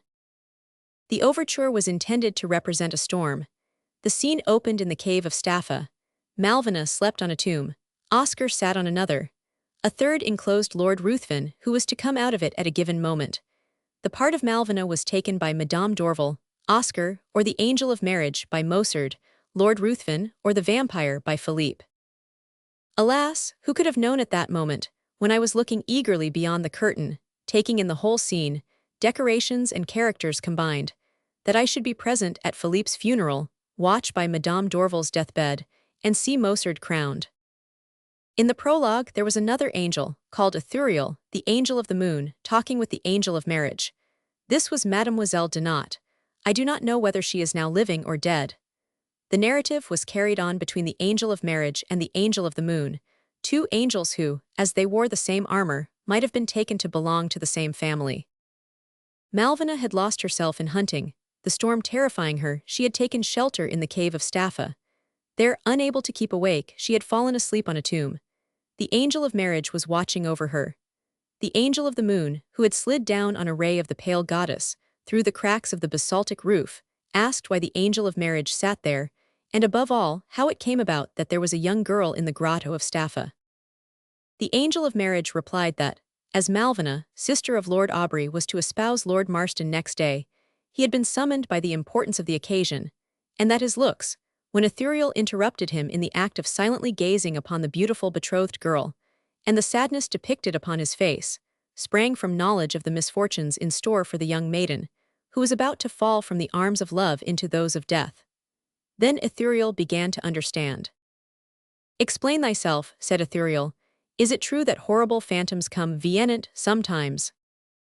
My neighbor trembled, as though an asp had bitten him in his sleep. "Vincent," he cried, "Vincent." 3. Cries of silence burst forth all over the theater, and I too clamored loudly for silence, for I was enthralled by this opening. The angel of the moon, interrupted in the middle of her sentence, threw an angry look across the orchestra, and went on. "Is it true that horrible phantoms come, viennt, under the cloak of the rites of marriage, to suck blood from the throat of a timid maiden?" "Vincent, Vincent, Vincent," murmured my neighbor. Fresh cries of "hush" drowned his exclamation, which it must be confessed was less bold and less startling this time than the first. Oscar replied, "Yes, and these monsters are called vampires. A power whose inscrutable decrees we are not permitted to call in question, has permitted certain miserable beings, who are tormented by the punishments which their crimes have drawn down upon them on this earth, to enjoy a frightful power, which they exercise by preference over the nuptial couch and over the cradle. Sometimes their formidable shapes appear clothed in the hideous guise death has bestowed upon them.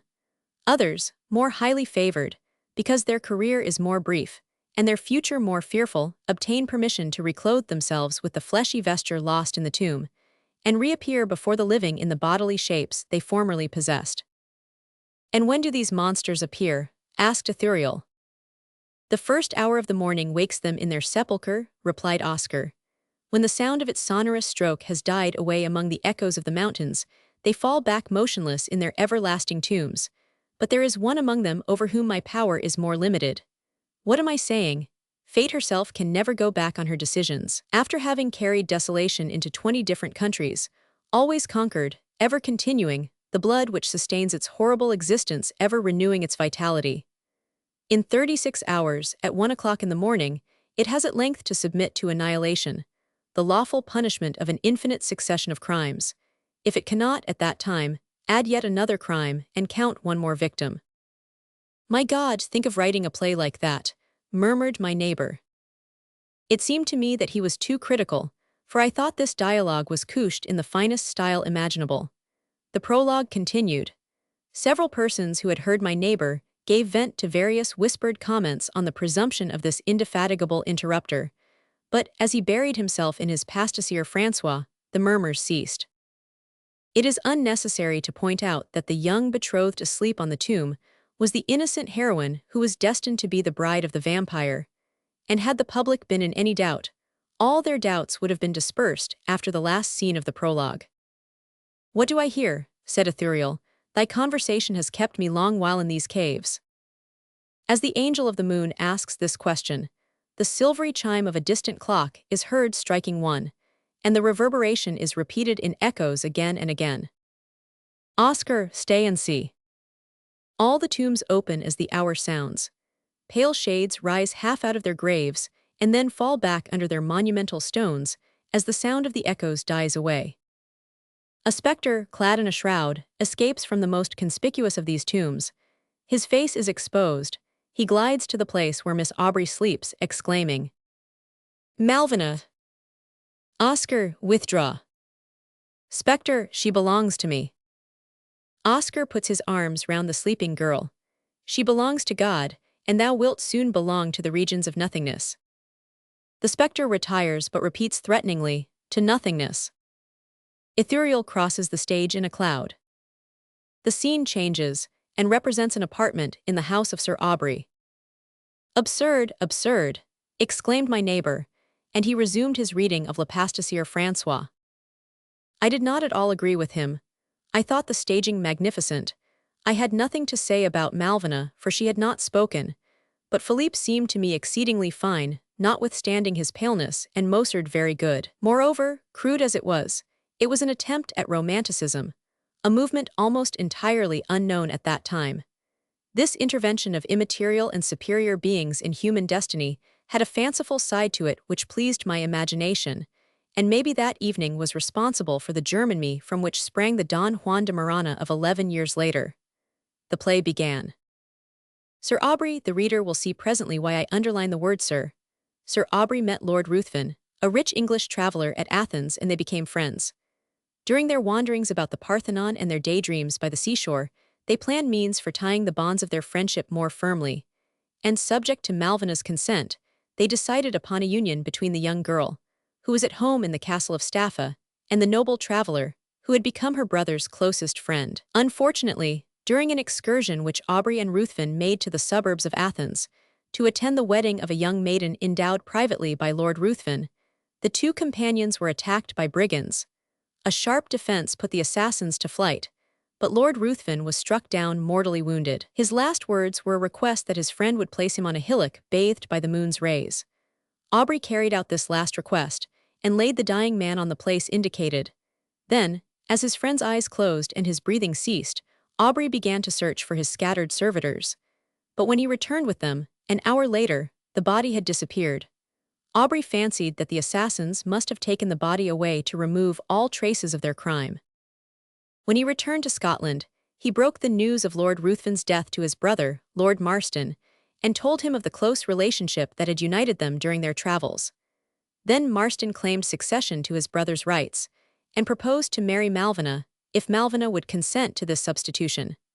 Malvina, who did not know either the one or the other, made no objection to Lord Marston's claim or to her brother's wishes. Lord Marston is announced. Malvina feels that slight embarrassment which, like an early morning mist, always comes over the hearts of young maidens at the approach of their betrothed. Aubrey, overjoyed, rushes to greet him, but when he sees him he utters a cry of surprise. It is not Lord Marston, that is to say, a person hitherto unknown, who stands before him, it is his friend Lord Ruthven. Aubrey's astonishment is intense, but all is explained. Ruthven did not die, he only fainted. The coolness of the night air brought him back to consciousness. Aubrey's departure and his return to Scotland had been too prompt for Ruthven to send him word. But when he was well, he returned to Ireland, to find his brother dead. He inherited his name and his fortune, and under that name, with twice the fortune he had before, he offered to espouse Malvina, and rejoiced in anticipation at the joy he would cause his beloved Aubrey by his reappearance before him. Ruthven is charming, his friend has not overrated him. He and Malvina were both so favorably impressed with one another that, under the pretext of very urgent business, he asked to be allowed to marry her within 24 hours. Malvina makes a proper show of resistance before yielding. They return to Marston's castle. The curtain falls. Now I had been watching my neighbor almost as much as the play, and to my great satisfaction, I had seen him close his Elzevir and listen to the final scenes. When the curtain fell, he uttered an exclamation of disdain accompanied by a deep-drawn sigh. "Pooh," he said. I took advantage of this moment to renew our conversation. "Excuse me, monsieur," I said, "but at the conclusion of the prologue you said, 'How absurd!'" "Yes," said my neighbor, "I suppose I did say so, or if I did not say it I certainly thought it." Do you then condemn the use of supernatural beings in the drama? Not at all, on the contrary, I admire it extremely. All the great masters have made potent use of it. Shakespeare in Hamlet, in Macbeth, and in Julius Caesar, Molière in Le Festin de Pierre, which he ought rather to have called Le Convive de Pierre, for his title to be really significant, Voltaire in Semiramis, Goethe in Faust. No, on the contrary, I highly approve of the use of the supernatural because I believe in it. What, you have faith in the supernatural? Most certainly. In everyday life. Certainly, we elbow every moment against beings who are unknown to us because they are invisible to us. The air, fire, the earth are all inhabited. Sylphs, gnomes, water sprites, hobgoblins, bogies, angels, demons, fly, float, crawl and leap around us. What are those shooting stars of the night? Meteors which astronomers in vain try to explain to us, and of which they can discover neither cause nor end, if they are not angels carrying God's orders from one world to another. Some day we shall see it all. Did you say, we shall see? Yes, by heaven, we shall see. Do you not think that we see these miracles? You said we. Do you think we personally shall see them? Well, I did not exactly say that. Not I, for I am already old, perhaps you, who are still young, but certainly our descendants. And why, for heaven's sake, will our descendants see anything that we cannot see? In the same way that we see things which our ancestors never did. What things do we see which they did not? Why steam, piston guns, air balloons, electricity, printing, gunpowder? Do you suppose the world progresses only to stop halfway? Do you imagine that after having conquered successively the earth, water and fire, man, for instance, will not make himself master of the air? It would be ridiculous to hold that belief. If perchance you doubt it, young man, so much the worse for you. I confess one thing, monsieur, and that is, I neither doubt nor believe. My mind has never dwelt on such theories. I have been wrong, I see, since they can be interesting, and I should take to them if I had the pleasure of talking for long with you. So you believe, monsieur, that we shall gradually attain to a knowledge of all nature's secrets? I am convinced of it. But we should then be as powerful as the Almighty. Not quite, as knowing perhaps, as powerful know. Do you think, then, that there is such a great distinction between knowledge and power? There is an abyss between those two words. God has given you authority to make use of all created things. None of these things is useless or idle. All at the right moment are capable of contributing to the well-being of man, to the happiness of humanity. But in order to be able to apply these things to the good of the race, and to the welfare of the individual, man must know precisely the cause and the end of everything. He will utilize all, and when he has utilized the earth, water, fire, and air, neither space nor distance will any longer exist for him. He will see the world as it is, not merely in its visible forms but also in its invisible forms. He will penetrate into the bowels of the earth as do gnomes. He will inhabit water like nymphs and tritons. He will play in fire as do hobgoblins and salamanders. He will fly through the air like angels and sylphs. He will ascend, almost to God, by the chain of being and by the ladder of perfection. He will see the supreme ruler of all things as I see you. And if instead of learning humility through knowledge he should gain pride, if instead of worshipping he be puffed up, if because of his knowledge of creation he thinks himself equal to the Creator, God will say to him, "Make me a star or a rotifer." I thought I had not heard him correctly, and I repeated, "A star or a rotifer. It is an animal I have discovered. Columbus discovered a world and I an ephemera. Do you imagine that Columbus weighed heavier, for all that, before the eyes of God than I?" I remained in thought for a moment. Was this man out of his mind? Whether or no, his madness was a fine frenzy. Well, he went on, one day people will discover water sprites, gnomes, sylphs, nymphs, angels, just as I discovered my animalcule. All that is needed is to find a microscope capable of perceiving the infinitely transparent, just as we have discovered one for the infinitely little. Before the invention of the solar microscope, creation, to man's eyes, stopped short at the Icarus, the Saison. He little thought there were snakes in his water, crocodiles in his vinegar, blue dolphins. In other things. The solar microscope was invented and he saw them all. I sat dumbfounded. I had never heard anyone speak of such extraordinary things. Good gracious, monsieur, I said to him, you open out to me a whole world of whose existence I knew nothing. What, are there serpents in water? Hydras. Crocodiles in our vinegar. ichthyosauri, and blue dolphins in, but it is impossible. Ah, that is the usual formula, it is impossible. You said just now, it is impossible, in reference to things we do not see, and now you say it is impossible of things that everybody else but yourself has seen. All impossibility is relative. What is impossible to the oyster is not impossible to the fish. What is impossible to the fish is not impossible to the serpent. What is impossible to the serpent is not impossible to the quadruped. What is impossible to the quadruped is not impossible to man. What is impossible to man is not impossible with God. When Fulton offered to demonstrate the existence of steam to Napoleon, Napoleon said, "As you, it is impossible." And had he lived 2 or 3 years longer, he would have seen pass by, from the top of his rocky island, their funnels smoking, the machines that might still have kept him emperor, had he not scorned them as the creatures of a dream, utopian and impossible. Even Job prophesied steamships. Job prophesied steamships. Yes, most certainly. What else do you think his description of Leviathan meant, whom he calls the king of the seas? I will not forget the Leviathan, his strength and the marvelous structure of his body. By his neesings a light doth shine, and his eyes are like the eyelids of the morning. Out of his nostrils goeth smoke, as out of a seething pot or cauldron. His breath kindleth coals. His heart is as firm as a stone, yea, as hard as a piece of the nether millstone. He maketh the deep to boil as a pot, he maketh the sea like a pot of ointment. He maketh a path to shine after him, one would think the deep to be hoary. Upon earth there is not his like, who is made without fear. Leviathan is, of course, the modern steamship. Indeed, monsieur, I said to my neighbor, you make my head reel. You know so much and you talk so well, I feel carried away by all you tell me, like a leaf by a whirlwind. You spoke of a tiny animal that you discovered, an ephemera. Do you call that a rotifer? Yes.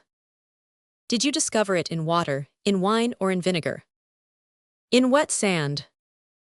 How did it come about? Oh, why, in a very simple way.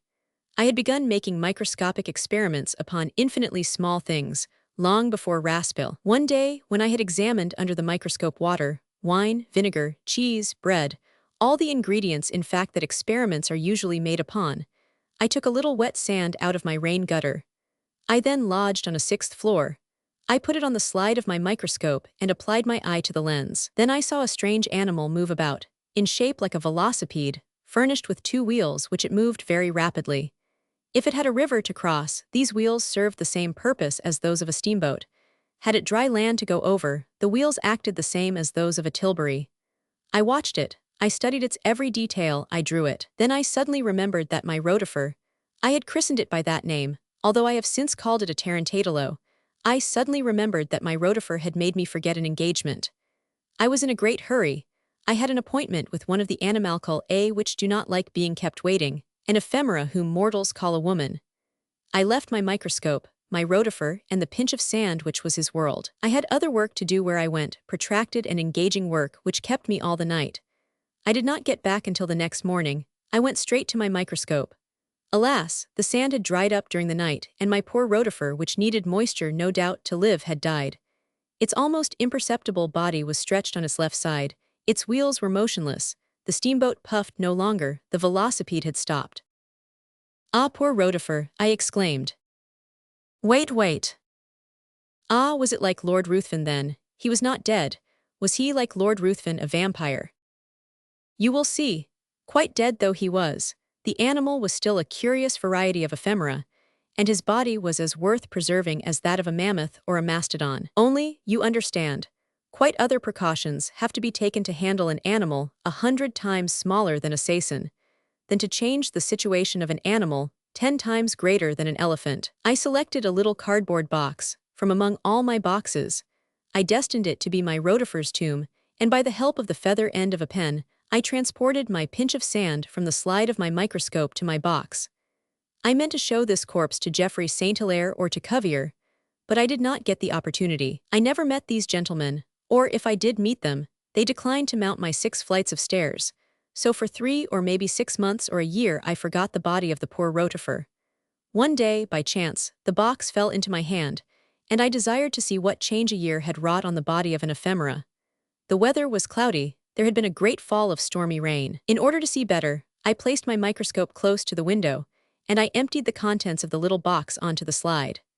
The body of the poor rotifer still lay motionless on the sand, but the weather, which remembers the colossal so ruthlessly, seemed to have forgotten the tiny atom. I was looking at my ephemera with an easily understood feeling of curiosity, when suddenly the wind drove a drop of rain onto the microscope slide and wet my pinch of sand. "Well," I asked. Well, then the miracle took place. My rotifer seemed to revive at the touch of that refreshing coolness. It began to move one antenna, then another. Then one of its wheels began to turn round, then both its wheels. It regained its center of gravity, its movements became regular. In short, it lived. Nonsense. Monsieur, the miracle of the resurrection, in which perhaps you believe, although Voltaire had no faith in it, was accomplished not at the end of 3 days. 3 days, a fine miracle. But at the end of a year, I renewed the same test 10 times. 10 times the sand dried, 10 times the rotifer died. 10 times the sand was wetted, and 10 times the rotifer came to life again. I had discovered an immortal, not a rotifer, monsieur. My rotifer had probably lived before the deluge and would survive to the judgment day. And you still possess this marvelous animal. Ah, monsieur, my neighbor replied with a deep sigh, I have not that happiness. One day when, for the 20th time perhaps, I was preparing to repeat my experiment, a puff of wind carried away the dry sand, and with the dry sand, my deathless phenomenon. Alas, I have taken many a pinch of wet sand from my gutters since, and even from elsewhere, but always in vain. I have never found again the equivalent of what I lost. My rotifer was not only immortal but even unique. Will you allow me to pass, monsieur? The second act is about to begin, and I think this melodrama so poor that I much prefer to go away. Oh, monsieur, I said, I beg of you not to go. I have many more things to ask of you, and you seem to me to be very learned. You need not listen if you don't want to. You can read Le Pasteur François, and in the intervals we can talk of Elzevirs and rotifers. I will listen to the play, which, I assure you, interests me greatly. You are very good, said my neighbor, and he bowed. Then came the 3 raps, and with the charming suavity I had already noticed in him, he resumed his reading. The curtain rose, revealing the entrance to a farm, a chain of snowy mountains, and a window. The farm represented on the stage was that belonging to Marston Castle. Chapter 10. Second act of the vampire, analysis. My neighbor again objects, he has seen a vampire, where and how, a statement which records the existence of vampires, Nero, why he established the race of hired applauders. My neighbor leaves the orchestra. While Ruthven's preparations for marrying Malvina were in progress, Edgard, one of his vassals, married Loved. Loved made the prettiest, the sweetest and the most graceful betrothed imaginable. She was Jenny Vertper at 20. Lord Ruthven, who really loved Malvina, would much rather have sucked the blood of another man's wife than that of his own. So, at the request of Edgard, his servant, he willingly acceded to be present at his nuptials. The marriage takes place. Lord Ruthven is seen sitting down. The ballet is just about to begin, when an ancient bard comes forward with his harp. He was a guest at every castle, the poet invited to every marriage. He recognized Ruthven, who did not recognize him, being otherwise employed in ogling poor Loved. The bard tunes his harp and sings. O June vir de Staffa, brûlant de la première flamme. Don't le cœur palpite déjà. Aux du noms de monte et de femme. Au moment d'unir votre sort. A l'amant de votre pensée. Gardez-vous, jeune fiancée. De l'amour qui donne la mort. This first couplet rouses Lord Ruthven's anger, who sees in it a warning addressed to Loved, and who consequently fears to see his victim snatched away from him. So he turns his bewitching glance from the young girl to glare furiously on the bard, who continues unconcernedly. Quand le solo de ces deserts. Des monts ni dor plus la cime. Alors, les anges des enfers. Viennent caresser leurs victimes. Si leur douce voix vous endort. Recules, leur main est glacée. Gardez-vous, jeune fiancée. De l'amour qui donne la mort. A third stanza and Loved will escape from the vampire. The bard, who is the angel of marriage in disguise, must not therefore be allowed to sing his third stanza. Lord Ruthven complains that the song brings back unhappy memories and sends the old man away. Then as night draws on, as there is no time to lose, since, unless he can suck the blood of a maiden before 1 o'clock in the morning, he must die. He seeks an interview with Luft. Luft would fain decline, but Edgard is afraid of displeasing his lord and master, who, left alone with Luft, endeavors to seduce her, swears to her that he loves her, and places a purse full of gold in her hand. Just at that moment the bard's harp is heard and the refrain of the song. Gardez-vous, jeune fiancée. De l'amour qui donne la mort. Then everybody comes on and the ballet begins. Towards the middle of the ballet, Luft withdraws, tired. Ruthven, who has not let her go out of sight, follows her. Edgard soon perceives that neither Luft nor his lord are present. He goes out in his turn. Cries are heard from the wing. Luft runs on, terrified. A pistol shot is heard. Lord Ruthven falls mortally wounded on the stage. He tried to dishonor my betrothed, cries Edgard, who appears, his pistol still smoking in his hand. Aubrey dashes towards the wounded man. Lord Ruthven still breathes. He asks to be left alone with his friend. Everybody goes off. One last promise, Aubrey, says Lord Ruthven. Oh, ask it, take my life. It will be unbearable to me without thee, replies Aubrey. My friend, I only ask thee for profound secrecy for 12 hours. For 12 hours. Promise me that Malvina shall not know anything of what has happened, that you will not do anything to avenge my death before the hour of 1 in the morning has struck. Swear secrecy by my dying breath. I swear it, says Aubrey, stretching forth his hands. The moon comes out from behind clouds and shines brilliantly during Ruthven's last words. Aubrey, says Ruthven, the Queen of Night casts light upon me for the last time. Let me see her and pay my final vows to heaven. Ruthven's head falls back at these words. Then Aubrey, helped by Luft's father, carries the dead man to the rocks in the distance, kisses his hand for the last time, and retires, led away by the old man.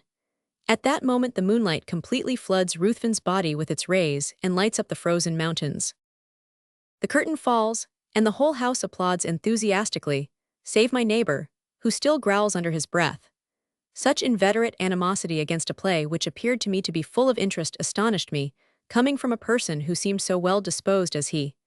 He had not merely contented himself with noisy exclamations, as I have indicated, but still worse, during the whole of the last scene he had played in a disturbing fashion with a key which he several times put to his lips.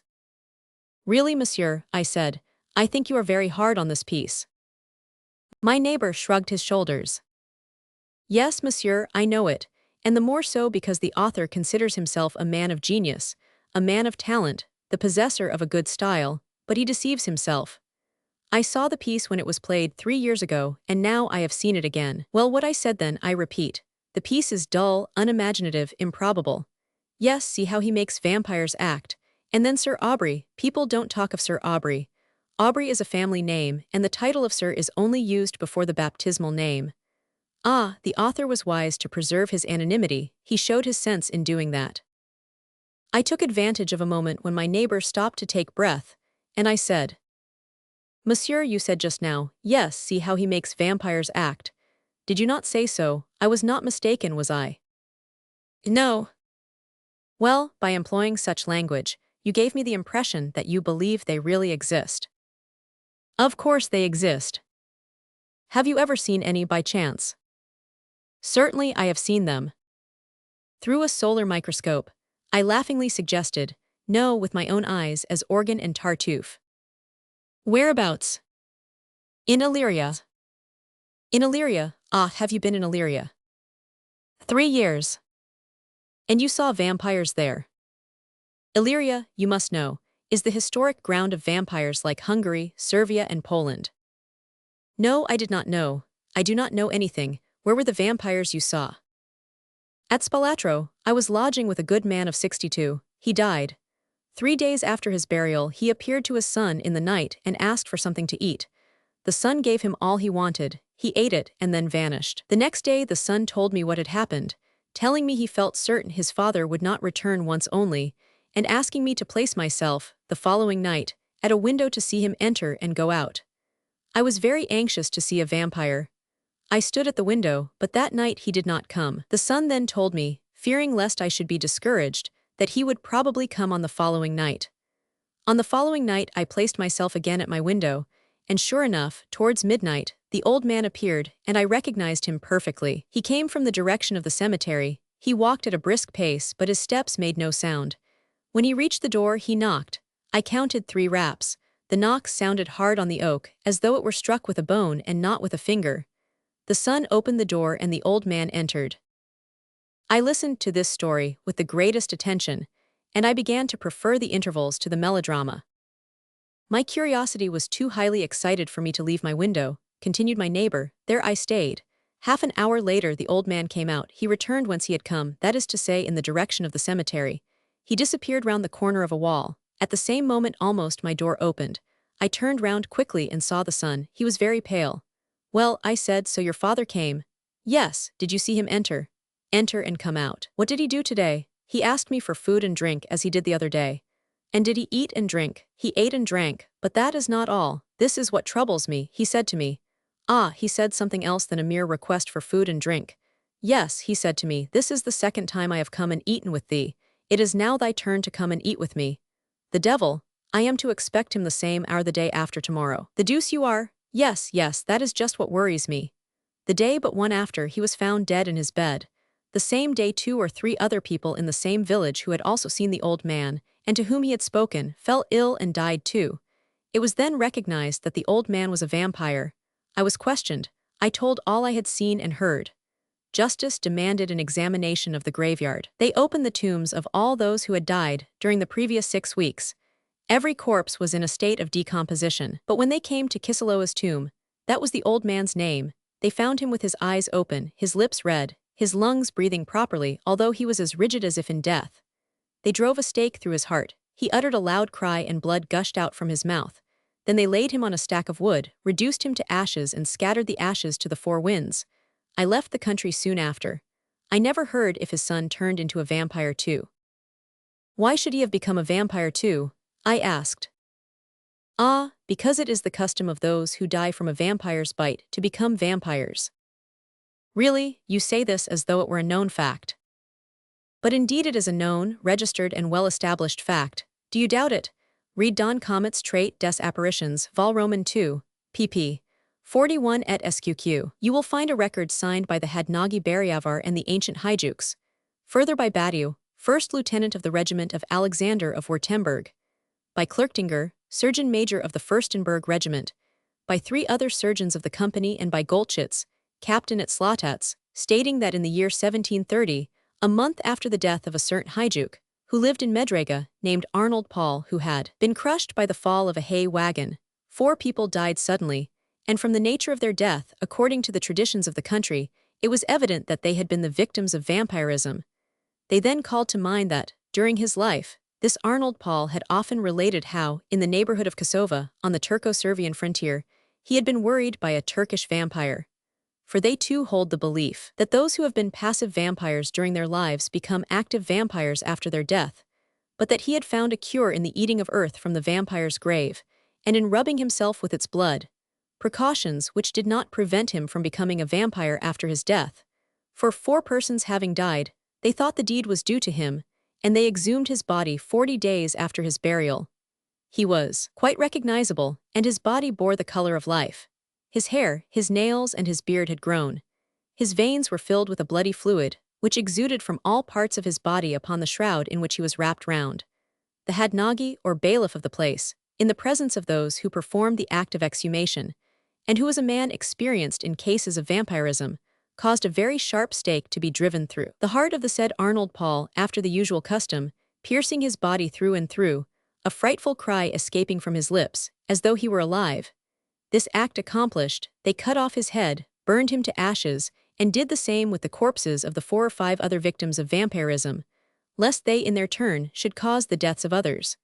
But none of these precautions prevented the same wonders from being renewed 5 years later, about the year 1735, when 17 people belonging to the same village died from vampirism, some without any previous illness, others after having languished 2 or 3 days. Among others, a young person named Stranoska, daughter of the Haijuk Jaranitso, went to bed in perfect health, waked up in the middle of the night, trembling all over, uttering fearful shrieks and saying that the son of the Haijuk Milo, who had died 9 weeks before, had tried to strangle her during her sleep. She languished from that instant and died in 3 days' time. Since what she had said of the son of Milo led them to suspect him of being a vampire, they exhumed him and found him in a state which left no doubt of the fact of vampirism. They discovered, in short, after prolonged investigation, that the defunct Arnold Paul had not only killed the 4 persons already referred to, but also many animals, of which fresh vampires and particularly Milo's son had eaten. On this evidence, they decided to disinter all who had died since a certain date, and among about 40 corpses they discovered 17 which bore evident signs of vampirism. So they pierced their hearts, cut off their heads, then burnt them and threw their bodies into the river. Does the book which contains this evidence cost as much as an Elsevier, monsieur? Oh dear no, you will pick it up anywhere, 2 volumes in 18 mo of 480 pages each. Tekener, Guillemot or Frank will have a copy. It will cost you from 40 sous to 3 francs. Thanks, I shall give myself the pleasure of buying a copy. Now will you allow me to depart? 3 years ago I thought the 3rd act pretty bad, it will seem worse to me today. If you really must, monsieur. Yes, really you must let me go. But first may I ask your advice? With the greatest pleasure, speak. Before I came into the orchestra, I entered the pit, and there I had a slight breeze. Ah, it was you, was it? It was I. You. Yes. Smacked. Yes. What occasioned you to allow yourself that diversion? I told him my adventure, and asked him if I ought to forewarn my witnesses overnight, or if it would be time enough next morning. He shook his head. Oh, neither tonight nor tomorrow morning, he said. What's neither tonight nor tomorrow?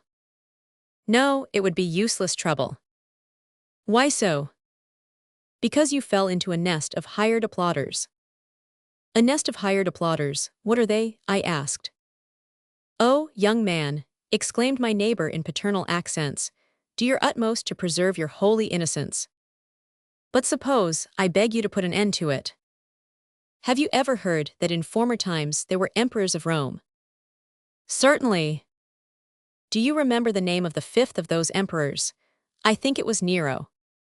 Right, well, Nero, who poisoned his cousin Britannicus, disemboweled his mother Agrippina, strangled his wife Octavia, killed his wife Pop-Ah with a kick in the stomach, had a tenor voice after the style of Ponchard. Only his style was less cultivated, and occasionally he sang false. That did not matter whilst Nero sang before his roistering companions, or before his courtesans at the Palatine or Mason Dori. Neither was it of much consequence when Nero sang as he watched Rome burn.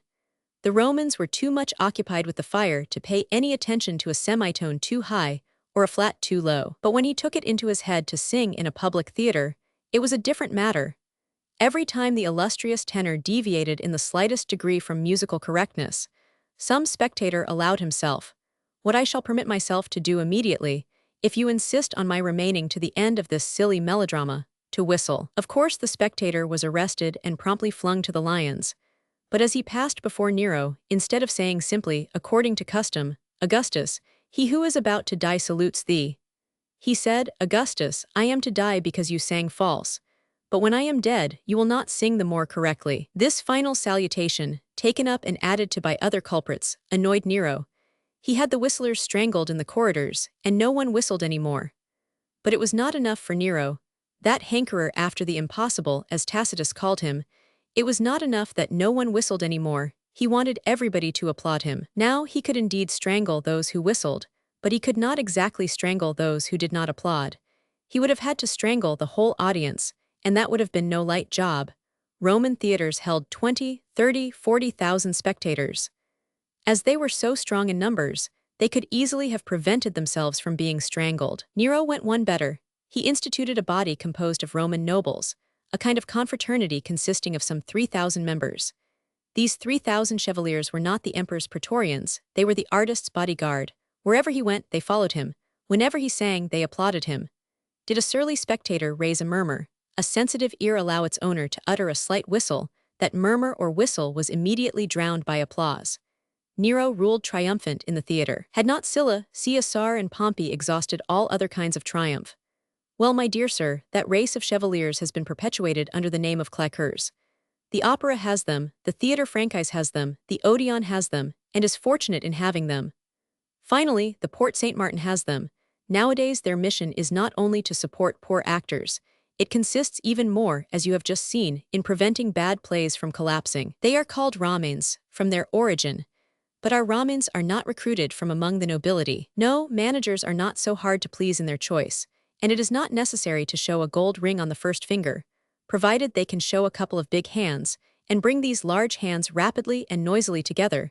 That is the only quartering of nobility required of them. So, you see, I am quite right to warn you not to upset two of your friends for one of those rapscallions. Now that I have enlightened you, will you allow me to leave? I knew it would be impertinent to retain my neighbor any longer. Though his conversation, which had covered a wide range of subjects in a short time, was agreeable and highly edifying to myself, it was evident he could not say the same of mine. I could not teach him anything, save that I was ignorant of everything he knew. So I effaced myself with a sigh, not daring to ask him who he was, and allowing him to pass by with his pastissier Francois hugged with both hands to his breast, fearing, no doubt, lest one of the chevaliers of whom he had just spoken, curious in the matter of rare books, should relieve him of it. I watched him withdraw with regret. A vague presentiment told me that, after having done me so much service, this man would become one of my closest friends. In the meanwhile, he had made the intervals far more interesting than the play. Happily the bell was ringing for the third act, and so the intervals were at an end. Chapter 11. A parenthesis Harriet Barbarouse at Villers-Cotterêts. I play the role of Don Ramier as an amateur. My costume, the third act of The Vampire. My friend the bibliomaniac whistles at the most critical moment. He is expelled from the theatre, Madame Allendorval, her family and her childhood, Philippe, his death and his funeral. The only definite feeling I was conscious of, when my neighbor had gone, was one of utter loneliness in that vast building, so I gave my whole attention to the play. Could I judge clearly? No, certainly not as yet. The Vampire was one of the first melodramas I had come across. The first was Harriet Barbarouse. I have forgotten to tell at the proper time and place how I became acquainted with the work of Saint Victor and Course.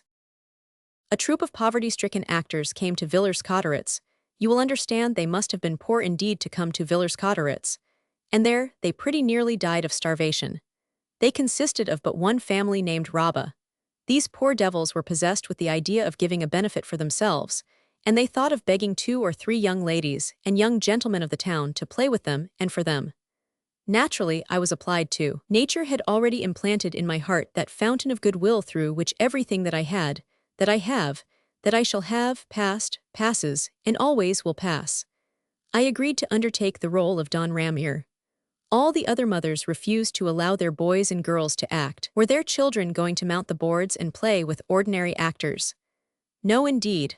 My mother alone kept her promised word, and I was the only artiste on this special occasion whose name, printed in big letters on the bills, was utilized in the philanthropic mission of obtaining a good audience for them. I had to concoct a costume. It was a lengthy business to bring such an operation to a conclusion. Happily, no one was very exacting at that period, above all at Villers-Cotterêts. Even Talma, who was a great renovator, played Hamlet in white satin breeches, bottes à cœur and a polonaise. But of this wardrobe I only had the bottes à cœur. I could not play Don Ramier with the aid only of the boots. We made a tunic. Everybody played in tunics at that epoch.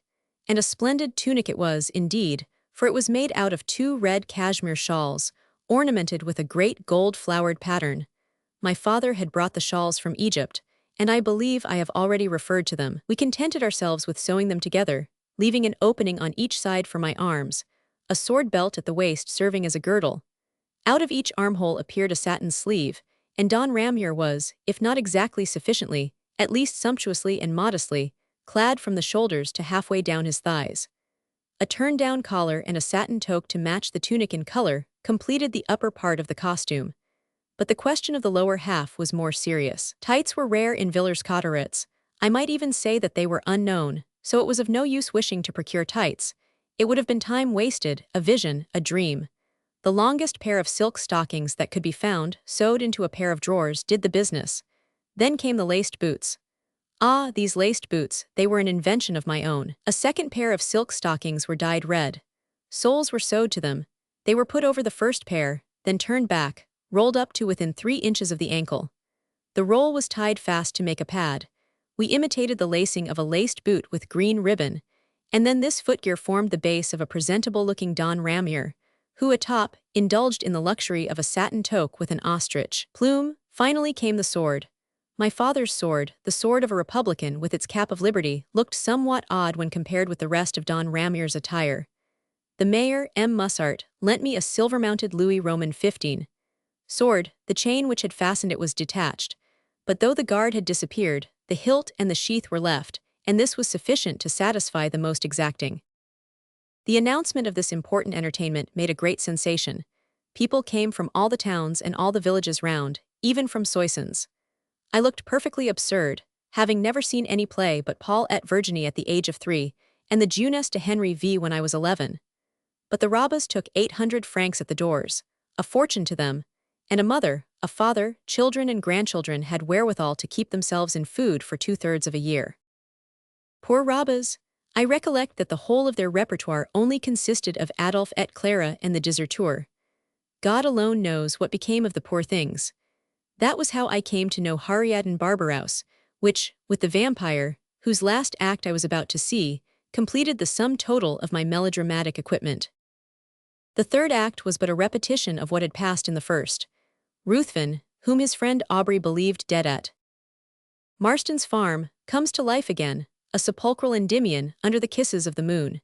He returns to the castle before Malvina's brother and urges forward his marriage. Then Aubrey comes back and finds the bride adorned and the chapel prepared. He approaches his sister to tell her the terrible news of the death of her betrothed, and seeing him pale and distressed, Malvina exclaims, "Dear brother, you are in trouble. For heaven's sake, tell me all." "Rally your courage, then," says Aubrey. "You terrify me," exclaims Malvina. Then, turning towards the door, "My lord is long a-coming," she says. "Since I must rend your heart, know that all my plans are broken. A fearful and unlooked-for event has deprived us, me of a friend, you of a husband, the unfortunate Ruthven." At this juncture Ruthven comes forward, seizes Aubrey by the arm and says to him in a grim voice, "Think of thy oath." At these words, and just as the whole audience burst into applause, a loud whistle sounded from one of the boxes. I turned round, and everybody in the orchestra and the pit did likewise. The hired applauders rose in a body, and climbing on the forms, shouted, "Put him out." This formidable mountain could be seen rising up in the center of the theater, like the enormous counterfeit Parnassus of M. Tittendoodlet at the Bibliothèque. But the whistler continued to whistle, hidden in his box, sheltered behind the railing as behind an impregnable rampart. I do not know why, but I came to the conclusion that it was my neighbor who was at last gratifying to his heart's content his desire to deride the piece, which had disgusted him throughout the night. The play was totally stopped.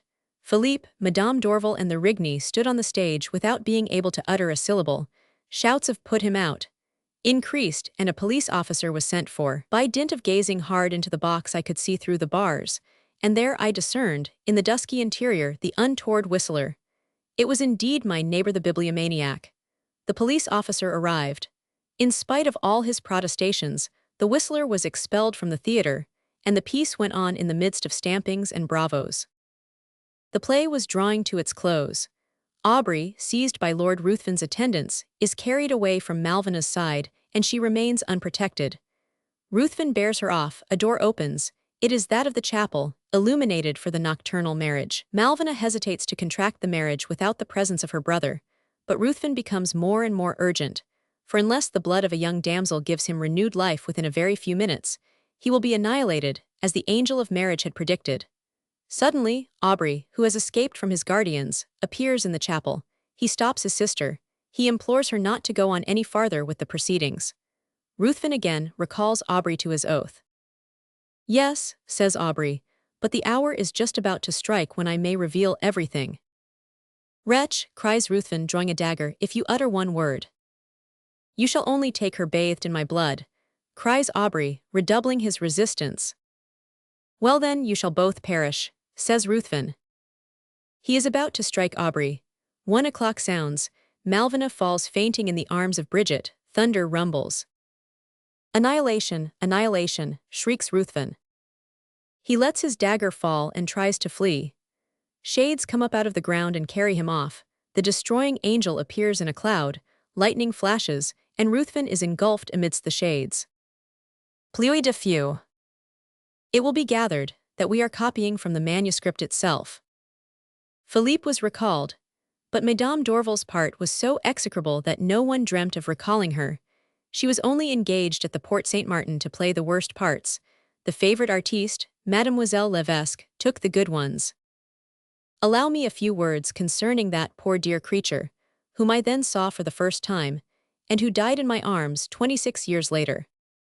A large portion of these memoirs will be devoted to remarks concerning the influence of eminent artistes, great comedians, or famous poets, for my pages are intended to deal with the development of art in France during one half of the 19th century. Political events will also no doubt have their share of attention, but only their due share. It is time things were relegated to their proper positions, and, as our century is first and foremost one of appreciation, it is desirable that men and things should be appreciated at their proper value. Mademoiselle Mars and Talma, those two great artistic glories of the Empire and the Restoration, will still survive in the thoughts of the 20th and the 21st centuries, when the very names of those political actors whom men call ministers will long have been forgotten. The men who disdainfully flung to these glorious mendicants the grant annually allowed by the Chamber as though it were an alms. Who was minister in England the year Shakespeare wrote Othello? Who was gonfalonier in Florence when Dante wrote his Inferno? Who was minister to King Hiero when the author of Prometheus came to beg protection from him? Who was Archon of Athens when the divine Homer died on one of the Sporades, towards the middle of the 10th century BC? To answer such queries one must needs be my neighbor who knew so many things, who could recognize Elzevirs, who knew where vampires were to be found, who knew the origin of hired applauders, and who had been put out of the theater for whistling at the prose of M. For no name was ever printed on the vampire pamphlet, published by Barba, who ostentatiously put below his name, publisher of the works of Pigault Lebrun. Let us return to Madame Allen d'Orval, as she was called at that period. As I advance with these memoirs, there are many men and women, literary or political comedians whom we shall meet with, who made a name for themselves in their day, and I shall do for these personages what I am just about to do for poor Marie d'Orval. When she died, I undertook to raise a monument over her grave, a literary monument in my writings, a sepulchral monument in stone. The stones were to be paid for by my literary labors, and it pleased me to think of being the architect of both monuments. Unluckily, I began the erection of my literary monument in the Constitutional. At the second article, I referred to Antony and the Old Constitutional. M. Véron's susceptibility took fright. The literary monument was arrested at its first attempt. And as the sepulchral monument depended on the literary monument, the sepulchral monument was never begun. Some day we will take up this matter again. Among many others we have been compelled to drop, and with God's help, and in spite of the ill will of men, we will finish them. The age of artistes is ever a problem that is never solved until after their death. I never learned d'Orval's age until she died. She was born on Twelfth Night in the year 1798, so in 1823, when I was 20, she was 25. She did not call herself Marie d'Orval then. Those two names, so easy to pronounce that they seem always to have belonged to her, were not then linked to each other by the golden chain of genius. Her real name was Thomase Emilie Delaunay. She was born close to the Théâtre de l'Orient, and her earliest steps were patters across its boards. Her mother was an actress who took the part of leading singer. Camille ou la Souterraine was then the comic opera in vogue. The little maiden was rocked on the stage to these lines, which her mother could hardly sing save with tears in her eyes. Oh non, il n'est pas possible. 500 avoir un plus aimable enfant. Directly she could talk, her lips stammered out the prose of Panard and Call, Sedin and Favart. At 7, she passed into what was called the Emploi des Betsy. Her most popular air was in Sylvanie. Je ne sais pas si mon cœur aime. An artist at Lorient painted her portrait at that time, that is to say, in 1808. In 1839, Madame d'Orval returned to Lorient, her native town. The day following a striking success, an old white-haired man came to call upon her to pay her his tribute. His offering was this painting of her as a child, A third of a century had passed by, and the woman could not be recognized in it. Today both painter and Madame d'Orval are dead, but the portrait still continues to smile. It hung in Madame d'Orval's bedroom. I saw it, for the first time, when I helped to close her eyes. It was a melancholy contrast, I need hardly say, to see the face of the rosy child in the picture confronting the livid face on the deathbed opposite. How many joys, hopes, disappointments and sorrows had passed between that childish smile and the death agony. At 12 years of age little Delaunay left Lorient with the whole company. That was in 1810, when diligences did not traverse France in every direction.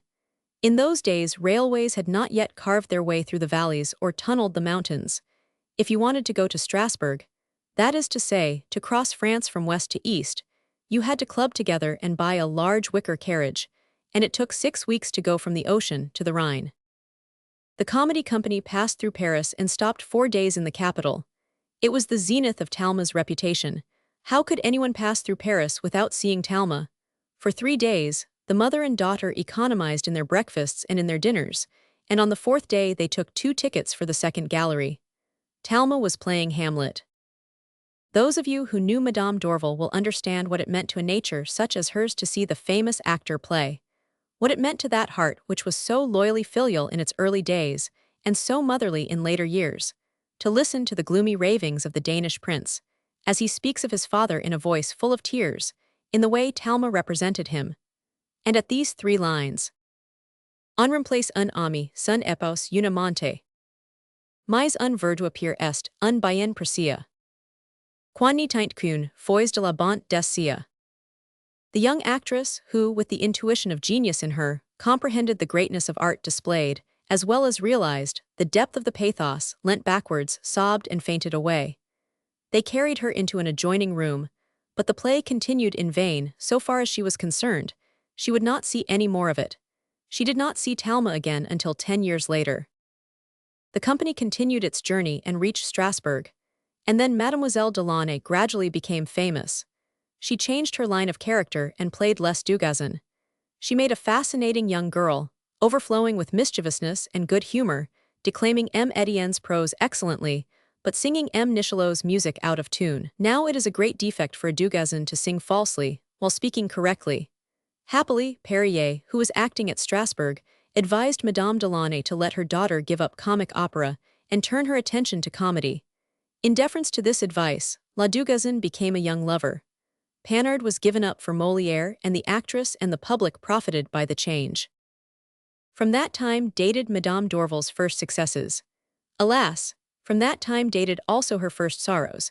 Her mother fell ill of a long and painful disease. The engagements which Madame Delaunay found as first singer became fewer as her voice grew weaker. Then the young girl redoubled her labors. She knew that talent was not only a question of art, but still more one of necessity.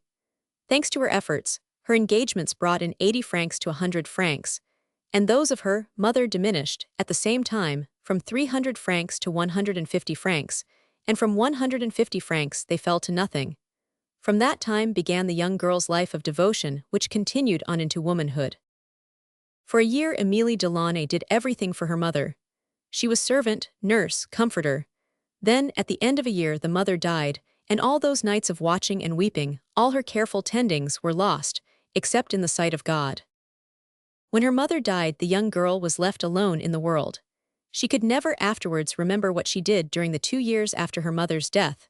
Memory was drowned in grief. The company moved on from Lorient to Strasbourg, from Strasbourg to Bayonne, always traveling in the same wicker carriage with the same horses, which belonged to the company. However, one great event came about. Émilie Delaunay married a poor boy of 15 out of loneliness. She had no love for him. He was one of her fellow actors who played the role of Les Martins. His name was Alain d'Orval. He died at St. Petersburg, where he lived nobody ever knew. This marriage had no other influence on the actress's life beyond giving her the name by which she became known. Her other name, that of Marie, was given her by us. Antony was her godfather and Adèle de Hervé her godmother. Their journeyings were continued, and as they were en route for Bayonne, they came close to Paris. I do not know in what village, upon what road, at what inn, Podier, the great actor whom Talma admired, met Madame Alain d'Orval, in what theatre he saw her play or what part she was taking, when she uttered one of those heartfelt phrases, one of those outbursts of fraternal affection by which great artistes recognize each other's talents. I know nothing of all this, for poor Marie forgot it herself. But in a trice he described to her Paris. That is to say, splendor, fame, suffering.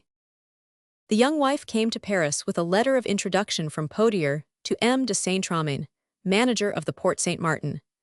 M. de Saint-Tramin engaged Madame Alain d'Orval on this recommendation, and from that day her name became part of the recollections of Parisians. Her life became interwoven with the literary life of Paris. This was in 1818. What had this poor, talented young woman played ere Potier's encouragement had made a path for her genius?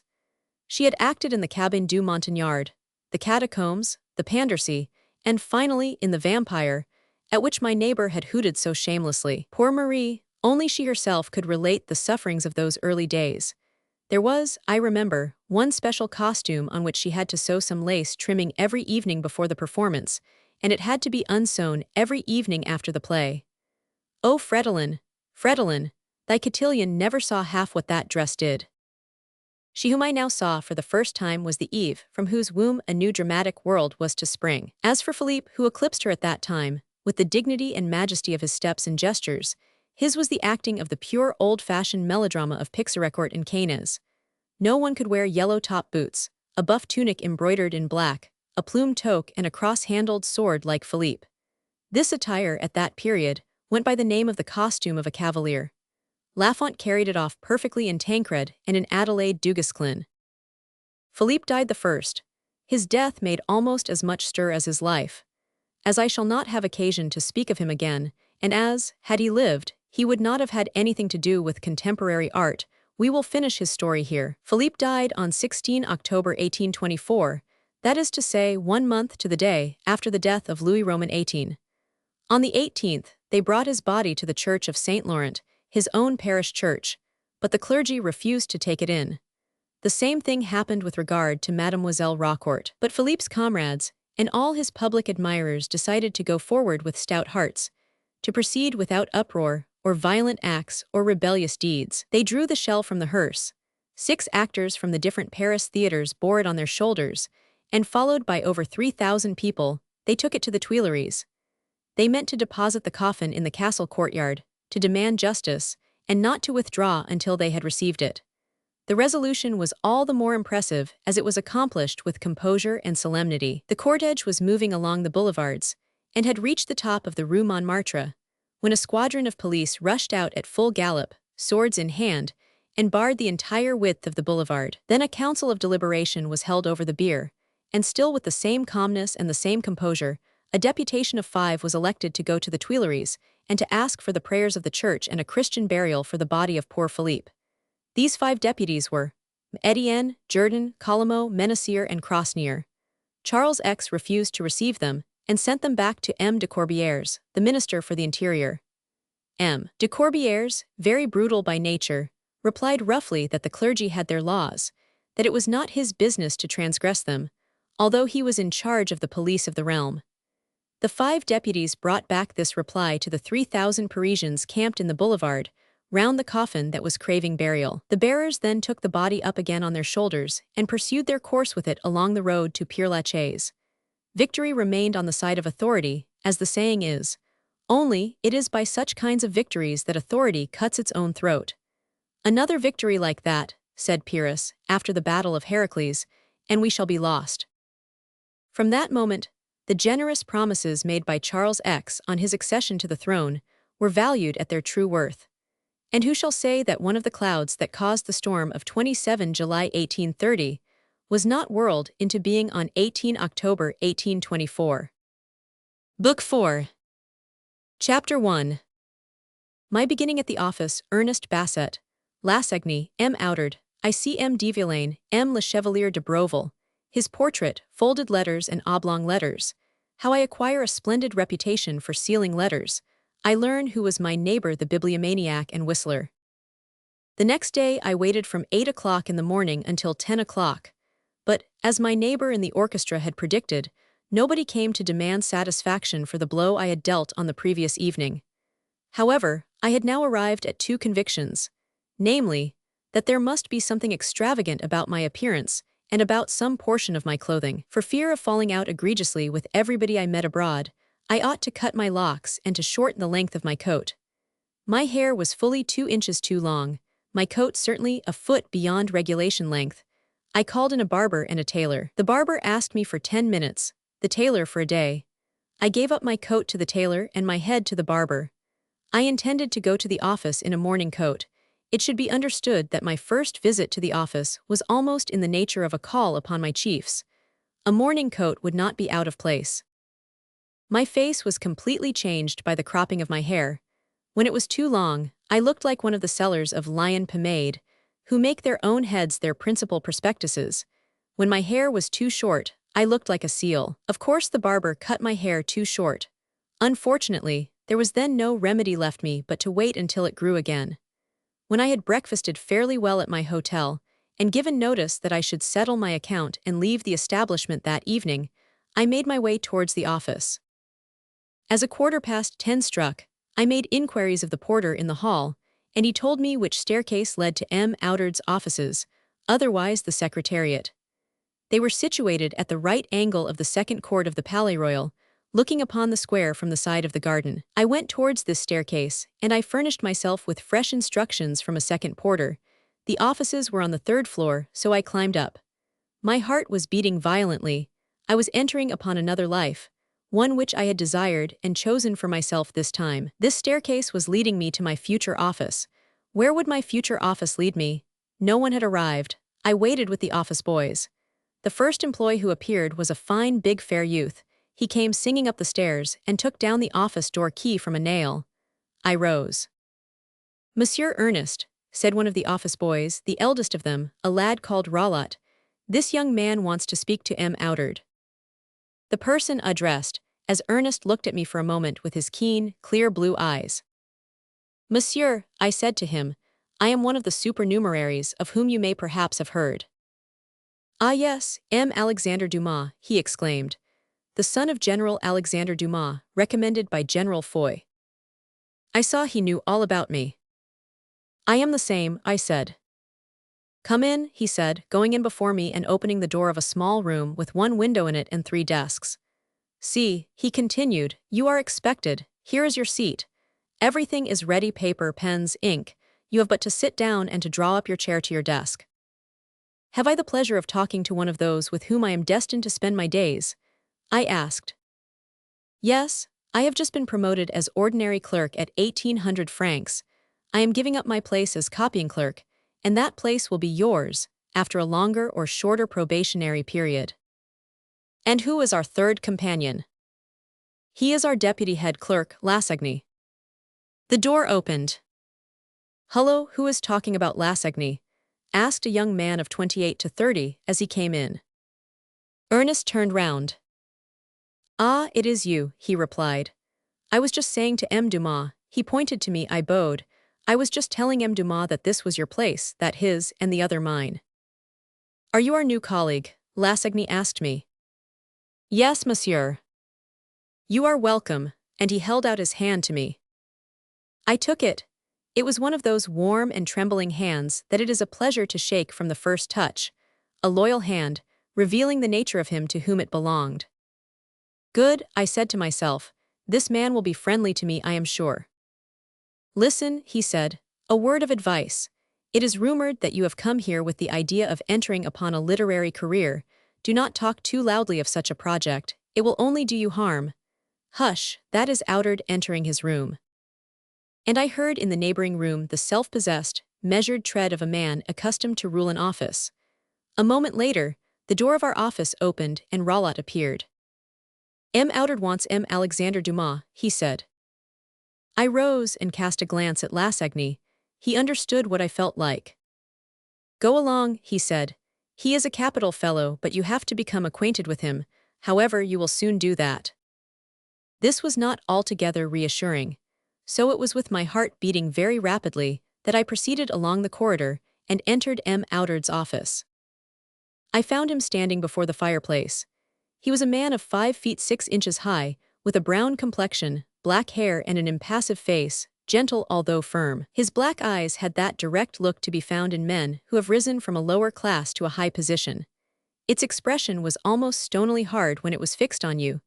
You would have said he had ridden roughshod over everything and everybody that had come in his way, as so many obstacles on the road towards that goal, known only to himself, which he had made up his mind to reach. He had fine teeth, but contrary to the habit of those who possess this advantage, he rarely smiled.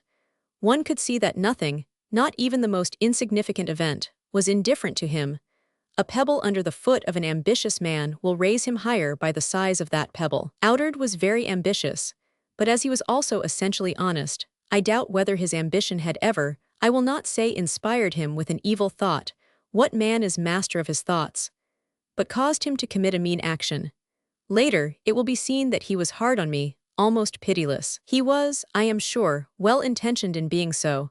He did not think of the future I wanted to carve for myself, and he feared I should only lose the position I had made, the position which he had helped me to make. Outard, unlike other upstarts, and let us admit, he was really more a man who had achieved success than a mere parvenu, talked a great deal of the village where he was born, of the home in which he had been brought up, of his old mother, who came to see him, dressed in her peasant's costume, with whom he would walk out in the Palais Royal or whom he would take to the play, just as she was. Perhaps all this talk was only another form of pride, but it is a pride I like. He was devoted to his mother, a sentiment sufficiently rare in ambitious men to be noted here as out of the common. Outard must have been 32 at that period.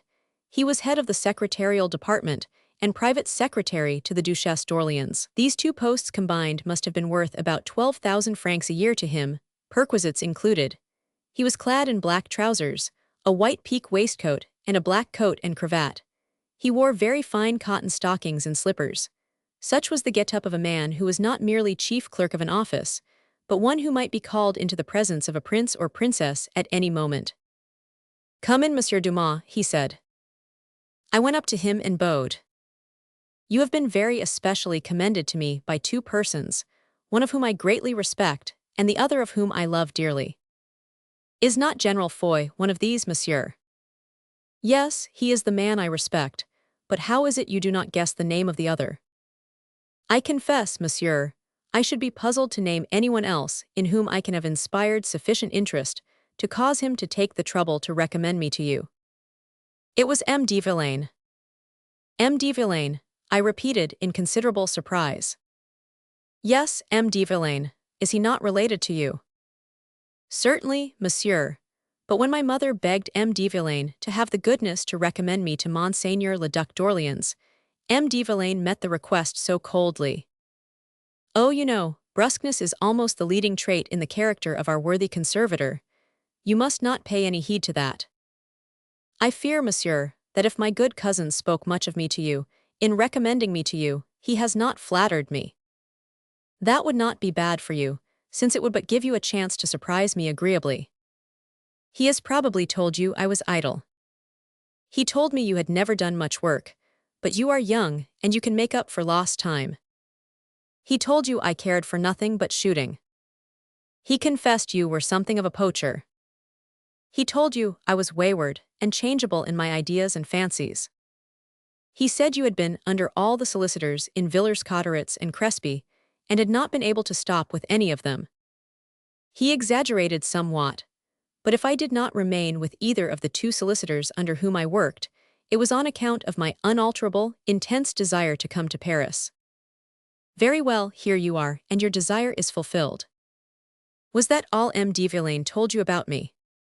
Well, no, he said too that you were a good son, and that, although you constantly made your mother miserable, you adored her, that you had never really wished to learn anything but more from overquickness than from want of intelligence.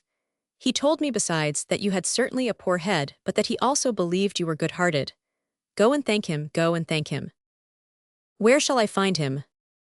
One of the office boys will take you to him. He rang. Take M. Dumas to M. de Villaine's rooms, he said. Then, addressing me. You have already met Lassagne, he said. Yes, I have just had 5 minutes' talk with him. He is a very good fellow with but one failing. He will be too weak with you. Luckily, I shall be at hand. Lassagne and Ernest Basset will tell you what your work will be. And M. de Broville, I asked. M. de Broville was the general manager. M. de Broville will be told you have come, and will probably ask for you. You know that your whole future depends on him. And on you, monsieur, yes. I hope, so far as I am concerned, that that will not cause you much uneasiness. But go and thank M. de Villaine. Go, you have already delayed too long. I bowed to M. Outard and I went out. 5 minutes afterwards, I was at M. de Villaine's. He worked in a large room by himself and at a desk which stood alone in the middle of the room. As I was preceded by an office boy, and as it was presumed that I had been sent by M. Outard, they let me enter unannounced. M. de Villaine heard the door open, and he waited an instant for someone to speak. Then, as I also was waiting, he looked up and asked, "Who is there?" "It is I, M. de Villaine." "Who you, toy?" "I see you recognize me, by the way you speak." "Yes, I recognize you, so there you are. Well, you are a fine lad." "Why, if you please?" "Well, you have been to Paris 3 times, without paying me a single call." "I did not know you would care to see me." "It was not for you to question whether it would please me or not. It was your duty to come." "Well, here I am, better late than never." "What have you come for now?" "I have come to thank you." "What for?" "For what you said about me to M. Outard." "You are not difficult to please, then." "Why?" "Do you know what I did say?" "Certainly, you told him I was an idle lad, that I was no good except for copying deeds, that I had tired out the patience of every solicitor in Villers-Cotterêts and in Crespy." "Well, is there much thanks due to me for all that?" "No, it was not for that I came to thank you, it was for what you added." "I did not add anything." "But you did," you went on to say. "I tell you I added nothing, but I will add something now you are here. That is, that if you are so ill-advised as to write filthy plays and trashy verses here, as you did in Villers-Cotterêts, I will report you, I will carry you off with me, I will confine you in one of my offices, and I will lead you a dog's life. See if I don't. Let me say, cousin." "What?" "While I am here." "Well?" "Even if you do not let me go back." "Well?" "Because that, a causque, a grammatical error, I know quite well. But Corneille and Bossuet made use of it. Because that I have only come to Paris to write filthy plays and trashy verses, whether I am in the secretarial department or here, I must still continue to write them." "Ah, is that so? Do you seriously imagine you can become a Corneille, a Racine, or a Voltaire after an education of 3 francs a month?" "If I were to become such a man as any one of those 3, I should be only what another man has been, and that would not be worth while." "You mean, then, that you would do better than they?" "I would do something different." "Come a little nearer me, so that I can give you a good kick, you conceited lad." I went nearer to him. "Here I am." I believe the impudent boy has actually come closer. "Yes, my mother told me to give you her love." "Is your poor mother quite well?" "I hope she is." "She is a good creature. How the devil did you happen to come into the world by such a mother? Come, shake hands and be off with you." "Goodbye, cousin." He kept hold of my hand. "Do you want any money, you rogue?" "Thanks, I have some." "Where did you get it?" "I will tell you that some other time, it would take too long now." "You are right, I have no time to lose, be off with you." "Goodbye, cousin." "Come and dine with me when you like." "Oh, thanks, yes, for your people to look down on me." "To look down on you, I would like to see them do that. My wife dined often enough with your grandfather and your grandmother to justify you in coming to dine with me as often as you like. But now be off, cub, you are making me waste all my time." M. de Villaine's office boy came in. His name was Ferris. We shall see more of him later. "M. de Villaine," he said, "M. de Broville wishes to know if the report on the management of the forest of Villers-Cotterêts is finished." "No, not yet, in a quarter of an hour." Then, turning to me, You see. I will make myself scarce, M. de Villaine." And off I went, while M. de Villaine buried his nose in the report, growling as usual. I returned to our common office, and I sat down at my desk. My desk was next to Lassagne's, so we were only separated from one another by the width of our tables and by the little black set of pigeonholes in which the current work was usually put. Ernest had gone out, I know not why. I asked Lassigny to tell me what to do. Lassigny got up, leant over my desk and told me. I always took a great interest in studying people around me, and especially the man whose position in the office was that of my immediate superior. For, although Ernest was now a full-fledged clerk, and I only destined to be a simple copying clerk, he was more my comrade than my superior. Lassigny, as I think I have already said, was at that time a man of 28 or 30, with an attractive face, enshrined in beautiful black hair, animated by black eyes full of intelligence and cleverness, and lighted up, if the phrase may be permitted, by teeth so white and so regular that the vainest of women might have envied them. The only defect in his face was his aquiline nose, which was a little more inclined to one side than the other, but this very irregularity gave an original touch to his face that it would not have had without it. Add to these things a sympathetic voice which seemed gently to vibrate in one's ear, and at the sound of which it was impossible not to turn round and smile. In short, a delightful person whose like I have rarely met, well-informed, a brilliant songwriter, the intimate friend of Desaugiers, Thollon, Armengouf, Brazier, Rougemont, and all the opera writers of the time, so that he refreshed himself after his official work, which he loathed, by entering into the literary world which he adored, and his daily labor alternated with desultory work, consisting partly of articles for the Drapeau Blanc and the Founder and partly of contributions to some of the most delightful plays of the operatic theaters. It will be admitted that here was the very superior I needed, and I could not have asked Providence for anything that would have seemed to me better for me. Well, during the 5 years that we spent in the same office, there was never a cloud, or a quarrel, or a feeling of cross purposes between Lassigny and me. He made me like the hour at which I began my daily work, because I knew he would come in immediately after me. He made me love the time I spent at my desk, because he was always ready there to help me with an explanation, to teach me something fresh about life, which had as yet, for me, scarcely opened, about the world of which I was totally ignorant, and finally about foreign or national literature, of which in 1823 I knew practically nothing, either of the one or of the other. Lassigny arranged my daily work. It was entirely mechanical, and consisted in copying out, in the finest handwriting possible, the largest possible number of letters. These, according to their importance, had to be signed by M. Outard, M. de Brovel, or even by the Duc d'Orléans. In the midst of this correspondence, which concerned the whole range of administration, and which often, when addressed to princes or foreign kings, passed from matters of administration to politics, there occurred reports connected with the contentious affairs of M. le Duc d'Orléans, for the Duc d'Orléans himself prepared his litigious business for his council, doing himself the work that solicitors do for barristers, that is to say, preparing the briefs. These were nearly always entirely in the handwriting of the Duc d'Orléans, or at all events corrected and annotated in his large, thick writing, in which every letter was fastened to its neighboring letter by a solid stroke, after the fashion of the arguments of a logical dialectician, bound together, entwined, succeeding each other.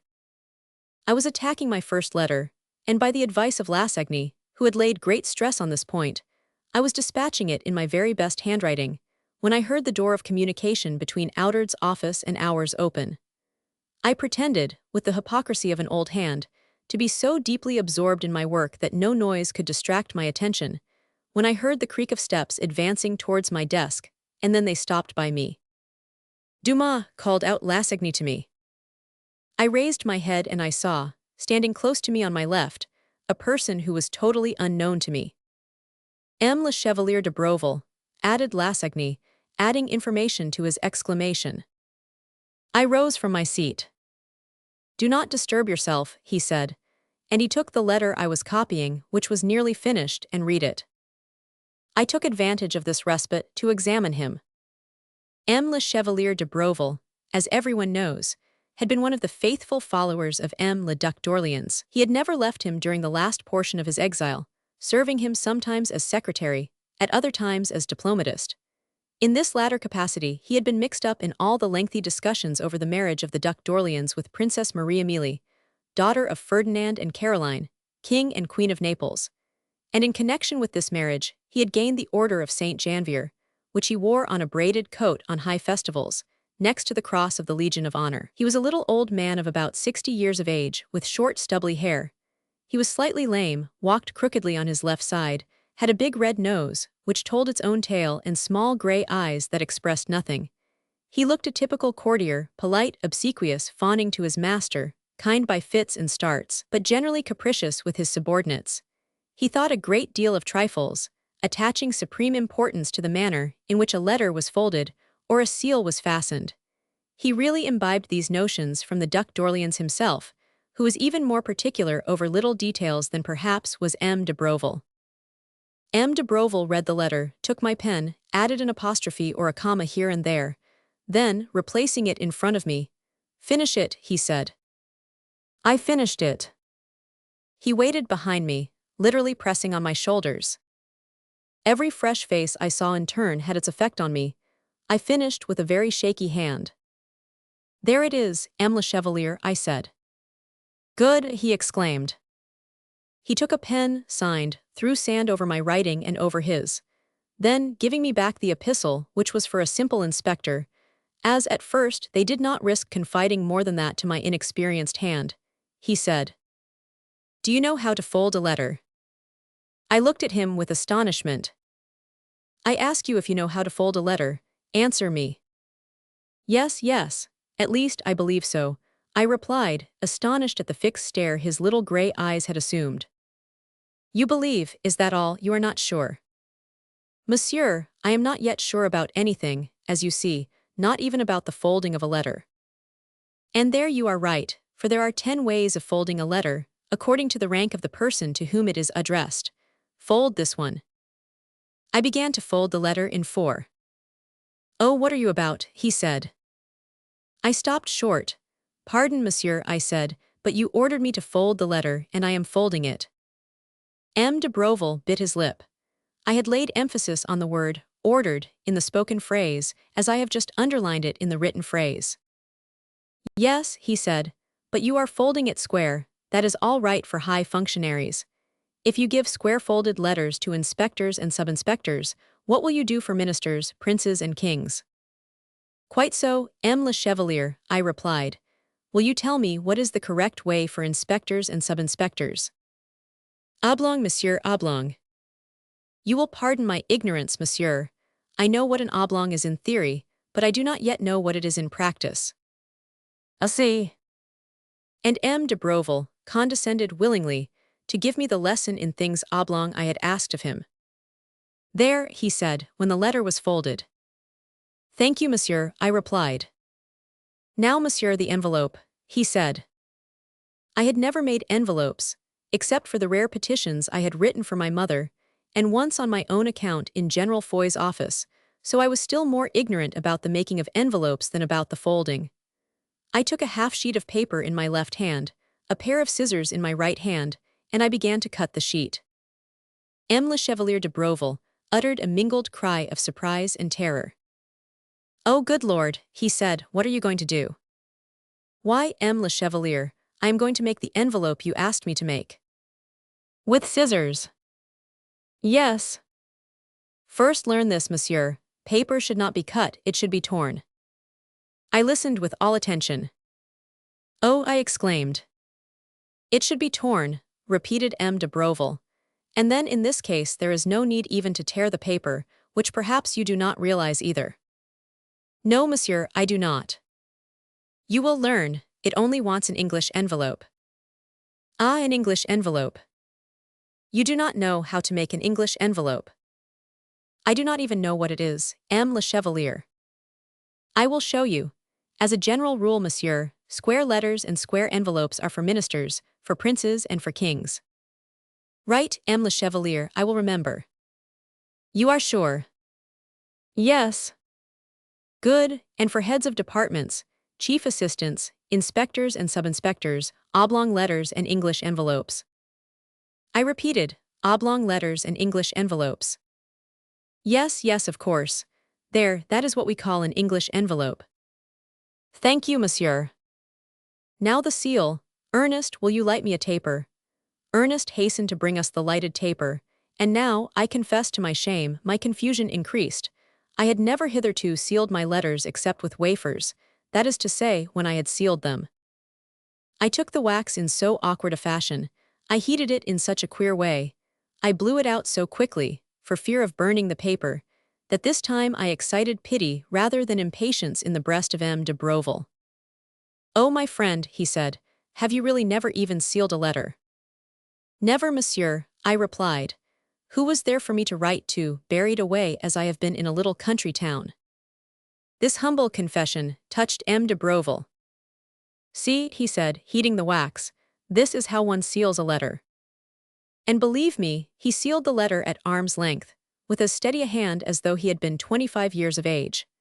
Then, taking a large silver seal, he pressed it on the lake of burning wax, and did not withdraw it until the impress was clearly defined, and I could see the escutcheon with the 3 heraldic fleur-de-lis of Orleans, surmounted by the ducal coronet. I was disheartened, I must confess. "Write the address," M. le Chevalier de Brovel said imperiously. I wrote the address with a trembling hand. "Good, good," said M. le Chevalier de Brovel, "don't be discouraged, my boy. It is all right, now countersign it." I stopped, completely ignorant of what a countersign was. M. de Brovel began to realize, as General Foy had done, how ignorant I was. He pointed with a finger to the corner of the letter. "There," he said, "write there Duc d'Orléans, that is to Frank the letter, you hear." I heard well enough, but I was so profoundly upset that I hardly understood what was said. "There," said M. de Brovel, taking up the letter and looking at it with a satisfied air, "that is all right, but you must learn all these things. Ernest." Ernest was M. de Brovel's favorite, and in his genial moments the old courtier called him by his Christian name. "Ernest, teach M. Dumas to fold letters, to make envelopes and to seal packets." And at these words he took himself off. The door had scarcely shut before I was begging my comrade Ernest to begin his lessons, and he gave himself up to the task at once with hearty goodwill. Ernest was a first-rate hand at folding, making envelopes and sealing, but I put my whole will into it, and it was not long before I equaled and surpassed my master's skill.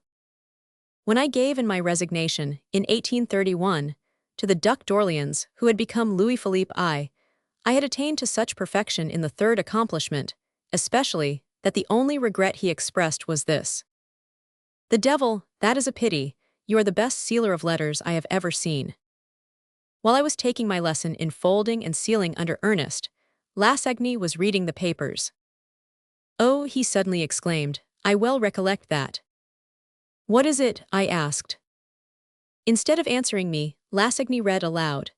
A scene which recalls that of La Fontaine at the first representation of Florentin took place, yesterday evening, at the third performance of the revival of the Vampire. Our learned bibliophile, Charles Nodier, was expelled from Port St. Martin Theatre for disturbing the play by whistling.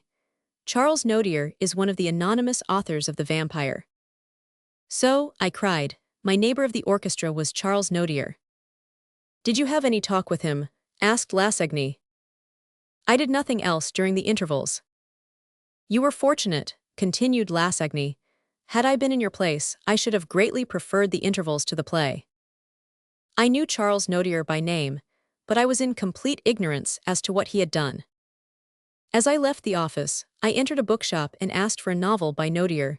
They gave me Jean Esboger. The reading of that book began to shake my faith in Pigault Lebrun. Chapter 2. Illustrious contemporaries, the sentence written on my foundation stone, my reply, I settled down in the Place des Italiens, M. de Louvain's table, M. Louis Bonaparte's witty saying, Lassagne gives me my first lesson in literature and history. When I came up to Paris, the men who held illustrious rank in literature, among whom I sought a place, were de Chateaubriand, Jouy, Lemercier, Arnault, Etienne, Bayer, Lormian, de Beranger, Ch. Nodier, Viennet, Scribe, Tholan, Saumet, Casimir de Lavigne, Lucien Arnault, Ancelot, Lamartine, Victor Hugo, de Saugers and Alfred de Vigny. It will, of course, be understood that I do not rank them in the order I have written down their names. Then follow men whose interests were half literary, half political, such as Cousin, Salvandy, Villemain, Thiers, Augustin Thierry, Michelet, Mignet, Vitet, Cave, Merimee, and Guizot. Then finally those who were not yet famous, but were gradually coming forward, such as Balzac, Sully, de Musset, Sainte-Beuve, Auguste Barbier, Alphonse Karr, Théophile Gautier. The three women of the day were all poets: Mesdames de Spords Valmore, Aimable Tastu, Delphine Gay. Madame Sand was still unknown, and did not reveal her powers until the production of Indiana, in 1828 or 1829, I believe. I knew the whole of this playade, who entertained the world with their wit and poetry for over half a century, some as friends and supporters, others as enemies and adversaries. Neither the benefits I have received from the former, nor the harm the latter sought to do me, shall influence in the slightest degree the judgments I shall pass on them. The first, in supporting me, have not caused me to climb higher by one step. The second, in trying to hinder me, have not kept me back one step. Through all the friendships, hatreds, jealousies of a life that has been harassed in its minor details, but ever calm and serene in its progress, I reached the position God had assigned me. I attained it without the aid of intrigues or cliques, and advanced only by my own endeavors. I have reached the summit which every man mounts halfway through life, and I ask for nothing, I desire nothing, I covet nothing. I have many friendships, I have not a single enmity. If at the starting point of my life, God had said to me, "Young man, what do you desire?"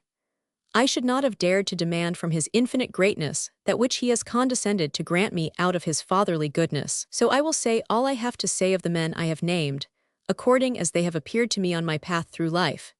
If I conceal anything, it will be the evil I know about them. Why should I be unjust to them? Not one among them possessed a single honor or good fortune in exchange for which I ever had any desire to barter my reputation or my purse. Yesterday I read the following words, written by an unknown hand on the foundation stone of a house which I had caused to be built for me, and which, until I or someone else can inhabit it, as yet shelters only sparrows and swallows. O Dumas, tu n'as pas toujours et pourtant tu regretteras, el. I wrote underneath. Niais, si tu es un homme, mentus, si tu es une femme, ad. But I took good care to obliterate the sentence. Let us return to my contemporaries, and add to the list of famous names that led me to these reflections. Among musical composers, Rossini, Meyerbeer, Auber, Donizetti, Bellini, Liszt, Thalberg. Among dramatic artists, Talma, Lafont, Mars, Duchesnois, Georges, Leverd, Frederick, Lemaitre, Dorval, Podier, Monrose Peer, Dejazet, Smithson, Lablache, Macready, Karatikin, Miss Fawcett, Schroeder Devrient, La Malibran, La Hungher. I have had the honor to know several kings and princes. They will have their place, but my kings in the realms of art come before all, my princes in imagination have first place. To each sovereign his due honor. When I came out of my office, or rather from the bookshop where I had bought Jean Espager, I made haste to the Place des Italiens. My wagon load of furniture was waiting at the door. It took but an hour to settle my household arrangements, and at the end of that time all was finished. Of a poet's usual equipment I now had the attic. Of the possessions of the happy man I now had a loft under the tiles. Better than all these things, I was only 20. I cleared the distance between the Place des Italiens and the Rue Pigalle in no time. I was longing to tell Adolphe that I was installed at the Duc d'Orléans, that I possessed a desk, paper, pens, ink, sealing wax in the Palais Royal, 4 chairs, a table, a bed and a room papered yellow in the Place des Italiens. Adolphe very sincerely shared my delight. M. de Leuven, chewing his toothpick, gently ridiculed my enthusiasm. Madame de Leuven, the most perfect of women, rejoiced in the joy my mother would feel. I was invited to fix a regular day on which I should dine at M. de Leuven's. On that day my place should always be laid. It should be an institution in perpetuity. In perpetuity, what a great word! One so often uttered in life, but one which really exists only in death. You are condemned to perpetual imprisonment, Monseigneur, said my dear and good friend Nogent Saint Laurent to Prince Louis Bonaparte. How long does perpetuity last in France, Monsieur Saint Laurent? Asked the prince. His perpetuity, as a matter of fact, lasted at Ham for 5 years, 2 years less than the perpetuity of M. de Peyronnet and M. de Polignac. My perpetuity at M. de Leuven's table lasted exactly as long as that of Prince Louis at Ham. I will tell how it came to cease, and I might as well admit at once that the fault was not M. de Leuven's, nor Madame de Leuven's, nor Adolphe's. It was arranged that I should dine there on the following day to make the acquaintance of the Arnault family. This was to be an extra dinner. It can be realized how preoccupied I was, throughout the 22 hours that had to elapse before we sat down to the table, with the thought of dining with the author of Marius and Minturns, the man who had written Regulus. I announced the great news to Ernest and to Lassagne. Ernest seemed quite unmoved by it, and Lassagne was only indifferently interested. I badgered Lassagne to know why he was so cold in matters concerning such celebrities. He answered simply, I am not of the same political views as those gentlemen, and I do not think much of their literary value either. I stood astounded. But, I asked, have you not read Germanicus? Yes, but it is very bad. Have you not read Regulus? Yes, but it is very poor. I lowered my head, more astonished than ever. Then, finally, I struggled to rise from under the weight of the anathema. But why are these plays so successful? Talma acts in them. The reputation of these men. They bring that about themselves through their newspapers. When M. de Jouy, M. Arnault or M. Lemercier produces a play in which Talma takes no part, you will see it will only run 10 nights. Again I hung down my head. Listen, my dear boy, Lassagne went on, with that wonderful sweetness of his in eyes and voice, and above all with that almost fatherly kindliness that I still noticed in him, when I met him by chance 25 years later and had the happiness to greet him. Listen, you want to become a literary man. Oh yes, I exclaimed. Not so loud, he said laughing, you know I told you not to talk so loud about that, here at any rate. Well, when you do write, do not take the literature of the empire as your model, that is my advice. But what shall I take? Well, upon my word, I should be much puzzled to tell you. Our young dramatic authors, Saumet, Garrod, Casimir de Lavine, Ancelot, certainly possess talent. Lamartine and Hugo are poets. I therefore leave them out of the question. They have not done theatrical work, and I do not know if they are likely to, though if they ever do, I doubt whether they would succeed. Why not? Because the one is too much of a visionary, and the other too much of a thinker. Neither the one nor the other lives in the actual world, and the theater, you see, my lad, is humanity. I say then that our young dramatic authors, Saumet, Garrod, Casimir de Lavine, Ancelot, have talent. But take particular notice of what I am telling you. They belong purely and solely to a period of transition. They are links which connect the chain of the past to the chain of the future, bridges which lead from what has been to what shall be. And what is that which shall be? Ah, there, my young friend, you ask me more than I can tell you. The public has not made up its mind. It knows already what it does not want any longer, but it does not yet know what it wants. In poetry, in drama, or in fiction. In drama and in fiction. There, nothing is settled.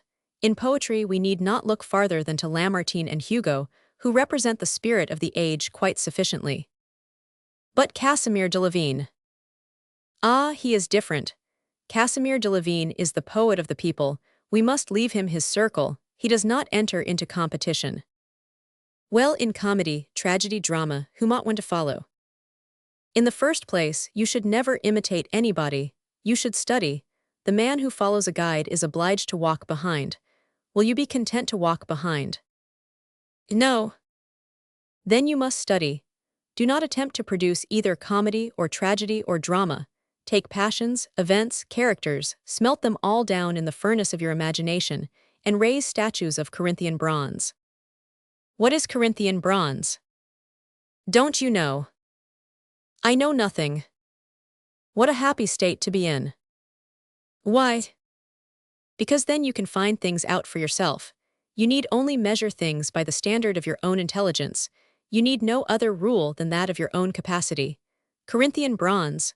Have you heard that once upon a time Mummius burnt Corinth? Yes, I think I translated that once somewhere in the De Viris.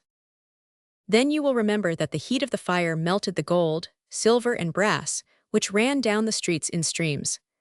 Now, the mingling of these three, the most valuable of all metals, made one single metal, and they gave to this metal the name of Corinthian bronze. Well then, the man who will be endowed with the genius to do for comedy, tragedy, and the drama that which Mummius, in his ignorance, in his vandalism, in his barbarity, did for gold, silver, and brass, who will smelt by aid of the fire of inspiration, and who will melt into one single mold Aeschylus, Shakespeare, and Molière, he, my dear friend, will have discovered a bronze as precious as the bronze of Corinth. I pondered for a moment over what Lassagne had said to me. What you say sounds very beautiful, monsieur, I replied, and because it is beautiful, it ought to be true. Are you acquainted with Aeschylus? No. Do you know Shakespeare? No. Have you read Molière? Hardly at all. Well, read all that those three men have written. When you have read them, reread them. When you have reread them, learn them by heart. And next. Oh, next. You will pass from them to those who preceded them, from Aeschylus to Sophocles, from Sophocles to Euripides, from Euripides to Seneca, from Seneca to Racine, from Racine to Voltaire, and from Voltaire to Chenier in the realms of tragedy. Thus you will understand the transformation that altered a race of eagles into a race of parakeets. And from Shakespeare to whom shall I turn? From Shakespeare to Schiller. And from Schiller to no one but Ducis. Oh, don't confound Schiller with Ducis. Schiller is inspired, Ducis imitates, Schiller remains original, Ducis became a copyist and a poor copyist. And what about Molière? As to Molière, if you want to study something that is worth taking trouble over, you must ascend, not descend. From Molière to whom? From Molière to Terence, from Terence to Plautus, from Plautus to Aristophanes. But it seems to me you are forgetting Corneille. I am not forgetting him, I have put him on one side. Why? Because he is neither an ancient Greek, nor an old Roman. What is Corneille then? He is a Cordovan like Lucan. You will see, when you compare them, that his verse has striking resemblance to the meter of the Pharsalia. May I write down all you have told me? What for? To act as a guide to my studies. You need not trouble, seeing you have me at hand. But perhaps I shall not always have you. If you have not me, you will have someone else. But he might not perhaps know what you do. Lassagne shrugged his shoulders. My dear lad, he said, I only know what all the world knows. I only tell you what the first person you met might tell you. Then I must be ignorant indeed, I murmured, letting my head fall into my hands. The fact is, you have much to learn, but you are young, you will learn. Tell me what needs to be done in fiction. Everything, just as in the drama. But I thought we had some excellent novels. What have you read in the way of novels? Those of Lesage, Madame Cotton and Pigault Lebrun. What effect did they have on you? Lesage's novels amused me, Madame Cotton's made me cry, Pigault Lebrun's made me laugh. Then you have not read either Goethe, or Walter Scott or Cooper. I have not read either Goethe, or Walter Scott or Cooper. Well, read them. And when I have read them, what shall I do? Make Corinthian bronze all the time. Only, try to put in a slight ingredient they all lack. What is that? Passion. Goethe gives us poetry, Walter Scott character studies, Cooper the mysterious grandeur of prairies, forests, and oceans, but you will look in vain for passion among them. So, a man who could be a poet like Goethe, an observer like Walter Scott, clever at description like Cooper, with the addition of a touch of passion. Ah, such a man would be almost perfect. Which are the first three works I ought to read of those three masters? Goethe's Wilhelm Meister, Walter Scott's Ivanhoe and Cooper's Spy. I read Jean Esboger through last night. Oh, that is another story altogether. What kind is it? It belongs to the genre style of novel, but France is not waiting for that. What is she waiting for? She is waiting for the historical novel. But the history of France is so dull. Lassagne raised his head and looked at me. What? He exclaimed. The history of France is so dull, I repeated. How do you know that? I blushed. People have told me it is. Poor boy, people have told you. Read for yourself and then you will have an opinion. What must I read? Why, there is a whole world of it. Joinville, Froissart, Monstrelet, Chatelaine, Juvenal des Ursins, Montluc, Saulx-Davens, Elestal, Cardinal de Retz, Saint-Simon, Villers, Madame de Lafayette, Richelieu. And so I could go on. How many volumes do those make? Probably between 200 and 300. And you have read them? Certainly. And I must read them. If you wish to write novels, you must not only read them, you must get them off by heart. Why, you frighten me. I should not be able to write a word for 2 or 3 years. Oh, longer than that, or you will write ignorantly. Oh my God, what a lot of time I have lost. You must retrieve it. You will aid me, will you not? What about the office? Oh, I will read and study at night. I will work at the office, and we can have a chat from time to time. Yes, like today's, but we have talked too much. One word more. You have told me what I ought to study in the drama. Yes. In romance. Yes. In history. Yes. Well, now in poetry, what ought I to study? First, what have you read? Voltaire, Parny, Burton, Demoustier, Legouv, Collardo. Good, forget the lot. Really? Read Homer as representative of antiquity, Virgil among the Latin poets, Dante in the Middle Ages. I am giving you giant's marrow to feed on. And among the moderns, Ronsard, Mathurin, Regnier, Milton, Goethe, Ulland, Byron, Lamartine, Victor Hugo, and especially a little volume which has just been published by Ladach. What is the name of it? André Chenier. I have read it. You have read Marie Joseph. Do not confuse Marie Joseph with André. But how am I to read foreign authors when I do not know either Greek or English or German? The deuce, why that is simple enough, you must learn those languages. How? I do not know, but remember this, one can always learn what one wants to learn. And now I think it is time we gave our attention to business. One more piece of advice. What is it? If you mean to follow the instructions I give you. Indeed I do. You must not say a word to M. Arnault of this little scheme of study. Why? Because you would not be a friend of his for long. You think not? I am certain of it. Thanks, I will keep my mouth shut. You will do well. Now, a second word of advice. I am listening. You must not repeat a word of our conversation, either to Outard or to M. de Broville. Why? Because they would not leave us long in the same office. The devil, I want to stay in it dreadfully. Then it depends on yourself. Oh, if it depends on me, we shall be together for many years. So be it. At this point M. Outard entered, and I set to my task with an avidity that won me many compliments from him at the end of the day. I made a splendid discovery, which was that I could copy without thinking of what I was copying, and consequently, I was able to think of other things whilst copying. By the second day, I had advanced as far as others, who had been at work for 4 or 5 years. As will be seen, I was making rapid progress. Chapter 3. Adolphe reads a play at the Gymnase, M. Dormuel, Kenilworth Castle, M. Juarez and Soli, Mademoiselle Levesque, the Arnault family, the Fuel, Marius a Mintern's Danton's epigram, the reversed passport, 3 fables, Germanicus, inscriptions and epigrams, Ramponneau, the young man and the Tilbury extra ecclesiam nulla est salus, Madame Arnault. It was well I could copy without taking in what I was doing, for Las Agnes' conversation, as may be imagined, gave me much to think about. Every day showed me my deplorable ignorance more and more, and like a traveler lost in a marshy, unstable bog, I did not know whereon to place my feet in order to find that solid ground which would lead me to the end I was trying to reach. How was it Adolphe had never spoken to me of all these matters?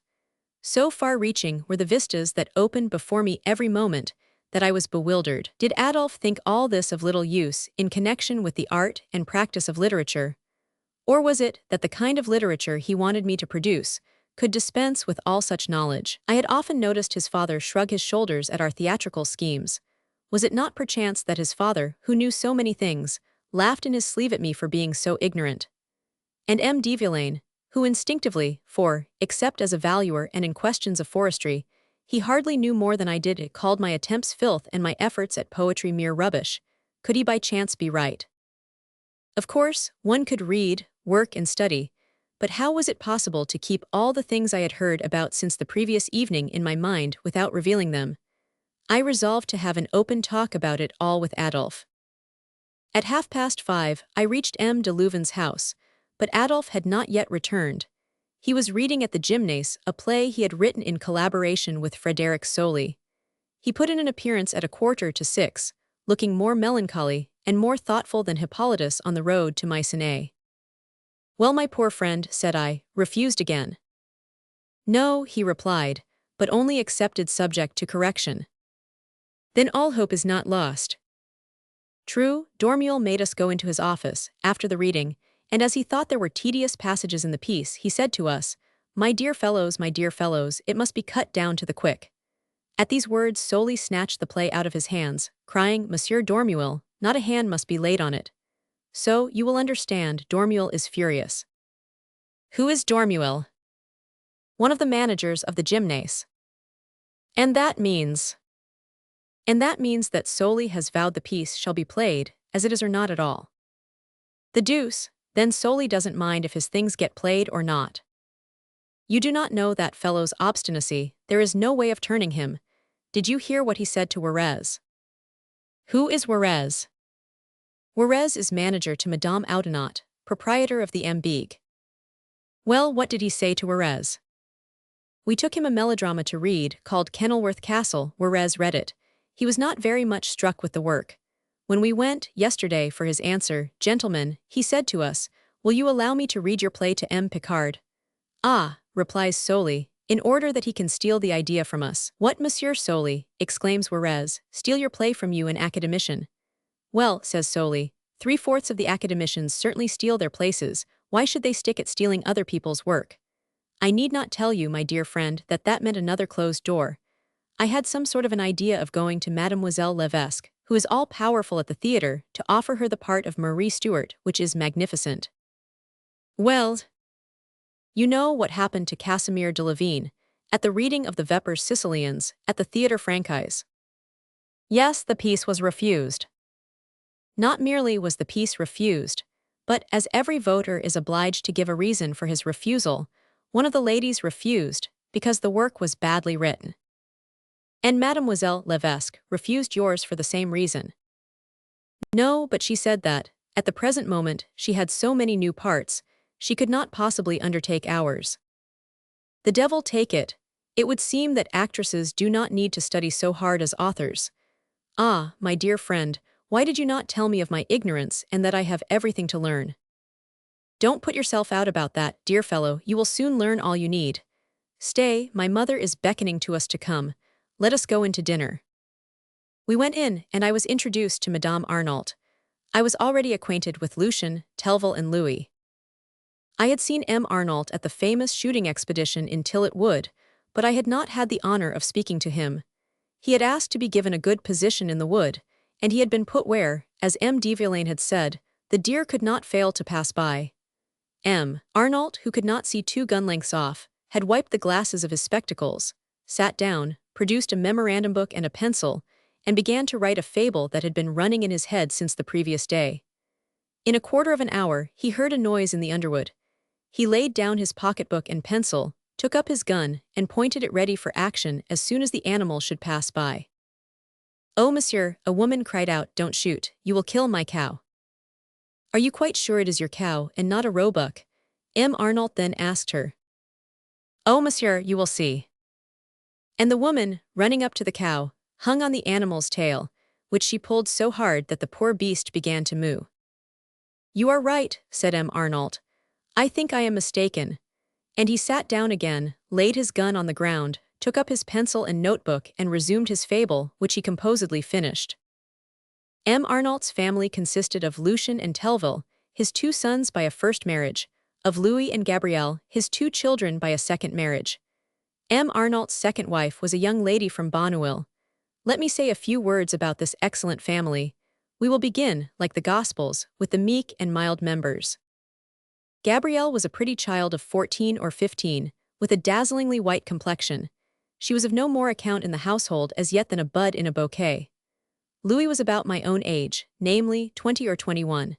He was a good-looking lad, fair, fresh-colored, rosy-cheeked, a trifle spruce, ever laughing, on the most friendly terms with his sister, full of respect for his mother and admiration for his father. Telville was a handsome captain, very brave, very loyal, very daring, a Bonapartist like the rest of the family, thrown into the midst of the artistic world, without ever having written a verse of poetry, but possessing a delightful wit, and being full of spirit and originality. Lucian, the author of Regulus and later of Pierre de Portugal and of Tiber, had too cold and calculating a mind to be really poetical. Yet there was a certain boldness of style in his lines, and a certain melancholy about his ideas, that appealed both to the imagination and to the heart. There is one of the truest and most charming lines I know, in Pierre de Portugal, a line such as Racine wrote in his best days, universally known because it belongs to that school. Les chagrins du départ sont pour celui qui reste. The year before my arrival in Paris, Regulus had achieved enormous popularity. I will quote a few lines of it, to give some idea of the author, who appears to have given up literary work. Regulus is about to leave Rome, to which he was devotedly attached, and he says to Licinius, "Je mours pour la sauver, c'est mourir din d'elle." Mais toi, Licinius, pardre l'amity. Disciple de ma gloire, est tu donc oubli? Ces jours au géopasize, dans les champs du carnage. Ma ville experience a tunjun courage. Aimant un vrai soldat dans un vrai citoyen. Ni la souviens-t-il plus que, par un du lion. Ma tendresse voulait vous unir l'un à l'autre. Le hasard a trahi mon espoir le vôtre. Mais des bords du tamo, je puis en fin benir. Les noads qui pour jamais doivent vous réunir. Si tu l'aimes vins, juro de la victoire. De servir, aujourd'hui, la patrie et la gloire. 500 éclairer, les romans par toi sur égers. De rétablir la paix dans, ces remparts sacres. Jure disgi, à l'instant gt dans ma fille. Gt leg mon nom, mon honor ma famille. Et les dieux ni emorant aprem quademi. Si dans un vrai roman, je retrouve un ami. Lucian was about 30 or 32 at this period. Until the downfall of Napoleon, his career had been administrative. He had been made auditor to the state council and a prefect at 25. In spite of much physical suffering which saddened his life, he was indeed one of the best-hearted and most benevolent persons I ever knew. For 5 years I saw Lucian 2 or 3 times a week. I do not think that, during the long period of intimacy, I ever heard him jibe at his confreres, or complain or whine. He was one of those gentle, melancholy and tranquil spirits one sees in dreams. I do not know what became of him. After 1829 I lost sight of him completely. 22 years of absence and of separation will certainly have driven me from his remembrance. Those 22 years have engraved him the more deeply on mine. M. Arnault was quite different. I never knew a more subtle, mordant, satirical nature than this brilliant person owned. In military parlance, he would have been described as a damned good shot.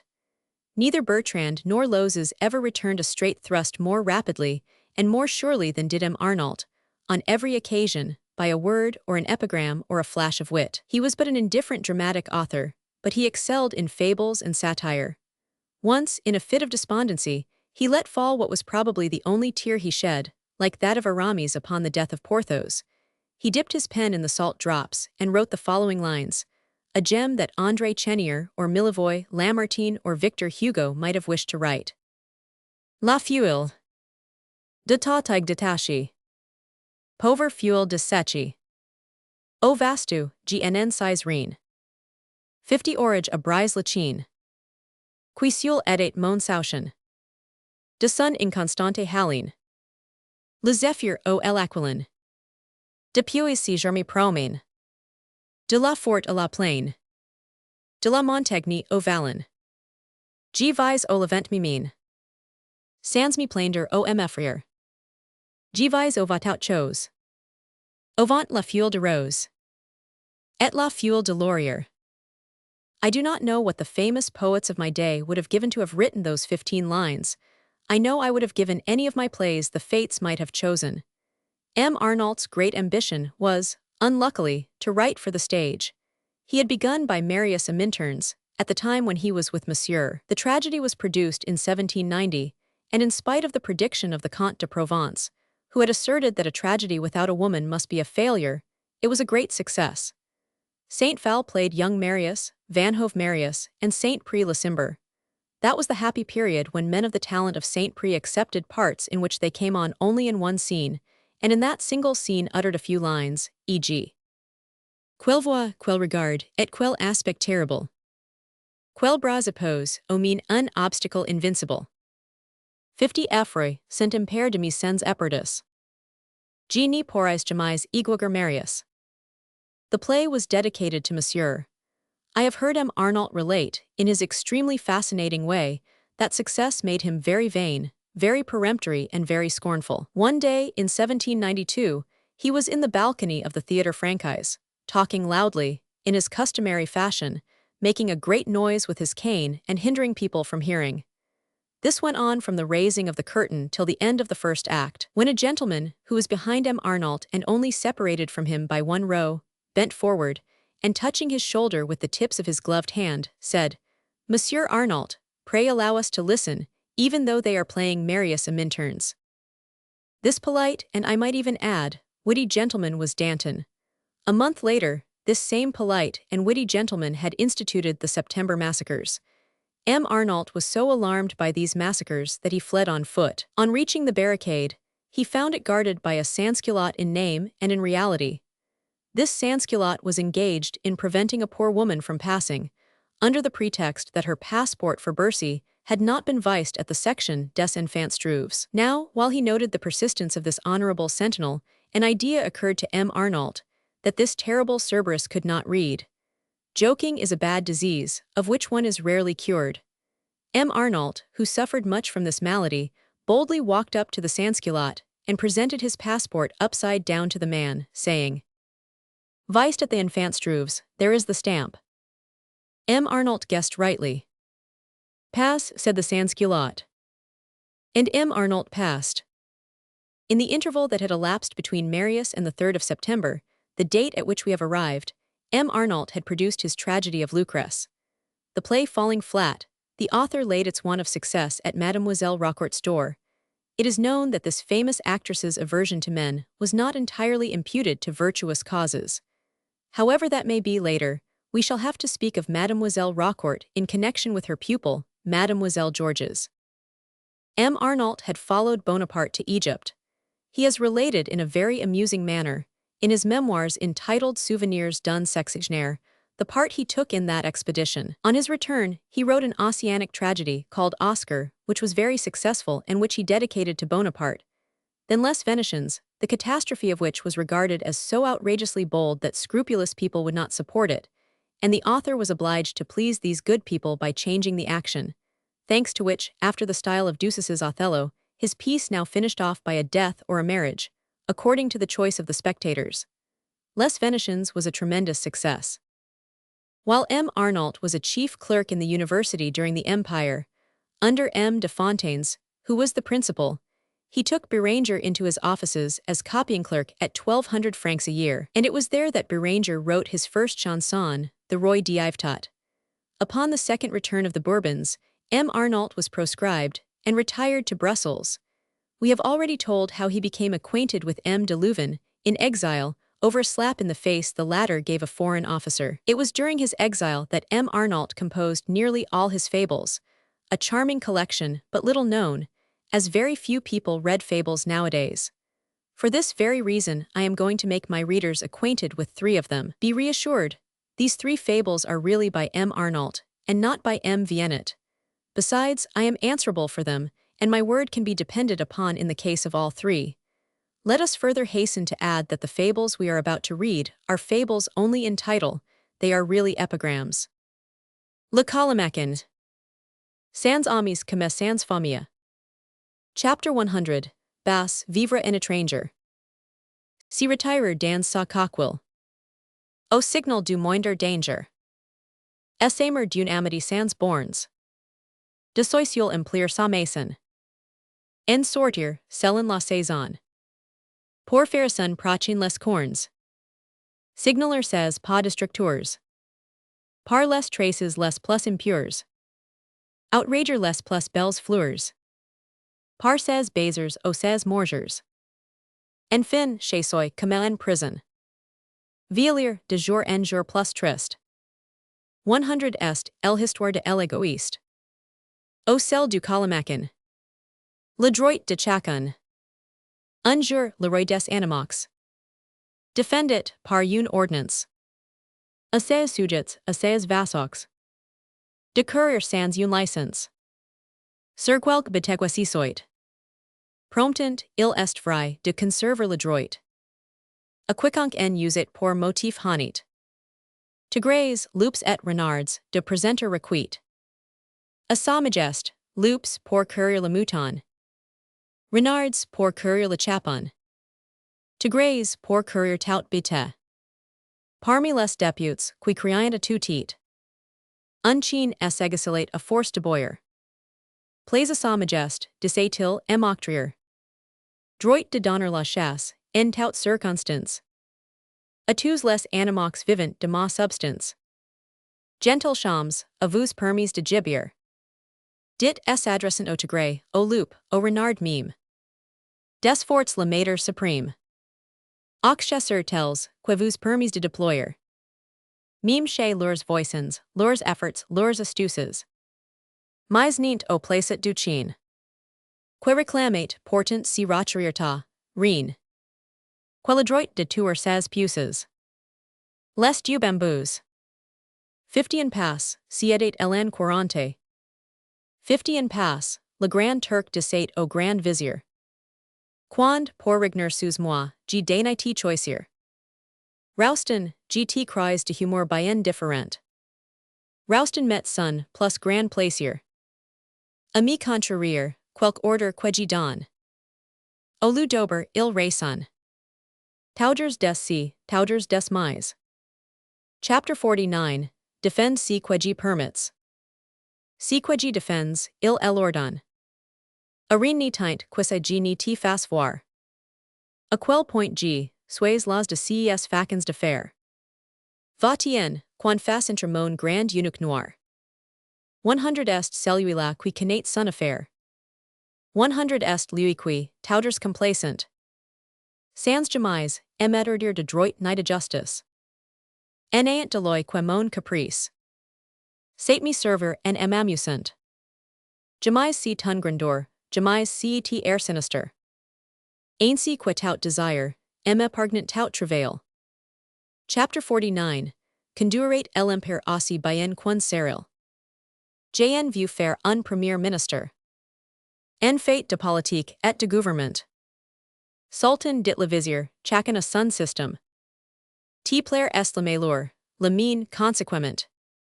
Est mauvais, tout de fois ni pourrais g humblement. T soumeter un petit problème. Parle si en est pas d'aujourd'hui. Que péniblement g me train. Via et casse, sultan, dans ma marque incertain. Ma faiblesse a besoin de puits. Or ji du rosox de la chine. Plus firm qu'un baton, ellen ni sate pas plier. 50 otter, elegant ledger, droit comme un puplier. Est plus souple qu'une batting. Lequel choisier, lequel, rouston g ni croise pas. Qu'un flexible bamboo puis assurer knows pas. Tu le croise, lorsque tu amarix. Ton scepter affirmi parmis mains. Pour le livre à des faquins. Sans character et sans moustaches.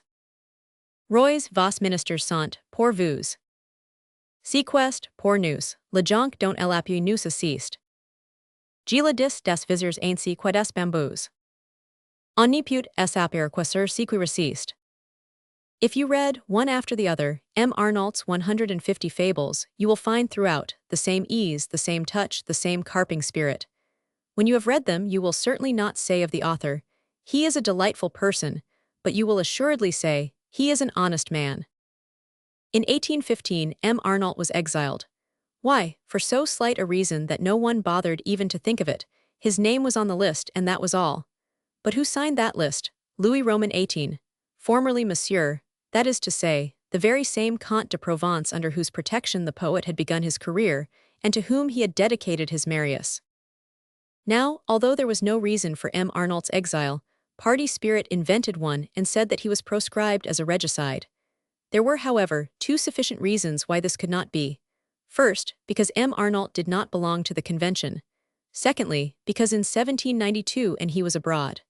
Nevertheless, the rumor was tacitly accepted, and soon nobody doubted that M. Arnault was exiled on that ground. M. Arnault sent Germanicus from Brussels. It was played on the 22nd of March 1817 and forbidden the following day. During the representation, the tragedy shifted from the stage to the pit, where a terrible fight took place, in which several people were hurt, and one even killed.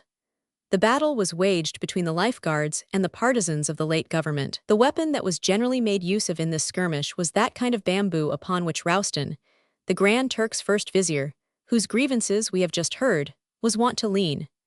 One can understand that the thicker and less pliable they were, the better they served for defense and for attack. From the date of that fray these canes were dubbed Germanicus. Angry feelings waxed strong at this period. The day but one after the representation, Martinville published a scurrilous article attacking M. Arnault's private honor. This article, which was the result of a blow given the critic by Telville, led to a duel in which, as we said above, the journalist had his thigh bruised by a bullet. Germanicus was revived later. We were present at the revival, but divorced from the passions of the moment, the play was not a success.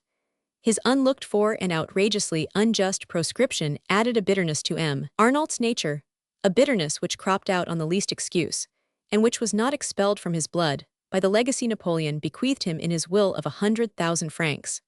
The legacy was useful in aiding him to build a beautiful house in the Rue de la Brière. As is usually the case, however, the builder sank twice the amount he had intended to spend thereon. So M. Arnault found himself 100,000 francs poorer after his legacy than before he had inherited that sum. M. Arnault loved poetry for its own sake. He made lines on every occasion. He wrote them on his portrait, on his garden door, on the Abbe Geoffrey, on his dog's tricks, on a poet in uniform whose portrait had been exhibited in the last salon. Here are the lines above referred to, which show not only the author's wit, but also his very nature. Vers sur le portrait de Elatour. Sur plus d'un ton size régler ma voix. Ami des champs, des arts, des combats et des fêtes. En vers dins Dieu, quelquefois. J'ai fait parler les dieux, les héros et les bêtes.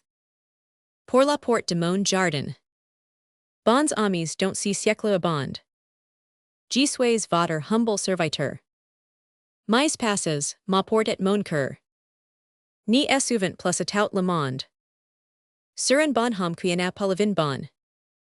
Il est alter de vin. Chapter 49, Est alter de gloire. Chapter 49, Ni prend jamais en vain. Sa pint au son écritoire. Des flots quil en fait couler. Abreuvant plus d'un délire. Chapter 49, Écrit pour si soler. Chapter 49, Si sol pour écrire.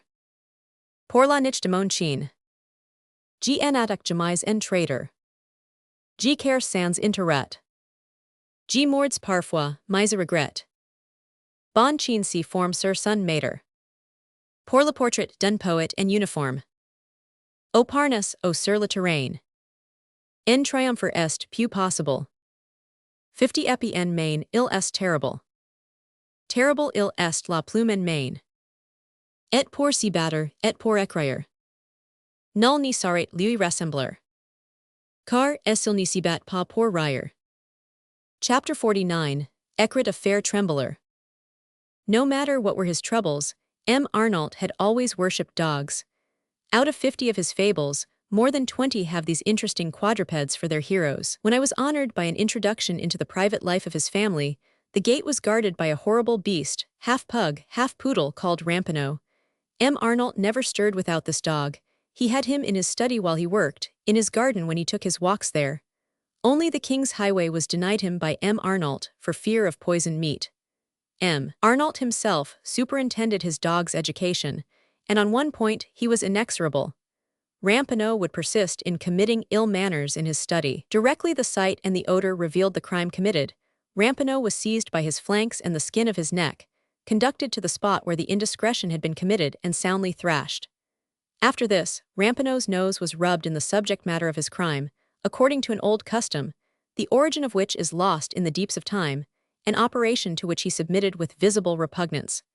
These daily faults and the ensuing chastenings went on for nearly 2 months, and M. Arnault began to fear that Ramponneau was uneducatable on this point, although he learnt a crowd of pleasing tricks, such as feigning death, standing to attention, smoking a pipe, leaping to honor the emperor.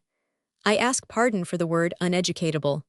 I could not find the word I wanted, so I made one up. Arnault, I repeat, began to fear that Ramponneau was uneducatable on this one point, when one day, Ramponneau, who had just committed his usual crime, seeing his master was far too much absorbed in his tragedy of Guillaume de Nassau to perceive what had just happened, went and pulled at the hem of his dressing gown. Arnault turned round. Ramponneau jumped up 2 or 3 times to attract his attention. Then, when he was quite sure he had arrested it, he went straight to the spot which we have termed the subject matter of his crime, and rubbed his nose in, purely of his own accord, without any compulsion, certainly with evident repugnance, but with touching resignation. The poor beast was deceived. He had thought that the whippings and punishment which followed the crime had had no other end than to teach him to rub his nose in the object in question of his own accord. Ramponneau's education was completely at fault, and he kept this defect all his life, the muzzle he was provided with making very little difference to his habit. I have already referred to Arnault's remarkable gift of swift and witty repartee. I will give 2 instances of it now, and others in their due place and season later, as we come across them. One day I was walking down the Rue de la Tour des Dames with him.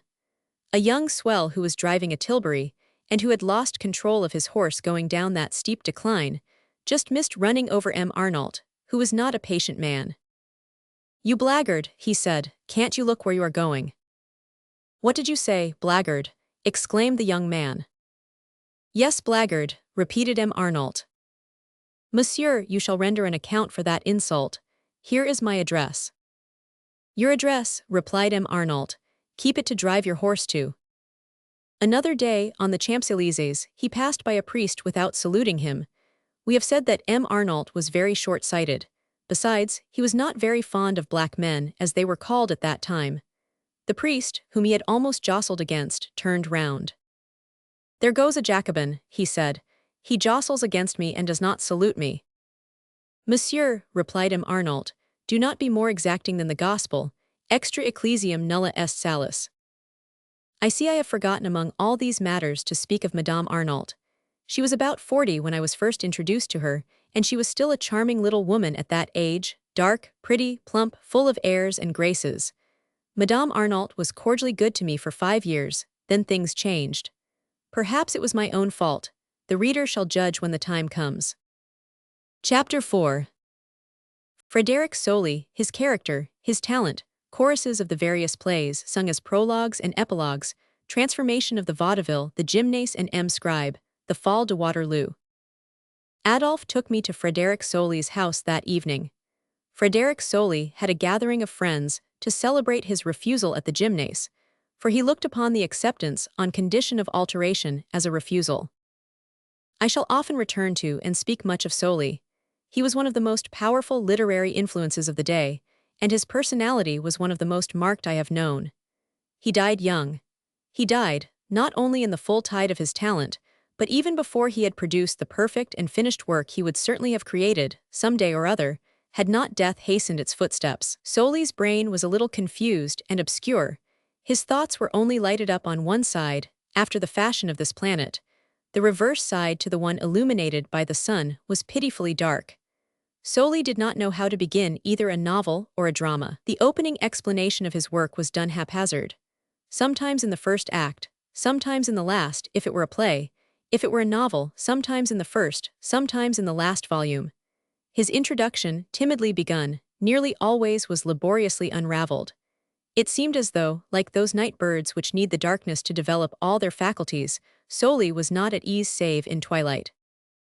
I was forever quarreling with him on this point.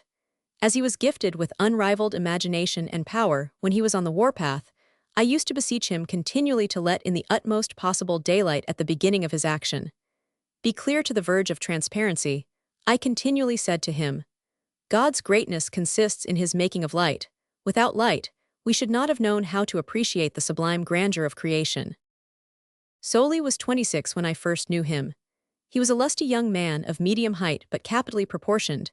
He had a prominent forehead, dark hair, eyebrows and beard, a well-shaped nose and full eyes, thick lips and white teeth. He laughed readily, although it was never a fresh young laugh. It sounded ironical and strident, which gave it the quality of age. Being naturally of a bantering disposition, irony was a weapon he could wield admirably. He had tried his hand at most things, and he retained some slight knowledge of everything he had done. After having received an excellent education in the provinces, I believe he studied law at Reims, to which we owe the admirable description of student's life in his book, entitled Confession Generale. He passed his legal examinations and was called to the bar, but he did not take kindly to the profession. Rather than follow that very liberal avocation, he preferred a mercantile calling. This aversion led to his developing the notion of a big steam sawmill in 1824 or 1825. In the meantime, Sully, who then signed himself Sully de Lavelanet, lived upon a small allowance his father made him 100 louis, as far as I am able to remember. He lived in the Rue de Provence, on the first floor, in a bewitching room that seemed a palace to us. There was, above all else, a most unwonted luxury in this room, a piano on which Sully could play 2 or 3 tunes. He was both very radical and very aristocratic, two qualities which often went together at that period. See, for example, Carroll, whom we have already seen in the Beaufort affair, and who will reappear on the scene presently, after the amnesty to be accorded by Charles X on his accession to the throne. Sully was brave without being quarrelsome, but he had the sensitiveness both of the student and of the Southerner. He was passably skillful as a swordsman and a first-rate shot. Sully at first thought me a worthless lad, of no importance, and it was quite natural he should. He was astonished and almost overwhelmed by my early successes. By that time I knew Sully as he was, jealous almost to envy, but, by reason of the strong kindliness of his good and upright heart, able to keep all the evil tendencies of his character under control.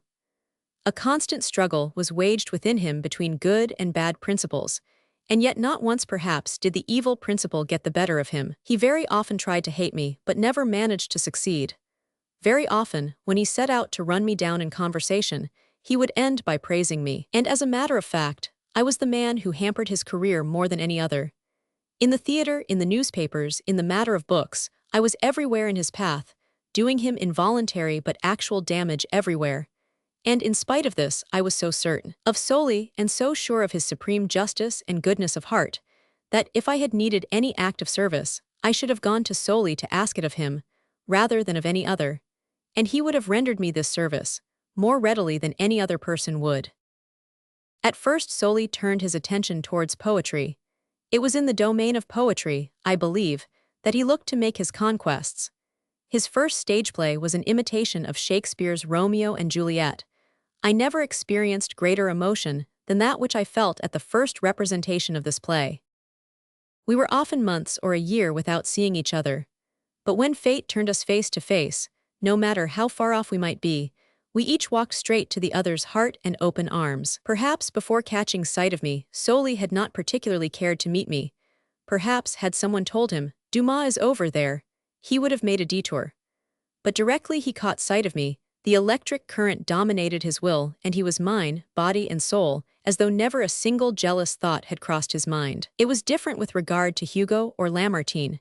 He did not like them, and he rarely spoke impartially of their talent. I feel convinced that it was Hugo's odes et ballads and Lamartine's meditations which led Frédéric Sully to write in prose. Rest in peace, friend of my youth, companion of my first serious efforts. I will depict thee as thou wert. I will design a statue of thee, not a bust. I will isolate thee. I will place thee on the pedestal of thy works, so that all those who never knew thee may take the measure of thy impressive figure. For thou art one of those who can be studied from all aspects, and who, living or dead, have no need to be afraid of being placed in a full light. At the time of which I am writing, Sully was linked in literary friendship with Jules Lefebvre and Latouche, with whom he quarreled so fiercely later over Christine. In private life, his chief friend was a tall, stout fellow called David, who was at that time, and may still be, a stockbroker. I do not know whether Sully was his only friend, but I believe that on the exchange he made not a few enemies. When we went to see Sully, he was entertaining a dozen of his friends to tea, cake, and sandwiches. Such luxuries quite dazzled me. Sully was conscious of his own powers, and this rendered him extremely scornful towards second-rate literature. In his efforts to poach upon other writers' preserves, until the time came when he could do better than they, he treated certain contemporary celebrities, whose positions I envied greatly, with lofty offhandedness. He proposed, he said, to publish an almanac for the coming year, 1824, entitled the Parfait Vaudevilliste, which should consist of ready-made verses from old soldiers and young colonels. Among these verses from old soldiers were some of the first order, and the following may be taken as a model. It is one which Gontier sang in Mitchell et Christine, and for which he was enthusiastically applauded nightly. Sans murmurer. Votre douleur amère. Frappert mes yeux, plutot tout endurer. Moi j'ai suis fait, c'est mon sort ordinaire. Un via soldat sait souffrir et se taire. Sans murmurer. There were also, at that time, in the plays in course of representation, a certain number of choruses applicable to current events, and these found a fitting place in the Parfait Vaudevilliste. Unfortunately, I did not copy any of them at Solis at that period. 3 or 4 months before his death, I begged him to send me his collection. He had lost it. Instead, he sent me 5 or 6 of the choruses he remembered. Only he could not tell me exactly to what period they belonged. He could only affirm that they were not bastard waifs and strays, as might readily be believed, but acknowledged and legitimate offspring, and by way of proof, he sent along with them the names of their begetters. These choruses were, of course, the author's exclusive property. He placed them in identical situations. Some of them had already done duty 10, 20, 30 times, and only waited the opportunity to be used a 31st time. We will begin with a chorus from the Barbier Chatelaine, by Thollon, To Every Man His Due. Bon nuit. Bon nuit. Ca solage. En voyage. Bon nuit. Bon nuit. Retirons nous sans brute. This became proverbial. Directly the scene began, everyone commenced to hum in advance the chorus which came at the end of it. Another chorus, of Brazier and Kersey, in the Parisian Alanders, was also not devoid of merit. Unluckily, the scene it belonged to was so peculiar that it was only used once. Nevertheless, it remained in the memories of a fair number of connoisseurs. It was about a Frenchman who was surprised during a criminal amour, and who, when led before his judges, excited a lively curiosity among the audience. So the audience sang, Nous allons voir juger. C'est étranger. Qui fut bien ledger. A l'audience. On défend l'innocence. Et l'on sait l'avenger. The stranger was condemned to marriage, and the audience, satisfied, left, singing the same chorus, with this slight variation. Nous avons vu juger. C'est étranger. Qui fut bien ledger. A l'audience. On défend l'innocence. Et l'on sait l'avenger.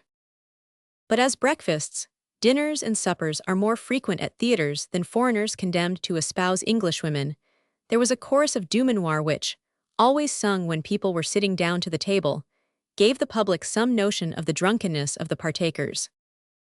They sang this. Quel repas. Plein d'appes. O guy convive. 50 amour arrive. Quel repas. Plein d'appes. On en fait pas. De perils I basse.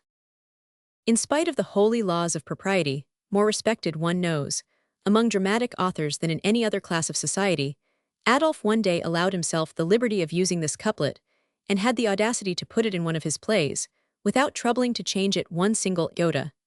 There is quite a long story about this.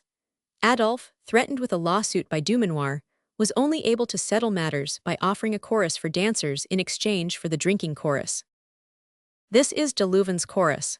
It will be seen that if Dumanoir did not gain much through this, he did not lose much by it. A la danse. A la danse. Allons amis que la séance. Entendez-vous du bal. Les guys accords le du signal. Dumanoir faithfully adhered to the agreement, but only used the chorus once. Then he returned it to Adolphe, who, on regaining possession, continued to use his chorus, to the great satisfaction of the audience. All these choruses, however, pale before that of Jean de Calais. This was by Émile Vanderburch, one of the authors of the Gamin de Paris, and it concluded the play. It runs thus. Chantons les hauts fates. De Jean de Calais. On dira, dans l'histoire. Quil a mérite. Sa gloire. Et sa félicite.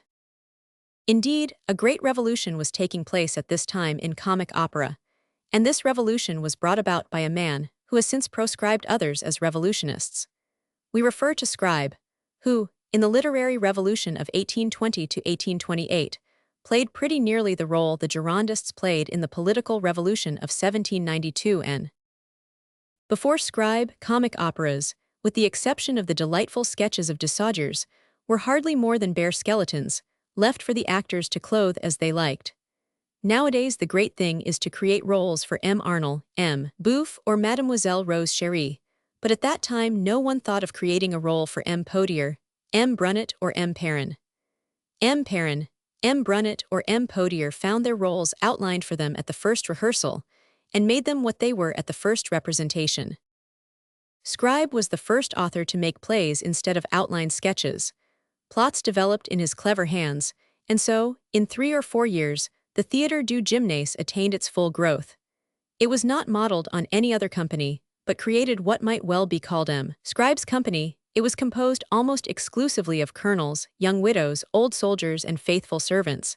Never had such widows been seen, never such colonels, never had old soldiers spoken thus, never had such devoted servants been met with.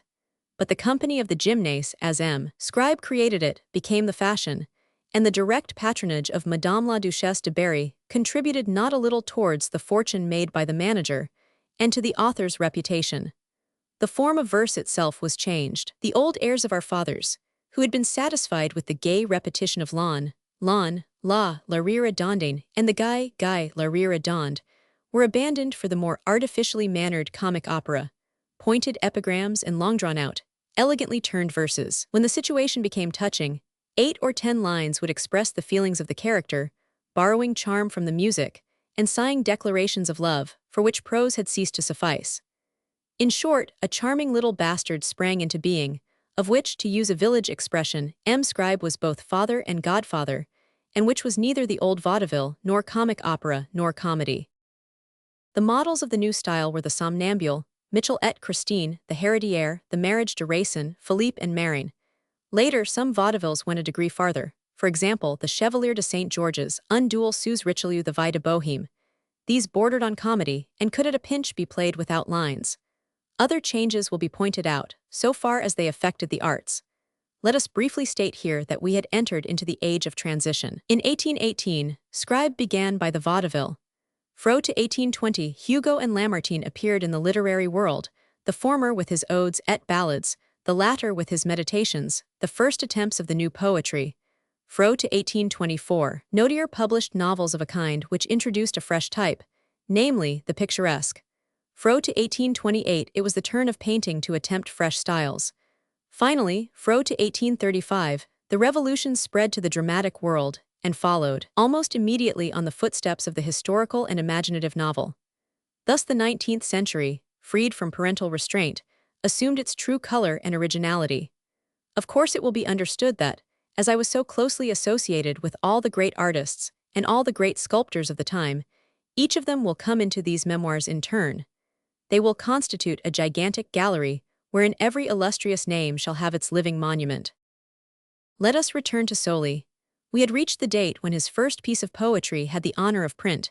It was called the Folk de Waterloo, and had been written at the request of Vadout, for the work he produced on the gallery of the Palais Royal. I need hardly say that Sully read it to us. Here it is. We give it in order to indicate the point of departure of all our great poets. When we take note of the end to which they have attained, we can measure the distance traversed. Probably some contemporary grumblers will tell us it matters very little where they started or where they ended. To such we would reply that we are not merely writing for the year 1851 or the year 1852, but for the sacred future which seizes chisel, brush, and pen as they drop from the hands of the illustrious dead. La Fall de Waterloo. Un jour, livrant mon aime la mélancolie. J'avais port mes pas errants. Dans ces prisons o la folie. Est offert en spectacle aux yeux indifference. 108 à el huraquidigage. Quelques infortunes des fers et des veras. Et mon cœur, est étonné d'écouter leur langage. Aussi meliant les pleurs, le rire et le courroux. Tandis que leur gardien les menace, au les rail. Une femme paraît pale et le front penche. Sommeil teint l'ornement qui, les jours de bataille. Brille au coup des guerriers sur l'épaule attachée. Et de ses blondes, cheveux s'échappe un brin de pale.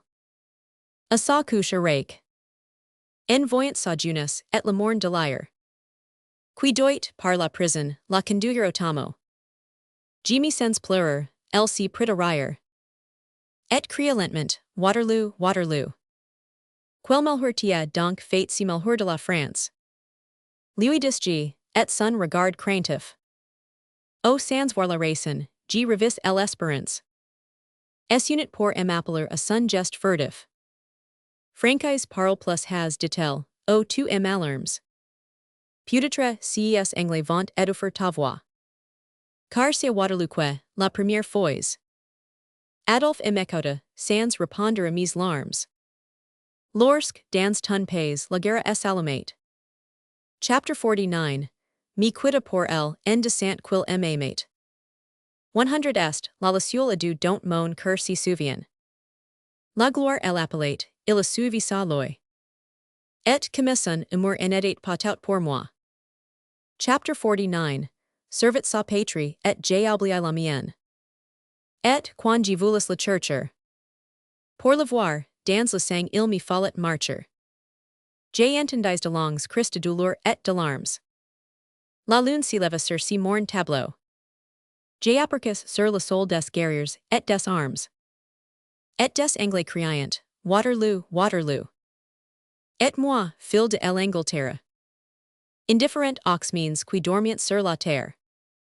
J'ai appelé un franchise, et pleuré sans remords.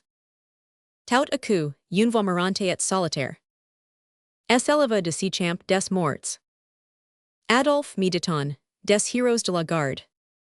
Chapter 49. Edit le plus brave et marchet avec nous. Nous combattons isa, va bestoi regard. Tu li retrouvras, car nous y sommes tous. J'y tremblais de la voir, et j'y la vis lui-même. Dis-moi quel est, si mal quan ni put exprimer. Says you, sous mes baisers, enant poussi ranimer.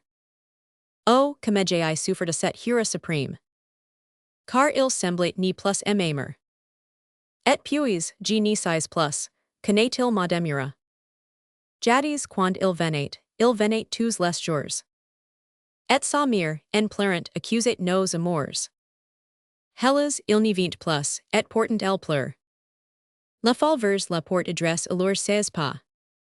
Attaché à ses vers un regard immobile.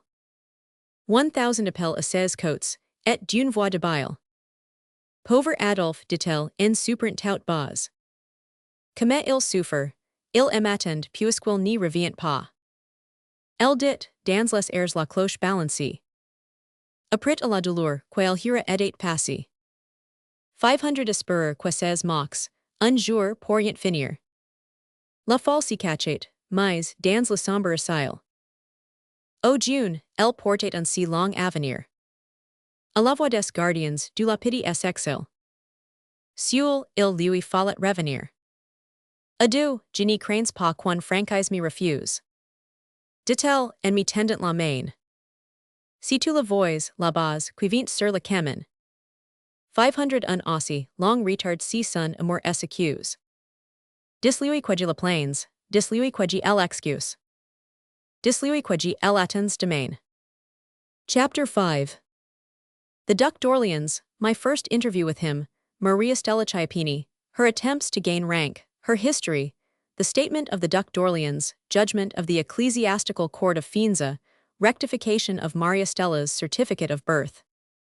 I had been installed nearly a month at the office, to the great satisfaction of Outard and of M. de Broville, who, thanks to my beautiful handwriting, thought that M. de Villaine had been too hard on me, when the former sent word by Rollat that he wanted me in his office. I hastened to respond to the invitation. Outard looked very solemn. My dear Dumas, he said, Le Duc d'Orléans has just asked me for someone to copy quickly and neatly a piece of work he has prepared for his council. Although there is nothing secret about it, you must understand that it will not do to have the papers left about in the office while being copied. I thought of you, because you write rapidly and correctly, it will be the means of bringing you before the Duke. I am going to take you into his room." I must confess, I felt greatly excited on learning that I was about to find myself face to face with a man whose influence might be of much importance in the shaping of my destiny. Outard noticed the effect this news produced on me and tried to reassure me by telling me of the perfect kindness of the Duke. This did not at all prevent me from feeling very nervous as I approached His Royal Highness's room. I had a moment's respite, for His Royal Highness was at breakfast, but I soon heard a step that I guessed was his, and fear seized me once more. The door opened, and the Duc d'Orléans appeared. I had seen him already once or twice at Villers-Cotterêts when he came to the sale of the woods.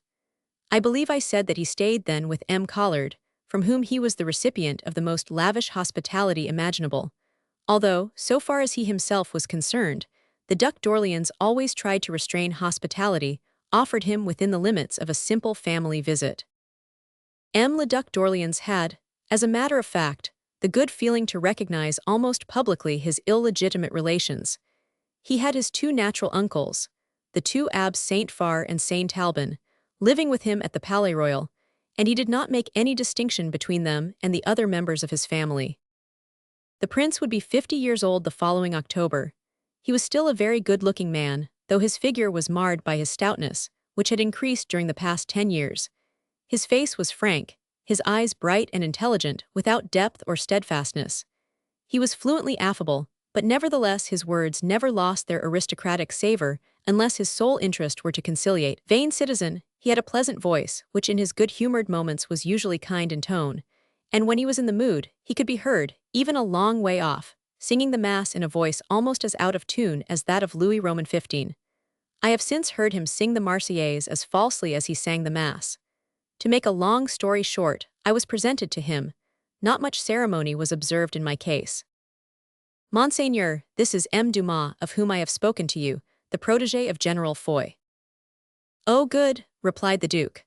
"I was delighted to do something to please General Foy, who recommended you very warmly to me, monsieur.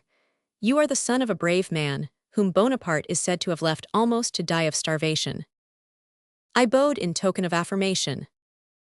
"You write a very good hand, you make and seal envelopes excellently. Work, and M. Outard will look after you." "In the meantime," Outard interposed, "Monseigneur wishes to entrust you with an important piece of work.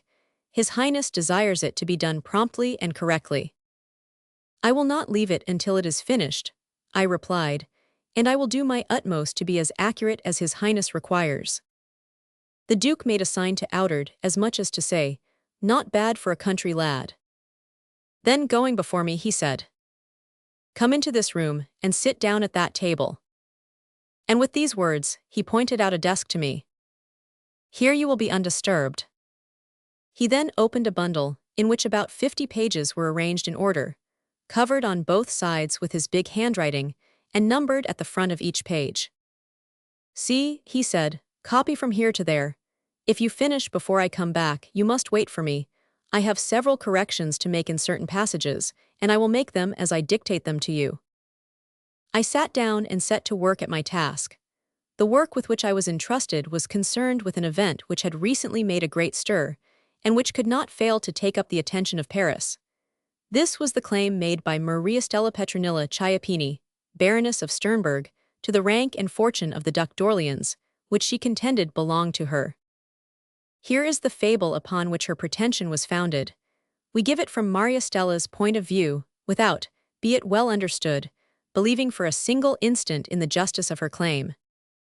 Madame la Duchesse d'Orléans, who was married in 1768, had, to the beginning of January 1772, only presented her husband, Louis-Philippe Joseph d'Orléans, with a stillborn daughter. The absence of male issue troubled the Duc d'Orléans greatly, as his fortune, derived chiefly from portions granted him as a younger son, would, in default of male issue, revert to the crown.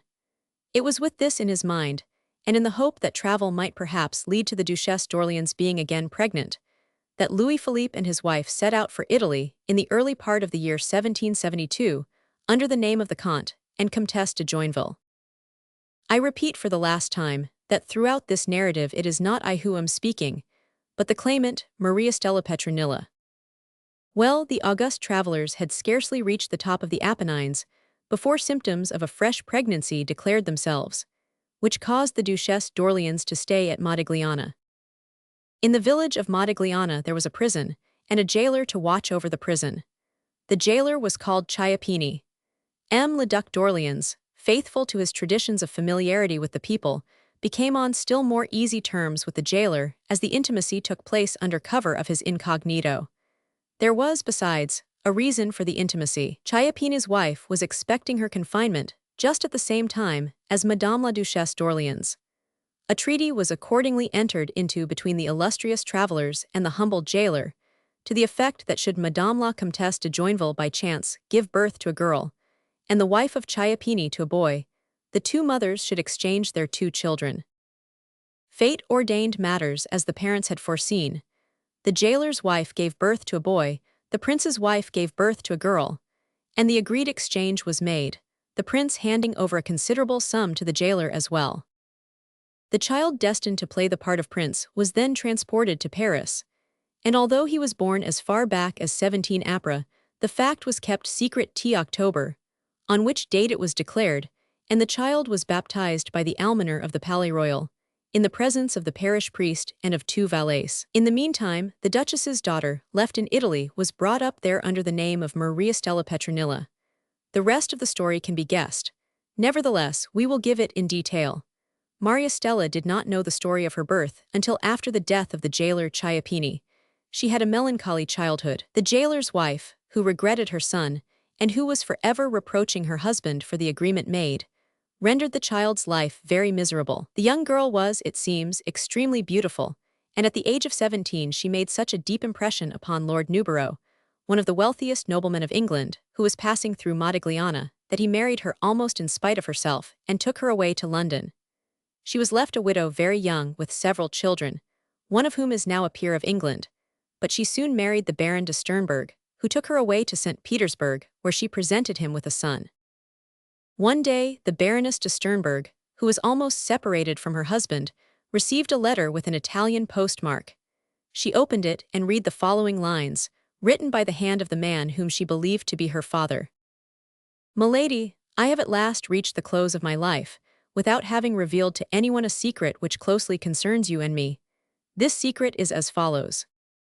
The day on which you were born, of a lady whose name I cannot divulge, and who has already departed this life, I also had a child born to me, a boy. I was asked to make an exchange, and taking into consideration the impoverished state of my fortune at that time, I consented to the urgent and advantageous proposals made to me. It was then I adopted you as my daughter, and at the same time the other person adopted my son. I perceive that heaven has made up for my wrongdoing, since you are placed in a higher station in life than your father, though he was in almost the same rank, and it is this reflection which allows me to die with some degree of tranquility. Keep this before your mind, so that you may not hold me wholly responsible. Although I ask your forgiveness for my error, I earnestly beseech you to keep the facts secret, in order that the world may not be able to talk about a matter now past remedy. This letter will not even be sent you until after my death. Laurent Chiappini." Upon receipt of this letter, Maria Stella at once prepared to travel to Italy. She did not agree with the jailer Chiappini in thinking the matter irremediable.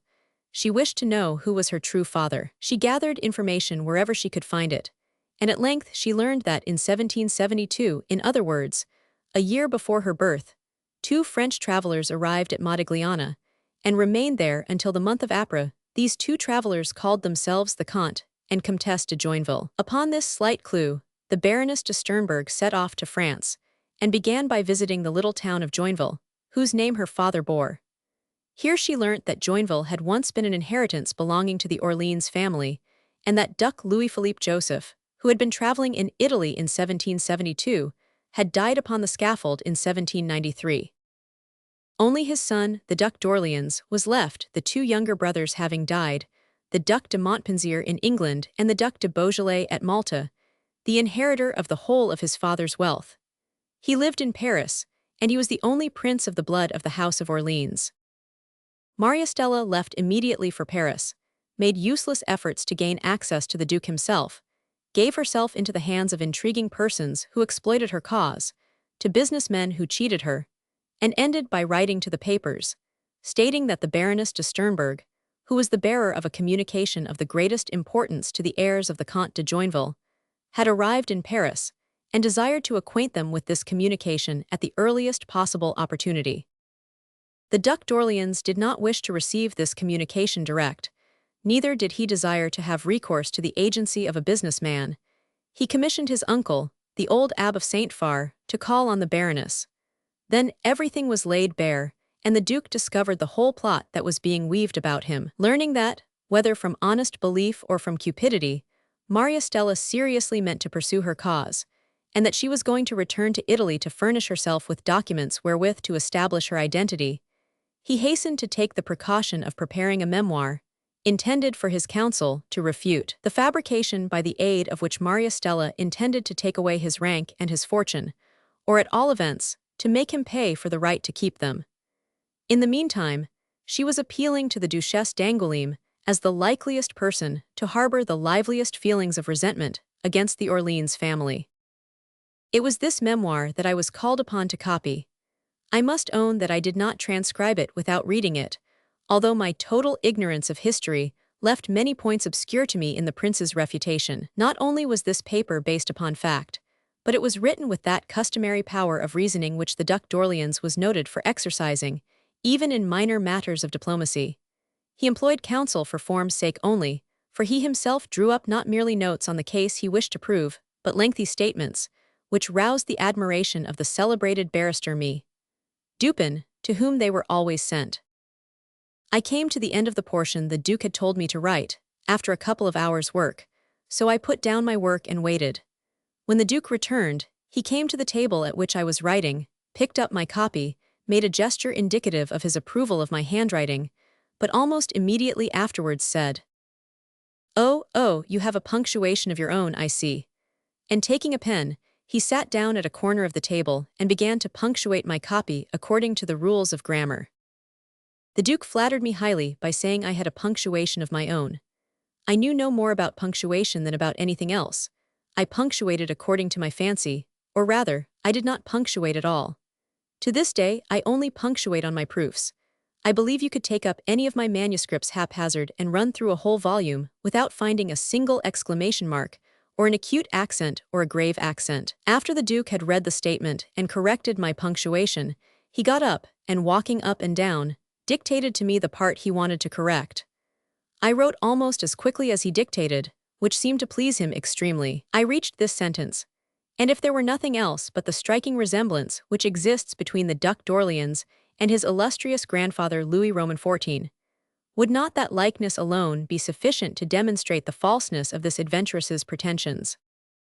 Although, as I have previously stated, I was not very well read in history, yet in this matter I knew quite enough, as they say in dueling of a man who has had 3 months' training in a fencing school, to make a fool of myself.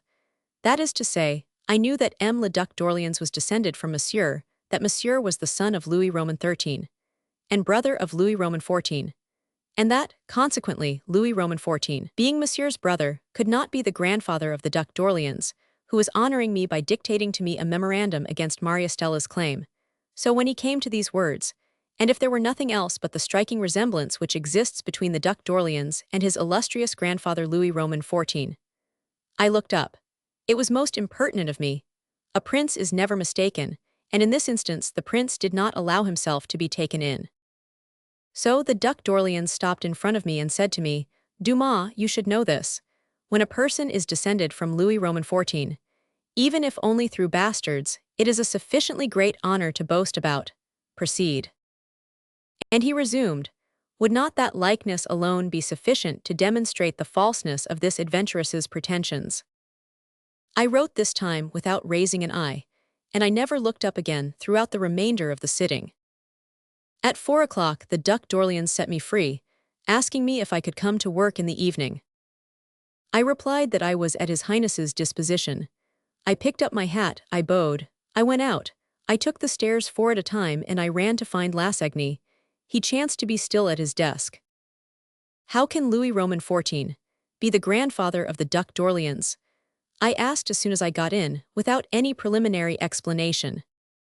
"Good gracious," he said, "it is plain enough, because the regent married Mademoiselle de Blois, who was Louis Roman XIV's natural daughter by Madame de Montespan, a marriage that procured him a sound smack in the face when it was announced by him to the Princess Palatine, Monsieur's second wife, who thus expressed her feelings at the mesalliance. You will find all this in the Memoirs of the Princess Palatine and in Saint Simon.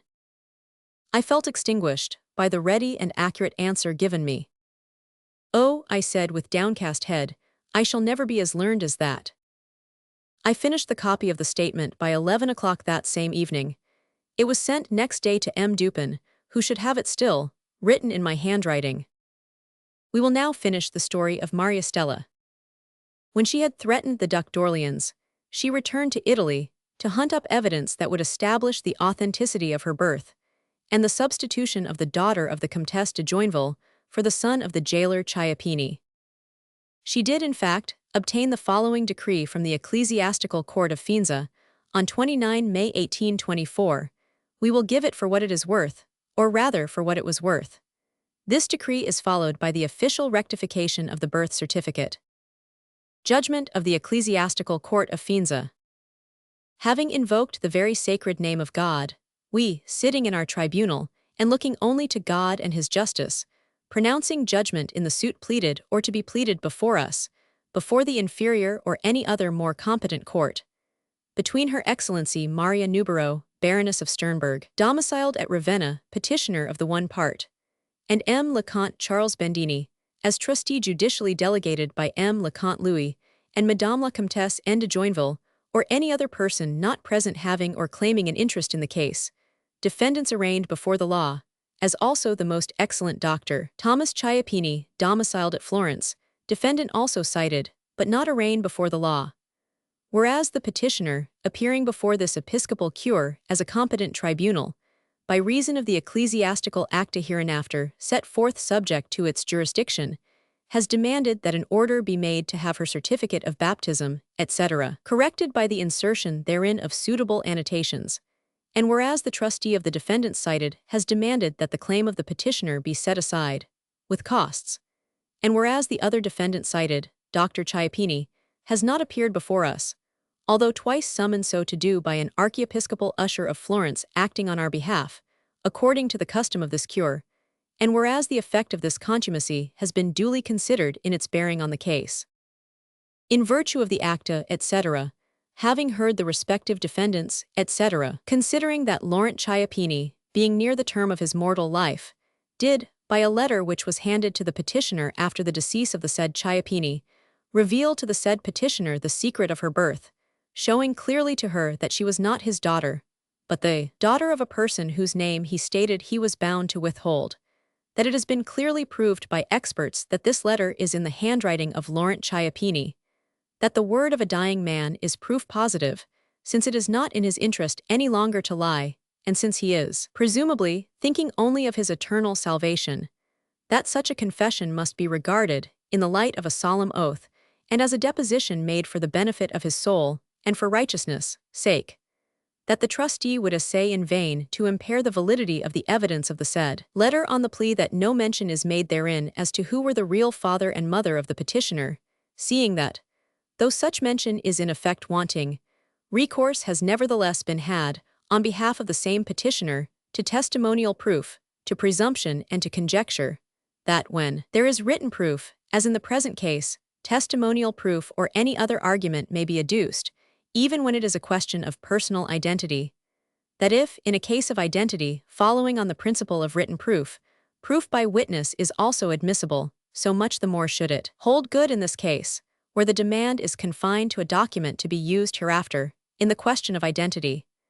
Considering that it clearly results from the sworn and legal depositions of the witnesses, Marie and Dominique Marie, the sisters Bandini, that there was an agreement between M. le Comte and Signor Chiappini to exchange their respective children, in case the Countess gave birth to a daughter, and Chiappini's wife to a son, that such an exchange in effect took place, and the event foreseen having come to pass, that the daughter was baptized in the church of the Priory of Modigliana in the name of Maria Stella, her parents being falsely declared to be the couple Chiappini, that they are in entire agreement as to the date of the exchange, which coincides with that of the birth of the petitioner, and that they allege reasons in support of their cognizance, etc., considering that it is in vain for the trustee to attack the likelihood of this evidence, since not only is there nothing impossible in their statements, but they are, on the contrary, supported and corroborated by a very large number of other presumptions and conjectures.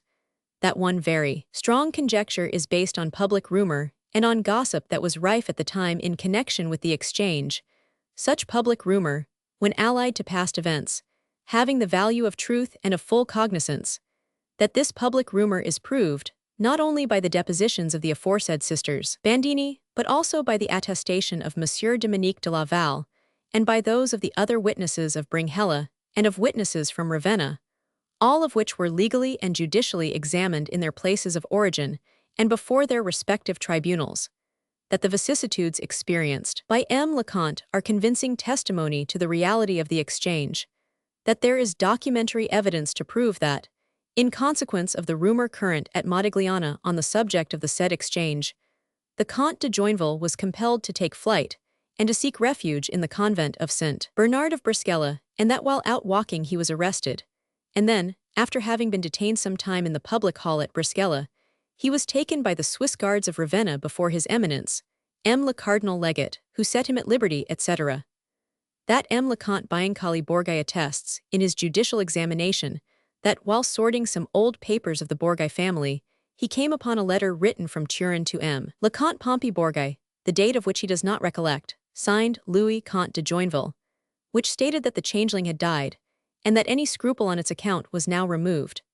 Considering that the said Comte Biancali Borgai alleges cognizance in his depositions, that the fact of the exchange is further proved by the subsequently improved fortunes of Chiappini, etc., that the latter spoke of the exchange to a certain Don Bandini de Verioso, etc., that the petitioner received an education suitable to her distinguished rank, and not such as would have been given to the daughter of a jailer, etc., that it results clearly from all the counts so far pleaded, and from several others contained in the pleadings, that Maria Stella was falsely declared, in the act of birth, to be the daughter of Chiappini and his wife, and that she owes her birth to M. le Comte and Madame la Comtesse de Joinville, that it is, in consequence, a matter of simple justice to permit the correction of the certificate of birth as now demanded by the said Maria Stella.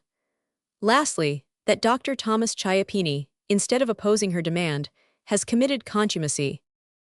Having repeated the very holy name of God, we declare, hold, and definitely pronounce judgment as follows: that the objections raised by the trustee, the aforesaid defendant, B and they are hereby set aside, and therefore we also declare, hold, and definitely adjudicate that the certificate of birth of 17 Apra, inscribed in the baptismal register of the Priory Church of St. Stephen, Pope and Martyr, at Modigliana, in the Diocese of Faenza, in which it is declared that Maria Stella is the daughter of Laurent Chiappini and of Vincenzia Diligenti, be rectified and amended, and that in lieu thereof she be declared to be the daughter of M. le Comte Louis and Madame la Comtesse N. de Joinville, of French nationality, to which effect we also order that the rectification in question be forthwith executed by the clerk of our court, with faculty also, by authority of the prior of the Church of St. Stephen, Pope and Martyr, at Modigliana, in the Diocese of Faenza, to furnish a copy of the certificate so amended and rectified to all who may demand it, etc.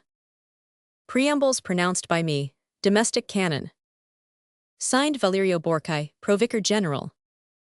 The present judgment has been pronounced, given, and by these writings, promulgated by the very illustrious and very reverend Monsignor the Provicar General, sitting in public audience, and it has been read and published by me, the undersigned prothonotary, in the year of our Lord Jesus Christ 1824, in Diction Roman 12, on this day 29 May in the reign of our Lord Leo Roman 12, Pope Pom, in the first year of his pontificate, there being present, amongst several others, Monsieur Jean Rixai, notary, Dr. Thomas Benedetti, both attorneys of Faenza, witnesses.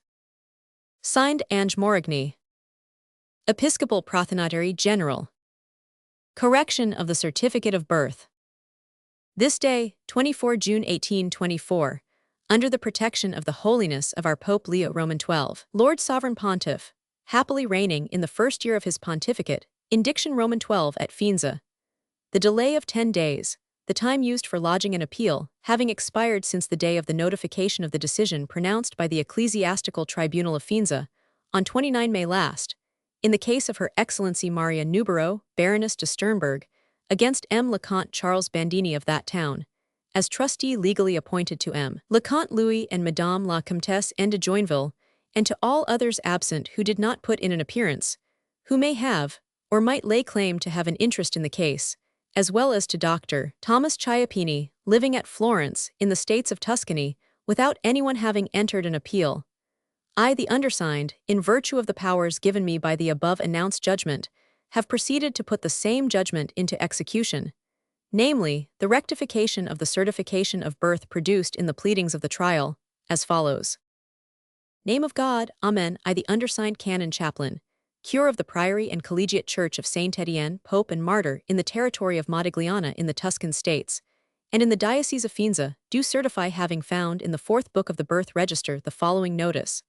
Maria Stella Petronilla, born yesterday of the married couple Lorenz, son of Ferdinand Chiappini, public sheriff officer to this district, and Vincenzia Diligenti, daughter of the deceased N. of this parish, was baptized on 17 April by me, Canon Francois Signari, one of the chaplains, the godfather and godmother being Francois Bandoloni, tipstaff, and Stella Ciabatti. Witnessed at Modigliana, 16 April, signed Giton Violani, canon, etc. I have, I say, proceeded to put the above-mentioned decision into execution, by means of the below-mentioned correction, which shall definitely take effect in the form and terms following. Maria Stella Petronilla, born yesterday of the married pair, M. Leconte Louis and Madame la Comtesse N. de Joinville, natives of France, then dwelling in the district of Modigliana, was baptized on April 1773 by me, Canon Francois Signari, one of the chaplains, the godfather and godmother being Francois Bandoloni, tipstaff, and Stella Ciabatti. Signed Ange Morigny, Episcopal Prothonotary of the Tribunal of Finza. Furnished with these documents, the Baroness de Sternberg returned to Paris towards the close of the year 1824, but it seems neither these documents nor the personages who had set her going inspired great confidence, for neither from Louis Roman XVIII, who was not very fond of his cousin, since, under no pretext, would he ever allow him to be styled Royal Highness, while he reigned, saying that he would be always quite close enough to the throne, nor from Charles X, could she obtain any support in aid of the restitution of her name and of her estates. When Charles X fell and the Duc d'Orleans became king, matters were even worse for her. There was no means of appealing from Philip asleep to Philip awake. Intimidation had no effect. The most determined enemies of the new king did not wish to soil their hands with this claim, which they regarded in the light of a conspiracy, and Maria Stella remained in Paris, without so much as the notoriety of the persecution she expected to receive. She lived at the top of the Rue de Rivoli, near the Rue Saint-Florentin, on the 5th floor, and in the absence of two-footed, featherless courtiers, she held a court of two-clawed feathered creatures, which waked the whole Rue de Rivoli at 5 o'clock in the morning with their chatter. Those of my readers who live in Paris may perhaps recollect to have seen flocks of impudent sparrows swooping down, whirling by thousands about the balconied windows. These 3 windows were those of Maria Stella Petronilla Newborough, Baroness of Sternberg, who, in order not to give the lie to herself, to the end of her life signed herself Née Joinville. She died in 1845, the day after the opening of the chambers. Her last words were, "Hand me the paper, that I may read the speech of that villain." She had not been outside her door for 5 years, for fear, she said, of being arrested by the king. The poor creature had become almost mad. About 3 weeks after I had made the copy of the memorandum concerning her, M. Outard called me into his office, and informed me that I had been placed on the regular staff. In other words, I was given a berth at a salary of 1,200 francs, in reward for my good handwriting and my cleverness in the matter of making envelopes and sealing. I had no reason to complain. Beranger had exactly the same on his entry into the university. I sent my mother this good news the same day, begging her to get ready to come to me as soon as I had received the first payment of my increased salary. Chapter 6. The Year of Trials, the case of Podier and the director of the theatre of the Porte Saint-Martin, trial and condemnation of Magallan, the anonymous journalist, Beaumarchais sent to Saint-Lazare, a few words on censorships in general, trial of Benjamin Constant, trial of M. de Jouy, A few words concerning the author of Scylla, 3 letters extracted from the Ermite de la Chaussee d'Antin, Louis Roman 18. As author. My anxiety to bring my readers along without interruption to the moment when my lot and that of my mother was settled, by my being placed on the staff as a copying clerk at 1,200 francs, has caused me to pass over a host of events of far greater interest, no doubt to strangers, than those I have related, but which, if egotism may be permitted me, in my own eyes and to my mind, should take a secondary place. The year 1823, which we might style the year of trials, opened by the trial of Potier on 7 January. Those who never saw Potier can form no conception of the influence this great comedian, who was much admired by Talma, had on the public. Yet the damages and compensation that M. Serres, the manager of the Porte Saint-Martin, demanded from him, may give some idea of the value that was put upon him. One morning Potier, faithful, as M. Etienne would have said to his first loves, took it into his head to return to the Variats, a project which he carried out, it appears, forgetting to ask M. Serres to cancel his engagement before he left. Now Potier had been acting the part of old Sauernois in Petites Dandades, with such success both in the way of applause and in packed houses, that M. Serres not only refused to sanction this desertion, but reckoning up the losses which he considered Potier had caused him by his departure, and would cause him in the future, because of this same departure, decided, after sending through the sheriff's officer his account to the famous comedian, to send a duplicate copy of it to the first chamber of the royal court. The odd thing about the account was that the manager of the theatre of Porte Saint-Martin claimed absolutely nothing but what was due to him under the terms of his contract. These are the particulars of his claim. Highest receipts taken in the theatre. From March 1822 to 1 April.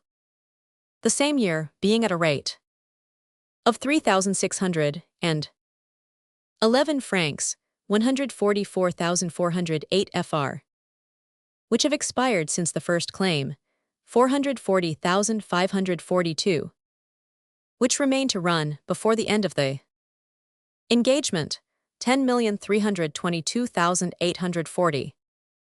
In respect of this period of 7 years, 200,000. Tota, 217,790. If the manager of the Porte Saint-Martin had had the misfortune to win his case, he would have been obliged to pay Potier, in order to notify the sentence, a registration fee of 3 to 400,000 francs. The court condemned Potier to resume his engagement within a week's time. As to damages and compensation, it condemned him, par corps, to pay them according to the estimated scale. 3 days later, it was known that the matter had been settled, less a discount of 11,207,790 francs made by the manager. On 8 February, it was the turn of Maguelin, the chief editor of the album. Maguelin appeared before the 7th Chamber of the Police Correctional Court, accused of having hidden political articles under the cloak of literature, with intent to incite hatred and contempt towards the government. The court condemned Maguelin to 13 months' imprisonment and to pay a fine of 2,000 francs. It was a monstrous sentence, and it created great uproar, but a far greater scandal still, or rather, what converted a matter of scandal into an outrage, was that for this slight literary offense, and on the pretext that the sentence exceeded 1 year, Maguelin was taken to the central prison of Poissy, on foot with his hands bound, tied to a filthy criminal condemned afresh to penal servitude, who, dead drunk, kept yelling unceasingly the whole way, "Long live galley slaves! Honor to all galley slaves!"